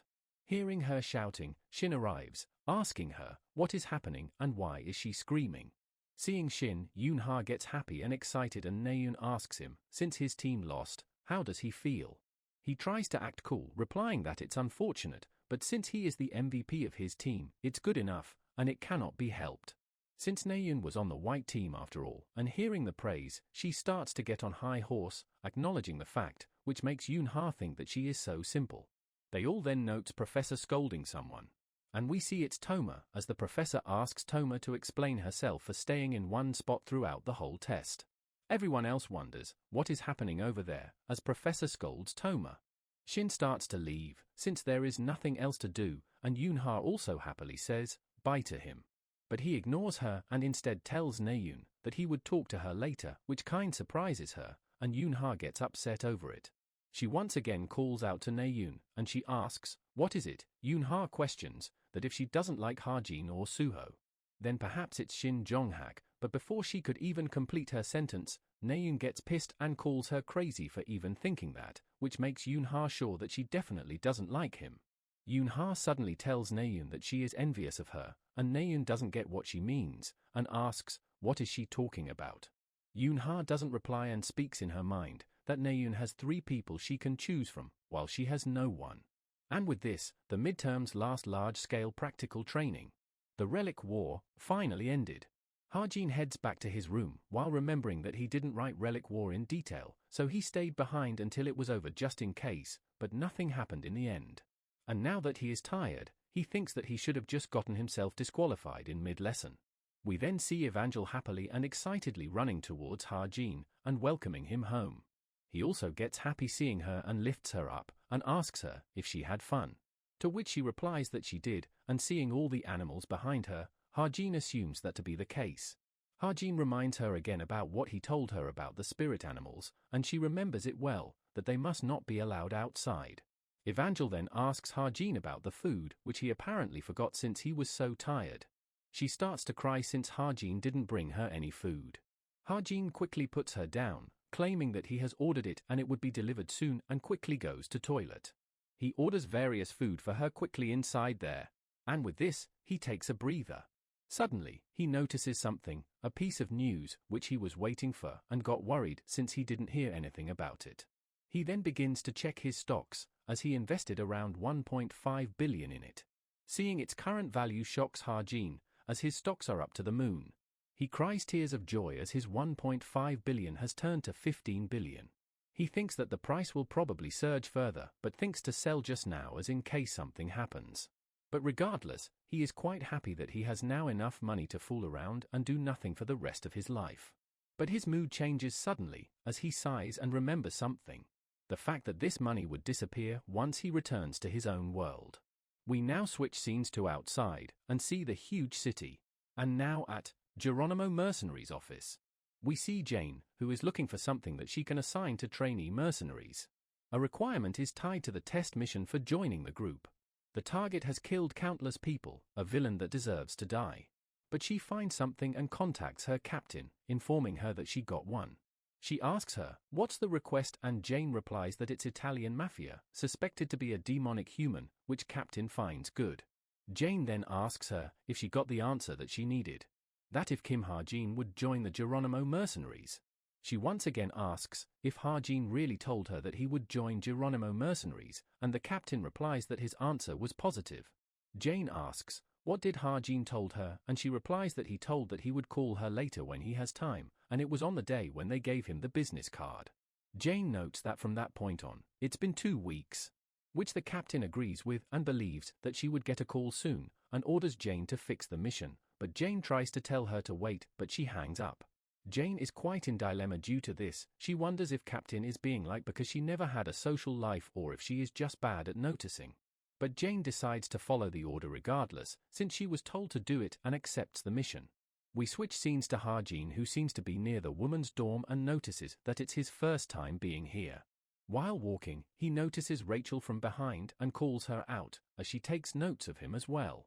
Ha-Jin asks if she is heading to the library, and she replies that she is, since there is not much time left until the midterms, and asks Ha-Jin what is he doing here. He simply replies that he just had some work. And upon noticing, Ha-Jin thinks that Rachel is looking a little dull from how she usually, even though there is still time till exams, he wonders just how hard is she studying. He gets a bit nervous thinking that it's perhaps due to him. He then questions Rachel, that she doesn't ask him any questions regarding academics these days. Rachel thinks that it would be like using him if she questions him even after knowing that he likes her, and replies that it's important for her to try and solve it on her own, and he should study as well, but Ha-Jin replies that it's fine for him. And she can ask him later at least, which Rachel thanks him for, and quickly takes her leave, before Ha-Jin can even properly say anything back. He wonders if studying is that urgent for her to rush off like this. He then meets Yoon-ha, who seems to be waiting for him. They both greet each other and Yoon-ha speaks up, asking Ha-Jin what is it about that he was looking for her, and he replies that it's nothing big. He asks her about the pharmaceutical company that she opened. She replies that she wasn't necessarily hiding it, so it's not strange that he knows. It's only been like a month or 2 since she started, and asks, what does he want with it? He opens up his small pouch and throws something from it at Yoon-ha. And seeing the item, which is a 5-year-old wild ginseng, she is quite surprised. It's the wild ginseng that he found in the Geomac mountain. Ha-Jin wondered how should he use it for a long time. He thought that since he have enough money now, he doesn't need to sell it, and decided it would be best to make it into an elixir. and he planned to make it immediately, right after he decided to do so. However, nothing came out of just 2 strokes, which leaves him with no choice but to give to a person who has enough connections and facilities to make an elixir nearby, which is Yoon-ha, as he confusingly asks if he is giving it to her. Ha-jin tells her that it's an investment, she can use it for research purpose, and then repay the favor through a good quality elixir. Yoon-ha thinks that nowadays, wild ginseng are difficult to find, even in the purple banquets, which gets her wondering just where did Ha-jin got it from. Ha-jin asks her if this works with her, and she smiles and replies, of course it does. And while it's going to take some time, she would make sure to return it to him with interest. She gets quite happy, looking at which, Ha-jin thinks that of course she wouldn't reject it. Her pharmaceutical company is definitely destined to succeed, but it would be 10 years in the future. Suddenly, she gets a call from someone, and excuses Ha-jin, while he wonders, what call would that be which made her expression that serious. He decides to listen in a bit, and it's apparently about some kind of rumor among the nurses. A rumor that Chai Jin-yoon's finger has moved. Though, it does need a confirmation, and so Yoon-ha cuts the call, while telling them that she would call them back. Ha-jin asks her what is it about, and she replies that it's just network management. Ha-jin doesn't inquire further, and looking at Ha-jin, Yoon-ha gets a bit nervous as she sees his expression, and asks him about it. He replies that it's nothing, and starts to head back. She shouts and thanks him for the ginseng, and assures him that she would repay him without fail. Though, seeing him go like this, concerns her a bit as she wonders, why is he like this? Back in his dorm, he opens his book of truth, and asks, when will the seed of the devil dwelling in Chai Jin-yoon germinate? But it doesn't work, and Ha-jin assumes that his magic power is not enough to ask for the details. And in this case, he asks something else, which is about how much has it germinated. And the answer is revealed, which is at 89%. He notes that it hasn't germinated yet, so the fact that he moved might just be a convulsion. The minimum delight essence he set is 5 years, and now it has been 4 years since Jin-yoon collapsed. And the remaining time turns out to be half a year. And we see he also got a message from Captain, asking him when he is going to contact her again. Ha-jin is in huge dilemma, as he grabs his hair in frustration, thinking that after winter ends, and before spring comes, he would have to kill Chai Jin-yoon. We then switch scenes to the hospital, and see Jin-yoon lying on the bed in coma. We see the pulse monitor starts to show activity in his body, and so, his hand starts to twitch. Fast forward, and we see Yonghan telling everyone about the class competition that will be going on this week, and everyone is required to take part in at least one of the event. The students then starts to decide in which event they would be participating in, while Ha-jin almost forgot about this. The class competition is, as the name suggests, a competition between each classes. The fields they compete in start with ones that relate to actual combats, and eventually, branch out to almost everything within entertainment and sports. He thinks that if the event was for a formal class, he would have participated in the actual fighting part, but since the event is for cadets, it doesn't matter, and so he asks Rachel, what is she going to do, and she plans on to go for quiz. But Yonghan tells them that there is enough players on it, and they have enough players for basketball and soccer as well. So, Ha-jin asks him what is left, and he replies the only ones left are singing and archery, and Yonghan excitedly asks him if he wants to do archery. But Ha-jin glances back at Naeun, and she asks him, why is he looking at her, as she doesn't plan on joining archery. And so Ha-jin agrees to do that, and Yonghan writes down his name in it. He then also looks back at Toma, and we see he has accepted Toma's request in his truth agency. Meanwhile, Toma is surprised that she is getting a response, as she thought it was fake since there was no reply, while wondering if they are trustworthy. She then clenches her fist in anger while thinking, it doesn't matter to her, whatever they are or whichever time period they are in, as long as she can find her dad, is all that matters. Ha-jin silently watches her and remembers that last night, Hosup contacted him. He seems to have decided to quit his job, and has submitted an application for the information guild that he mentioned. Ha-jin is glad that he made the right decision and he thanks him for recommending them. Hosup then informs him that he also found who Argus Benjamin is, and Ha-jin is a bit surprised and remembers that it's the Toma's father that he asked him to look into before. And as Ha-jin asks him to find out where he is and what is he doing right now, Hosup informs him that he has already passed away. Now, on the day of class competition, we see students cheering up their classes, while Ha-jin remembers what Hossup told him. Apparently Toma's father spent time in nursing home within Korea, and passed away 4 years ago, and Hossup also sends the address of nursing home to Ha-jin. Ha-jin is a bit surprised to learn that he died, and thinks that it was no surprise why the Book of Truth wasn't able to find him. He also remembers that soon enough, the main story will start again, and he would need to deal with Toma before that happens.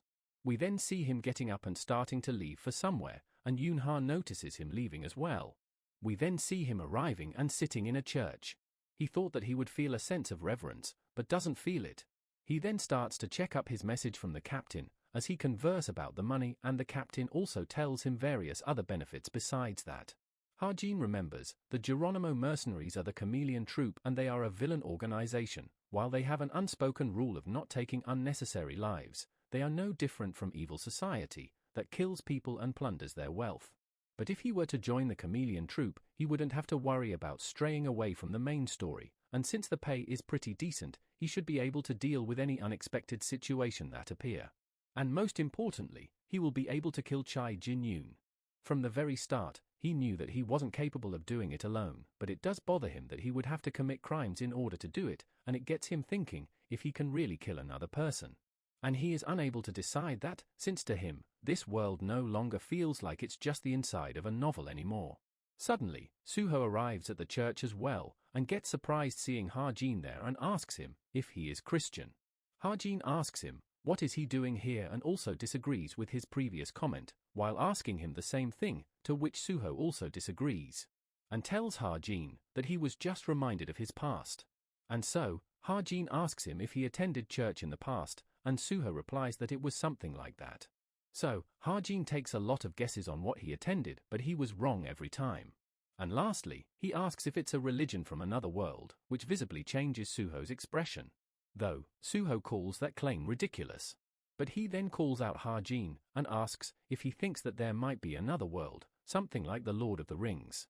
Ha-jin thinks and says, the outcall that happened 50 years ago, if they just think about the world in Anno Domini, there were no monsters or mana for 1970 years. And so, instead of monsters suddenly appearing on Earth, it would make more sense to think that they came from another world for a certain reason. And in that case, it would be a part of the other world theory, which Professor has talked about. Suho asks if it's one of the theories that is used to explain why the outcall happened, and Ha-jin agrees, and says, while there are people who say it's absurd, he still believes it's possible, and the outcall is already something that should be considered absurd itself. Hearing this, Suho agrees with his reasoning. From this, Ha-jin remembers that Suho is actually in a similar situation to his. But he came to this world when he was young and obtained a new family. And at the very least, he considers Suho to not be lonely. Ha-jin then gets up and decides to leave while Suho plans to stay here for a little while longer. But before leaving, he asks Suho, since he don't have any agent yet, he would recommend someone to him, and Suho replies that he was going to take his time in finding one, but he tells Suho that he got someone to recommend, so he should hear him out. And as he leaves, he takes a quick glance at him, thinking that Suho must get stronger, way stronger than his destined fate. Since for him, he considers Suho his only means of dealing with any unexpected trials. Now fast forward, back in the game, we see Naeun and Ha-jin again had a match, with Naeun coming close to beating him this time and Ha-jin telling her that he don't think he will be able to beat her in a few months' time. He then asks Naeun why is she not going to sleep today, since she told him that there was an event in academy, and she replies that it's just playing around, and she doesn't feel sleepy yet. He then asks if she is worried about something and she hesitantly agrees. He then asks if it's a love problem, hearing which she blushes heavily, and tries to disagree by saying that it's nothing, but Ha-jin pushes her to talk, saying that he is good at listening to other people talk. And we then see Naeun starting to nervously speak up while blushing. Naeun tells Ha-jin that it's like something that she cannot have, but also don't want others to have it either, and Ha-jin replies that it's probably like a white elephant. And Naeun agrees with that logic, and Ha-jin is surprised to know that person can be considered a white elephant and assumes that he must be really popular. Naeun continues that he can say she was thinking of that white elephant, and Ha-jin replies that there must be a reason for her to think of him, about which she blushes and replies that she is not sure about that, and there is no specific reason she can think of either. From this, Ha-jin wonders if that person is really that attractive and tells Naeun if she is thinking of that white elephant, then she should go for it. And Naeun struggles to reply an answer to that. And so, Ha-jin tells her that if she continues like this, the white elephant will get stolen away from her. But she doesn't believe that, while trying to act, and says that it doesn't matter if it gets stolen or whatever. And so, Ha-jin tells her that while she thinks that it doesn't matter right now, she will definitely be regretting it later. And Naeun thinks that he is not a white elephant anymore, since now that she has started paying attention to him, she keeps seeing his strengths. Now fast forward to the archer class competition. The first place went to Justas Haim, who struck a target at 320 meters. We move to Naeun, who seems quite annoyed at something, and seeing which, Yoon-ha questions, why is she sighing so much, and she replies that it's nothing. She then moves on and questions, why are there so many mags here today, and remembers hearing that there will be 8 star mages here today, and that perhaps they all gathered so they could see each other at least once. Yoon-ha replies that there are only 308 star mages in the world, and Naeun realizes it to be the case for their meeting. She then notices that it's turn for their class now. And we see Ha-jin, who is the representative of the Veritas class, and Baru Moraine, who is the representative of the Devotion class. The announcer starts telling them the rules.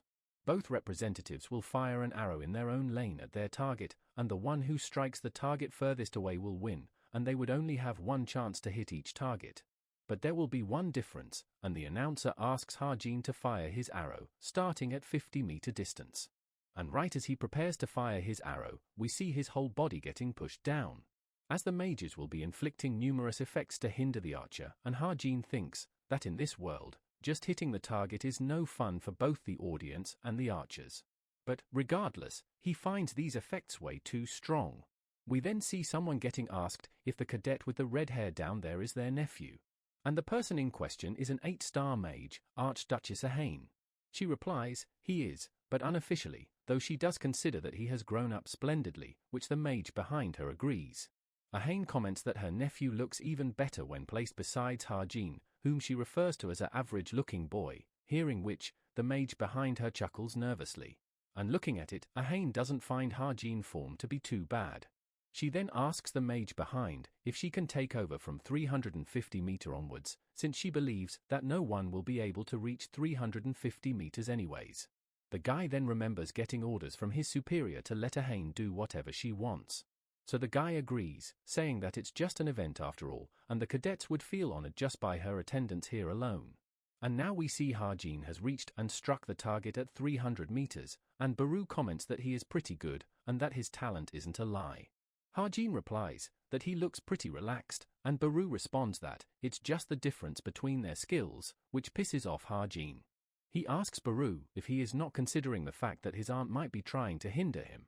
But Baru nervously denies the allegations and tells Ha-jin that he is talking nonsense because he doesn't think he can hit the target. The announcer announces that both of them have surpassed the record for first place, and starting from 350 meters distance, the speed of target will be increased and the sequence will be changed. Baru then gets his turn, and looking at him, Ha-jin remembers that he is the beloved nephew of Ahane, but even then, he didn't expect the favoritism to be taken to this extent. Suddenly, Baru gets surrounded by a bunch of tree roots, seeing which, Ha-jin is surprised and wonders if an 8-star mage can do that as well. And looking at it, the plants are incredibly tranquil to Baru, almost to the point of patting him, but he also notes that Baru looks quite scared of those things right now. And when Baru takes his shot, he misses the target completely. Seeing this, Ha-jin says that the first basics of an archer is to remain calm, under his breath, while the announcer announces Baru's failure. Ahane also sighs due to it, and calls Baru a little rascal for missing. But regardless, she considers that it is going to be the last one, since if the dumb-looking boy fails, it would result in a draw. Now in Ha-jin's turn, we see the plants acting more ferocious. But regardless, he thinks that he just needs to shoot through them, and is also starting to get upset, and since they were just playing, he wasn't going to go this far, and decides to use his bullet time ability to slow down the target. But he then notes that the direct line of sight to the target has been blocked, and calls it a cowardly move, but he is not even able to see the target before he fires. He then suddenly comes up with an idea, and uses his identify skill with the random enhancement system. He selects the bow and arrow as the target, and changes the elasticity of the bowstring, and the flexibility of the arrow that will embrace that elasticity. And so, he enhances them with these properties. And takes his shot, which starts to swerve through the plants. Seeing this, both Ahane and Baru is left shocked, as the latter wonders, how is the arrow curving? And it also successfully hits the target, and the announcer declares Hajin's success in hitting the target at 350-meter distance. Baru questions, who on earth is he, and accuses Hajin of using mana, but he replies that his aunt would have noticed if he used mana. And like that, Hajin throws away the bow right in front of him, while saying that this is what a difference in skill really looks like. And as he walks away with the announcer announcing that he has been recorded in the first place, Baru tries to act all cool about it. Looking at Hajin from the stands, Yoonha comments that he always has to have the final say. While Naeun blushes heavily, remembering her thoughts, that now that she has noticed him, she will probably always see his strengths, and thinks to herself that she must have gone crazy. Fast forward, and the final competition was held on Sunday, and with that, the class competition was over. And Hajin was also finally able to spend some relaxing time with Evangel. He then suddenly gets a new message from Geronimo mercenaries, as he wonders, what is that? It's a mission for him, with a D-level difficulty and a reward of 300 million and a good item, with the objective being to eliminate Siemens, the closest aide of the Core Ion Mafia's Torino branch leader. The Italian mafia took advantage of the government's weakness when the outcall took place to expand quickly themselves. They got a robust system and are very united, so they are starting to look like a nation by themselves. Hajin remembers that the Core Ion is a group that is directly involved in the middle part of the story. The aid of the branch leader should be around low grade 1 or 2 as well. And while he approved the test of the chameleon troupe so he could write his own story, he still thinks that it's too hard of a mission for a trainee. Though he notes that he is also a demonic human, and thinks that he might feel less guilty if he is killing a demonic human. Suddenly, Evangel calls him out as he was spacing out in the middle, and asks him if she can eat more. And he replies that she can eat as much as she wants, and Evangel gets quite happy due to it. Hajin thinks that he doesn't intend to start the mission immediately, he would still need to make preparation in advance. In this world, constitution refers to something that is innate from birth, something similar to talent. One can think of them as body's talents. And the constitution that Hajin has written is body that can't use mana. The restriction of being unable to use mana with the body that can't use mana enables the positive effect of having vitality substitution. A normal person would call this constitution the worst, but Hajin cannot use mana to begin with, so he doesn't suffer any losses from it. And vitality substitution doesn't have any lasting practicality, but it's able to survive an ambush that would cause instant death once, which he thinks is the best for a low-rank hero like him to survive in the main story. The required SP isn't too much either, which he assumes is perhaps because the restrictions are a huge one, and so he takes it without any hesitation. And we see his special stats, accumulation of luck, gets activated. And he gets a golden letter when calamities becomes blessing, which makes it so that the accumulation of vitality can raise his stats permanently, which surprises Hajin. As he thinks that although it says that only a very small amount would be able to, it's still just giving him free stats. And so, he loudly and excitedly shouts that it's awesome, and Evangel gets annoyed and scolds Hajin to be quiet when they are eating, and he apologizes to her for it. Fast forward, and he also went to retrieve the obsidian bracelet that he entrusted to Soul Magic Tower. And upon seeing its stats, he calls it worth the money. The guy also informs Hajin beforehand that the enhanced magic power is something that he can only use once in his life, so he should use it carefully, and Hajin realizes that the guy didn't know about its automatic charging function. Though, he did find him pretty honest, unlike what was the first impression of him. And as he is thinking to introduce him to Yoonha when she sets up a magic tower later on, Soo-hyuk arrives and calls out to Hajin. He apologizes to Hajin for keeping him wait and asks for him to head to the office with him. Seeing it, Hajin is quite impressed, and Soo-hyuk informs him that they already have 11 employees. He also got 5 exclusive hunter contracts, and the office was an investment from Yoonha. He then shows Hajin the bike he told him to get, and Hajin is quite happy upon seeing it. It's an Augusta Vigilante, and seeing its stats and features, Hajin is not surprised that it's so expensive. He thanks Soo-hyuk for getting it for him, and he replies that there is no need for that, he can just let him know if he needs anything. Though, he won't be able to do everything he wants, and he then hears some noises coming out of Hajin's bag and asks, what is in it? And from it, a cute puppy comes out, seeing which Soo-hyuk is quite surprised. He finds the dog really cute and asks him, why does have a dog, and Ha-jin replies that he somehow got it. But Soo-hyuk doubts that and replies that it doesn't seems like him. But he then gets a call and tells Ha-jin that he would have to leave now since he got something to attend to, and Ha-jin decides to leave as well. He once again thanks Soo-hyuk for the bike and they both part ways for now. Ha-jin then decides to go somewhere without any prying eyes and makes sure the area he is in has no CCTV. He has apparently also added new settings to his bike and uses probability activation using his stigma magic, and the bike seems to be getting converted into the shape of a briefcase. Though he notes that it's still quite heavy, over 20 kilograms. He then thanks the dog for staying in there, since it must have been quite stuffy. And we see the dog is actually Evangel, who pestered Ha-jin that she wanted to visit Seoul. He then asks Evangel to get going with him, and as she asks where to, Ha-jin replies, to get some good food.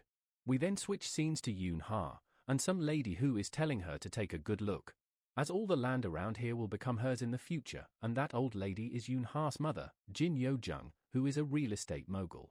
Yoon-ha tells her to not worry, as she has already thought on how she would make use of it all, and her mother is quite happy with it, and calls Yoon-ha quite dependable, which makes her mom wonder why is her dad so immature, and the guard behind them realizes that the berserker Yo Jin-young is just a normal husband at home as well.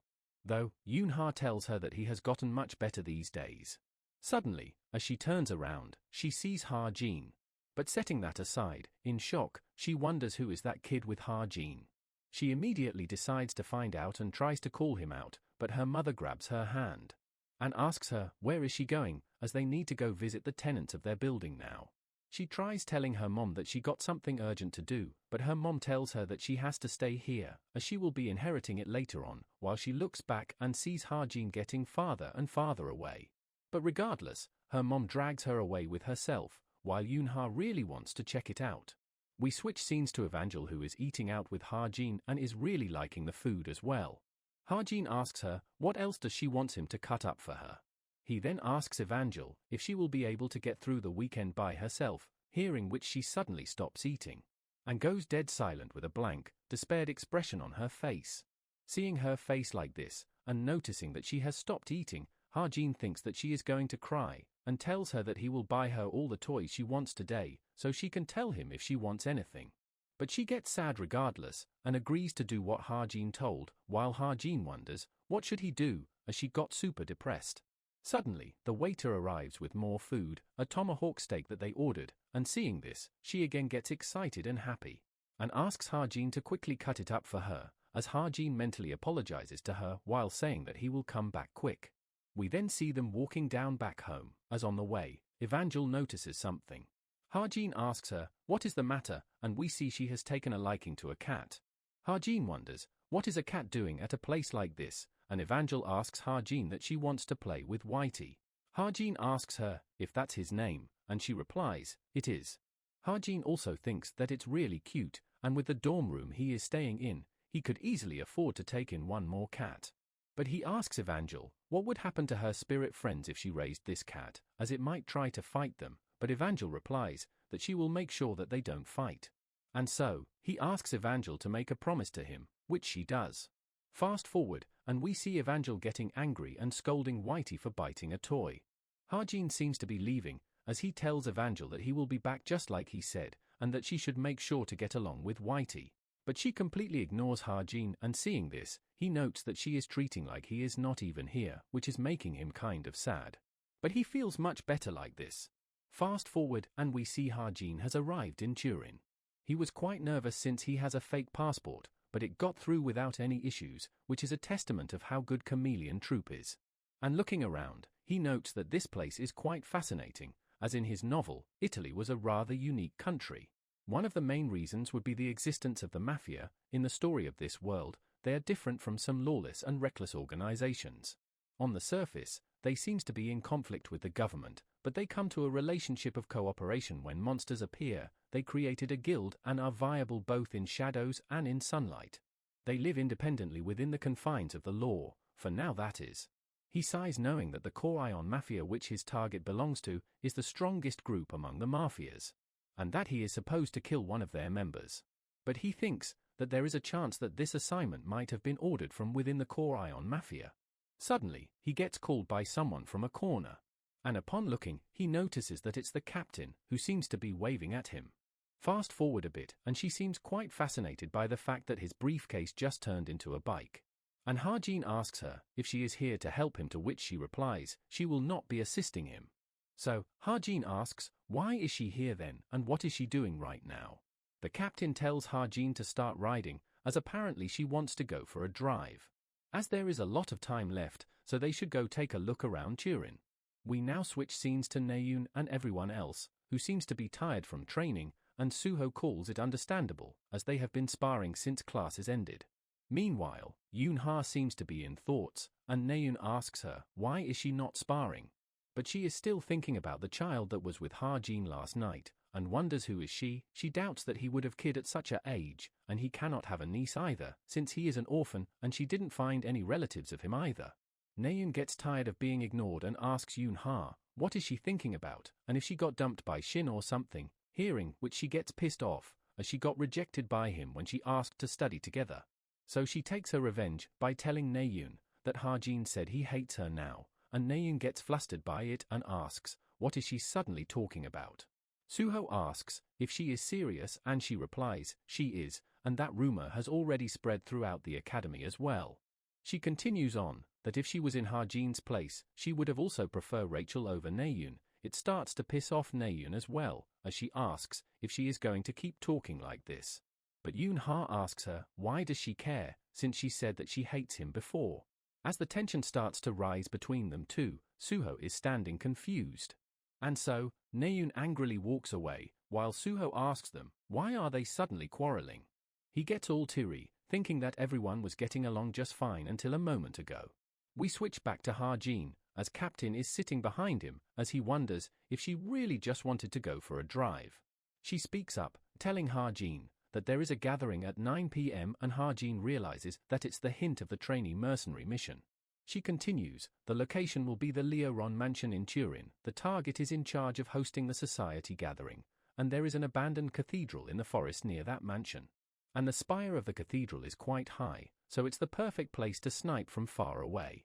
Seeing which, Ha-jin wonders, just how long has this cathedral been neglected for? And quickly climbs up the wall using his parkour skill, which surprises the captain as well. From up there, he can see the mansion, and notes that it's indeed a great vantage point, just like the captain said. She then asks if she can watch him execute his mission, and he declines, saying that it's uncomfortable for him, and tells her to leave, and she starts sulking a bit. She doesn't leave it at first, but Ha-jin once again tells her to, so she finally does. And now we see Ha-jin using his eye to analyze the mansion. He notes that there is about 1 kilometer of distance between this location and the mansion, which is the distance most heroes can cover in 30 seconds, considering that plus the time it would take for them to figure out the situation and his location, he would only have a minute to escape. And while it's faint, he can tell that there is a mana barrier surrounding it. Though, he is glad that the barrier is weak since the event hasn't started, and decides to get started himself soon. He then uses his stigma magic and pulls out a whole sniper rifle to take down his target. He then uses Identify on the bullet and notices that his luck isn't good today. Though, he still considers it fine, as he will use the mana of stigma to buff the enhanced bullet with anti-demon properties. As in order to get rid of any evidence, he also made it so that it will oxidize right after it penetrates through the target.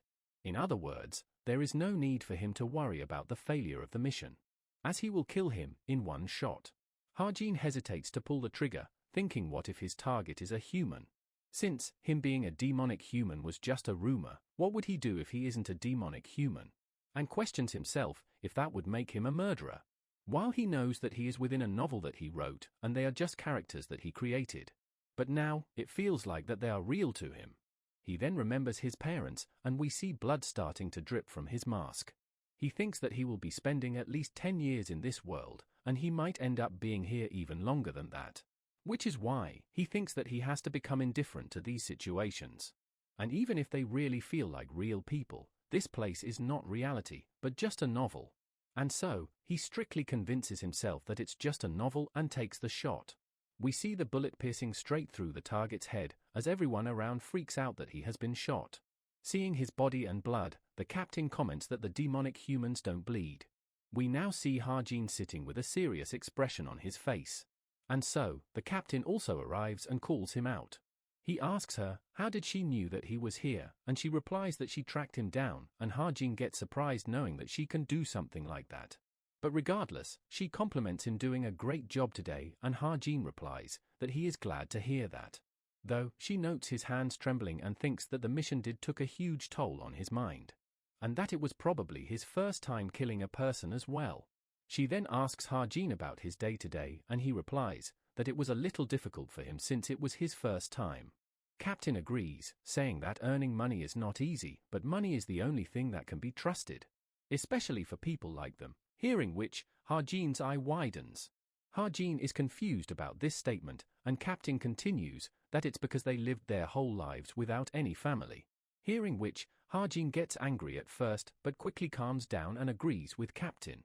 Looking at him, the captain notes that he is quite good at recovering from shock, and the more she sees him, the more she likes him.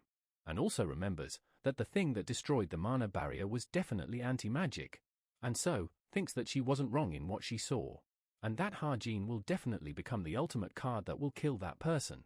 We get a flashback as someone asks the captain that if there is a reason that it has to be Ha-jin. Since he is sure that there are other people that are strong and have anti-magic abilities, so if there is any need to be choosing an inexperienced cadet. The black guy tells him if he is objecting to it now after all the time, and he replies that it's not an objection, but he is simply curious for the reason. Captain speaks up and replies that it's about his eyes. And Droon makes fun of her, saying that she is more romantic than he thought, and he tells Droon to stop it. She continues that he has eyes that are filled with solitude, ones that say he cannot trust anyone else. Which is just like how she was that day. Which makes her wonder if this is why that she finds herself paying attention to him, because she doesn't want him to walk down the same path that he did. Ha-jin then speaks up, asking if he can get his reward in the form of goods, an item that is, and she replies that it would be easy to do. She asks if there is any item that he wants, and he replies he would have any decent one she have. While thinking that she has a lot of expensive items, but she doesn't know the market price well, there is a good chance that she will give something worth more than the original reward, so it would benefit him more. And so she gets up saying that to celebrate him joining them, but Ha-jin speaks up, saying that he haven't decided yet. Which surprises and confuses her, and Ha-jin continues that he is the one who will decide which group he wants to join. But he feels that it's too early for him to make that decision right now, and Captain with a deadpan face thinks that she cannot ever tell what is going on in his head. Now we switch back to Ha-jin's dorm and see Evangel waking up. She notices him as well, and he is surprised seeing her too, and asks why was she sleeping there, and she replies that she was waiting for him to come back home. And she then hugs him, welcoming him back and thanking him for working hard. Ha-jin is really surprised from the hug as he starts to grab her tightly, thinking that it's such a warm feeling. Being honest, he was already aware that they aren't just characters, and they are truly living and breathing people. He starts to tremble, which confuses Evangel, as he questions if these situations will keep repeating as he tries to get back home. And wonders, how many more times will he have to do this? Now fast forward, and the second semester's midterms finally began. But things weren't as lively as they had during the first semester's midterms, with a large number of incidents that had taken place during the previous midterms. Outsiders were strictly prohibited from entering. And while this is different from how the original novel went, but he doesn't care, since this was a part that he vaguely written about, so he doesn't really remember its content either. And surrounding Ha-jin, we see a bunch of students being all depressed due to how their exams went, stating that it was way too hard and difficult. But for Ha-jin, the day only ended quickly, as he placed first on the theory exam, and he plans to go to the nursing home that Hossup told him about quickly, and just then, someone calls him out. The person turns out to be Naeun, as he asks her, what does she want? She asks if he is heading to the study room, and he declines, saying that he is going out. Naeun asks if he is not going to study, and Ha-jin replies that he doesn't need to, but Naeun asks if he have any summary notes then. And Ha-jin straight up declines, while thinking, what is up with her again, as Naeun asks Ha-jin to help her out a little. As she really messed up on today's written exam, and she heard that just memorizing the important parts would help her get 10 more points. And so, she requests Ha-jin to help her cram for that. But Ha-jin asks, why does she not ask Yoon-ha for this, and she replies that she had a fight with her. And as she looks up and offers Ha-jin a good meal for this, she finds him gone already and gets pissed while shouting his name. Now we see Ha-jin arriving at the nursing home, the place where Fern and Jesus stayed at, and as he knocks on the door, a voice comes from inside, telling him they are coming. It seems to be some old lady, who asks Ha-jin what brings him here, and right as he is about to introduce himself, he notes that she already recognizes her, which makes him quite surprised. While Ha-jin is quite confused at her recognizing him, he suddenly realizes the reason for it. Remembering that his body was Kim Chun-dong before, and he was a warm person, not a cold one unlike him, and he probably has his own personal relationship that he didn't know about, as the old lady happily asks him to come inside, as it's almost been a year since he last visited. So, Ha-jin starts to act as if he already knows them, and asks them, how have they been? The old lady replies that this pulse is always the same, as Ha-jin starts to look around and see some old people greeting him and recognizing him and are quite happy upon seeing him as well. And seeing their reaction, Ha-jin is quite surprised. The old lady asks what brings him here today, and Ha-jin replies that it's nothing much and that he is looking for Mr. Agus, from which the old lady remembers as the one from South America. He was apparently really quiet, and all he did was talk to Ha-jin a little, hearing which again surprises him as he learns that Chun-dong knew Fernand, and that it must be something the co-author added to the storyline for this part, though it's not as bad this time. Ha-jin asks the old lady that he was wondering if he left anything behind, and the lady starts to think, as she don't think that he made any requests. And right as she is about to tell him, they both speak up at the same time about the letter that he must have left behind. The lady seems a bit surprised by this, and Ha-jin is glad that this part is still the same as the original novel. She asks Ha-jin, how does he know that, and he ignores and asks her, where is that letter right now? And thinks that while he don't know what Kim Chun-dong's personality was like originally, but based on the reactions that the people have towards him here, he is certain that he had a good relationship with the people here, as he tells the old lady that he had a promise with him. The old lady fixes up her glasses and tells him that it does make sense that he would have left something for Ha-jin, since he didn't discriminate against anyone and approached him first to talk to him. And so, she tells Ha-jin that he should go to Seoho Memorial Park, as the letter will be with his remains. Fast forward as Ha-jin arrives there, he thinks that he is doing so many things that he has never done before in real life. And as he walks down the memorial, he finds it, Area 17, first row and number 4. And there he also finds the letter, and is glad that it's still here. As he gets it out, and is about to open it, he remembers that he already knows the contents of this letter. And there is no need for him to open this letter, at least, he thinks that he shouldn't be the first person to read this. But since there might be a chance that the co-author played some kind of trick here, and if the content of the letter changed, things will get really complicated. We switch scenes to Yoon-ha, who learns that Ha-jin, before he entered Cube at the age of 11 years old, used to do volunteer work. There were many records of him doing it at orphanages or nursing home, learning which surprises her. And she wonders if this is the reason that he has been going out frequently, knowing how there were many rumors about him, but to think that this was the truth. He grew up as an orphan and joined the military academy when his talent awakened. That's a life story that underwent a huge twist for the good, and thinks that if she was in his place, she would have thrown the negative past she had in the trash bin. But instead, he chose to remember his past, and perhaps he has been reaching out to others so he could find back his past. He doesn't use his strength as a tool to gather attention, but only uses it without others knowing it, when help is absolutely needed. And while that is not aligned with her values, she has no choice but to respect Ha-jin for this. And so, she finds him a really incredible person, and she asks her assistant if they do not have more important information about his past, like where he was born, and they reply that they are still working on it, as those are the only pieces of information they could find, and apologizes for it. And so, she orders them to look harder and report it to her. Next on the report, they inform her that they received a request from the Core Ion Mafia to track down an assassin. One of their executives was killed, and the assassin is said to be from Korea, knowing which, Yoon-ha thinks that she was intending to approach them for something related to relic smuggling. And with this, she may be able to work out an advantageous condition for themselves, and asks her team if they would be able to track down the assassin. And one of her assistant replies that there is a newbie named Kim Hosup that joined them recently, and he is quite useful, and sends his file towards Yoon-ha. Back to Ha-jin, who upon reading the letter, notes that its content has not changed at all. And so, he puts it back and gets relieved. and thinks that in this current situation, this is the only answer that the truth agency can give. We then see Toma's watch gets a notification, and seeing which she is quite surprised, as we learn that Hajin has sent her the message through the truth agency that they have found Fernand Jesus, and if she wishes to hear their reply, she has to transfer the required payment amount. Now next day, Professor announces the end of the tests, and that there won't be any more written tests for midterms either, and gives all the cadets leave. Now after the class, Hajin is seemingly buying a drink, and just then, someone calls him out. And it's Naeun who asks, what is he going to do now since the tests are over? And he replies, what else? He is going to start preparing for the practical exam, which is surprising to her, as she replies, that it's next week. Is he already going to prepare for it? She then starts to take something out of her bag to give it back to Hajin.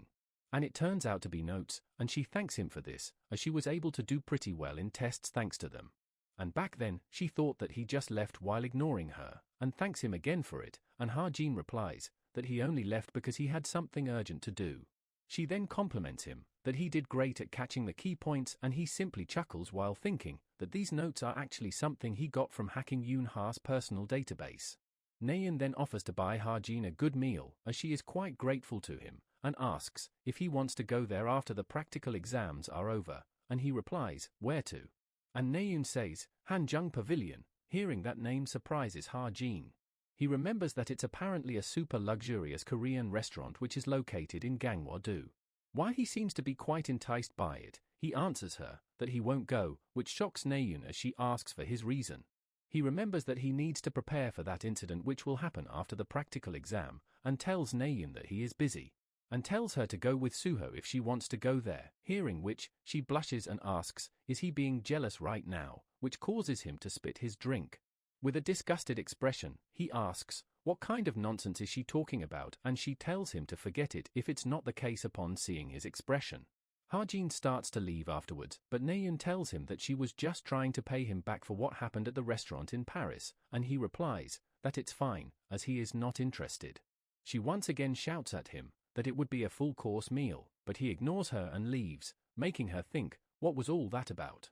And gets a bit sad, wondering that they cannot just go with the two of them. On his way back, he plans to buy some snacks for Evangel, and as he walks by a corner, he hears someone talking. And upon peeking, he sees Toma, who is asking for some advance payment, but her agency is quite furious, saying if she is really asking for that, especially since it has been so many months when she said that she needed 2 weeks to complete her task. And that she also lost the item that the team leader sent her, which she apologizes for, and Hajin chuckles hearing that as he eavesdrops on the call. She once again tries to ask that she really needs this money urgently, but the agency shouts at her this time, telling her to better focus on finishing her task first. And after the call, she seems annoyed as she states that nothing is going her way, but as she is leaving, she encounters Hajin on the outside. She is quite surprised seeing him, and wonders how long has he been standing there, and if he overheard her call. But she ignores it, as nothing in that conversation contained information about her being a demonic human, and so she leaves while telling Hajin to get lost. But as Hajin asks her if she would like him to lend her money, she quickly turns back in surprise, asking if he would really do that. But upon realizing that he heard her conversation, she asks him to forget it, saying that he don't even know how much she needs. But Hajin replies that since she is a mage, it would be easy for her to earn money as he heard, and he would lend her the amount if she writes him a promissory note, to which she replies that it's not an amount that he can lend her. Hajin reaches out in his pocket and takes out his card, saying that he might not look like it, but he is pretty rich. Now we fast forward to the second arena, first practical exam, team combat. The rules are similar to first semester's individual combat. The primary distinct is that this is a team combat. The attacking team of the first day's match is Rachel's team, and the defending team is Yohei's team. Seeing the location, Hajin comments that the terrain has lots of obstacles, which makes it much more advantageous for him.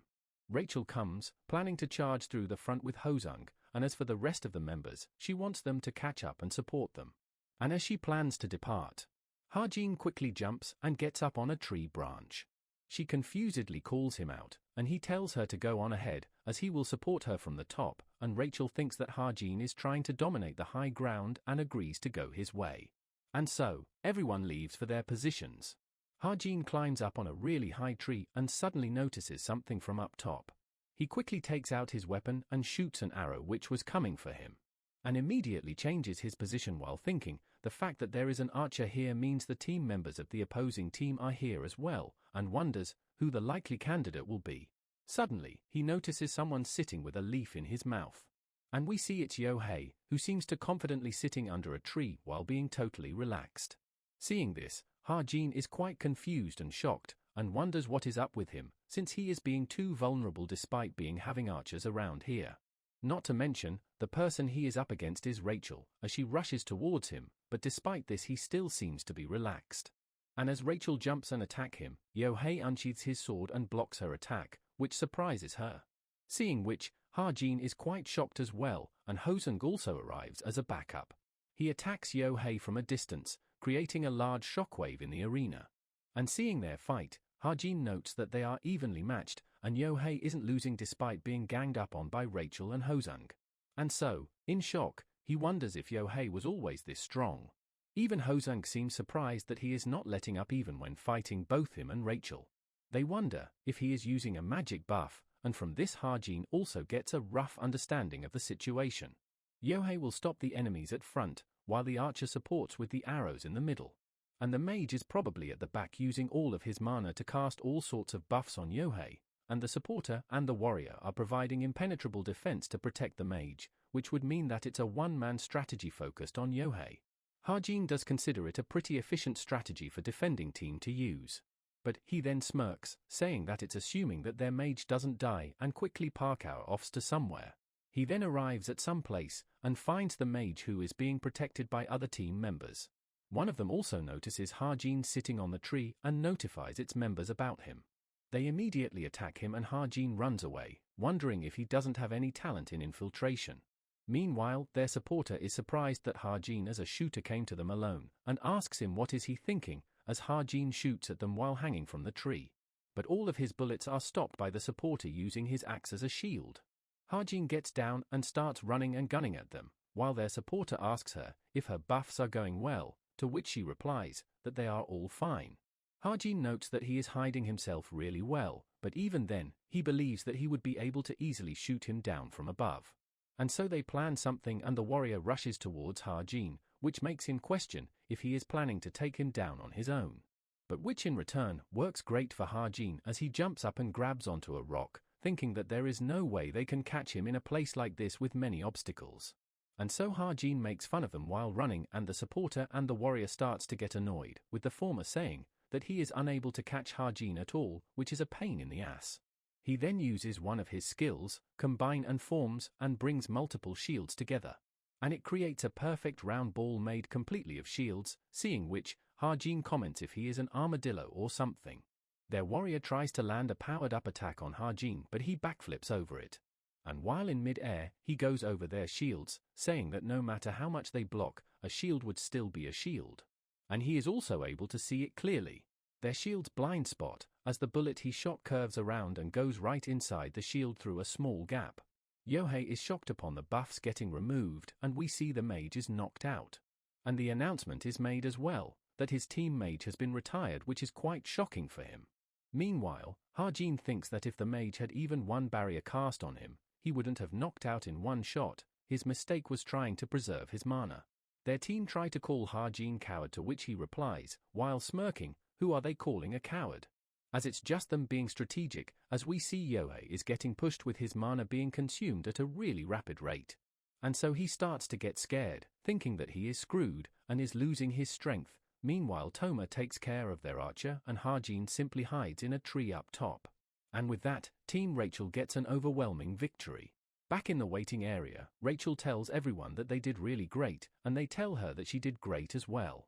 Ha-jin notes that she seems to be in a good mood, and her voice and gestures are slightly different than usual. She then looks towards Ha-jin, saying that he did especially well, as they were only able to win because he took out their mage, and he replies that it was a decision that he made on his own. Hosung comes along and puts his arm around him, saying that if he failed, he would have been a troll, but since he succeeded he is a hero. And their team was apparently really surprised when he said that he would go and bring back the head of the mage, which made them think that he was Guan Yu or something.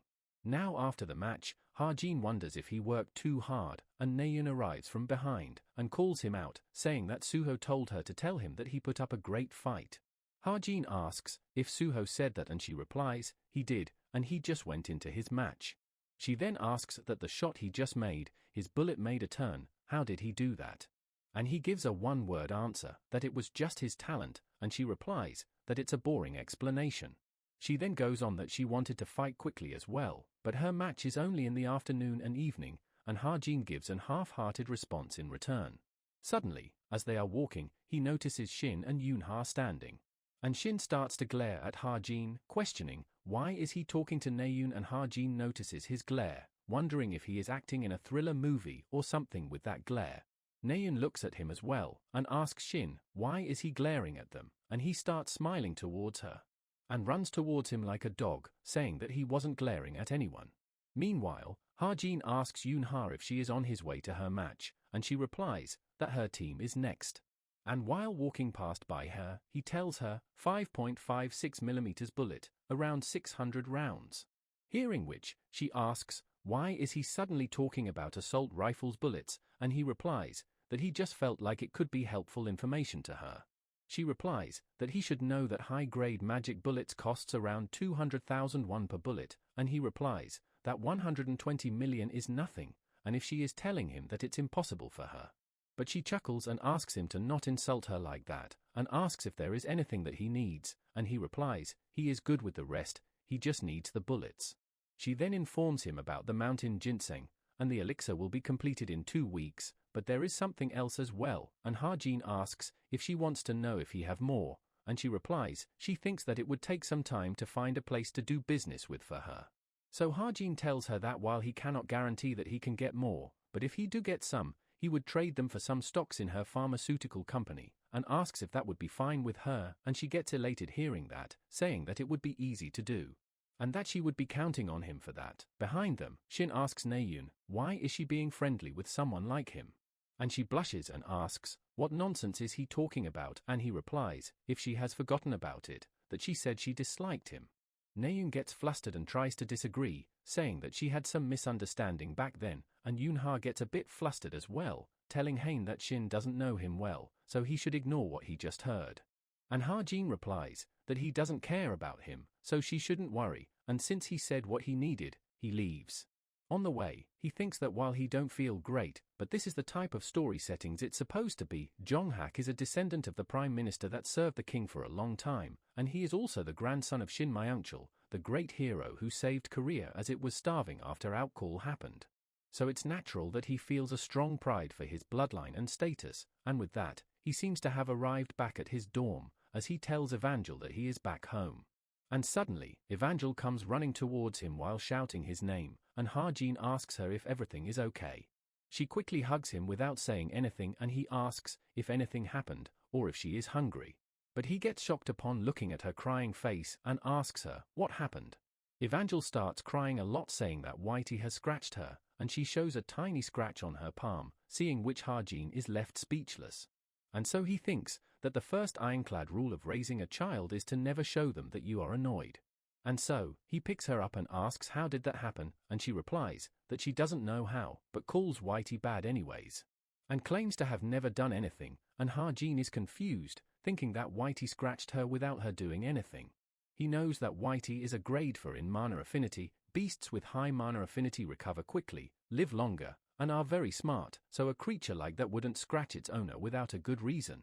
And as gets inside the room, he notices cat treats lying around and remembers that he told Evangel to feed them to Whitey once a day.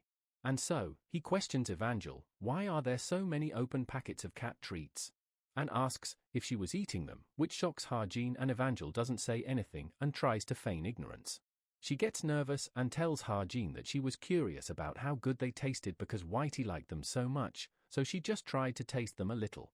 And so Ha-jin realizes that it is what got Whitey angry and tells Evangel to not do that again. Suddenly, Ha-jin's watch buzzes and he gets a happy birthday message from Rachel.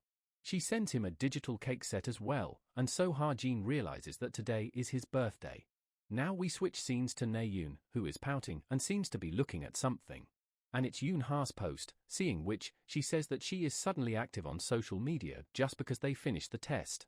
And from that post, she also get to know that she is close with her team members, and thinks to perhaps celebrate with her team as well, but immediately drops the plan after since their presentation was a mess already. From that she also remembers her fight with Yoon Ha, and the fact that she hasn't talked to her since that day, and also realizes that she was the one who was at fault, and now wants to make up with her.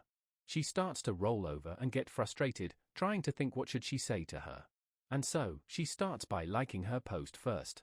She then scrolls and also sees Shin Jong-hak's post, looking at which, she thinks if they are some kind of gangsters or something, and wonders, when will he stop being so childish?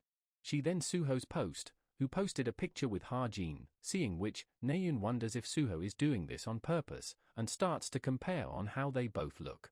And below their post, she also notices a comment from Yoon Ha, and wonders, what is she doing here, and calls her intention too obvious. But soon enough, she starts to get bored of scrolling, and when she is trying to see if she has any unread messages, she notices something. And sees that it's Ha-jin's birthday today, and thinks to perhaps buy him a digital gift, and a cake at that. But decides not to, thinking that if she is going to give him something, then she should give it in person. But that thought causes her to blush hard and get embarrassed, as she wonders if she has gone mad to do that, and doesn't consider herself to be that close with him to do that. And so, she decides to not give him any presents at all, and simply send a happy birthday message to him instead. Now few minutes have passed since she has sent the message, and she already starts to wonder, why is he not replying? And so, he finally replies, with a simple thank you, which disappoints her. And so, she clicks her tongue and goes back to bed, saying that he is acting all chic, that little rascal, while being annoyed. Now fast forward to Thursday, which marked the end of all the tests, and while Ha-jin didn't do very well on the individual tests, he did very well on the team tests, due to which he was able to rank within 200, which he was aiming for. And with this, he should be able to get a bigger room in his second year, though it's not something that he is concerned about right now. We see him packing a lot of stuff, as he wonders if all of this would be enough. His watch again buzzes, with a notification that Cube will be on break next week, which is a good news for him as they won't be attending classes, which is all because of the external investigation. But even the investigators won't be able to find anything out of place, but the demonic humans that have infiltrated Cube should be laying low for the time being, but the important thing is the next part of the message. It's the field trip hosted by the Jinsung Foundation, which is the main story this time. On this field trip, the main characters will be caught by the wraiths of the past. It's an important artifact that will provide tremendous growth to everyone, so he has to make thorough preparations. Suddenly, Evangel comes crying to Ha-jin that Whitey ate the chicken, but he consoles her that it's fine, nothing bad would happen to her, and she replies, it's not what she meant. She is crying because it was the last piece of the fried chicken, and Ha-jin, while slightly annoyed, asks if this is the problem. Now fast forward to evening, we see Yoon Ha handing over the bullets to Ha-jin, with the magazines that can hold up to 45 bullets, so she actually put up 900 bullets in there. And Ha-jin thanks her for that. She then reaches her pocket and also gives him another thing.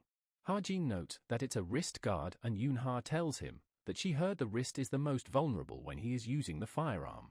So, since his birthday was on Monday, she got him this, though she wanted to give it to him right on his birthday, but she was busy because of the exams, and Ha-jin once again thanks her for that. And so, she leaves while saying, CYA around, and he replies her back as well. He smiles seeing her go, thinking that it's hard to imagine that he would be receiving gifts from Yoon Ha of all people. But as he looks at the clock, he notices that it's already late, and he is going to be late for his appointment. And so, we see him meeting up with his teammates, as Hosung asks if he is trying to be late because he is the main character, and he apologizes and replies that he had something to do before this. Rachel seems excited and asks if they can go in now, since Ha-jin is here. And so, we see them going to a karaoke, as Rachel peeks into someone singing. Hosung buys the ticket at the counter, and they tell them to go room 17. Rachel seems nervous and starts looking for room 17, and once they find it, they all head in. While going there, we see Naeun coming out of room 16 to get some water, as she encounters Ha-jin. And upon seeing him, she gets quite shocked. She starts to wonder in shock, what is he doing here, and is quite flustered as she dressed casually since she was just coming here to have fun. He asks if she is here to sing as well, and she reluctantly replies, she is. Since written tests are over, she and her friend asked her to come relieve some stress. And she asks him, who did he came with, and upon peeking inside the room, she is surprised to see Rachel. She seems to have gotten a bit annoyed, knowing that he is with her and his teammates. Ha-jin then asks if she is going to the Jinsung Foundation field trip, and she replies she is, and asks if he is going as well. Suddenly, one of Naeun's teammate comes out, telling her that it's her turn, and so Ha-jin leaves as well, saying they would talk next time again, and she says CYA as well. Though looking at him going to her seems to have annoyed her as she clicks her tongue. Now as Ha-jin walks in his room, he thinks that it's been a while since he went into karaoke. Back when he was in reality, he never frequented to karaoke place much either. Suddenly, Ho-sung's hand comes out as he grabs Ha-jin and tells him to run away with a dreaded expression. He is shocked seeing that, and asks, what is he suddenly talking about, and we see his other teammates lying on the floor as well. And from this, Ha-jin remembers something, that Rachel loves singing, as she notices that he is back. And he also remembers that she is a terrible singer, and wonders, why did he design her like this? Now fast forward, Ha-jin is back in his dorm. He thinks that his plan to put the sapling's dust in the bracelet and giving it to Rachel is perfect. But the question is, he doesn't know how can he give it to Rachel. Originally, he was going to figure out the effects of this with the future Suho, but if he wants to reduce the gap between this story and the original, he would need to give it to her quickly. But even if he were to give it to her somehow, just wearing the bracelet won't have any effects. And just then, he gets a message from Rachel, as he wonders, why did she message him? And she is asking Ha-jin to teach her a little, how can she better control her magic power, seeing which surprises him, as he wonders, why does she have to learn from him? But he soon realizes that this situation works for him. And so, fast forward to night, he meets up with Rachel, who comments that he is already here. She thanks him for coming out, even though it was a last-minute request, and he tells her to not worry about it, while thinking that he is the one who is thankful to her. He asks Rachel if there is really anything that he can teach her, and she replies to not say that. She reviewed the fight today and found there were lots of areas that she can improve in. If it weren't for Ha-jin, she believes they wouldn't have gotten such good results. Which is why she wants to ask for his help, and so she once again requests to help her, and asks, how can she become strong like him? Ha-jin replies that it sounds to him that she is saying that she wants to try his training routine. And while trying to be serious, he tells her that it's going to be very tough, and asks if she can handle it, and she replies she will try nervously. Now first things, they sit down and Ha-jin asks her to try sitting like he is. She tries to do but struggles, seeing which, Ha-jin tells her she can sit however she wants if it's hard for her to sit like him, but she replies that she can do it. But in the end, she couldn't do it, and ends up sitting her way, asking Ha-jin if it's okay, who replies that it is.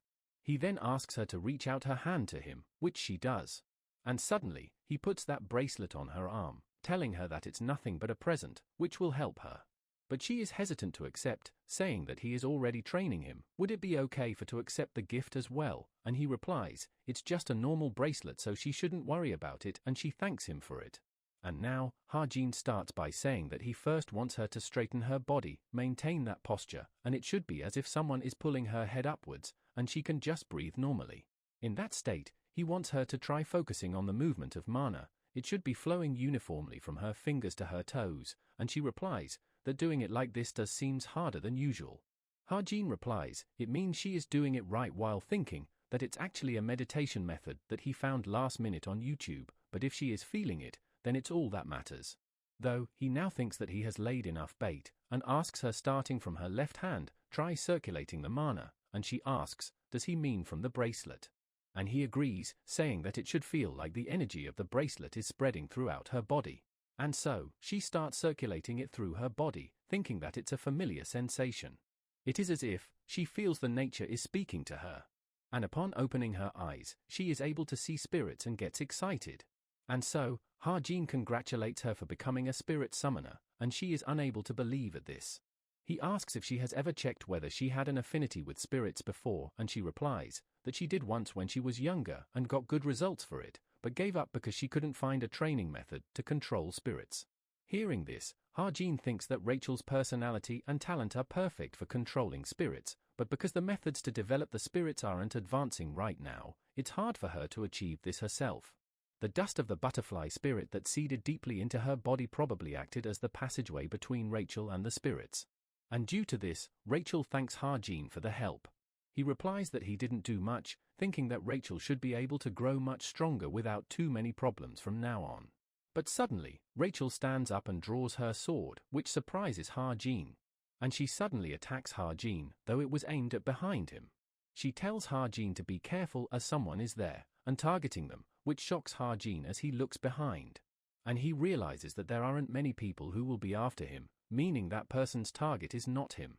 And we see a hooded guy coming out of the bushes while laughing, saying that while she did through an attack, but seeing how unaware she is of who he is, the spirits must have told her of his existence. And as the guy removes his hood, Rachel is shocked seeing that it's Lancaster, as he tells Rachel that it's like always, she cannot do anything by herself. He then calls out to Ha-jin and tells him to be careful, saying that the affection he shows to Rachel will one day transform into a blade that turns on him. But Ha-jin defends Rachel and puts his arm forward, saying that it's none of his business, and asks him why is he going so far to harass Rachel, since if all he wanted to ambush them, then he would have attacked them when they were defenseless. And just what is he after? Rachel nervously tells Ha-jin that he has a grudge against her. And Lancaster replies if she really thinks that he would do this just because of his grudge against her. In shock, Rachel asks, what does he mean? And Lancaster calls her arrogant for having such thoughts, and tells her that she is not even his target of revenge. The targets of his vengeance are those who threw away, insulted, framed, and even exiled those who offered their lives to them, which is none other than the imperial family themselves, while she is nothing but one of the means by which he can take his revenge. Rachel grips her sword tightly and replies that he was someone who had more pride as a knight than anyone else. So, does he really have to do this? And Lancaster replies, doesn't she know it well? What he did for a certain someone, and how it ended up for him. But he is apparently only here to talk today, so there is no need for them to worry according to him. And suddenly, he throws a person towards them, calling it his farewell gift. And he seems to be dead, seeing which, they are both shocked and filled with fear. That person is one of the agents that have been protecting Rachel like a shadow, and so Lancaster leaves, while saying that he will always be watching her, she should never forget that. Ha-jin wonders if he really left, meanwhile Rachel seems to be still in shock after what happened. Ha-jin thinks that he knew Lancaster would be approaching Rachel really soon, but he was just supposed to send a few assassins and then retreat after they are defeated by Rachel's awakening. He wasn't expecting him to kill someone like this. And so, he decides to report it to the Cube right now, but he knows that the upper management of Cube are already rotten to the core, and are working with the demonic humans. And so, they would probably hide this incident somehow as well. Now fast forward, and Rachel is in her dorm, talking to her butler, and informing him what Lancaster said, and she also tells him that she cannot believe he really just left, something is not right, as before he even sent assassins to harm her. The butler asks if she can tell him more details about the situation, and she replies that back then she was training with a friend in the park, and her friend gave him a bracelet before training. The butler inquires about it, and she continues that he said it would help her in training, which gets him thinking. And so, he tells Rachel that he thinks that Lancaster has wrong idea about her relationship with his friend, which surprises Rachel. Lancaster lost someone important to him in the London incident, so perhaps he wants her to experience the very same pain that he did. Which gets Rachel to shout, why? And why would he have such a ridiculous misunderstanding? And she thinks if the butler's guess is right, then Lancaster is too mistaken, since right now she believes she is not in a position to have feelings for someone. She remembers what Lancaster told Ha-jin before, that the affection he shows to Rachel will one day transform into a blade that turns on him, and thinks that back then, she wasn't able to see what expression Ha-jin made. So she questions, what expression did he have, and would he hate her, seeing her like this? The butler asks if she is alright, and she replies, she is. She thinks that it's for the better. If Ha-jin is disappointed in her, then he would naturally distance himself from her, which would be better for everyone. And suddenly, the butler starts to chuckle, telling Rachel that she sure have changed, and she is confused hearing that. And he replies that she always liked running around recklessly, and she gets embarrassed and replies that it was when she was still childish, and he continues that back then, she was just a child who would go and play right after finishing her homework. But regardless, the butler plans to hold a meeting to decide on whether they will give her more bodyguards, or hire skilled mercenaries to guard her from now on. And Rachel agrees with him, but also asks if the agent who died in the line of duty today had a family, and the butler replies he did not. So, Rachel asks him to give the best treatment possible and she will attend his funeral as well. Now after this, she again lies on her bed, thinking that another person has died because of her, and wonders how many times would the situation repeat itself. And so, she retorts that she has to become stronger quickly. She then notices the bracelet that Harjin gave her, and remembers him telling her that it's just a normal bracelet, and smiles upon remembering that. And so, she quietly closes her eyes and sleeps. All the while, she is holding on to it. Meanwhile, Lancaster seems to be standing on top of a building, telling Rachel that affection isn't something that she can avoid just because she don't wish to give it to anyone. Now fast forward to after some time, they reached a milestone of the main story.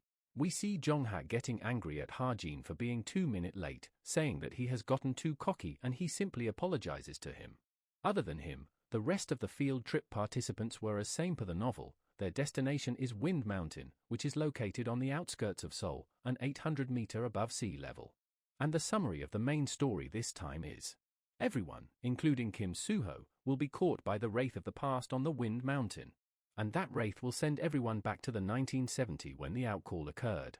But technically speaking, it's a magic dimension that reenacts a part of the history, and Naeun asks Jong-hak, what are they going to do there? And he replies that there is tons of things to do. His family owns the Wind Mountain, and 50 years ago, a magic explosion took place on it, so the mana density there is super high. So they would meditate on top of the mountain and do some sparring, which makes Naeun excited. Meanwhile, Harjin thinks that while he don't know if it would be fun, it would definitely be eventful. And although everyone had a tough time in the novel, he believes that it would turn out fine since they have him this time. And so with a smug face, he mentally tells everyone that they should be thanking him, and seeing him like this, Yoon-ha is quite disgusted. We now get a flash forward, as everyone wonders, why is the ground so flat, despite them being sure of climbing the mountain? And Soo-ho looks behind with nervousness, asking everyone if they have seen Harjin. And Harjin narrates that back then, he had forgotten of what might happen. We go back in time a bit, as all of them arrive at the Wind Mountain, and Yoon-ha is quite amazed upon seeing it. Naeun seems to be humming and in good mood as well, saying that it's a good place for picnic, which Harjin kind of agrees with. But seeing Harjin's mild reaction, she asks if Jong-hak has rubbed off on him, and he replies, that's not it, making Shin annoyed at her remark. Their assistant then tells them that there is a house on top of the mountain, and the master that Jong-hak has invited would be arriving late at night there. Naeun excitedly asks Jong-hak, who is that master, but he simply tells her that she would be shocked upon seeing him, and tells everyone to get to climbing since they would need to reach there by 3 p.m. While walking they seems to be enjoying and looking around the mountain. Fast forward a bit and they all start to pant, as they question how long they have been walking, and asks Jong-hak if it's supposed to take this long to climb up. But he replies that he thinks they might have gone in the wrong direction, and Ho-seong thinks something is weird, as they have definitely climbed the mountain, and yet he questions why did the ground become flat.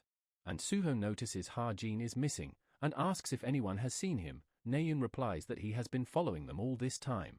But when they look back, he is nowhere to be found, making Naeun think that he is pranking them, and Yoon-ha gets nervous as well, as he was just behind them a moment ago. Naeun realizes that he has really gone missing, and Jong-hak tells her to calm down, while saying that Harjin is an idiot, so he probably couldn't catch up properly, and must have gotten distracted by all the precious herbs here. But regardless, they decide to find him first, since he might have gotten lost. But suddenly, the ground starts trembling. They wonder what is happening, and as Yoon-ha looks up in the sky, she gets terrified upon noticing the sun. Suddenly, the whole landscape changes, and they all seems to have gotten surrounded by tall grass. But Ho-seong notices that the earthquake has stopped for now, and Yoon-ha wonders if nature magic did this. And as she is trying to their eyes on what happened, Soo-ho stops her, as they see someone approaching them with a light. The person, upon noticing them all, says that he thought it was some mountain beasts, but they are just kids. And we see it's some middle-aged guy, who asks them, what are they doing here? And then asks if they lost their way, while telling them that explosions can happen anytime here, since it's danger zone. Ho-seong wonders if it's mana explosion, and Yoon-ha wonders if he is talking about mana explosion that they read about in textbook. Though, she does say that it's a phenomenon that happens rarely. And Soo-ho comments that there are too many things that they don't know about, but for now, He suggests to follow that guy to get out of here, and they should be able to meet up with Ha-jin at the destination they are supposed to be at. As they get to the city, they are quite confused, seeing as how everything is destroyed, and wonders, what and where is this place?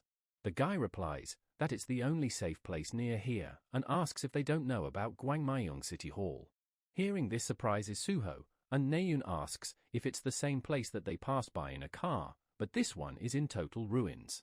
Suho then nervously asks the guy if he knows what date is today, and he replies he doesn't have any idea, as they don't have energy to keep track of something like that.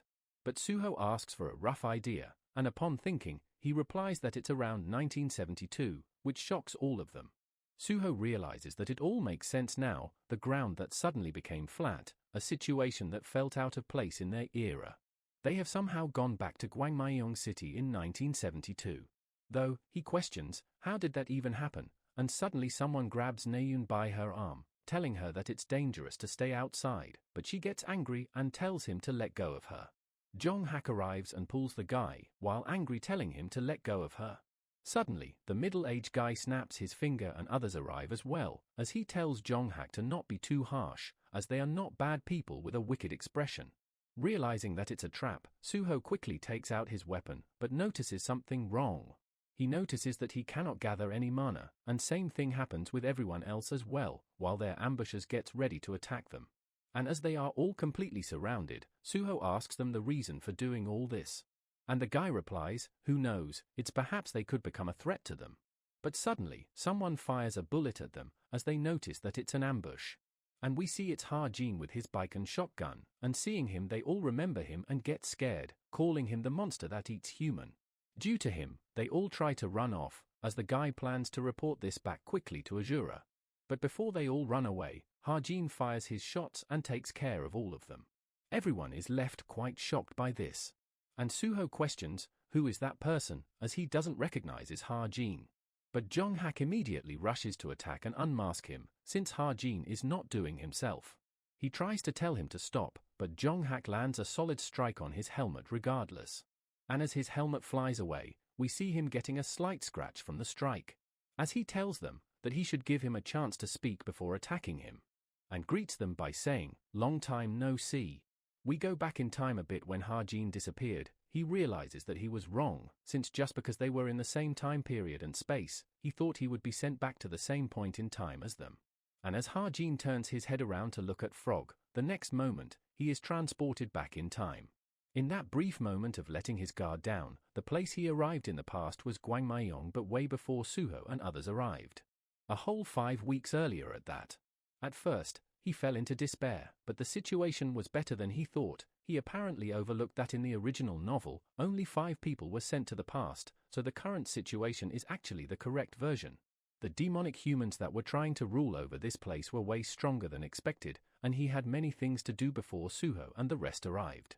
He set up his base at a distance from the enemies where he was still able to observe them. And he attacked them, and prevented them from growing any stronger. Just like that for 40 days, he ate meals by himself, shot at enemies by himself, grew stronger by himself, and ran away by himself. And finally he met up with the others, as everyone starts to follow him and Suho asks if it's really that place. And Ha-jin agrees that it's really Gwangmyeong in 1972, a living hell where outcall had only taken place 1 year and 3 months ago. Suho asks, how long has he been here? And Ha-jin thinks and replies, a year, which shocks them all. But seeing their reaction, he quickly takes back his lie, and answers correctly that it was about 5 weeks. But they all don't seem to believe in him, and Ha-jin replies that he is serious and had a decent life here as well. Jong-hak asks if he has figured out what caused the phenomenon, and he replies he has roughly. But he tells them to head to his base first before they talk any further. Jong-hak mockingly asks if this his base, and Suho with a crying expression asks if he really lived here for a year, and Ha-jin gets annoyed, saying that he should believe him when he says that he was here for 5 weeks.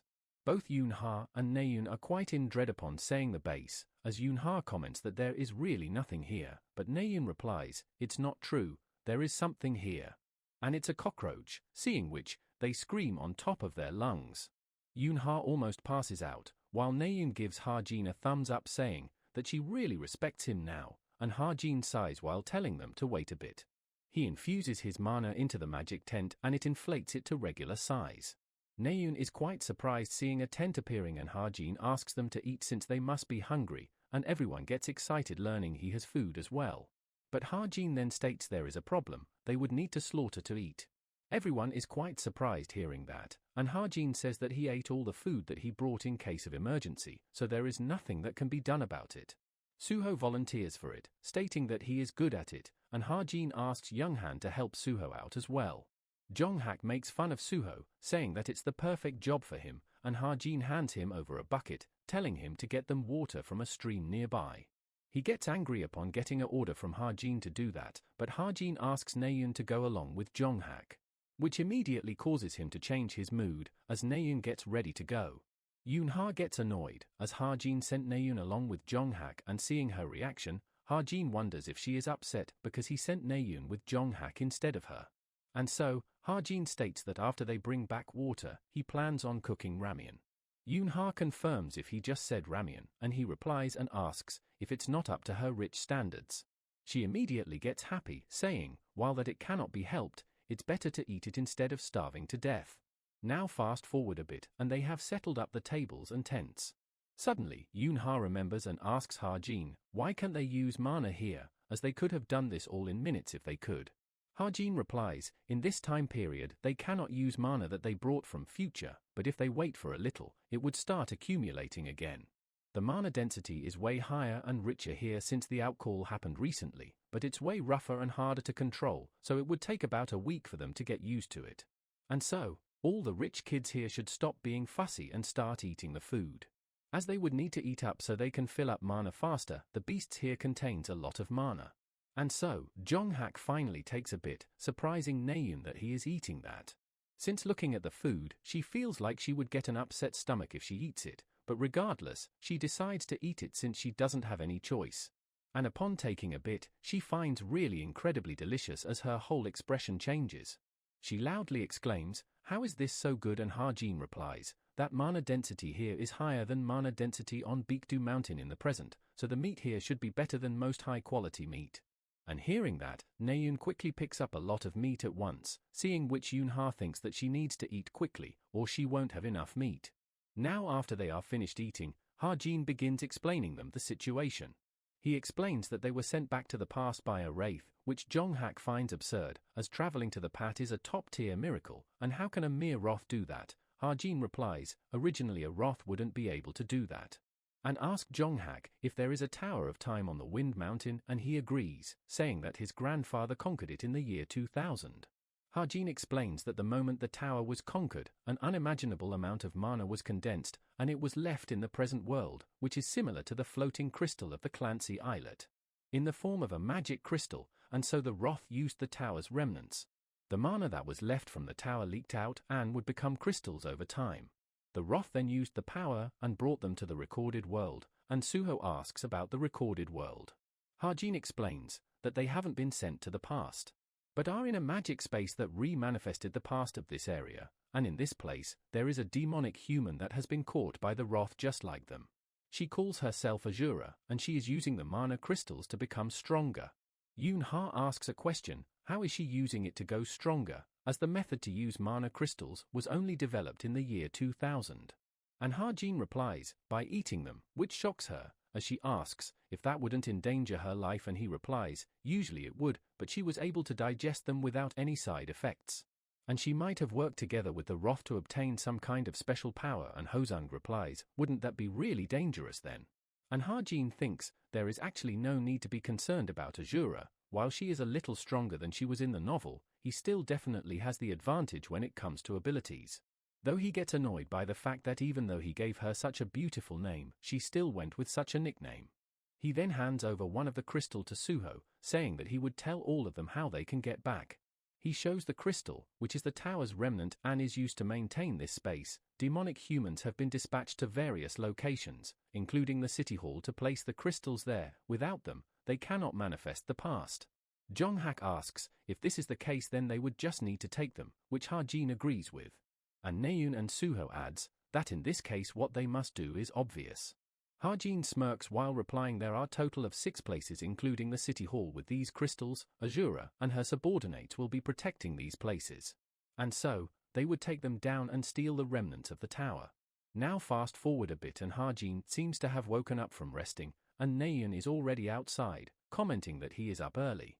He replies that he wanted to check if she was doing a good job standing watch, and she gets annoyed hearing that, saying what kind of person does he think she is. And seeing her reaction, Ha-jin states that he was just joking, he actually got up because he got used to sleeping less, and Naeun asks if it's because he is constantly on guard.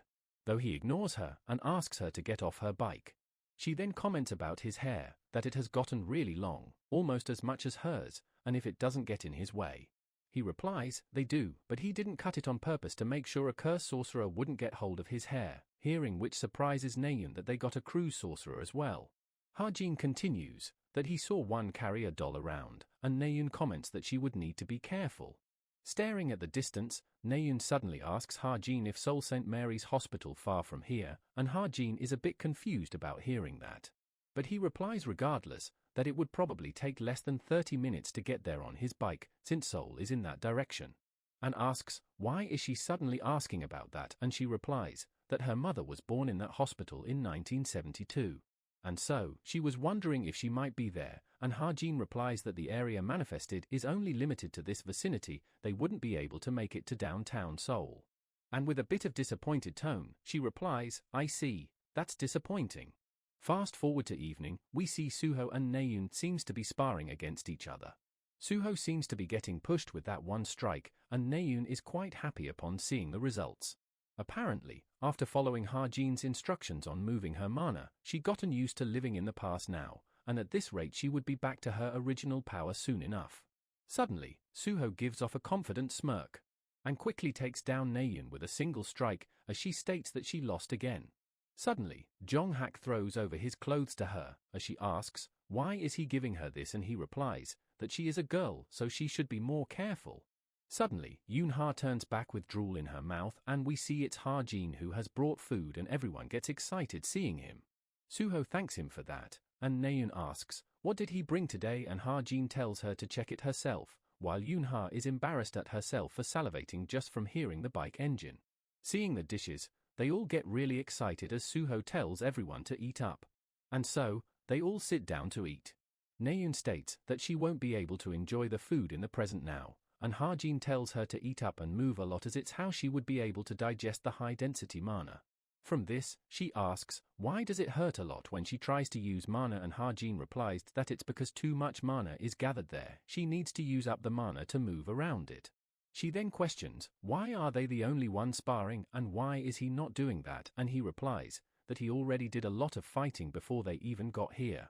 While thinking that he also got a physical buff, thanks to the high-density mana here, he was able to gain an additional 0.25 times the XP for 50 days. And he got all that without having to work for it.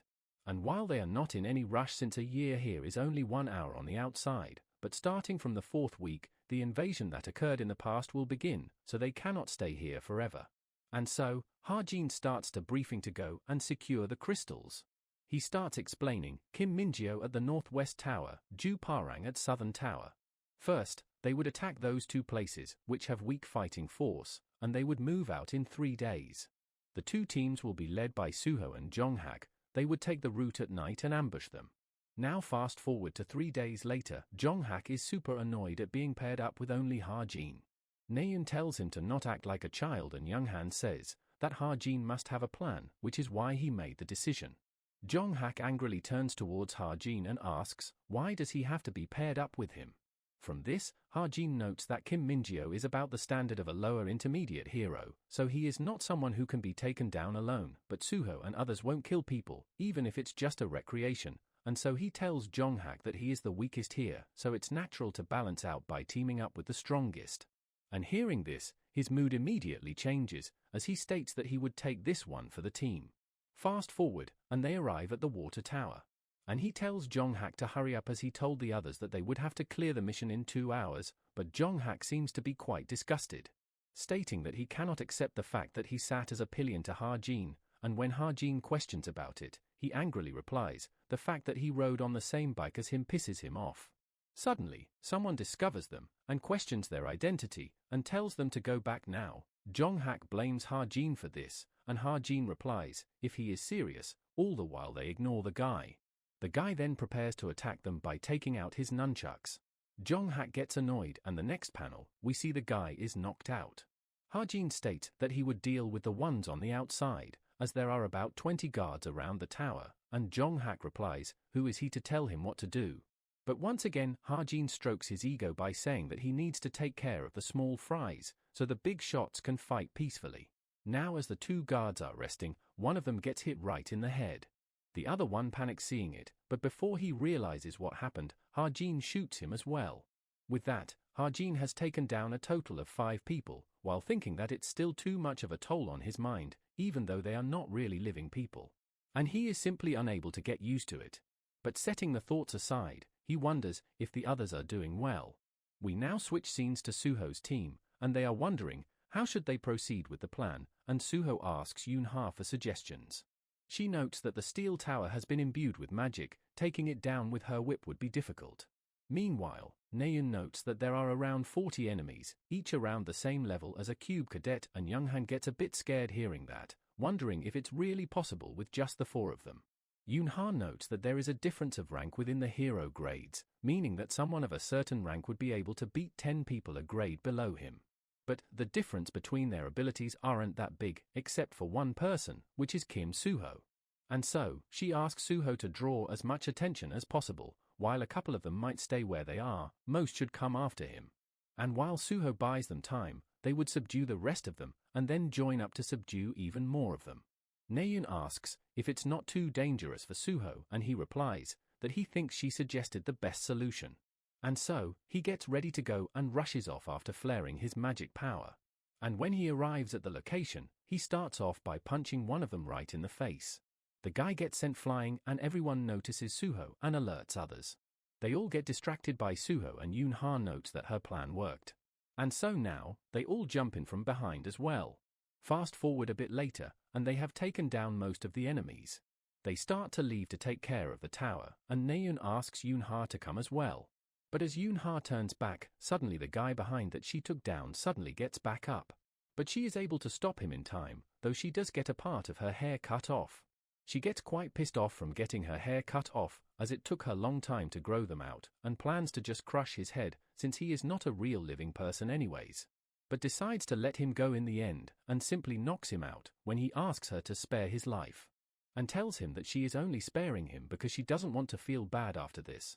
We then see Suho and Young-han climbing up the tower to take care of it. Now fast forward to 2 hours later, they all cheers as their raid went smoothly. Young-han asks Ha-jin if he is not going to eat more, and he replies, he doesn't have much appetite. While both of them note Suho and Naeun eating up like crazy, as if they haven't eaten in quite a while. Regardless, Ha-jin commends everyone for doing a good job, and they should keep going like this and secure the crystals one by one. Suddenly, Yoon-ha starts coughing and Naeun asks her, what's wrong, and she replies that her chest is feeling stuffy. Ha-jin quickly takes notices of it, and gets a bad feeling about it, and notes that she doesn't seem injured anywhere, but notes part of her hair missing. In worry, he quickly stands up and asks about her hair, and she replies that it got cut off while she was fighting, surprising Ha-jin. He gets worried, thinking that he made a mistake, as he already knew that they won't kill anyone, yet he gave them a proper warning. The enemies must have gathered her hair when the main squad came back, and it must be in the hands of the cursed sorcerer now, and a curse by the sorcerer in this situation would most likely be a curse of weakness. Seeing Ha-jin's expression, Yoon-ha asks, what is wrong, stating that she is not so sick that he looks like that, and Ha-jin informs them that they have a cursed sorcerer by their side. If they got hold of her hair, and what is she experiencing right now is the symptom of the curse, then her life could really be in danger, hearing which scares both Naeun and Yoon-ha. Naeun also remembers that Ha-jin told her about this, but she has forgotten about it since she thought that it wasn't important. Ha-jin replies that it was his mistake, as he only mentioned it briefly to her. And so, the atmosphere gets tense and everyone goes silent. Yoon-ha smiles, asking about their serious looks and saying that they don't know if it's a curse for sure yet. And that she actually has pretty high resistance for magic, so she can easily overcome something like a curse. But Jong-hak comes in and pats her head, telling her to tell them if she is in pain. and it causes her to blush really hard as she stutters while saying that she doesn't think she is in any pain, while Jong-hak calls it out as a lie. He gets quite pissed, saying that they would be busy reorganizing the place they just raided, so he thinks that it would be best for them to destroy other places completely before dawn breaks, and asks if anyone agrees, and Ha-jin does, saying that if it's really the curse of weakness, then they don't have time to take things slowly, so Suho gets ready to depart quickly as well. Yoon-ha tries to go as well, but Naeun tells her to rest. She tries to argue, but Ha-jin says that with all of them going, they would be back soon. Thinking that Jong-hak has a trait that increases his physical ability the angrier he gets, and it's time for that ability to shine. We now switch scenes to Azura, who is informed by his henchmen that the water tower and the weapon storage were raided and all the crystals were stolen overnight. They apologizes to him, and he tells them to not make a fuss, as they have already found out who they are. He knows Suho and Jong-hak, the two promising cube cadets, an unexpected harvest for him. And if he were to offer both of their heads, becoming the executive of the evil of destruction won't be far off. And so, he orders his men to gather the remaining crystals and bring them to the city hall. He knows that if they retrieve the crystals, then the people of the past that are in charge of them will be weakened, but since they have a cursed sorcerer on their side, it's the best solution they have, since there is no way that they would just let their friend die. He then gets up and starts walking, calling them pitiful brats, assuming that they would ruin their own plans, being swept away by emotions. Now day one after the curse of weakness activated, just as it was expected, Yoon-ha lost her strength. And by the time they realized that there was something strange about the crystal, Azura had already retrieved all the crystals and taken them to the city hall. On day 2, the life began to drain from Yoon-ha's eyes. And by the third day, she couldn't even stand up, while Suho informs Ha-jin that there are no movements from Azura from inside the city hall. And a week later, she is unable to even eat things. And at this rate, her life could really be in danger. Jong-hak and Suho comes back, informing Ha-jin that today was the same as well. No one came out of the city hall. Hearing this, Ha-jin is quite surprised, as he wasn't expecting Azura to take a different strategy than he did in the novel, and assumes that he probably wants them to go there themselves if they don't want to see their teammate die. Jong-hak angrily states that they don't have a choice, they need to do what that Azura wants them to do. Young-han asks if they're going to charge in the city hall then, as they have only 4 people while they have a lot more. Ha-jin replies that it won't be a problem, since if the crystals are gathered in one place, then the past will become unstable. And since the residents are manifestation of the past, they will get weaker as well, so there should only be around 200 people to fight, and among them, only handful of them are to be wary of, including Azura. And if the 4 of them charge in there, they would have a pretty good chance at winning. Naeun angrily states that 200 people are nothing, and plans to kill all of them herself. Suho speaks up about the main problem, which Ha-jin also realizes. The fact that they cannot leave Yoon-ha alone, as there is a chance that they might attack her. Someone has to protect her until they kill their curse user, and they cannot bring her along either on the battlefield. Suddenly, Ha-jin gets an idea and realizes something, noting that they can use the magic crystals that they stole. And so, he tells everyone that he would protect both Yoon-ha and the crystals. Young-han replies that they don't know how many enemies might come here. But Ha-jin says that it would be fine, as he has his bike as well. If something goes wrong, he is confident that he can bring Yoon-ha with him and escape. And with this, he asks for their opinions, as he thinks that it's the best strategy they have, so Suho also agrees to it, as it's the only choice they have right now. Young-han also agrees, and tells everyone that they should get their bodies warmed up since they're going to be attacking at night. And an angry Jong-hak states that he will rip Azura to shreds. Now fast forward to night, as all of them arrive at the city hall. Naeun notes that the grass here is withered, which makes her wonder if this is what Ha-jin meant by past losing its strength. Suho notes that even thought the city hall is right up ahead, there is not a single person in sight, and if they are this close, they should have noticed their presence, and Young-han calls it an obvious trap. Suddenly, a bunch of guys appear on top of a bus, saying that they should know children are not allowed here, and asks, what are they doing here? They note that he is the closest aide to Azura whom Ha-jin mentioned, Yo Dong-sok. Jong-hak tells him to step aside and asks for Azura's whereabouts, and Dong-sok calls him a rude kid for that, and goes on to say, what if he told him that Azura isn't here? But Jong-hak doesn't believe him and starts preparing to attack, while saying that he won't be asking him again. Noticing the dark red mana emitting from Jong-hak, Dong-sok wonders what is up with the color of his mana. Jonghak then angrily attacks him, shouting to bring him Azura. But Dongsuk is able to dodge the attack by jumping upwards, and compliments him for a fierce attack. But he again tells Jonghak that Azura isn't really here, but Jonghak doesn't believe him still, saying, "Where else could he be?" And suddenly realizes what is happening, and Dongsuk smiles while saying that they have left their crystals behind, didn't they? Along with an injured one at that, asking what gives them the confidence to leave them behind, hearing which, they all get scared, as they guessed that they could be targeting their hideout, but not the fact that Azura went there personally. Younghan turns around quickly, saying that they need to get back quickly. But he gets a sword pointed at him, and we see all of them are completely surrounded. Both Jonghak and Naeun are quite anxious and flustered, with Naeun thinking that if they don't get back quickly then Yoonha and Ha-jin would be in trouble. But Suho suddenly starts laughing hearing that. Naeun is shocked seeing that, and wonders if Suho has gone crazy. Dongsuk asks Suho if he has gone crazy and asks the reason for his laugh. Suho smiles, while confirming if he just said that their leader went there alone. And we see Ha-jin also smiling while encountering Azura, as he had waited and prepared a trap for him. He knew that Azura, who is after the magic crystals, will come here personally to look for them. And he actually took his bait as well, while we see Azura laughing thinking that he won. Yoonha tugs on Ha-jin's clothes and asks him leave her behind and run away. But Ha-jin smiles and tells her to not worry, while on the other side, Suho tells everyone that everything is under control, while openly stating that Ha-jin is even stronger than himself. Azura notes that it's like the Wraith told her, he has the crystal and the injured person is here as well. He then smirks, thinking that this fight is going to be easy and calls Ha-jin a pitiful human, saying that human like him are the reason that he gave up on being one. He hates getting unnecessarily emotional, but Ha-jin tells him to shut up in between his monologue, and asks if he came here alone, and before he tries to say anything, Ha-jin again cuts him off, saying that he don't see anyone with him. And Azura once again answers that he has 1,000 soldiers in his army, and Ha-jin calls his talk quite cheap, stating if this is how he is going to play it, then he too have 1,000 golden calves in his home, and it pisses Azura off. He then shouts and calls Ha-jin an arrogant brat and tries to show him his power.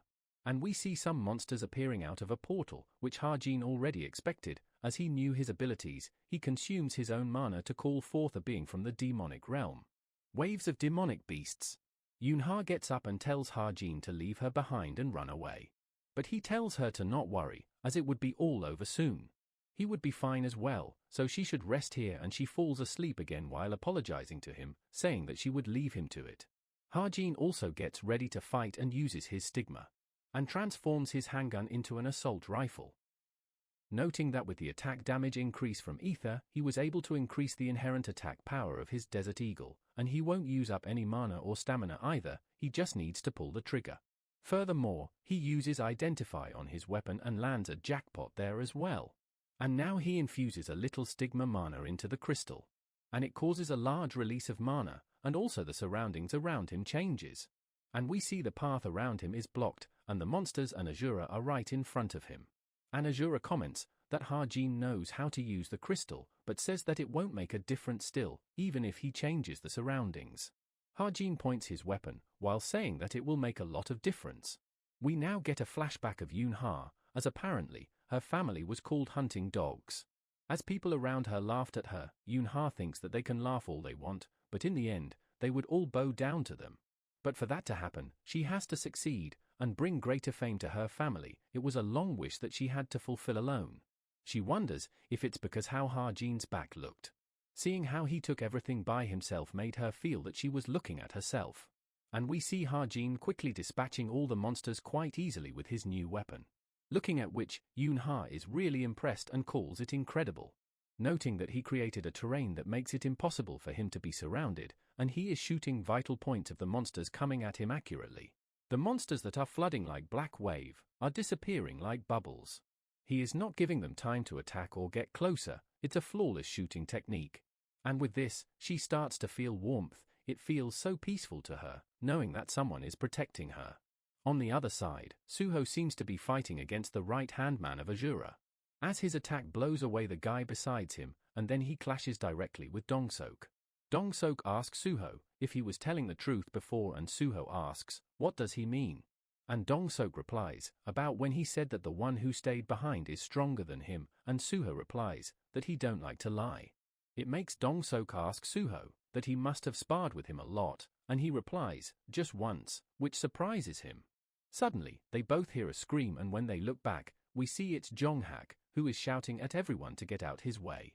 And Dong-seok asks if he is also as strong as Suho, and he chuckles in replies. Dong-seok thinks that their plan is completely foiled if the boy over there with his boss is even stronger than these two here. Suho tells him that it's still not too late, they don't have to fight, as they're just being made use of by evil after being possessed by ghost. But Dong-seok replies that it's not important in this era, strength is justice. But Dong-seok replies that it's not important in this era, strength is justice. And Dong-seok seems quite intrigued, saying that Suho has been hiding something interesting. And so, Dong-seok also drops his weapon and starts to change his form in return, stating that it's time for him to show his trump card as well. We switch back to Ha-jin and Azura, as Azura thinks that he didn't sense anything great from Ha-jin. He was just some kid who was struggling after being driven into a corner, or so he thought at least. And yet, he keeps taking down every monster that comes his way. Azura calls it all impossible, and questions, why is that even after he summoned so many demonic beasts? But Ha-jin has yet to receive a single injury. And what on earth is his power and reaction speed? He is unable to believe that there is not a single opening against him, even when he is swapping magazine. And at this rate, he won't have any demonic beasts left, and suddenly, Ha-jin speaks up, that there is too many of them, and asks, if it's due to Wraith, what does he want, is it revenge or is it wealth and success? Though whatever the answer it, the results won't change, as Azura starts to get visibly concerned. But soon enough, Ha-jin runs out of bullets. He takes out the magazine and checks, and it's seemingly empty. And Ha-jin tells Azura that he doesn't even hate him, he does understand him, he probably had no choice but this in order to become stronger. Ha-jin knows that the reason that Cheon-hwa became a demonic human is simple, it's because he wrote it that way, as Azura smirks, saying that the reason was Ha-jin talking so much is that he ran out of bullets. He had no backstory, he was just a tool that was to be used for the growth of the protagonist, as he tells Azura that he still have some bullets left. And no matter what kind of life he had, there is where his story will end, and Azura replies that he is doing everything he can to buy time, isn't he? And believes that Ha-jin cannot do anything, as the magazine doesn't even fit his weapon. And right as he tells Ha-jin that he would rip him apart, Ha-jin again starts shooting and bringing down his demonic beasts. As Ha-jin thinks that no one would have to think if Azura can even be called a villain. He was just an extra, as he tells Azura that is over for him, it's just how the cliché goes, and apparently, Ha-jin also feels a little sorry for him. A bit later, Naeun arrives calling out Ha-jin's name and asking if he is alive, and he waves at her, while Azura looks scared and nervous. And along with her, everyone is here, even the villagers, as Azura wonders, what are they doing here? And they are surprised to see that Azura really lost. Azura gets angry, thinking that they all betrayed him, and wonders just how much mana and time he wasted on single brat like him.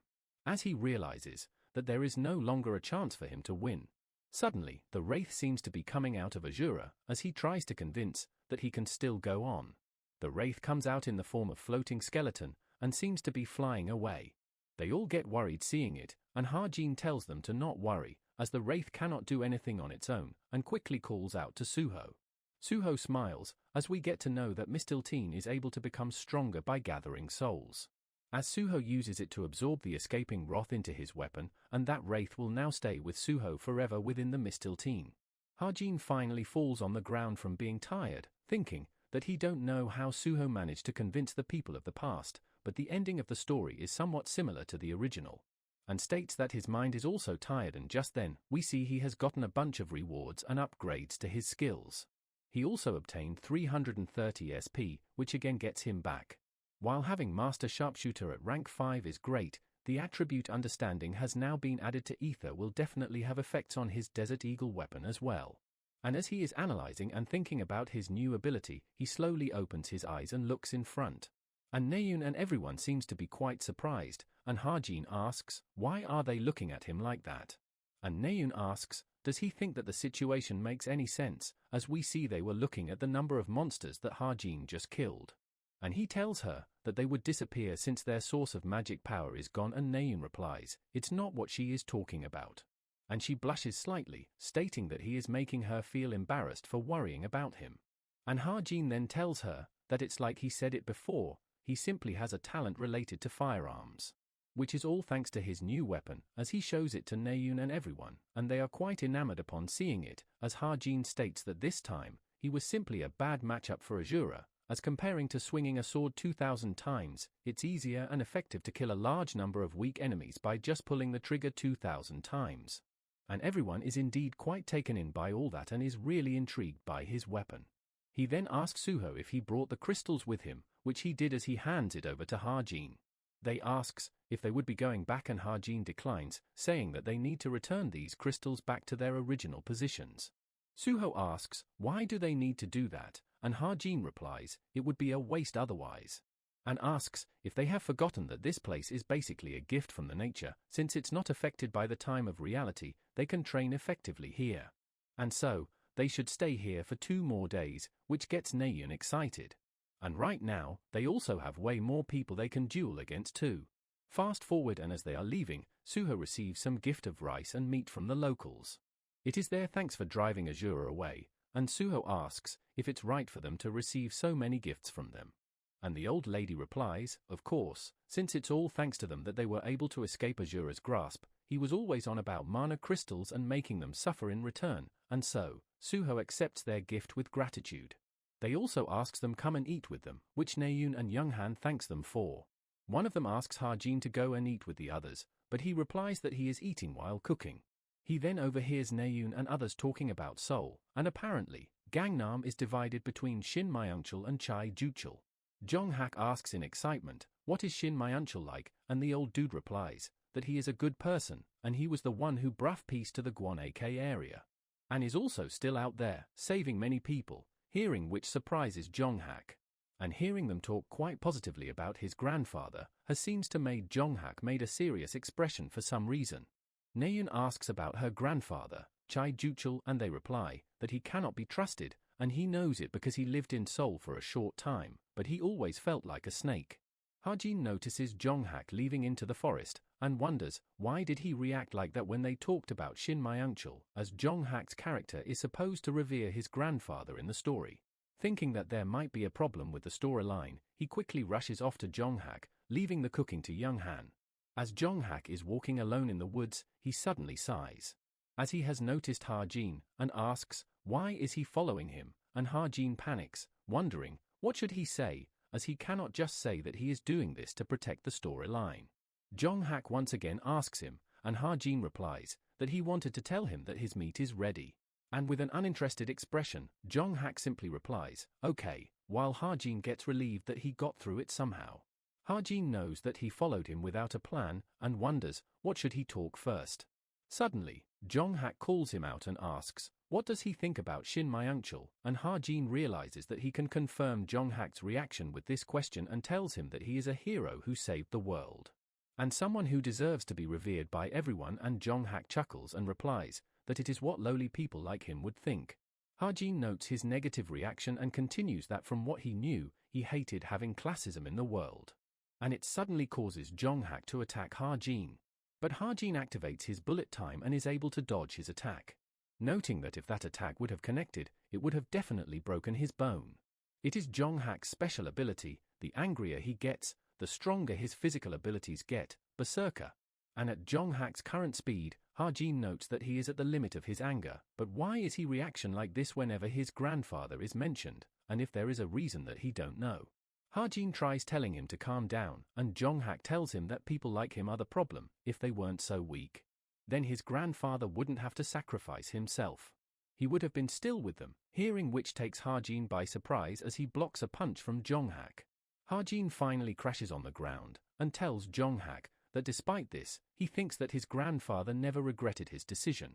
Jong-hak angrily grabs him by the collar for continuing to talk about it, asking, what does he even know, and Ha-jin replies that he protected his family, didn't he?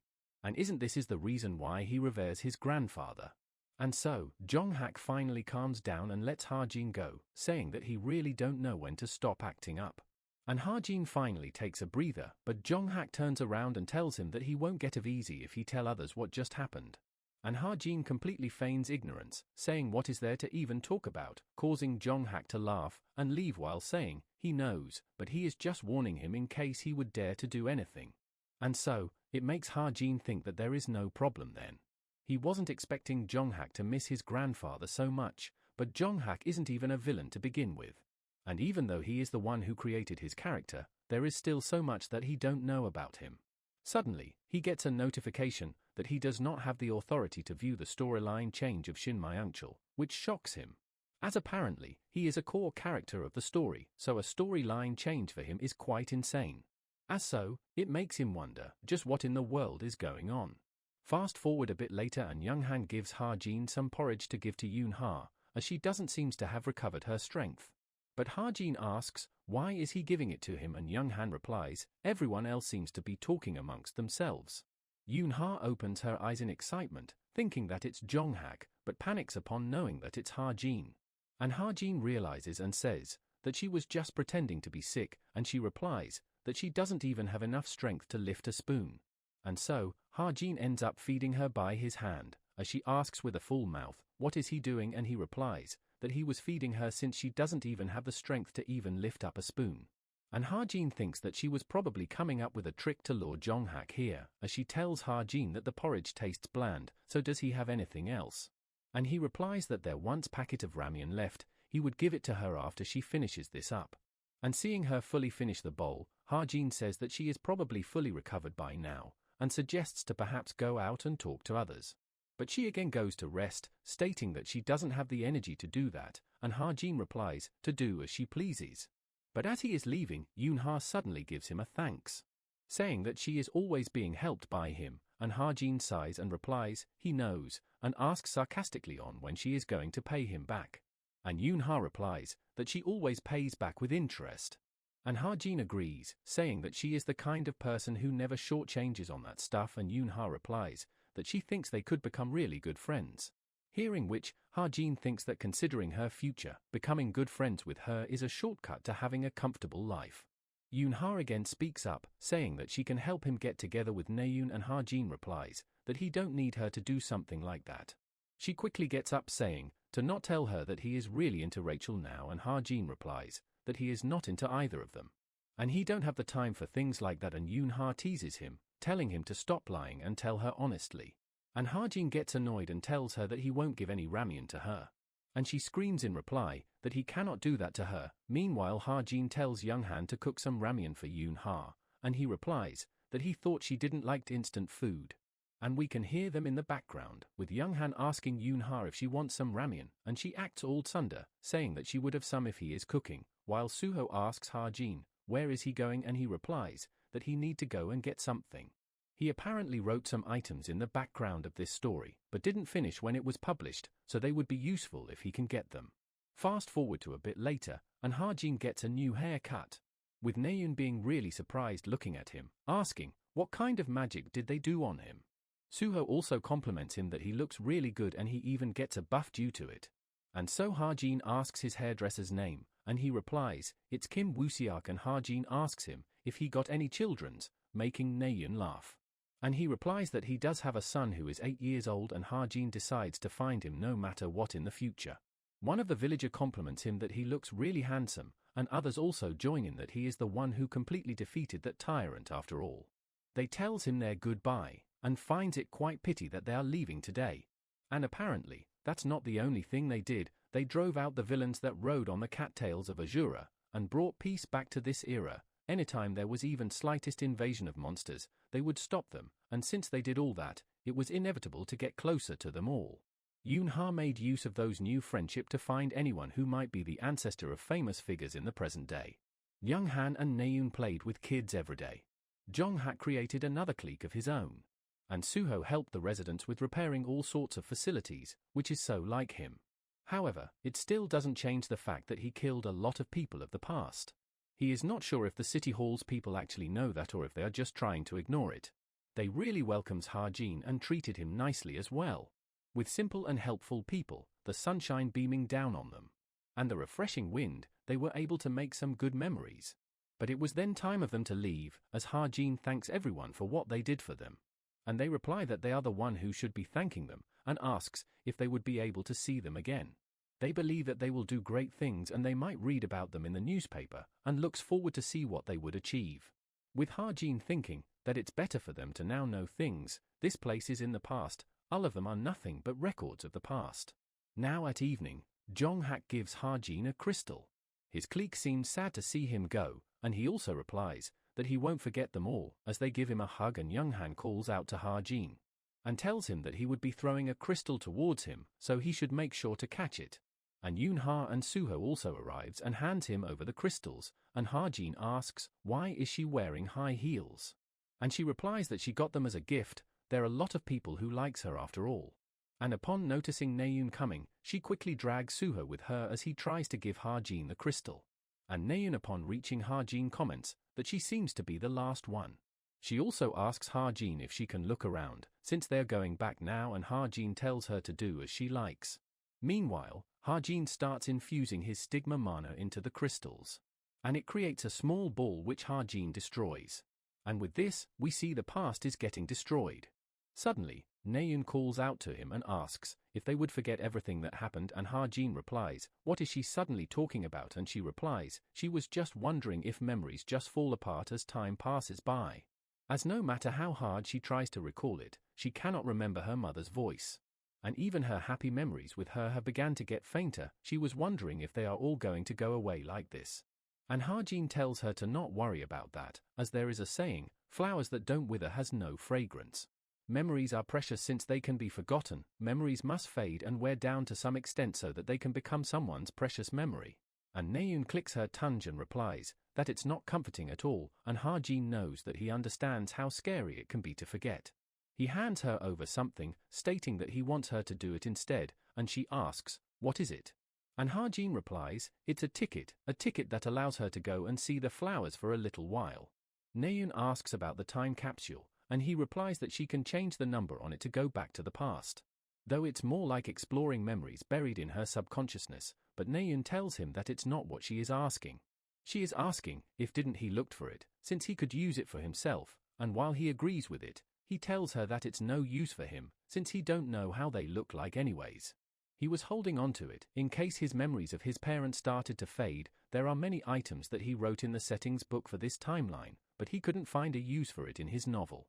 But his current body is of Kim Chuan-dong's, so he don't know whether this would work even if he uses it, so he believes it would be better to let Naeun use it than wasting his mana. But Naeun replies that she won't be using it either since that's the case, causing him to get shocked, as he asks for her reason. But she replies, if one of them doesn't use it, then other shouldn't either, and calls it loyalty, which is confusing to Ha-jin. But regardless, he pushes her to use it. Before she regrets it later, she still hesitates to do it. But he tells Het it won't break because it would be kept cherished deep within her heart. So, she shouldn't worry and just use it. He then asks what time she would like to travel to, and she replies, 2013 March 13th. And we see she has traveled to her birthday party on that date, with her being quite amazed that she actually traveled back to this date. She gets really happy seeing her birthday cake, and someone arrives from behind, asking her if she is already eating it. She should wait so they can all eat together.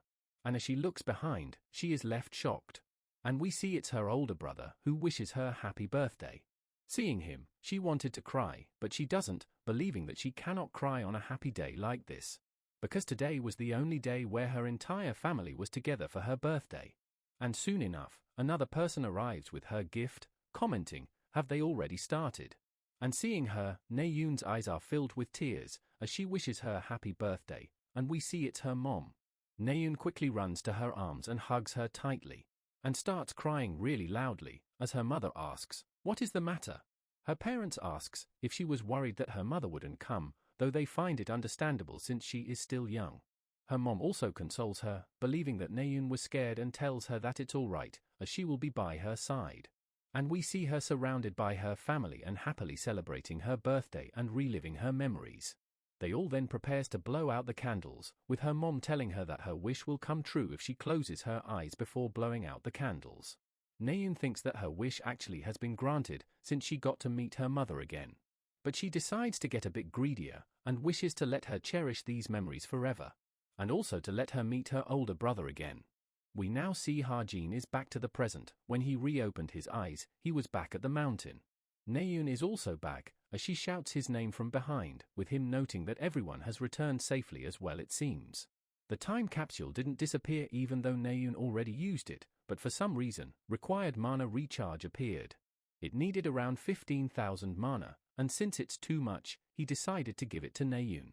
Ha-jin suddenly gets a message, while Naeun wonders where everyone else is, believing that they gotta be somewhere close. And looking at Ha-jin go, she asks him, where is he going? And he replies that he is heading home, to which she asks, what about training? And he replies that he is too tired, which makes sense to her, and so he asks her to tell others for him. But before he leaves, she also smiles and thanks for everything he did today, and offers to treat him something nice sometime, which he agrees for, and notes that she looks happy, as he wonders, what kind of happy past did she saw? And now, we see he has gotten a request from Toma for the money, and decides to finish this task as well. Before coming to the mountain, he made Toma sign a loan agreement and a mana oath. And as soon as he transfers her the money he offered, we see she has immediately completed the transaction, and has deposited the money into his truth agency. And so now, Ha-jin decides to simply switch out Fan and Jesus to the fake name, Agus Benjamin. Suddenly, he hears some footsteps and looks behind in him, and sees Naeun running down in shock with her panicked expression. He wonders, where is she heading off to in such a hurry? And suddenly, he realizes that the only thing that can cause her to make such a serious face, as he wonders if it's related to Chai Jin-yoon. Ha-jin quickly rushes down the mountain behind her as well, noting that it must be related to her brother. And upon finding her and judging by her expressions, he realizes that she is thinking how can she reach the place that she wants to go. And so, Ha-jin quickly starts taking out his bike. He then calls out to Naeun, asking, where does she want to go? And a bit later she arrives at the hospital, where their security was waiting for her arrival. She asks him about her brother's condition, but they tell her to come with them first, but stops Ha-jin in between, telling him that only official family members are permitted. Seeing this, Naeun halts, thinking that he brought her all the way here and yet he is stopped. But Ha-jin tells her to not stand around and go in quickly, which she does with her security while thanking him. Meanwhile, we see Ha-jin being in quite serious mood. Suddenly, Yoon-ha arrives and calls him out. Ha-jin tells her that she came faster than he thought, and she replies, it's because her family must be involved in all of important matters of Chai family, so she got down and took a helicopter upon hearing the news. Though others would be late because she came rushing in. But seeing Ha-jin's dreaded expression, she asks him, why is he making such face? Meanwhile, Ha-jin remembers that he saw the information in Book of Truth that Jin-yoon seed will sprout in 1 month, so he thought that he still had some time, but he overlooked something. The possibility of him regaining consciousness before the seed sprouts. Noting that he would have to kill him if he wakes up and starts trembling on that thought. Yoon-ha notes him sweating hard, thinking that he is that worried and quickly wipes his sweat with her handkerchief, telling him that he didn't regain consciousness, but there were some slight meaningful changes. Though the situation still isn't hopeful, it's not to this extent that a fuss like this should be made. And Ha-jin gets a bit relieved hearing that, though Yoon-ha also says that Naeun is probably thinking otherwise, since it would be hard for her to keep calm even if slightest signs are shown by her brother. And she also thanks Ha-jin for bringing her here. She hands him over the handkerchief and Ha-jin starts to leave, saying that he would go out first. She asks if he is not going to wait for Naeun to come out and say goodbye to her. But he surprises her by saying that he don't think that he should be here. While Yoon-ha asks, what does he mean by that? A bit later we see Naeun waiting outside and Yoon-ha meets up with her. And she gets really happy and hugs Yoon-ha tightly in excitement. Yoon-ha asks her about the situation and she replies, while she don't know, she saw a lot of graph fluctuations and it was different than usual. Yoon-ha says, isn't it a good sign regardless, and she agrees, saying that the doctor said similar thing happened to another case before, and the majority woke up in 3 months. And since her brother needs rest right now, they chased her out of the room. Naeun also expresses that her heart is beating really fast right now, so much that she can die. And she finds it really embarrassing for crying, telling Yoon-ha that it's weird, she should be smiling since it's a good thing. But her tears keep on pouring out, and Yoon-ha starts to try and comfort her, thinking that it would be too arrogant for her to say that she knows how she feels, because she has never left someone dear to herself in a tragedy. While Naeun waited for years for her brother to wake up, and as time continued, her anger turned into sadness, and sadness turned into frustration. Frustration into despair, and eventually, despair into resigning to fate. And just when she was giving up, she suddenly sees hope again, so she cannot possibly understand how Naeun must feel. And just like that, rest of her friends along with Sung-ah is here as well. Though she notes that Ha-jin isn't here, and asks Yoon-ha about it, and she replies that he already went back. She asks why, and Yoon-ha replies she has no idea either. While thinking that he was really worried about Naeun, so he should have waited a bit more for her to come out, as he looked so concerned.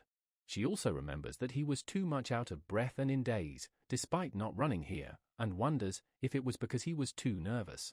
Suddenly, Ha-jin gets a message from Captain about creation of his new ID for Violet Society. Reading which, he thinks that he got really lucky today, but he really might wake up next time. And between someone who is lying in bed and in a coma, and someone who can walk around consciously, it is obvious which one is easier to kill. And so, that incident has really hit him, as Captain asks, when can he accept next mission? And we now switch to the warehouse, where the Captain is residing. And she gets a message from Ha-jin that he can take a mission on right now, as he thinks that this could be the only rope he can grab a hold of. We now switch scenes to Creationist Benevolence Guild office. We learn that Young-ah has become global 250th ranker, and is being congratulated by her assistant. And she thanks him for that, while commenting that time flies really quickly, and asks if there has been any news happening recently. Her assistant informs her about a rumor that a new mercenary has joined Geronimo, causing her to get a bit excited. As she says, that demonic human extermination requires a lot of mercenary help, so it's quite good for them, and asks about the skills of that person. The assistant replies, it's assassination and sniping, with Sung-ah commenting that he must be a specialist if he got into Geronimo, and asks if he hid his identity. And her assistant agrees, even the intelligence agents only know of this little piece of rumor, there is very little information about him, which Sung-ah finds quite interesting. And they also barely found out his code name, Demonic Wolf. Back to Ha-jin, who finds this code name quite grand sounding, and realizes that it must be reference to Fenrir, the mystical wolf that appeared in Northern Europe. And when he asked about his code name, she gave him a nonsensical answer according to him. Suddenly, Evangel calls him out to herself, as he comes around and asks, what is the matter? She then shows him a wolf that she made. Ha-jin praises her for it, commenting that it's really well made, and she offers it to him as a gift. And he is quite surprised upon hearing that. She then asks him to watch what she is doing, and she brings the wolf to life. Ha-jin is quite surprised seeing it, while the wolf suddenly pounces at him. He gets taken back by it, but the wolf goes inside him, much to his shock. Evangel starts laughing at him, and Ha-jin tickles her for playing a prank on him, while she laughs and tells him to stop. A bit later, and she tells him that she didn't play a prank on him, and in shock, Ha-jin notices a mark of wolf on his chest. As he wonders, what is it, we see he got the spirit of wolf dwelling inside him now, and it even provides him with various buffs. Ha-jin wonders if Evangel did this because she wanted to show him her new ability, and so he tightly hugs her and calls her sweet while apologizing. Though upon not receiving any response, he notes that she has fallen asleep already. But regardless, he hugs her warmly and thanks her doing all this for him. He tucks her into the bed, and Whitey arrives as well, whom Ha-jin asks if she wants to sleep besides Evangel, as she yawns as well. He was wondering if he shouldn't have brought Whitey back since the two of them always bicker, but he is glad to see it wanting to be by Evangel's side, meaning they are actually good friends. And back when he came back from the Wind Mountain, Evangel didn't want it to be with him due to his new hairstyle. He was really hurt by all that. Suddenly, he gets a notification of getting an item delivery, a message from Violet Society it is. He guesses that it's the reward that the captain talked about, and receives it. And we see it's a top grade Under Armour. And seeing its information and stats, Ha-jin is quite surprised and elated. He quickly wears it and starts infusing his mana into it, and notes that it's covering his whole body with mana, and it's something that is just worth 300 million, but at least 3 billion, and thinks that he knew he could trust Captain for it. Among the messages, she also informs him that his next mission has been decided.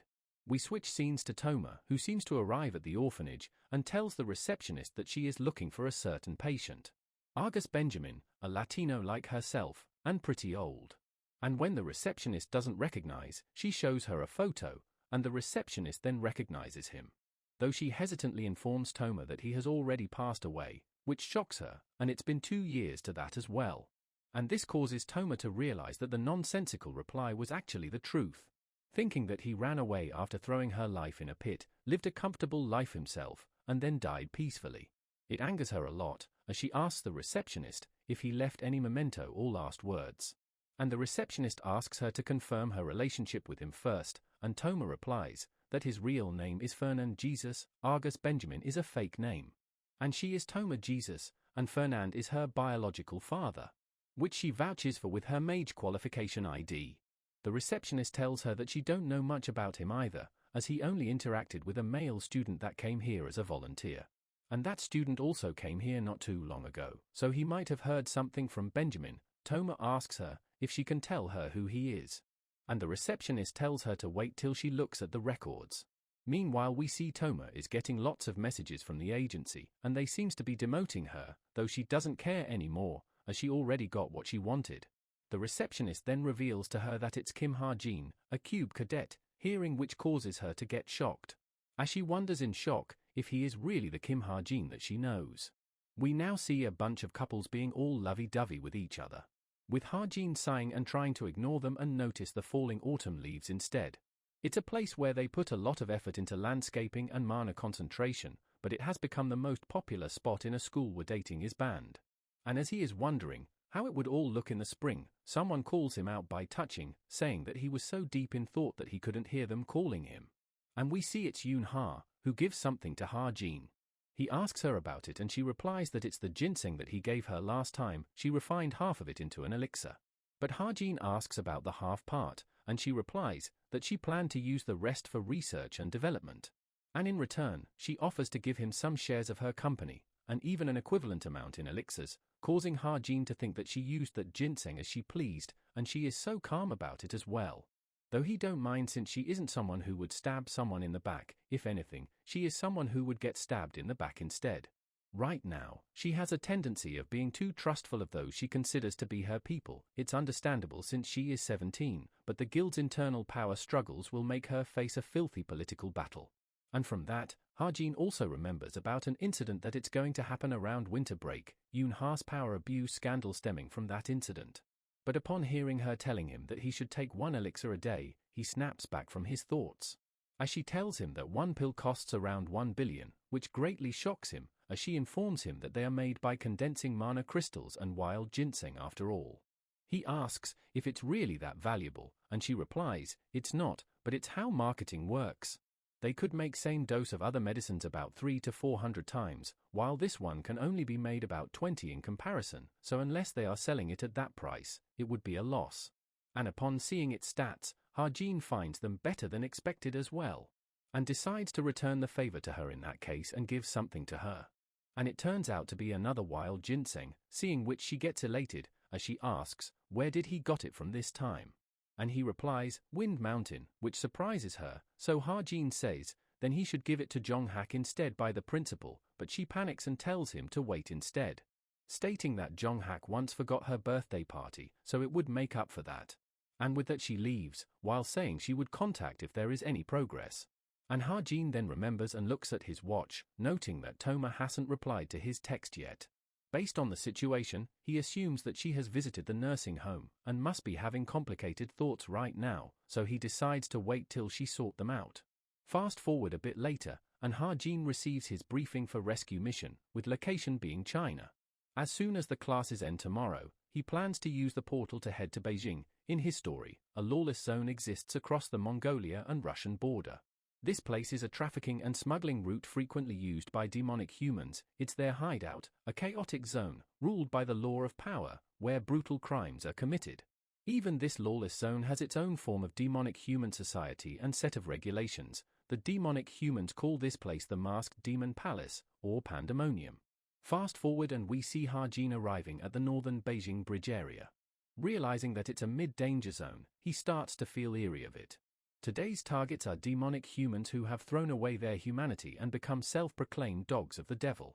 Demonic humans are created when negative emotions are magnified through contracts. The weaker they are, the more desperate they become, committing heinous crimes without regard for means or consequences.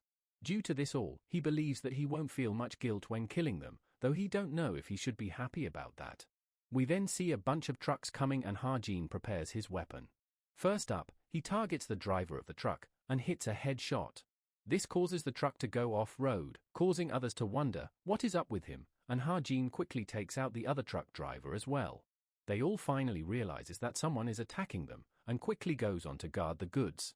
They realize that there is a sniper somewhere, but before they know, one of them again gets shot. They finally locate Ha-jin and quickly rushes at him to kill him.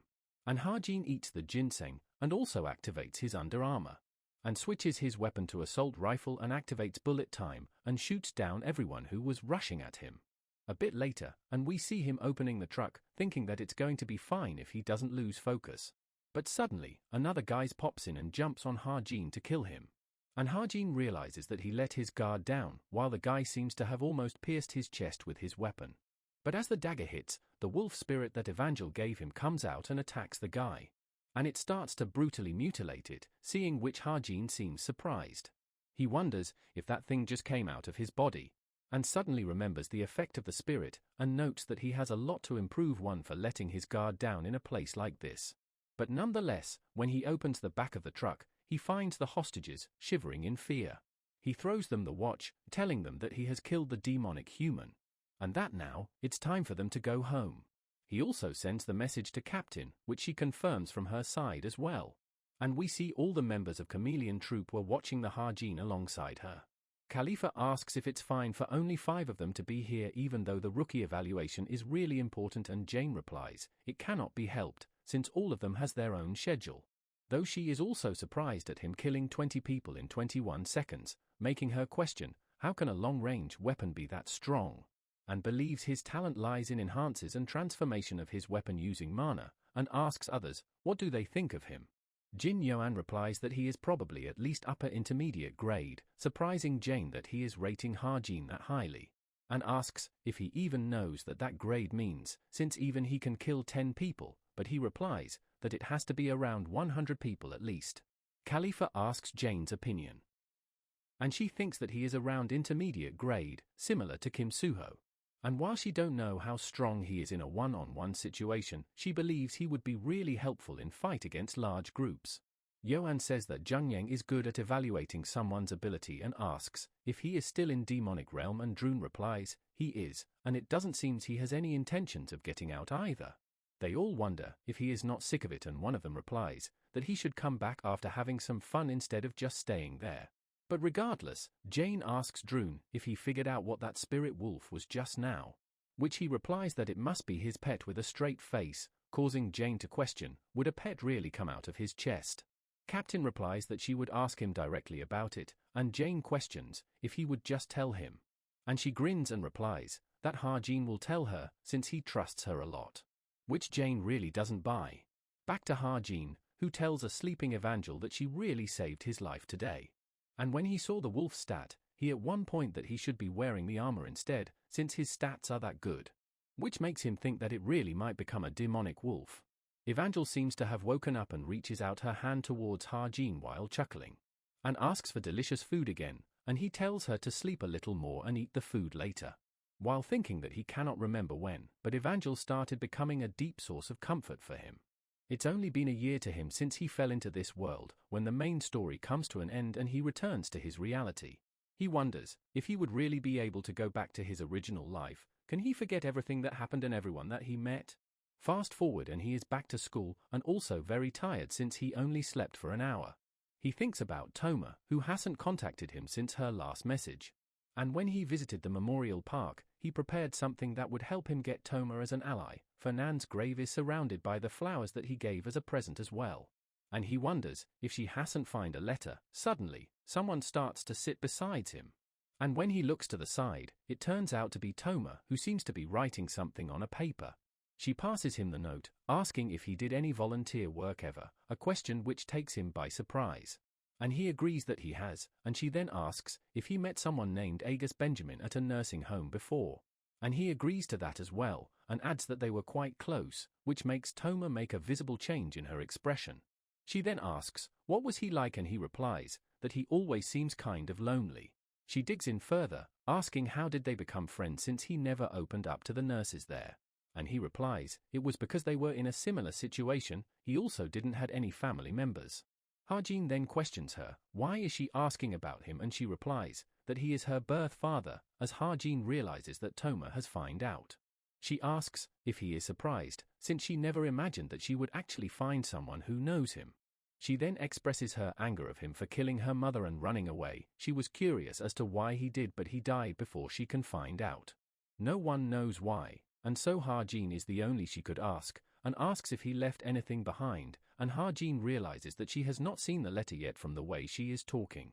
And he knows that Fernand actually didn't abandon Toma. And so, he tells her that there was a letter, which causes her to ask, where is it? And he writes down the address of Seoho Memorial Park. And soon after the class ends, she gets up and tells him that she is leaving Cube today, but she would still definitely pay him back, so he shouldn't get the wrong idea. And Ha-jin replies that he wasn't worried at all, hoping that she can manage on her own now. He starts to take a breather, knowing that it all ended on a good note somehow in the end. And right as he is planning to get lots of rest for this weekend, Naeun pats his back suddenly. He asks her, what is it, and she excitedly tells him if he hasn't forgotten about tomorrow. And tells him to not be late, leaving Ha-jin in complete confusion. Seeing his confused expressions, Naeun asks if he forgot, and Suho reminds him that they planned to eat together. And he remembers when Naeun invited him over. He tries to say that if it wasn't just Suho and her planning to go and eat, but she argues that she said it would all of them together. Yoon-ha arrives saying the same as Naeun, which Ha-jin also doesn't remember. But as Ha-jin is trying to decline again by saying that he don't have time on that day, Naeun gets all close with him and pats his hair. And tells him that he better come that day or she would invite him into the group chat. We now switch scenes to Toma, who is at the memorial park and is searching for the grave of her father. And after a bit, she finally ends up finding it. Though upon noticing quite a few flowers on his grave, she wonders who did it. And soon finds out it was Ha-jin, wondering if he kept coming here years after he died, and even infused them with mana so they don't wither. Noting that her father died peacefully in a cozy place and is being honored like this. Which makes her angry since he killed her mother, and throws the flowers away. She questions herself, until now, what did she even do all that for? And she then remembers about the letter, and upon seeing it, she seems quite surprised. As it seems to be addressed to her only. He felt in quite conflict when he was writing it. One part of him hopes that she never reads it, and another part hopes how she would feel when she reads it. Believing that now words can heal the wounds she carry, but as her father, he didn't thought that it would be right for her to live without learning the whole truth. And reveals that his wife and her mother sold her soul to a demonic human. We now get a flashback with Toma, who seems excited to see her dad, while he seems nervous. She tells her dad that their mom is taking them to the amusement park, but he asks her to let's go home first, and Toma tries asking if something is wrong. And her dad nervously replies that he and her mom needs to talk. A bit later, we see him being angry at her mother for trying to sell their child to a demonic human. But she doesn't believe there is anything wrong with that, surprising Benjamin. She believes that it would make her stronger, and she can do even worse things then. And her child will understand that too someday, which makes him call her insane. And after that, she tries to leave while calling herself a busy person and calls out to Toma as well to take her with herself. But her dad disagrees and tries to pull her back, causing her to slip and fall and seemingly die, with all of that happening in an instant. Toma comes out asking about her mom, where she went. While her dad gets worried, knowing that if it's discovered that his wife is a demonic human, then even Toma wouldn't be safe. And so, he asks her to go outside and call someone for help. Toma tries asking, what is going on? And her father tells her that she hit their mom, reading all of which causes the present Toma to cry. Furthermore, he wanted to live a stable life in Korea, and gave everything he had to his friend and asked him to take care of her. But years later, when he came to Korea, Toma was gone, and he tried everything to find her, but he couldn't, neither her nor his friend, though Toma doesn't believe it all. Questioning if he is really expecting her to believe such shit now, and crushes the paper. And suddenly, she notices another thing and remembers giving her dad a gift for his birthday. Her dad thanks him for it, and she asks if he likes it. It's apparently of the same color as the brooch that he gave her on her birthday. And we see the letter also had that gift inside of it, with her father having it kept safe for all this time. Back to Ha-jin, who is putting Evangel to sleep. He suddenly gets a message from Toma, a thank you, making Ha-jin realize that she has made there safely. After that last message to him, she completely disappeared, but she stated that she would repay his money no matter what, and since their mana contract still exists, their connection hasn't been severed. But regardless of that, he gets a feeling that she would become a strong ally of his in the near future. Fast forward to the next day, we see Ha-jin being excited upon looking at the served food. And Naeun happily tells him that the food here is really good, so he should look forward to it. And seeing her expression and tone, Ha-jin seems a bit surprised, noting that her attitude has changed. Meanwhile, she talks about their get-together, reminding her of when they were in the past, noting that she grew much stronger due to the stronger, and feels unstoppable now. But Young-han shits on her parade by pointing out that she just lost to Rachel, causing her to argue that it was a draw. Jong-hak then asks Suho if his final preparations are going well, who replies that it's in progress and asks about his. Jong-hak smirks, while saying that he is different than him, he has never prepared for anything. While referring to himself to born of a superior bloodline, causing Suho to awkwardly chuckle at it. Ha-jin notes that them two are also being more friendlier with each other than he expected. According to the novel, things should have been quite intense by now, noting that things are deviating quite much from the original story. But putting all that aside, he still couldn't ignore the delicacies in front of him. With the food melting as soon as it goes into his mouth, Naeun also forwards him another piece herself. With her expression clearly saying a young lady has given him a free dish, though Ha-jin is not too impressed by it. And by this point, he is sure that something has definitely changed, and thinks that perhaps it's due to the time capsule that he gave her. Or perhaps that she has developed feelings for him. Naeun notices his stare and asks if he wants more food, but he declines. But regardless, she still calls the waiter to get him some more, even though he keeps on declining, and seeing her behave like that, he convinces himself that it's the gratitude for giving her the time capsule. A bit later, and we see all them going to the karaoke as Yoon-ha suggested. With Ha-jin singing, captivating everyone around, even people who were online. Seeing how Naeun is out of it, Yoon-ha wonders if she is still caught in lingering emotion from Ha-jin's song.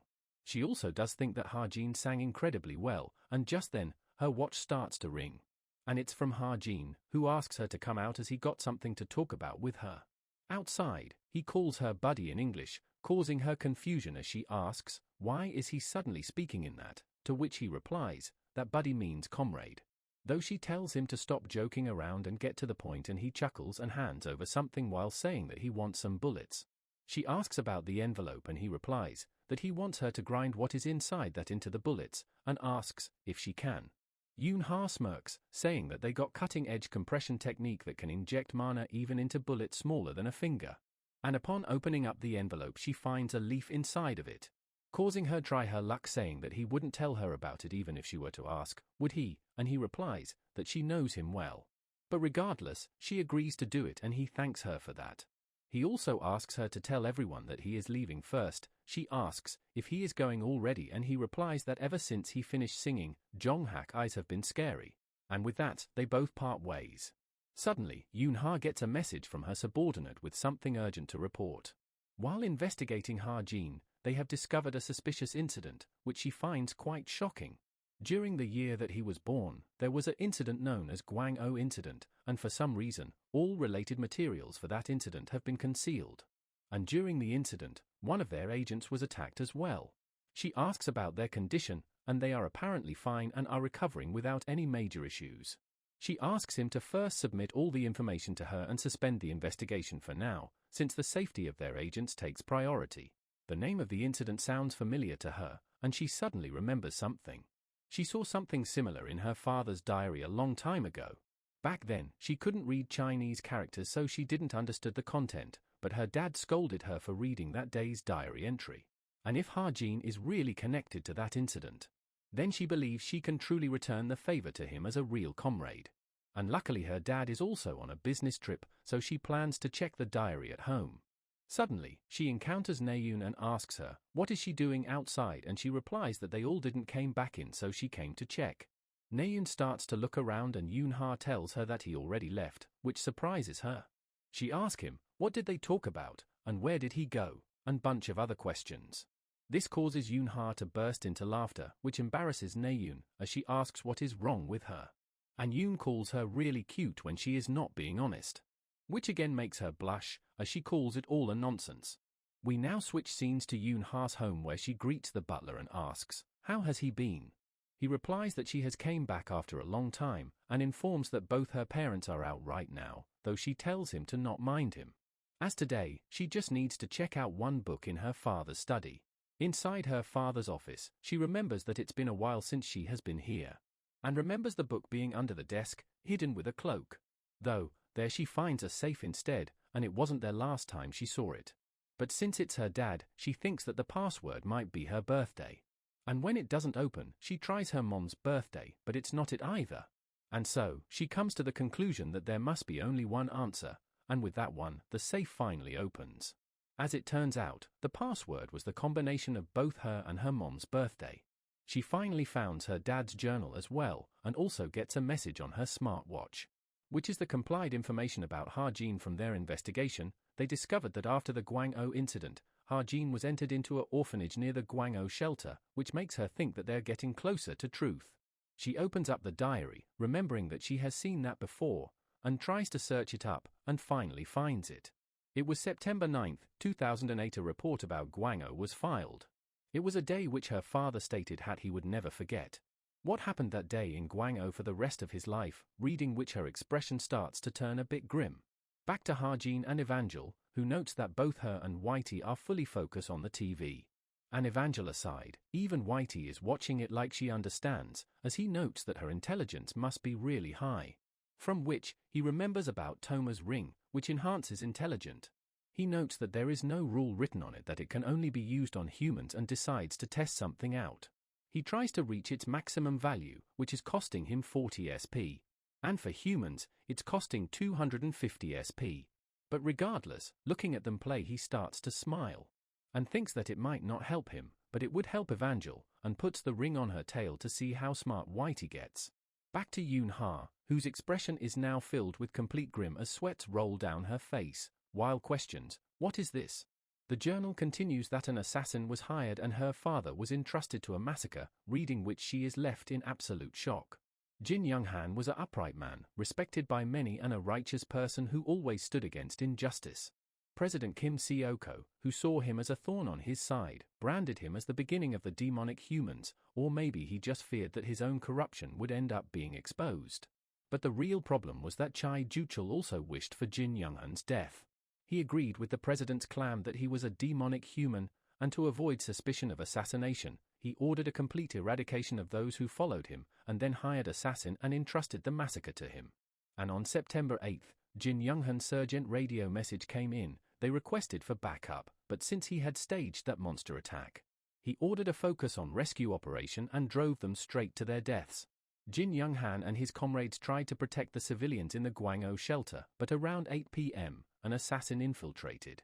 And they were all slaughtered. Reading all this make Yoon Ha tremble in fear and shock, as she questions, what is she even reading right now? The fact that her dad was part of the massacre was shocking to her, while he tried to bury this secret deep in his heart. But on the very next day, he received a report that a heavily pregnant woman was among Jin Young-han's subordinates. And as Yoon Ha turns the pages, she starts to realize where it's getting, and tries to deny that there is no way they can be Ha-jin's parents, and the report that her father received was shocking to him. It contained a detail that there were signs of childbirth in the shelter, but no newborn's body was ever found. And immediately after the incident, the baby was registered at an orphanage near the Gwang-o shelter. And when he questioned the assassin hired by Chai Ju-chul, he said he didn't kill the baby but abandoned it instead. But that baby was fated to die that day, so her father sought him out, and tried to kill him with his own hand, reading which, Yoon Ha is left absolutely disgusted. Back to Ha-jin, who receives a text from the travel club about an upcoming trip to Busan Festival. But he doesn't want to go since wherever the travel club goes, trouble follows. Though he still accepts, since it was written in the original novel so there can be some rest. He then thinks if it's from the Saturday onwards, he asks Evangel if she wants to go out next Friday. Who gets really excited hearing that and immediately leaps into Ha-jin's arms. Back to the journal, her dad suddenly remembered a little girl that was born in April, a mysterious existence who couldn't do anything on her own but made him happy just by existing. And that was his daughter, Yoon Ha. Which caused him to deliberately left out the report about that baby. But even then, he knows the fact remains that he abandoned a child to his death and killed his parents. He knows he already lived his life in cowardice, so a little more filth won't change anything for him now. And yet, the reason that he is recording in his journal right now, he believes it to be his last shred of conscience perhaps, or a coward's self-justification even. Or maybe even a silver of guilt towards Chai Juchul, he is unable to tell anymore. In absolute shock, Yoon-ha drops the diary and remembers her own words to him that they could be good comrades. She knows that Ha-jin risked his own life for her, and also remembers when he called her buddy. This causes her even more despair, as her face turns to disgust from the fact that he called her his comrade. And with that, she is overcome with disgust and anger, as she puts her face down and screams in guilt. Fast forward to Friday, and we arrive at Busan's top hotel, Lotus Hall. And Ha-jin seems to be staying there along with Whitey and Evangel. As soon as his class ended, he came to Busan to enjoy the festival with Evangel. With him noting that his room is usually really hard to book even if one is willing to pay the price, but he got really lucky since someone cancelled their reservation at last minute. So he finds it all really convenient when he has high luck and enjoys the view. But just then, he notices two people walking down on the road. And he uses his eye ability to peek at the guy, noting that he looks strange. But the person is able to notice Ha-jin looking at him and glares back at him, surprising Ha-jin. And we see he was able to detect it from all the way to the ground. And starts to smirk at him, making Ha-jin wonder if he really saw him from that far away. Causing him to nervously wonder, what is this, and gets an ominous feeling. His instincts as the original author starts to shout at him, as he seems to be realizing something. An otherworldly being like Suho, a villain who was molded by a sense of loss from losing their home, shaped by countless betrayals. And turned into someone complete opposite of Suho, a growth-type final boss. But upon looking closer and seeing him wave, he thinks that perhaps it's not the case, because his smile is too easygoing, it's not how he was originally portrayed. And his image is totally different as well. And unless the co-author messed with things again, and just then the girl also turns towards Ha-jin. And seems to be quite pissed at him. Causing Ha-jin to wonder, why is she glaring like she wants to kill him all of a sudden, and suddenly he hears the guy calling her Sahyuk. Which causes Ha-jin to sweat nervously as he seems to realize something and calls the co-author a jerk for going too far. He agrees that the final boss's personality, ideology, and beliefs and everything was meant to be opposite of Suho. But the co-author also ended up changing the gender of the final boss.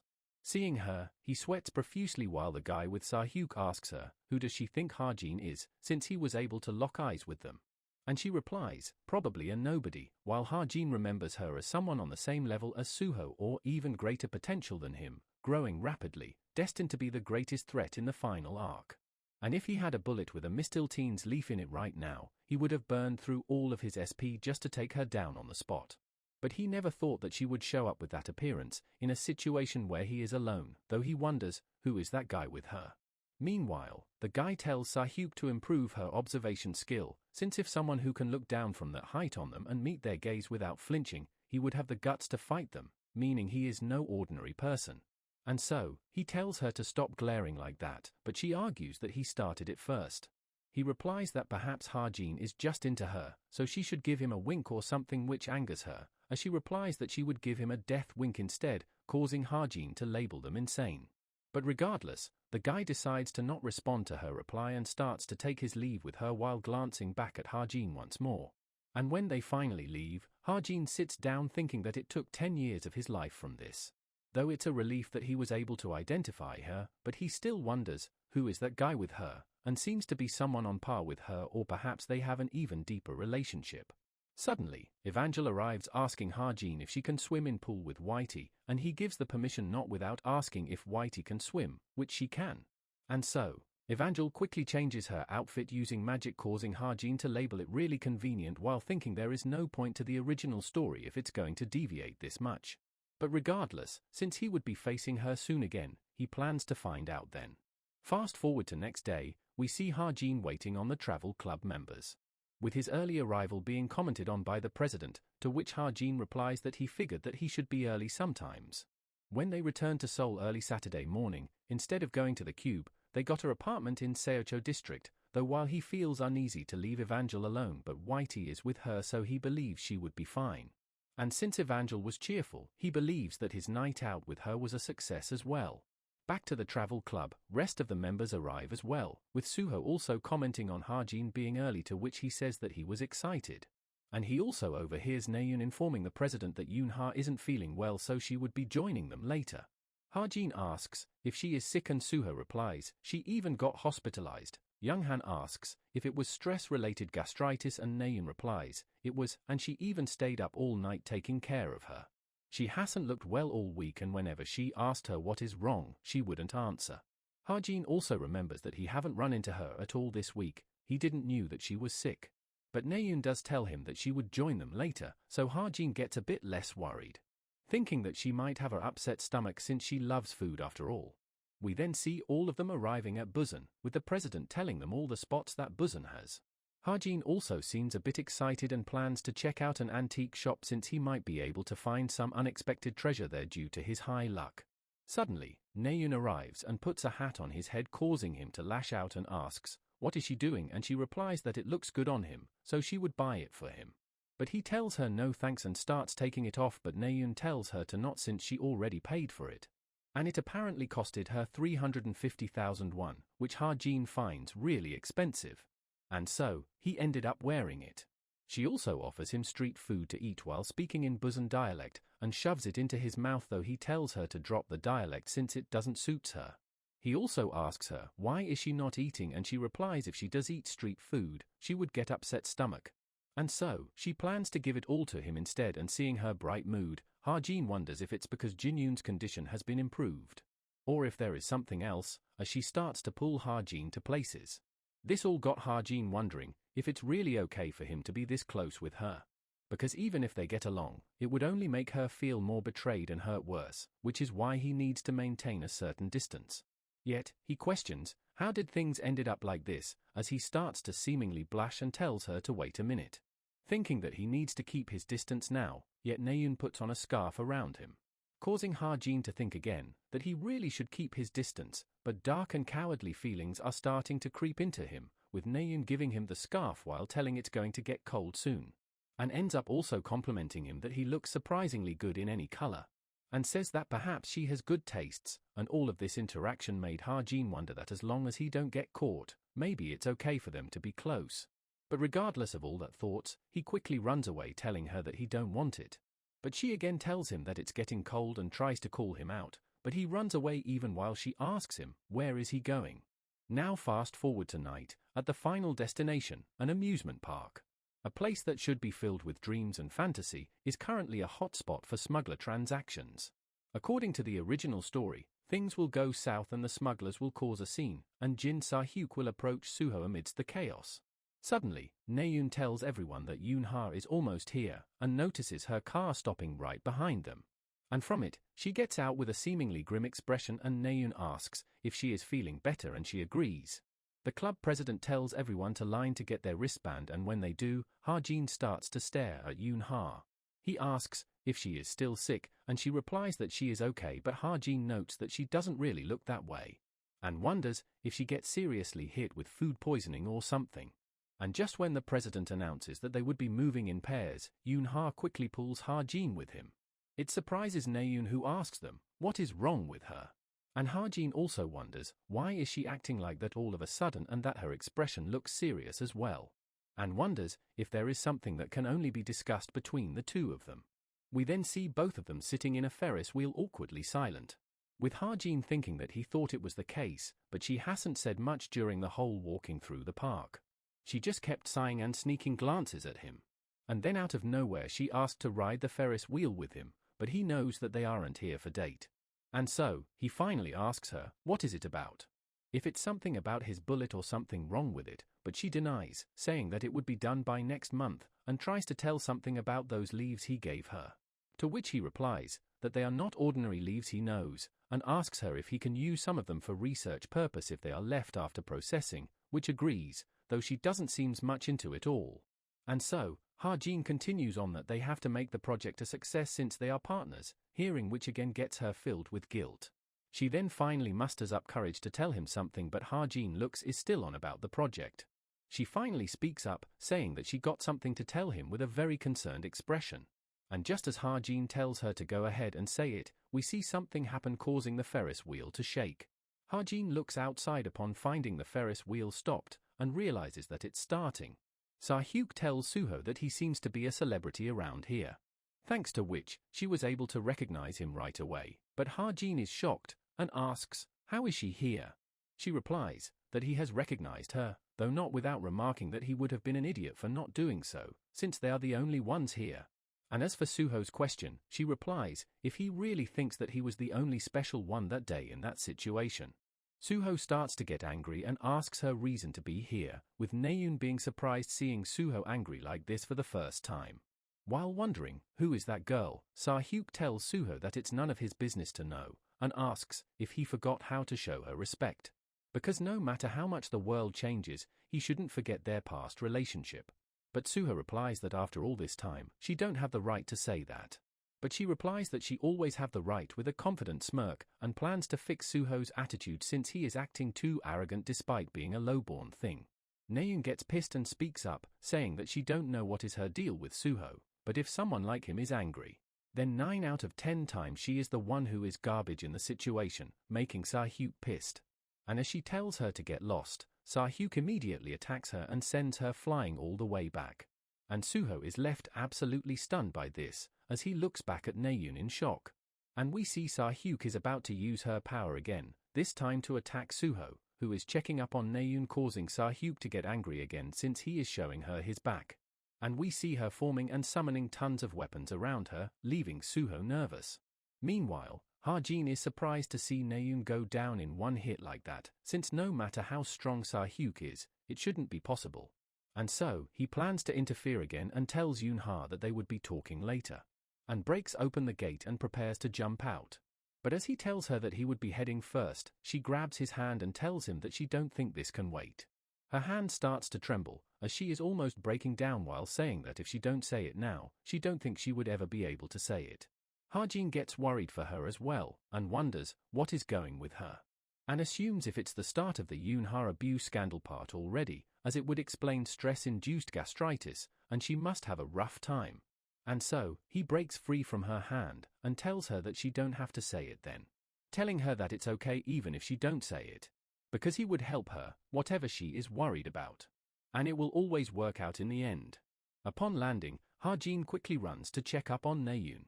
He notes that she isn't hurt badly, but since there might be internal injuries, he decides to move her first. We see her grunting in pain and noticing Ha-jin, who takes out a potion and gets her to drink it, telling her that she would feel better soon. Suho also seems quite worried about her, but Seo-hyuk tells him to ignore them.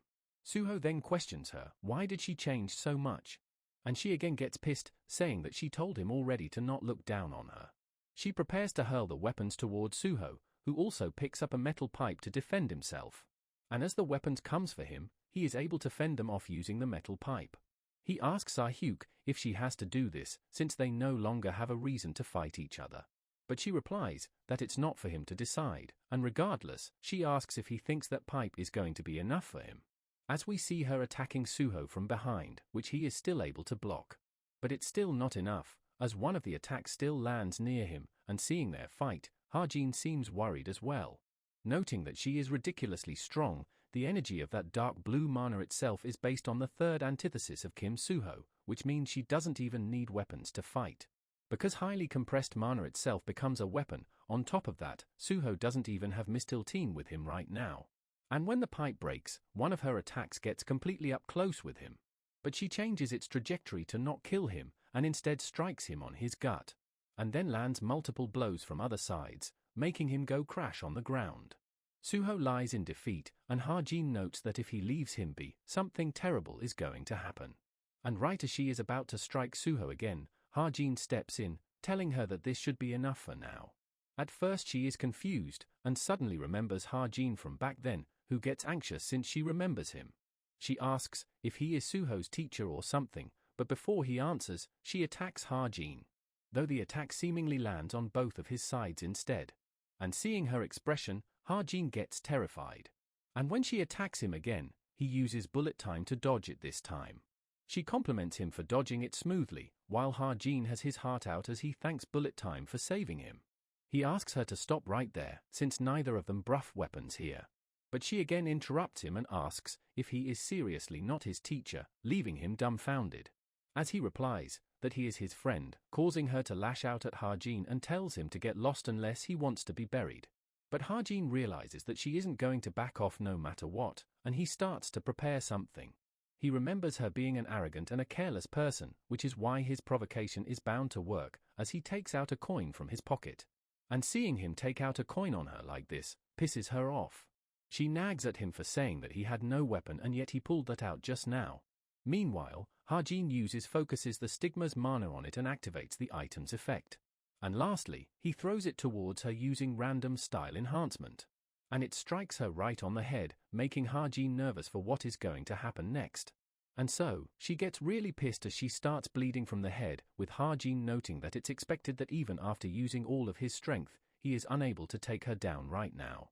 But as she is about to attack him, Hajin still thinks that it's fine.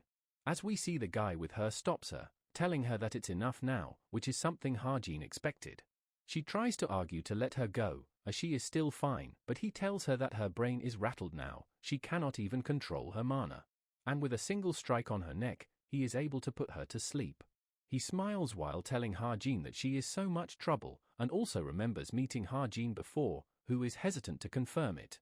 But he thanks him, because of him, he probably won't let his guard down next time. And jumps away with Sahyuk. And as the tension is released, Hajin drops down as well with a big sigh of relief. The guy watches Hajin from up above, noting that he was able to figure out Sahyuk's personality and provoke her in an instant. He also figured out that mana control would be disrupted if the brain receives impact.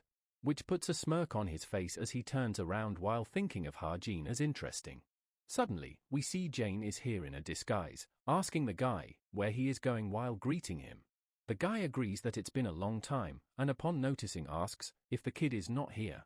And she replies that she didn't bring him here because he might die, since even the leader cannot win against him after all. The only reason she came here was to see how well was he living his life. But to her it seems that he already found a new child.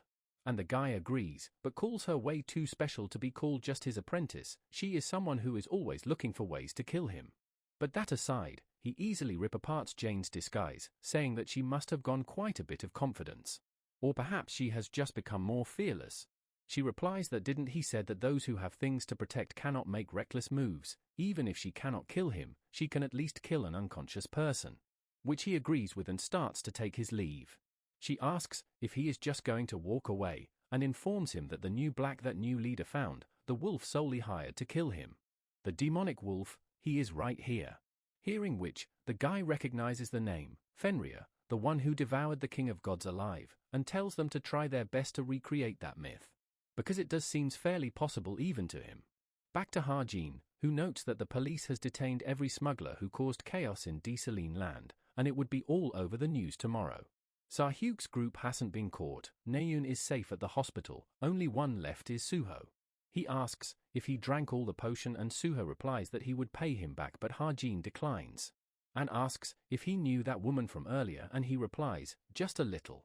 Suho then speaks up and tries to tell Hajin something, but stops. Deciding not to, confusing Hajin as well. But regardless, he tells Suho to not be too dejected by it, and he replies that it's not that bad. Hajin looks back and sighs and rubs his hair frivolously. Suho doesn't understand what was that for, but Hajin replies that he is really going to leave now, confusing him even more. But regardless, Suho seems to be feeling better. Hajin notes that Suho must have been lost in thoughts upon meeting Sahyuk, someone from the same world as him. There must be a grief of losing his hometown. And those feelings are similar to him, but unlike him, Suho doesn't have a chance at returning home. Being able to only watch makes it tougher. We now switch scenes to Yoon Ha, who is still thinking about what Hajin told her on the Ferris wheel. She seems annoyed that she wasn't able to say anything, hearing which, Naeun barges in, asking about it. And she replies that it's nothing and asks her if her wounds are okay, and she replies that the first aid was good. And comments that she is going to at least give Hajin a thanks for it. Yoon Ha knows how much Naeun respects her grandfather, but he is one of the key figures responsible for the past, just like her father. He probably only ever showed a kind face to his granddaughter. She bets Naeun would feel a great betrayal when she finds out. which makes her wonder if she should tell Naeun about Harjin's past. Should she tell her that her grandfather, a person she respects, was one of the culprits, responsible for killing Harjin's parents and forced him to grow up in complete solitude without a family? And so, she calls out to Naeun, who looks up to hear what she has to say, only for her to go silent the next moment and decides to not tell her and instead tells her to be nice. Naeun doesn't understand what she means, and Yoonha replies that whenever she texts Harjin, they are always grumpy, and so, she shouldn't regret whatever happens later. We now switch scenes to Evangel, who is sharing her food with Whitey, while Harjin is glad seeing them figure out how to share without fighting. And now, due to the last night's incident, he received lots of SP, and he can add another setting he wanted now. He remembered preparing few ideas for it before and also wrote it down. Doping selling, a concept he came up with after anticipating that he would do quite a bit of doping in the future. The effect consumes drugs and reproduce them internally. Because if he is going to dope, he is going to make it advantageous and permanent. He finds the cost of it to be quite steep, but he expected permanent stats to be this much. But regardless, he saves the settings. He immediately begins trying it out by eating one of the elixir Yoonha gave him. His body remembers 4% of the effect of the elixir, meaning 25 more of them, and he can reproduce them internally. Just when he is thinking it's not too bad, he suddenly feels something and starts to tremble, and falls down on the floor. With sweat rolling down on his face, he notices something strange about his stigma. It seems to have been activated out of nowhere. He kind of expected it, but it still hurts him too much. Suddenly, Evangel asks him, "What is that sound?" And he replies that it's nothing. He simply dropped something, and she believes him, calling him silly. He cannot scream because Evangel is in the living room. He don't want to let her worry unnecessarily. Fast forward and Harjin suddenly wakes up screaming. He realizes that it's morning already and also finds Evangel sleeping beside him along with Whitey. In sleep, she tells Harjin to not sleep on the floor or he would get cold, making him smile, noting that he still caused her worry in the end. Now at a cafe, we see Suho seems to be texting someone, which Naeun notes. She smirks and teases him that the screen he was hiding, it was Sunga, wasn't it? She tries asking, what did they talk about, and he replies that it nothing serious, and Shin finds it even more strange that a mere cadet is having private conversation with a vice guild leader. Naeun starts teasing even more, but Yoonha tells them all to focus instead. And Naeun replies that today's study session is done for, so they should decide the travel dates already, which she reluctantly agrees with. As they plan on making it next week, Suho says he cannot join then, as he made plans with Harjin. Hearing which flusters Naeun, who tries asking about it.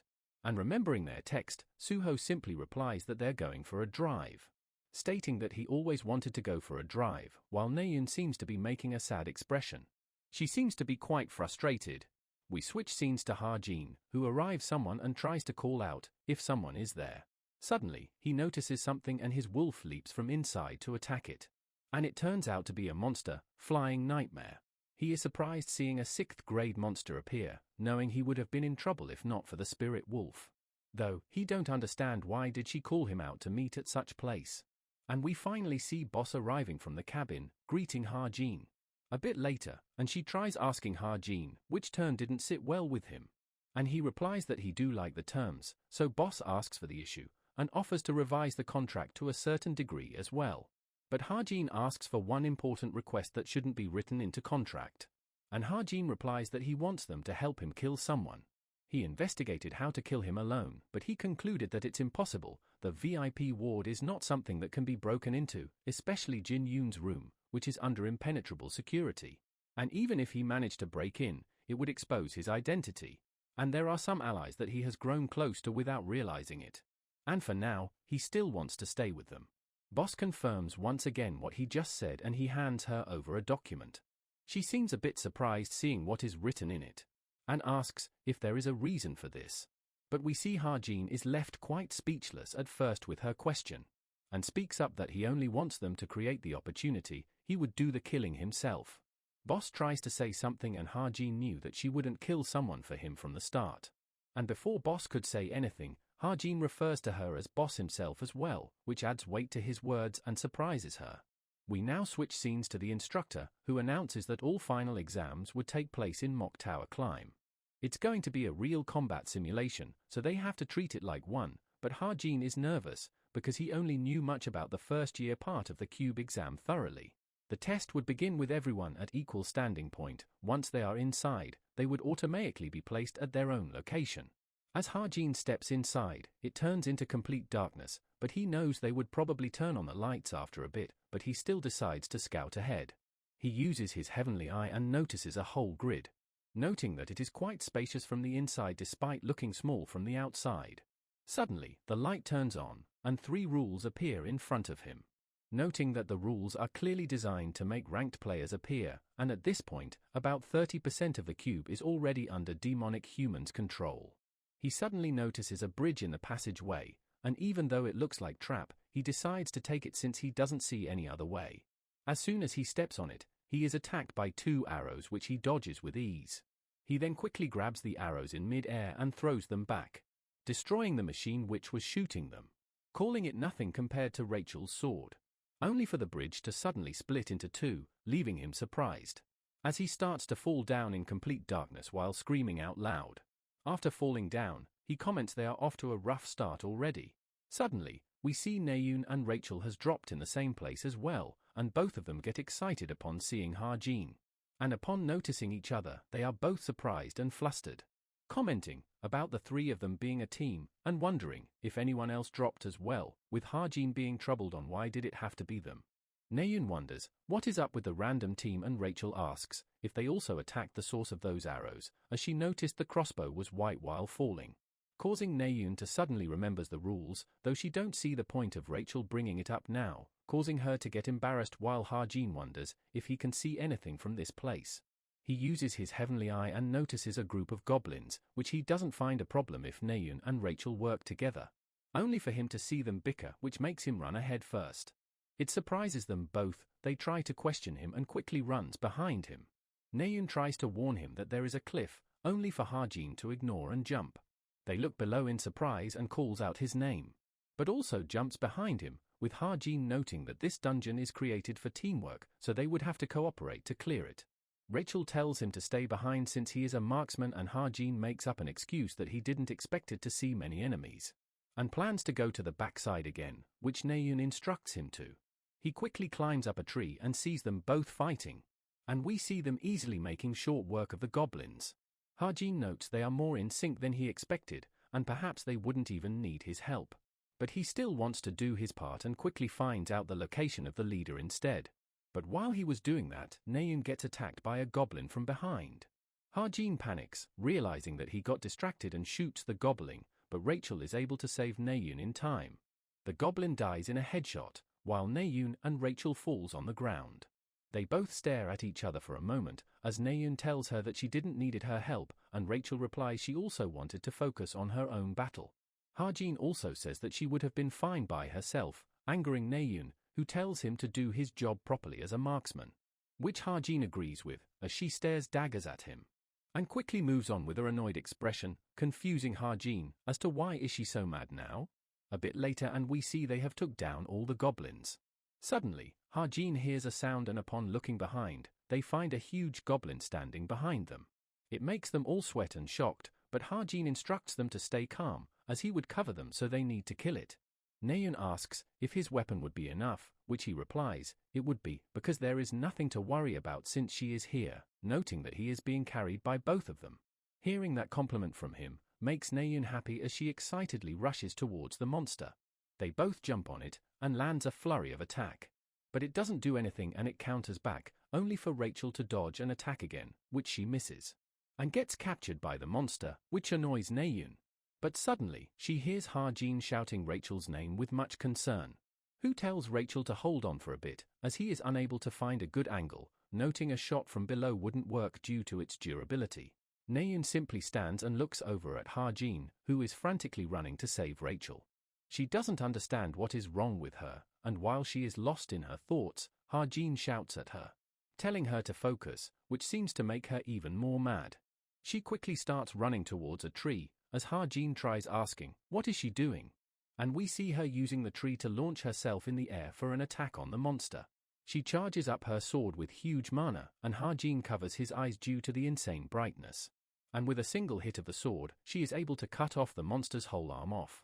And while in the air, she again looks towards Ha-jin, making a really sad expression, as if she is on the verge of tears. Which Ha-jin sees as well, and thinks, why are you making that expression? A bit later we see Naeun hitting Ha-jin on his chest to try and wake him up and apologizes for doing it too hard. Upon waking up, he is quite shocked, and asks if he got knocked out, and she replies that he got vertigo from the flash and fell down. He asks, how long was he out for, and she replies that it's been 30 minutes, which surprises him. He suggests that they should have gone ahead, and she replies, he was the one who was talking about teamwork few moments ago, and she considers whatever happened her fault as well. He then asks about Rachel, which again pisses off Naeun, who replies that she went to scout since they needed to save time, while she was looking after him, and Ha-jin replies, they would wait for her then. Naeun asks if he likes her that much, since he has only been talking about her. Does he really think there are only 2 people on the team? Ha-jin is surprised, believing that he was being inconsiderate since the 2 of them are rivals, and tells her that he does that because he don't need to worry for her too much, which again surprises her. She finally snaps and shouts, what does he mean by that? First he told her that he couldn't be friends with her, and now he is completely stopping to even care for her as well. Ha-jin doesn't get what she is talking about and replies that it's a misunderstanding. He said that all because she is already strong enough that he don't need to care about her, which surprises her. Ha-jin apologizes for upsetting her and only paying attention to Rachel, but clarifies that he didn't meant it that way when he said that he don't need to care for her. It's just Rachel is learning a new fighting style. He helped her with training as well, and Naeun finally realizes the reason the 2 of them hung around each other often. She then goes on and asks if he admits that she is stronger than Rachel then, and he reluctantly agrees, causing her to fly to heavens about her talent, as Ha-jin tells her that back then what he said was a joke. She then again confirms if he isn't avoiding her just because he hates her, right? A question which comes as a surprise to him, as he looks at her anxious face. Which makes Ha-jin realize that he made a mistake, and replies, why would he hate her, which is not a lie, since he has a sense of attachment to all these characters.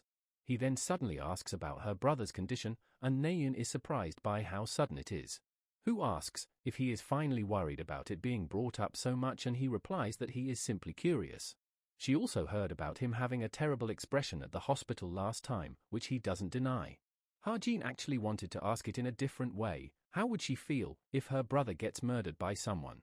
But tells her that her brother's condition seems fine since she is fine as well, and she blushes while replying that he was the one who brought it up. She then informs him that she is heading back to her master's camp for 3 months, which Ha-jin finds good for her. So she suggests to go on a trot with others before she leaves, and she wants to go with him as well. But Ha-jin declines, saying that he is busy, and gets up to leave. But she grabs his hand, saying that she would match his schedule so he can just tell her when he is not available. And the fact that he has time to go on drive with Suho but not this, leaving him speechless and confused. Suddenly, Rachel arrives, happy to see Ha-jin back up again.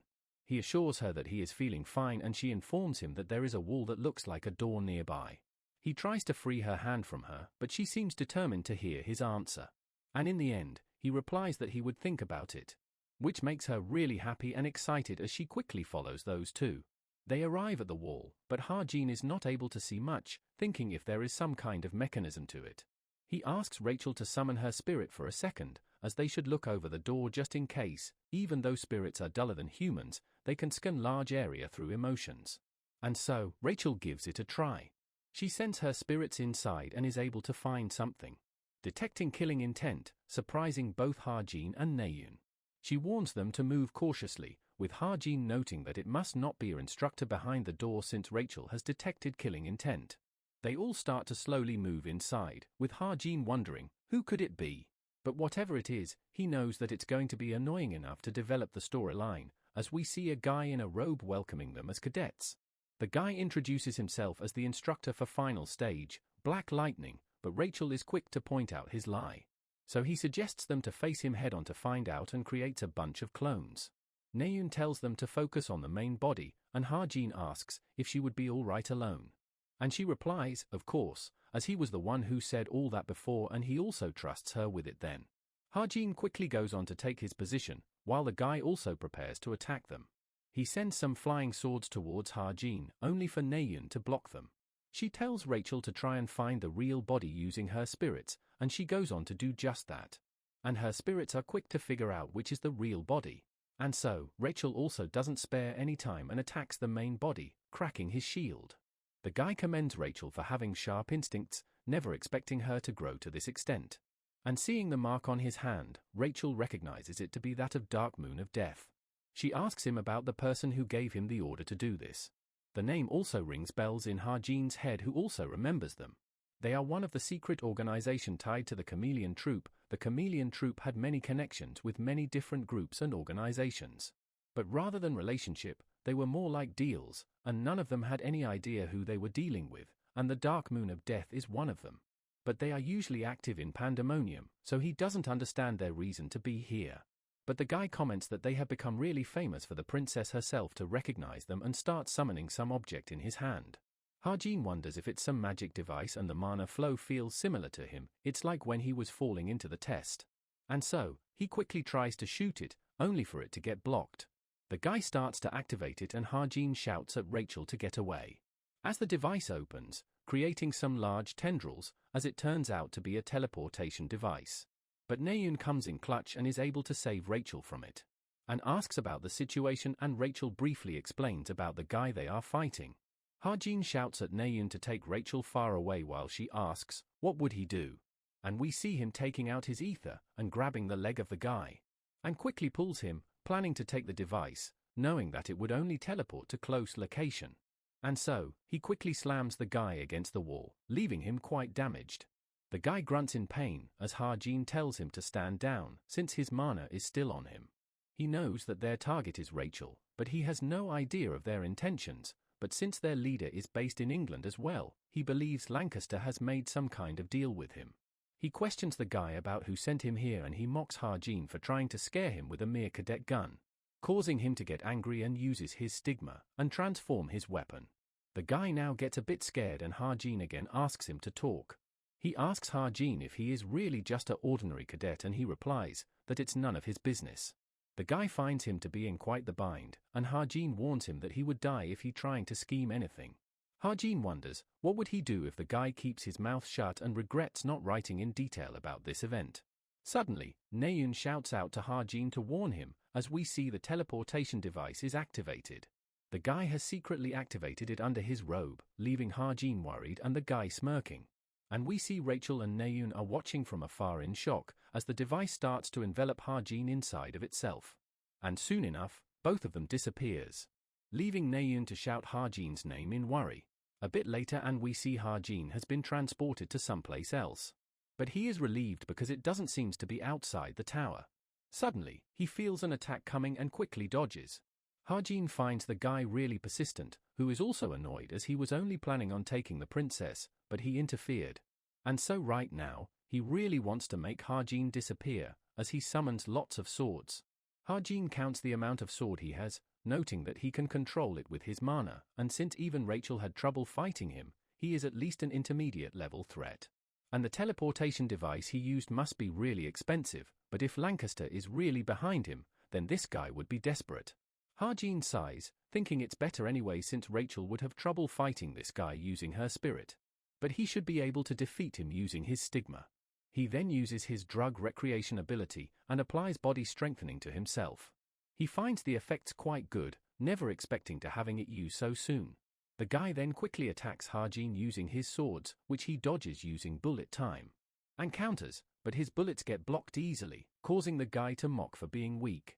Ha-Jin seems quite flustered as well, and suddenly, an attack comes from right behind him. But he is somehow able to dodge that as well by tilting his head slightly. He doesn't understand what just happened. He somehow knew the trajectory of the sword would change. He wonders if it's due to bullet time, but it only lets him move fast. It doesn't have the effect of prediction. But upon dodging some more attacks, he finally realizes what is happening. The guy throws his sword using his arm, and grabs the sword using his mana again to change its trajectory, which makes it firmly come under ranged attack, and his gift, Master Sharpshooter, is at pinnacle of all ranged attack variants. So if he is up against ranged attacks, he can easily see through them. But even if he can do that, it doesn't mean that he can also dodge them. His bullet time also lasts for 3 minutes, and like this, his stamina will give up first. So, he is left with only one option. Before he could not materialize many things, but now with 3 marks, he has much more mana, so it might be possible. The guy keeps on blocking his bullets, and is in a difficult position to reach for him with Parkour, and he has seen him use ether, so he would be on guard against it.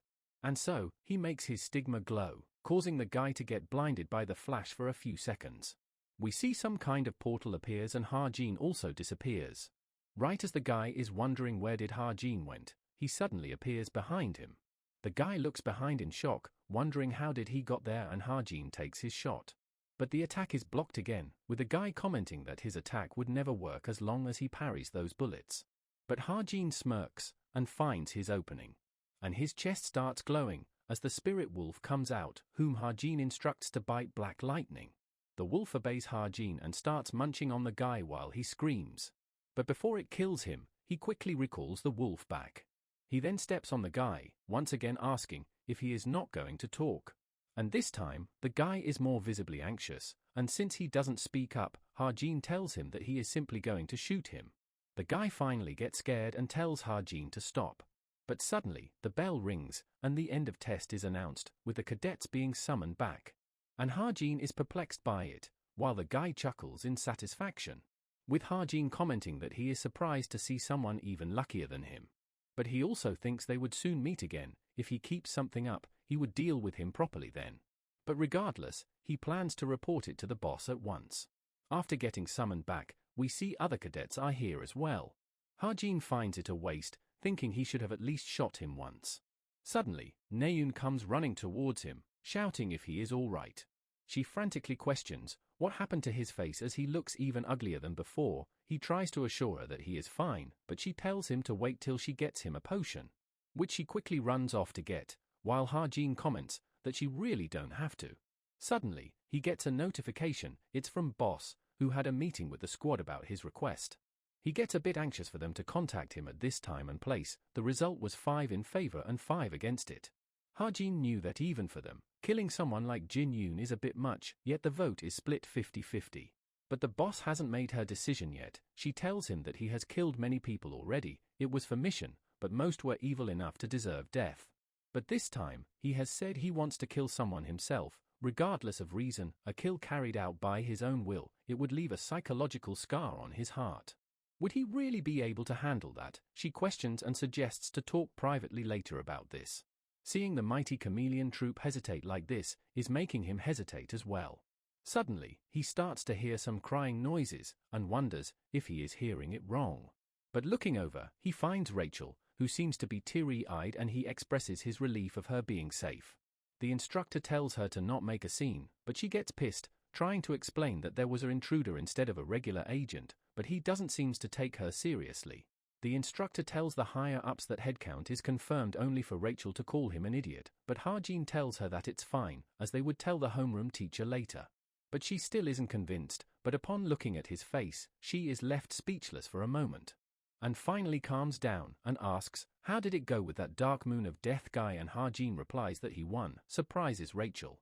But regardless, it seems to relieve her a lot. Fast forward to some time later, and we see Suho and Ha-Jin on their supposed drive.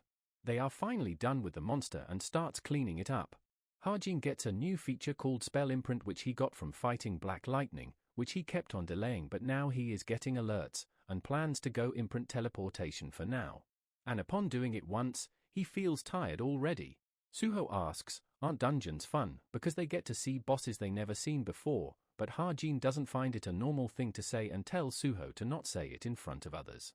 He also questions his decision to tell people that their dungeon trip is a drive, and he replies that he didn't thought to casually say they are going to a dungeon, and Ha-Jin is annoyed because people are thinking that they are dating due to this. Suddenly, Suho gets a text and tells Ha-Jin to hold on because he needs to reply to it. Ha-Jin asks if it's Sunga, and Suho looks away while feigning ignorance that she is their senior, and Ha-Jin smirks, while replying that he is not denying it. Suho acts all innocent, replying that there is no way someone like Sunga would be interested in him, only for Ha-Jin to get annoyed, thinking that Suho could live off his face alone for 30 years. But more importantly, he confirms if Ha-Jin is really not coming to trip with them, and he asks if he really likes trips that much. But Suho really wants him to come and offers him the reward they got from the last town. And it's the Pot of Desire, something which Ha-Jin does find tempting, with Suho replying that they won't see each other for 3 months if he leaves. But if they are together, he would be a little less lonely for those 3 months, and Hajin asks, why would Suho not seeing him would make him lonely? Suho also believes it would be good chance for him to get close to Naeun too, and Hajin catches up on the two part. And teases Suho that he must also be planning on getting close to someone, and he again tries to deny it while blushing. Hajin thinks that back then, he shouldn't have changed the subject. And in the next panel, we see him going on the trip with everyone, with Naeun sleeping on his shoulder. He wonders if she is asleep and starts to gaze out the window. Narrating, as the wind chill sank deep into his bones, he set off on a journey with these guys. Fast forward and we see a excited Naeun, who invites them up to their vacation place, which is apparently hard to get reservation in. She tells everyone to put down their luggage and gather up. Suho asks, what are they going to do? And she lists tons of games and activities for them to do. They tell her that she seems quite excited and in better spirits than usual. And she glances towards Hajin, while asking, really? Fast forward to evening, we see Hajin cooking and Naeun comes to him, asking what should she do with this, and he asks, what is it now? She shows him a burnt piece of meat, which he annoyedly tells her to throw away, and to go do something else, but she refuses, and asks for his secret to grilling so well, but he replies, for starters, there should be no one getting in your way, which annoys her, as she hits him on the shoulder. But he tells her that she don't need to know to do something like this, but she simply smiles in return while saying, even so. Young-han notices their interaction and starts to tease them. What are they two doing here? He asks in a teasing manner and she tells him to shut up. Meanwhile, Hajin glances at Jonghak, who is teeming with anger. Young-han asks if she has to stay by his side, since he offered to cook anyways, and she replies that she is feeling sorry for making him cook alone. So, Yoon-ha teases that it's not like she is there because she feels sorry, and Suho also comments that they look good together, leaving her to blush slightly. She also tries to tell Hajin to not get any weird ideas, and he shoves his meat in her mouth. And upon confirming with her that it's cooked, he brings it to the table for everyone. They now make usual banter, with Jonghak inviting Suho to a game of billiards and Yoon-ha trying to get them to make some ramen for her, which they all do end up eating as well. We now see both Hajin and Naeun resting on a chair while Hajin is lamenting that it should have been soju to drink. She taps him with her elbow, saying that it's just like she told him, that it's going to be fun if they came here. And he replies that it's not boring at least, but she chuckles and tells him to admit that he is enjoying it. She then informs him that she also got a motorcycle, surprising Hajin quite much. And it's parked in the parking lot. He asks if she even got a license and she replies she did, but only at the beginner level. And asks to go on a drive later, and he replies if she is trying to risk lives or something, and she asks him to drive if he is that worried. Looking at the sky and the waves, surrounded by people who now felt essential to him in his life, standing there in the middle of it, an old, bittersweet feeling came up inside him. He felt like that maybe it would be nice if things could stay like this way just a little longer. Back in the room, they seems to be playing cards, and we see Naeun's phone starting to ring. She tells them to continue on as she goes on to pick up the call. And upon picking up, she seems to have heard something shocking. Hearing her surprised voice, everyone is shocked as well and glances towards her and asks what is going on as they find her on the floor. Yoon-ha asks if she is unwell or something, and with tears in her eyes and her body shaking, she tells her that she needs to go. Yoon-ha tries asking what happened suddenly and why is she crying. Hajin also tries to reach her, telling her to calm down and tell him what is going on. But she grabs his arm and asks if he can give her a lift, which he agrees and asks what happened, and she stutters in her words, but finally reveals that her brother has woken up, leaving Hajin really shocked. He finds this thing impossible, noting that there should be still plenty of time left for him to wake up. But upon seeing her cry, and others asking if it's really true, which she confirms, as the hospital called, Hajin seems to be quite angry and frustrated due to all this. He quickly asks her where is the bike, and she informs in the parking lot, so he pulls her by the arm to go with her. Yoon-ha finds it way too dangerous for them to go on a bike, and he replies that they have to get there as fast as possible, so Yoon-ha tells them to go ahead, as they would follow them from behind. Hajin gets on the bike and asks Naeun to sit at the back. Upon sitting behind, she clutches her hand with his clothes tightly, and seeing her like this, he grabs her arm and pulls her forward much closer, telling her that she would fall if she hold on like that, which leaves her really flustered and blushing as she grips on tightly to him. With that, they finally leave for the hospital. On the way, he thinks that he shouldn't have pushed it back, it was something that he had to do, but he didn't even wanted to think about it. He wonders, why does he have to be the one to do such thing, and if there is really no way other than to kill Jin Yoon. He knew that it was not something that he should have delayed due to some trivial thoughts. Because for him, as the author of the novel, he have a duty to kill Chai Jin Yoon. Soon enough, they finally arrive at the hospital, but Naeun seems scared stiff. But he claps his hand and wake her up, asking if she is all right and can stand by herself, which she assures. He asks about her other family members and she replies that they would be late since they are overseas, leading him to comment that even the chairman cannot open portals any time, which he replies goes without saying, since being a chairman is not everything. But now she notes that her trembling has finally stopped. One of the guard comes running upon seeing Naeun. She asks, where is her brother, and he points her to the direction, telling her to hurry up.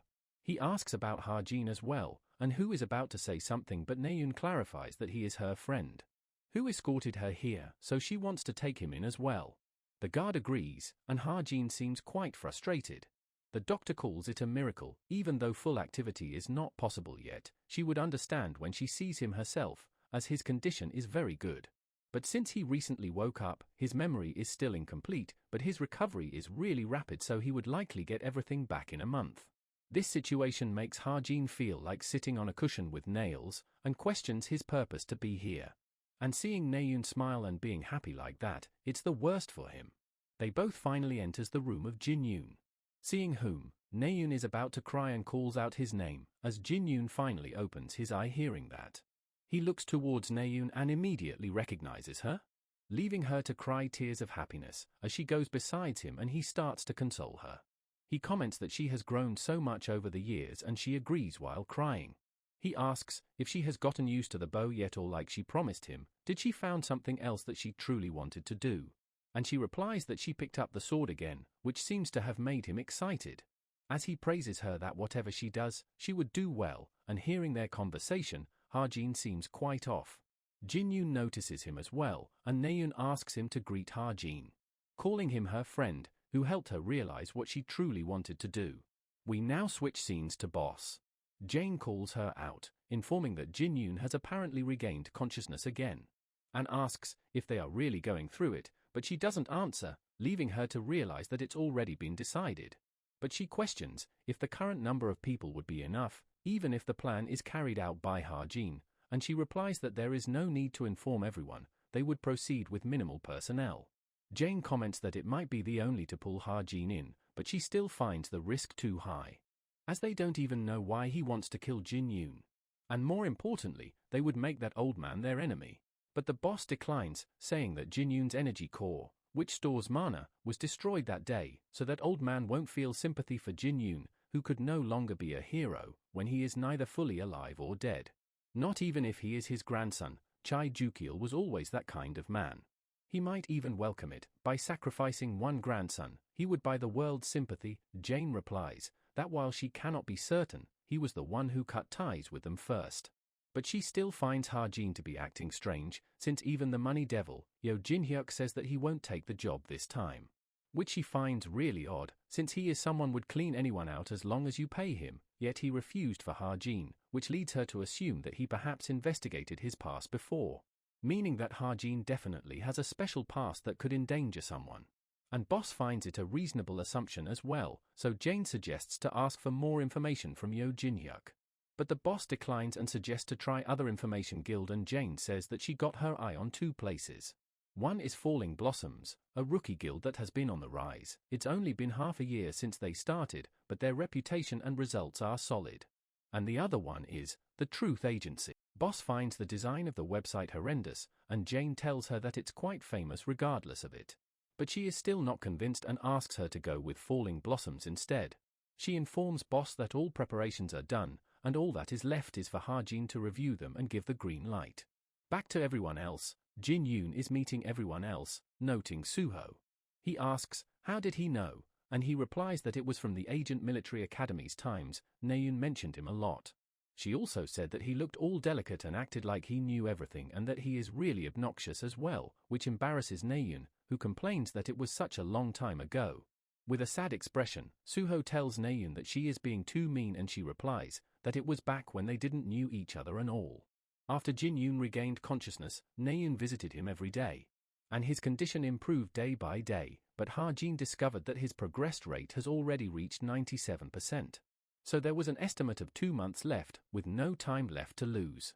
Jin-yoon asks Ha-jin what is he thinking about so deeply, and he replies that it's nothing but he is only tired. But Jin-yoon thanks Ha-jin for coming every day, surprising Yoon-ha, who asks why did he came that often, and Jin-yoon says that he came every day with Naeun, though he was only tagging along so he could talk with Jin-yoon privately. But Naeun says that Ha-jin is his fan, and he has been talking about him for ages, always bringing him up. She also offers to click a pic of him with Jin-yoon if he wants, and he declines. So instead, she asks him to take a photo of her with him then. She gives off a sweet pose with her brother, who tells Naeun to take one with her friends as well, and she replies that she already got tons with them, but he asks her to stand next to Ha-jin. And so, she does that and stands beside him, blushing slightly as he takes the pic. Suho gets a message and informs Naeun that Master is calling everyone to the camp, so she plans to leave while saying farewell to his brother that she would be back soon. They are finally left alone. It is the moment Ha-jin has been waiting for, but he don't know what to say. He then goes on to ask, how is his body feeling, and he replies that he don't know, but he feels like getting better. And he then asks if he feels any strange impulses, like malice boiling up in his chest, or demonic energy instead of mana inside his body, and Jin-yoon asks if he is asking about his subjugating operation.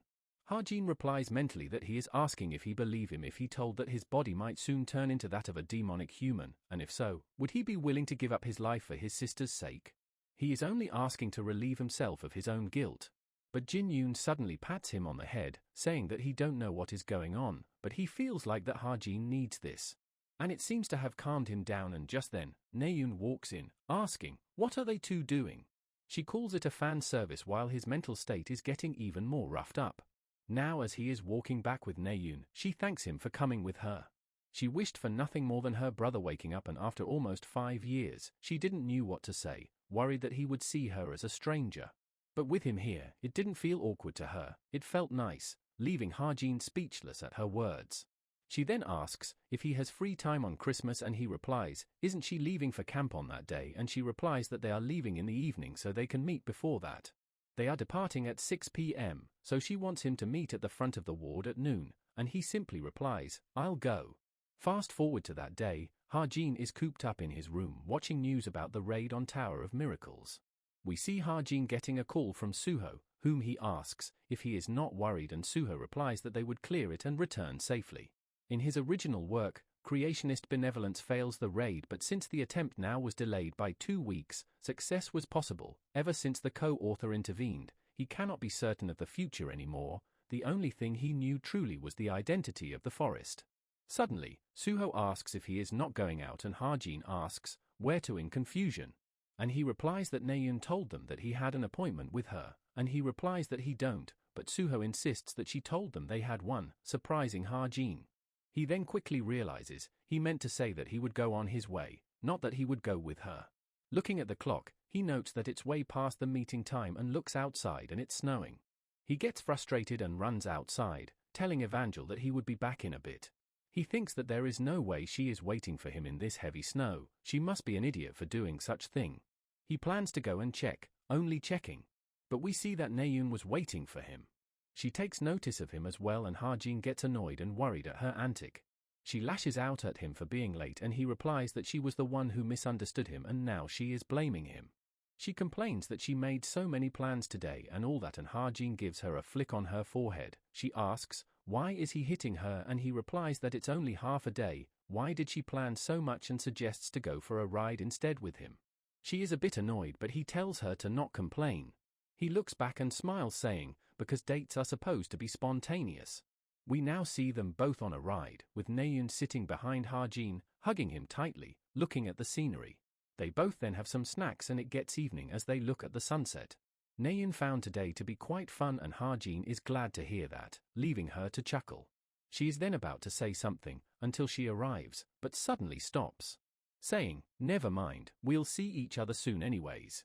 She then forwards her hand and Ha-jin asks, what is she doing, and she replies, a handshake. Ha-jin indulges her and we see her happily smiling.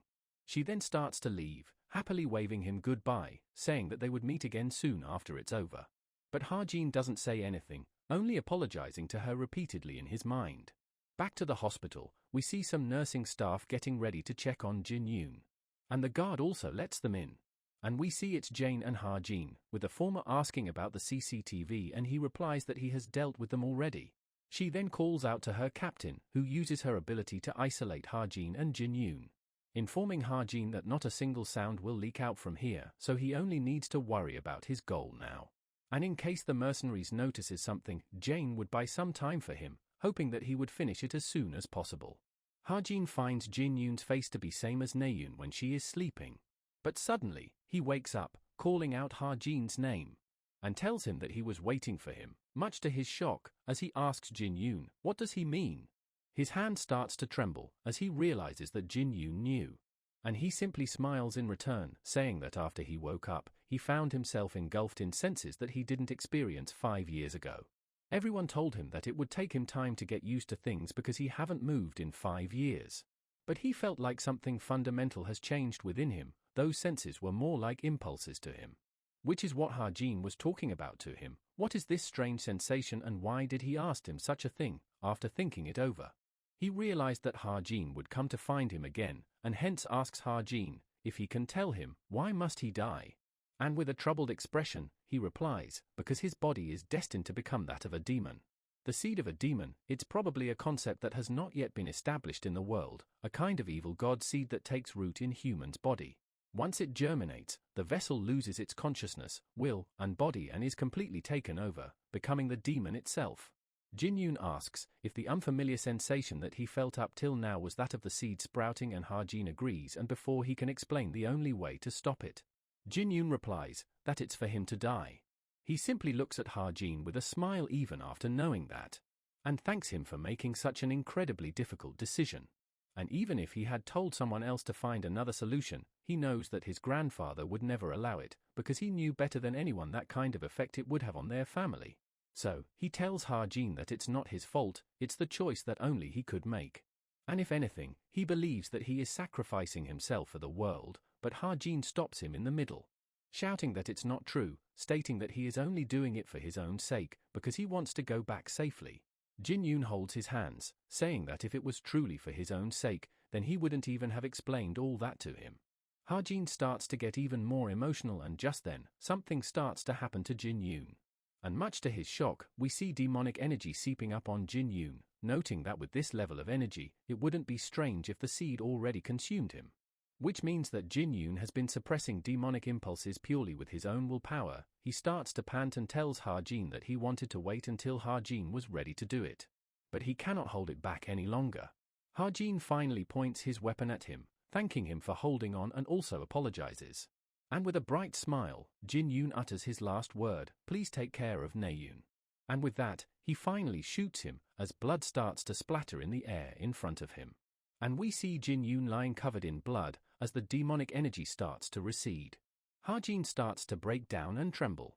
Thinking that it was Jin Yoon's will, he should have never betrayed it, because he cannot let his effort go to waste.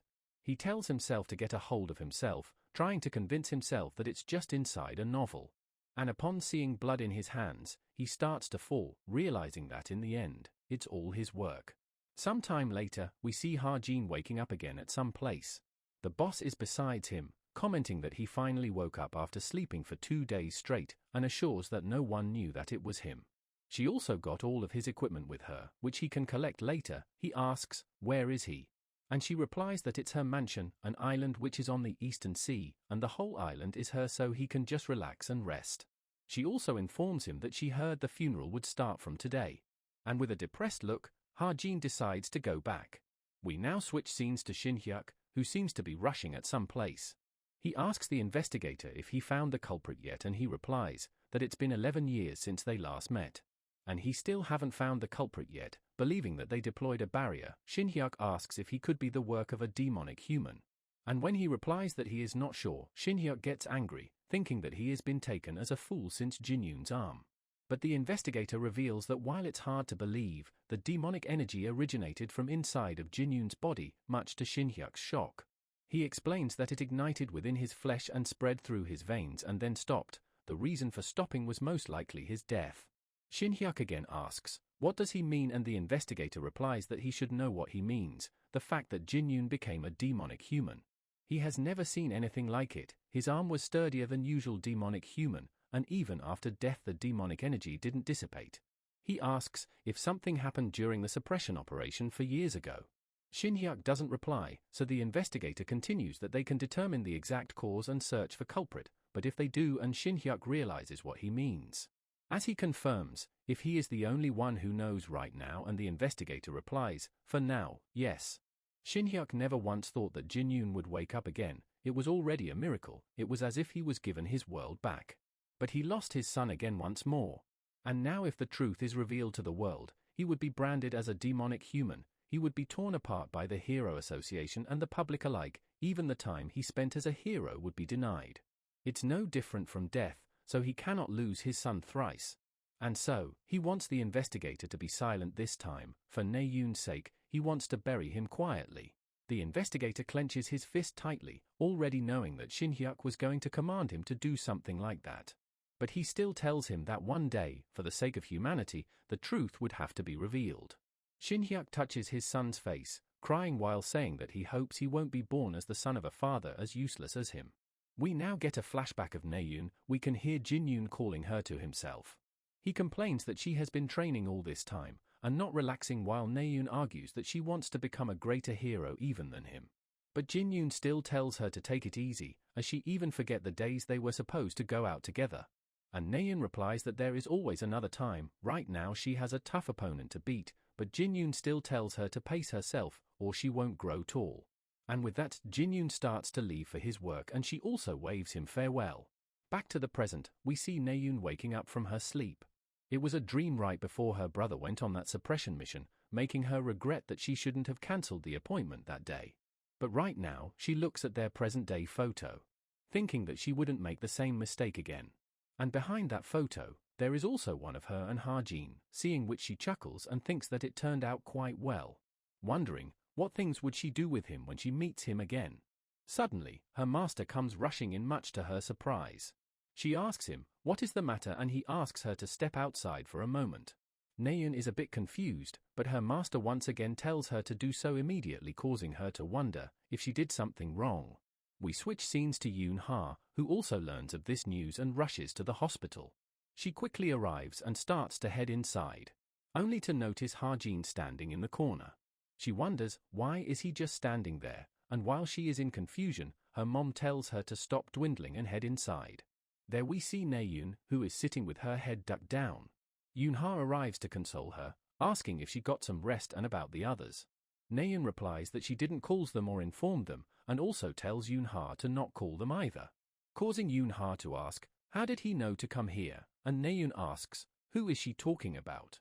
And she replies that she is referring to Kim Ha-jin. We go back to some time ago. The boss wants to ask Ha-jin a question, and he replies that she can, but he would only decide to answer after hearing it. She talks about the demonic energy that came out of Jin Yoon. She never saw something like that before, and questions if Ha-jin already knew about it, the devil's seed. He replies that he already knew about its existence, but he cannot tell how he got to know about it. Boss doesn't plan to ask him about that, but still asks if he knew who planted that seed. Ha-jin in shock questions if it wasn't a demon. He assumed it to be the case due to demons branding in the story, but boss sighs and replies that Jin Yoon went into coma for years ago, before the Fire Flake operation. If a true demon had descended back then, the damage would have been far more severe.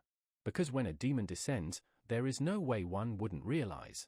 And so, the one who planted the seed wasn't a demon, but someone else, but the person responsible is someone deeply trusted by the demon. They are either very skilled or have very powerful magic, or very good items.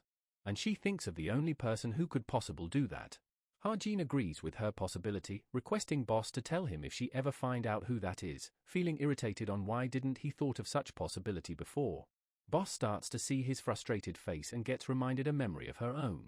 So, she tells him to not do it alone, whether it's investigation, assassination, or revenge. He is already her subordinate, and he agrees. Back to the present, we see Ha-jin has already smoked lots of cigarettes. He glances to the side and finds Nae Yoon standing there, running towards him. She questions, how did he got here, and if Yoon Ha told her about this, but he doesn't reply. She then questions about his smoking and if it's making him feel that much better. And soon after, she asks, why is he the one crying? Ha-jin doesn't understand it either and quickly wipes off his tears, with Na-eun commenting that he must be sad as well. She gets up close to him, asking, what should she do now? Tears starts to form in her eyes, as she stutters with her words. Ha-jin tries to calm her down. But she finally breaks down crying, calling her brother pitiful while Ha-jin is completely confused and shocked, not knowing what to do. But Ha-jin also hugs her tightly, while profusely apologizing to her. And from afar, we see Yoon-ha is watching them, asking Na-eun if she is going to be okay. Because someday, both her and Ha-jin would come to know the truth, as she leaves saying that. Suddenly, she hears a sound, and looks back only to find Na-eun falling unconscious. She quickly rushes towards her, asking what happened so suddenly. And upon seeing Ha-jin's expression, she is really surprised. A bit later, we see Ha-jin arriving back at his room, overhearing Evangel planning to surprise him, causing him to smile a bit. And as soon as he opens the gate, he is greeted with Evangel trying to scare him. He pretends to be scared, while she asks, why is he so late, and he replies that something came up, and asks if she has eaten, which she did. She hugs him and asks if he has eaten as well. But Ha-jin hugs her tightly instead, causing her to ask if he is okay. But Ha-jin assures her that he is fine, he really is fine. Back to Na-eun, who is awake again. Her master asks about her condition and she replies that she is fine, who calls it a bold claim for someone who fainted not long ago. Na-eun replies that she didn't eat anything, so it's not a surprise that she collapsed, but regardless, her master tells her that the position of the dojo would be ready whenever she would want it back, so she can take her time to recover.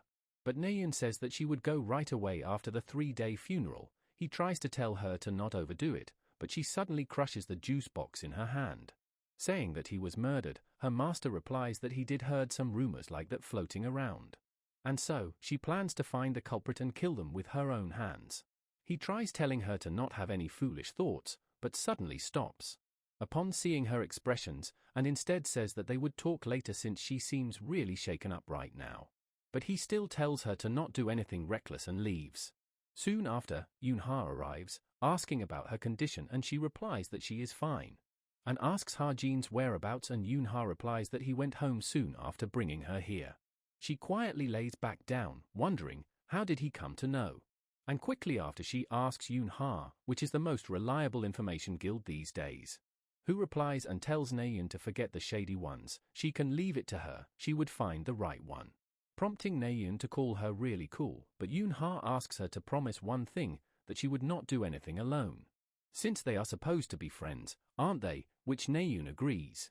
But she still has some other thoughts, as she clenches the bedsheet tightly, thinking that this is still something that she has to do herself.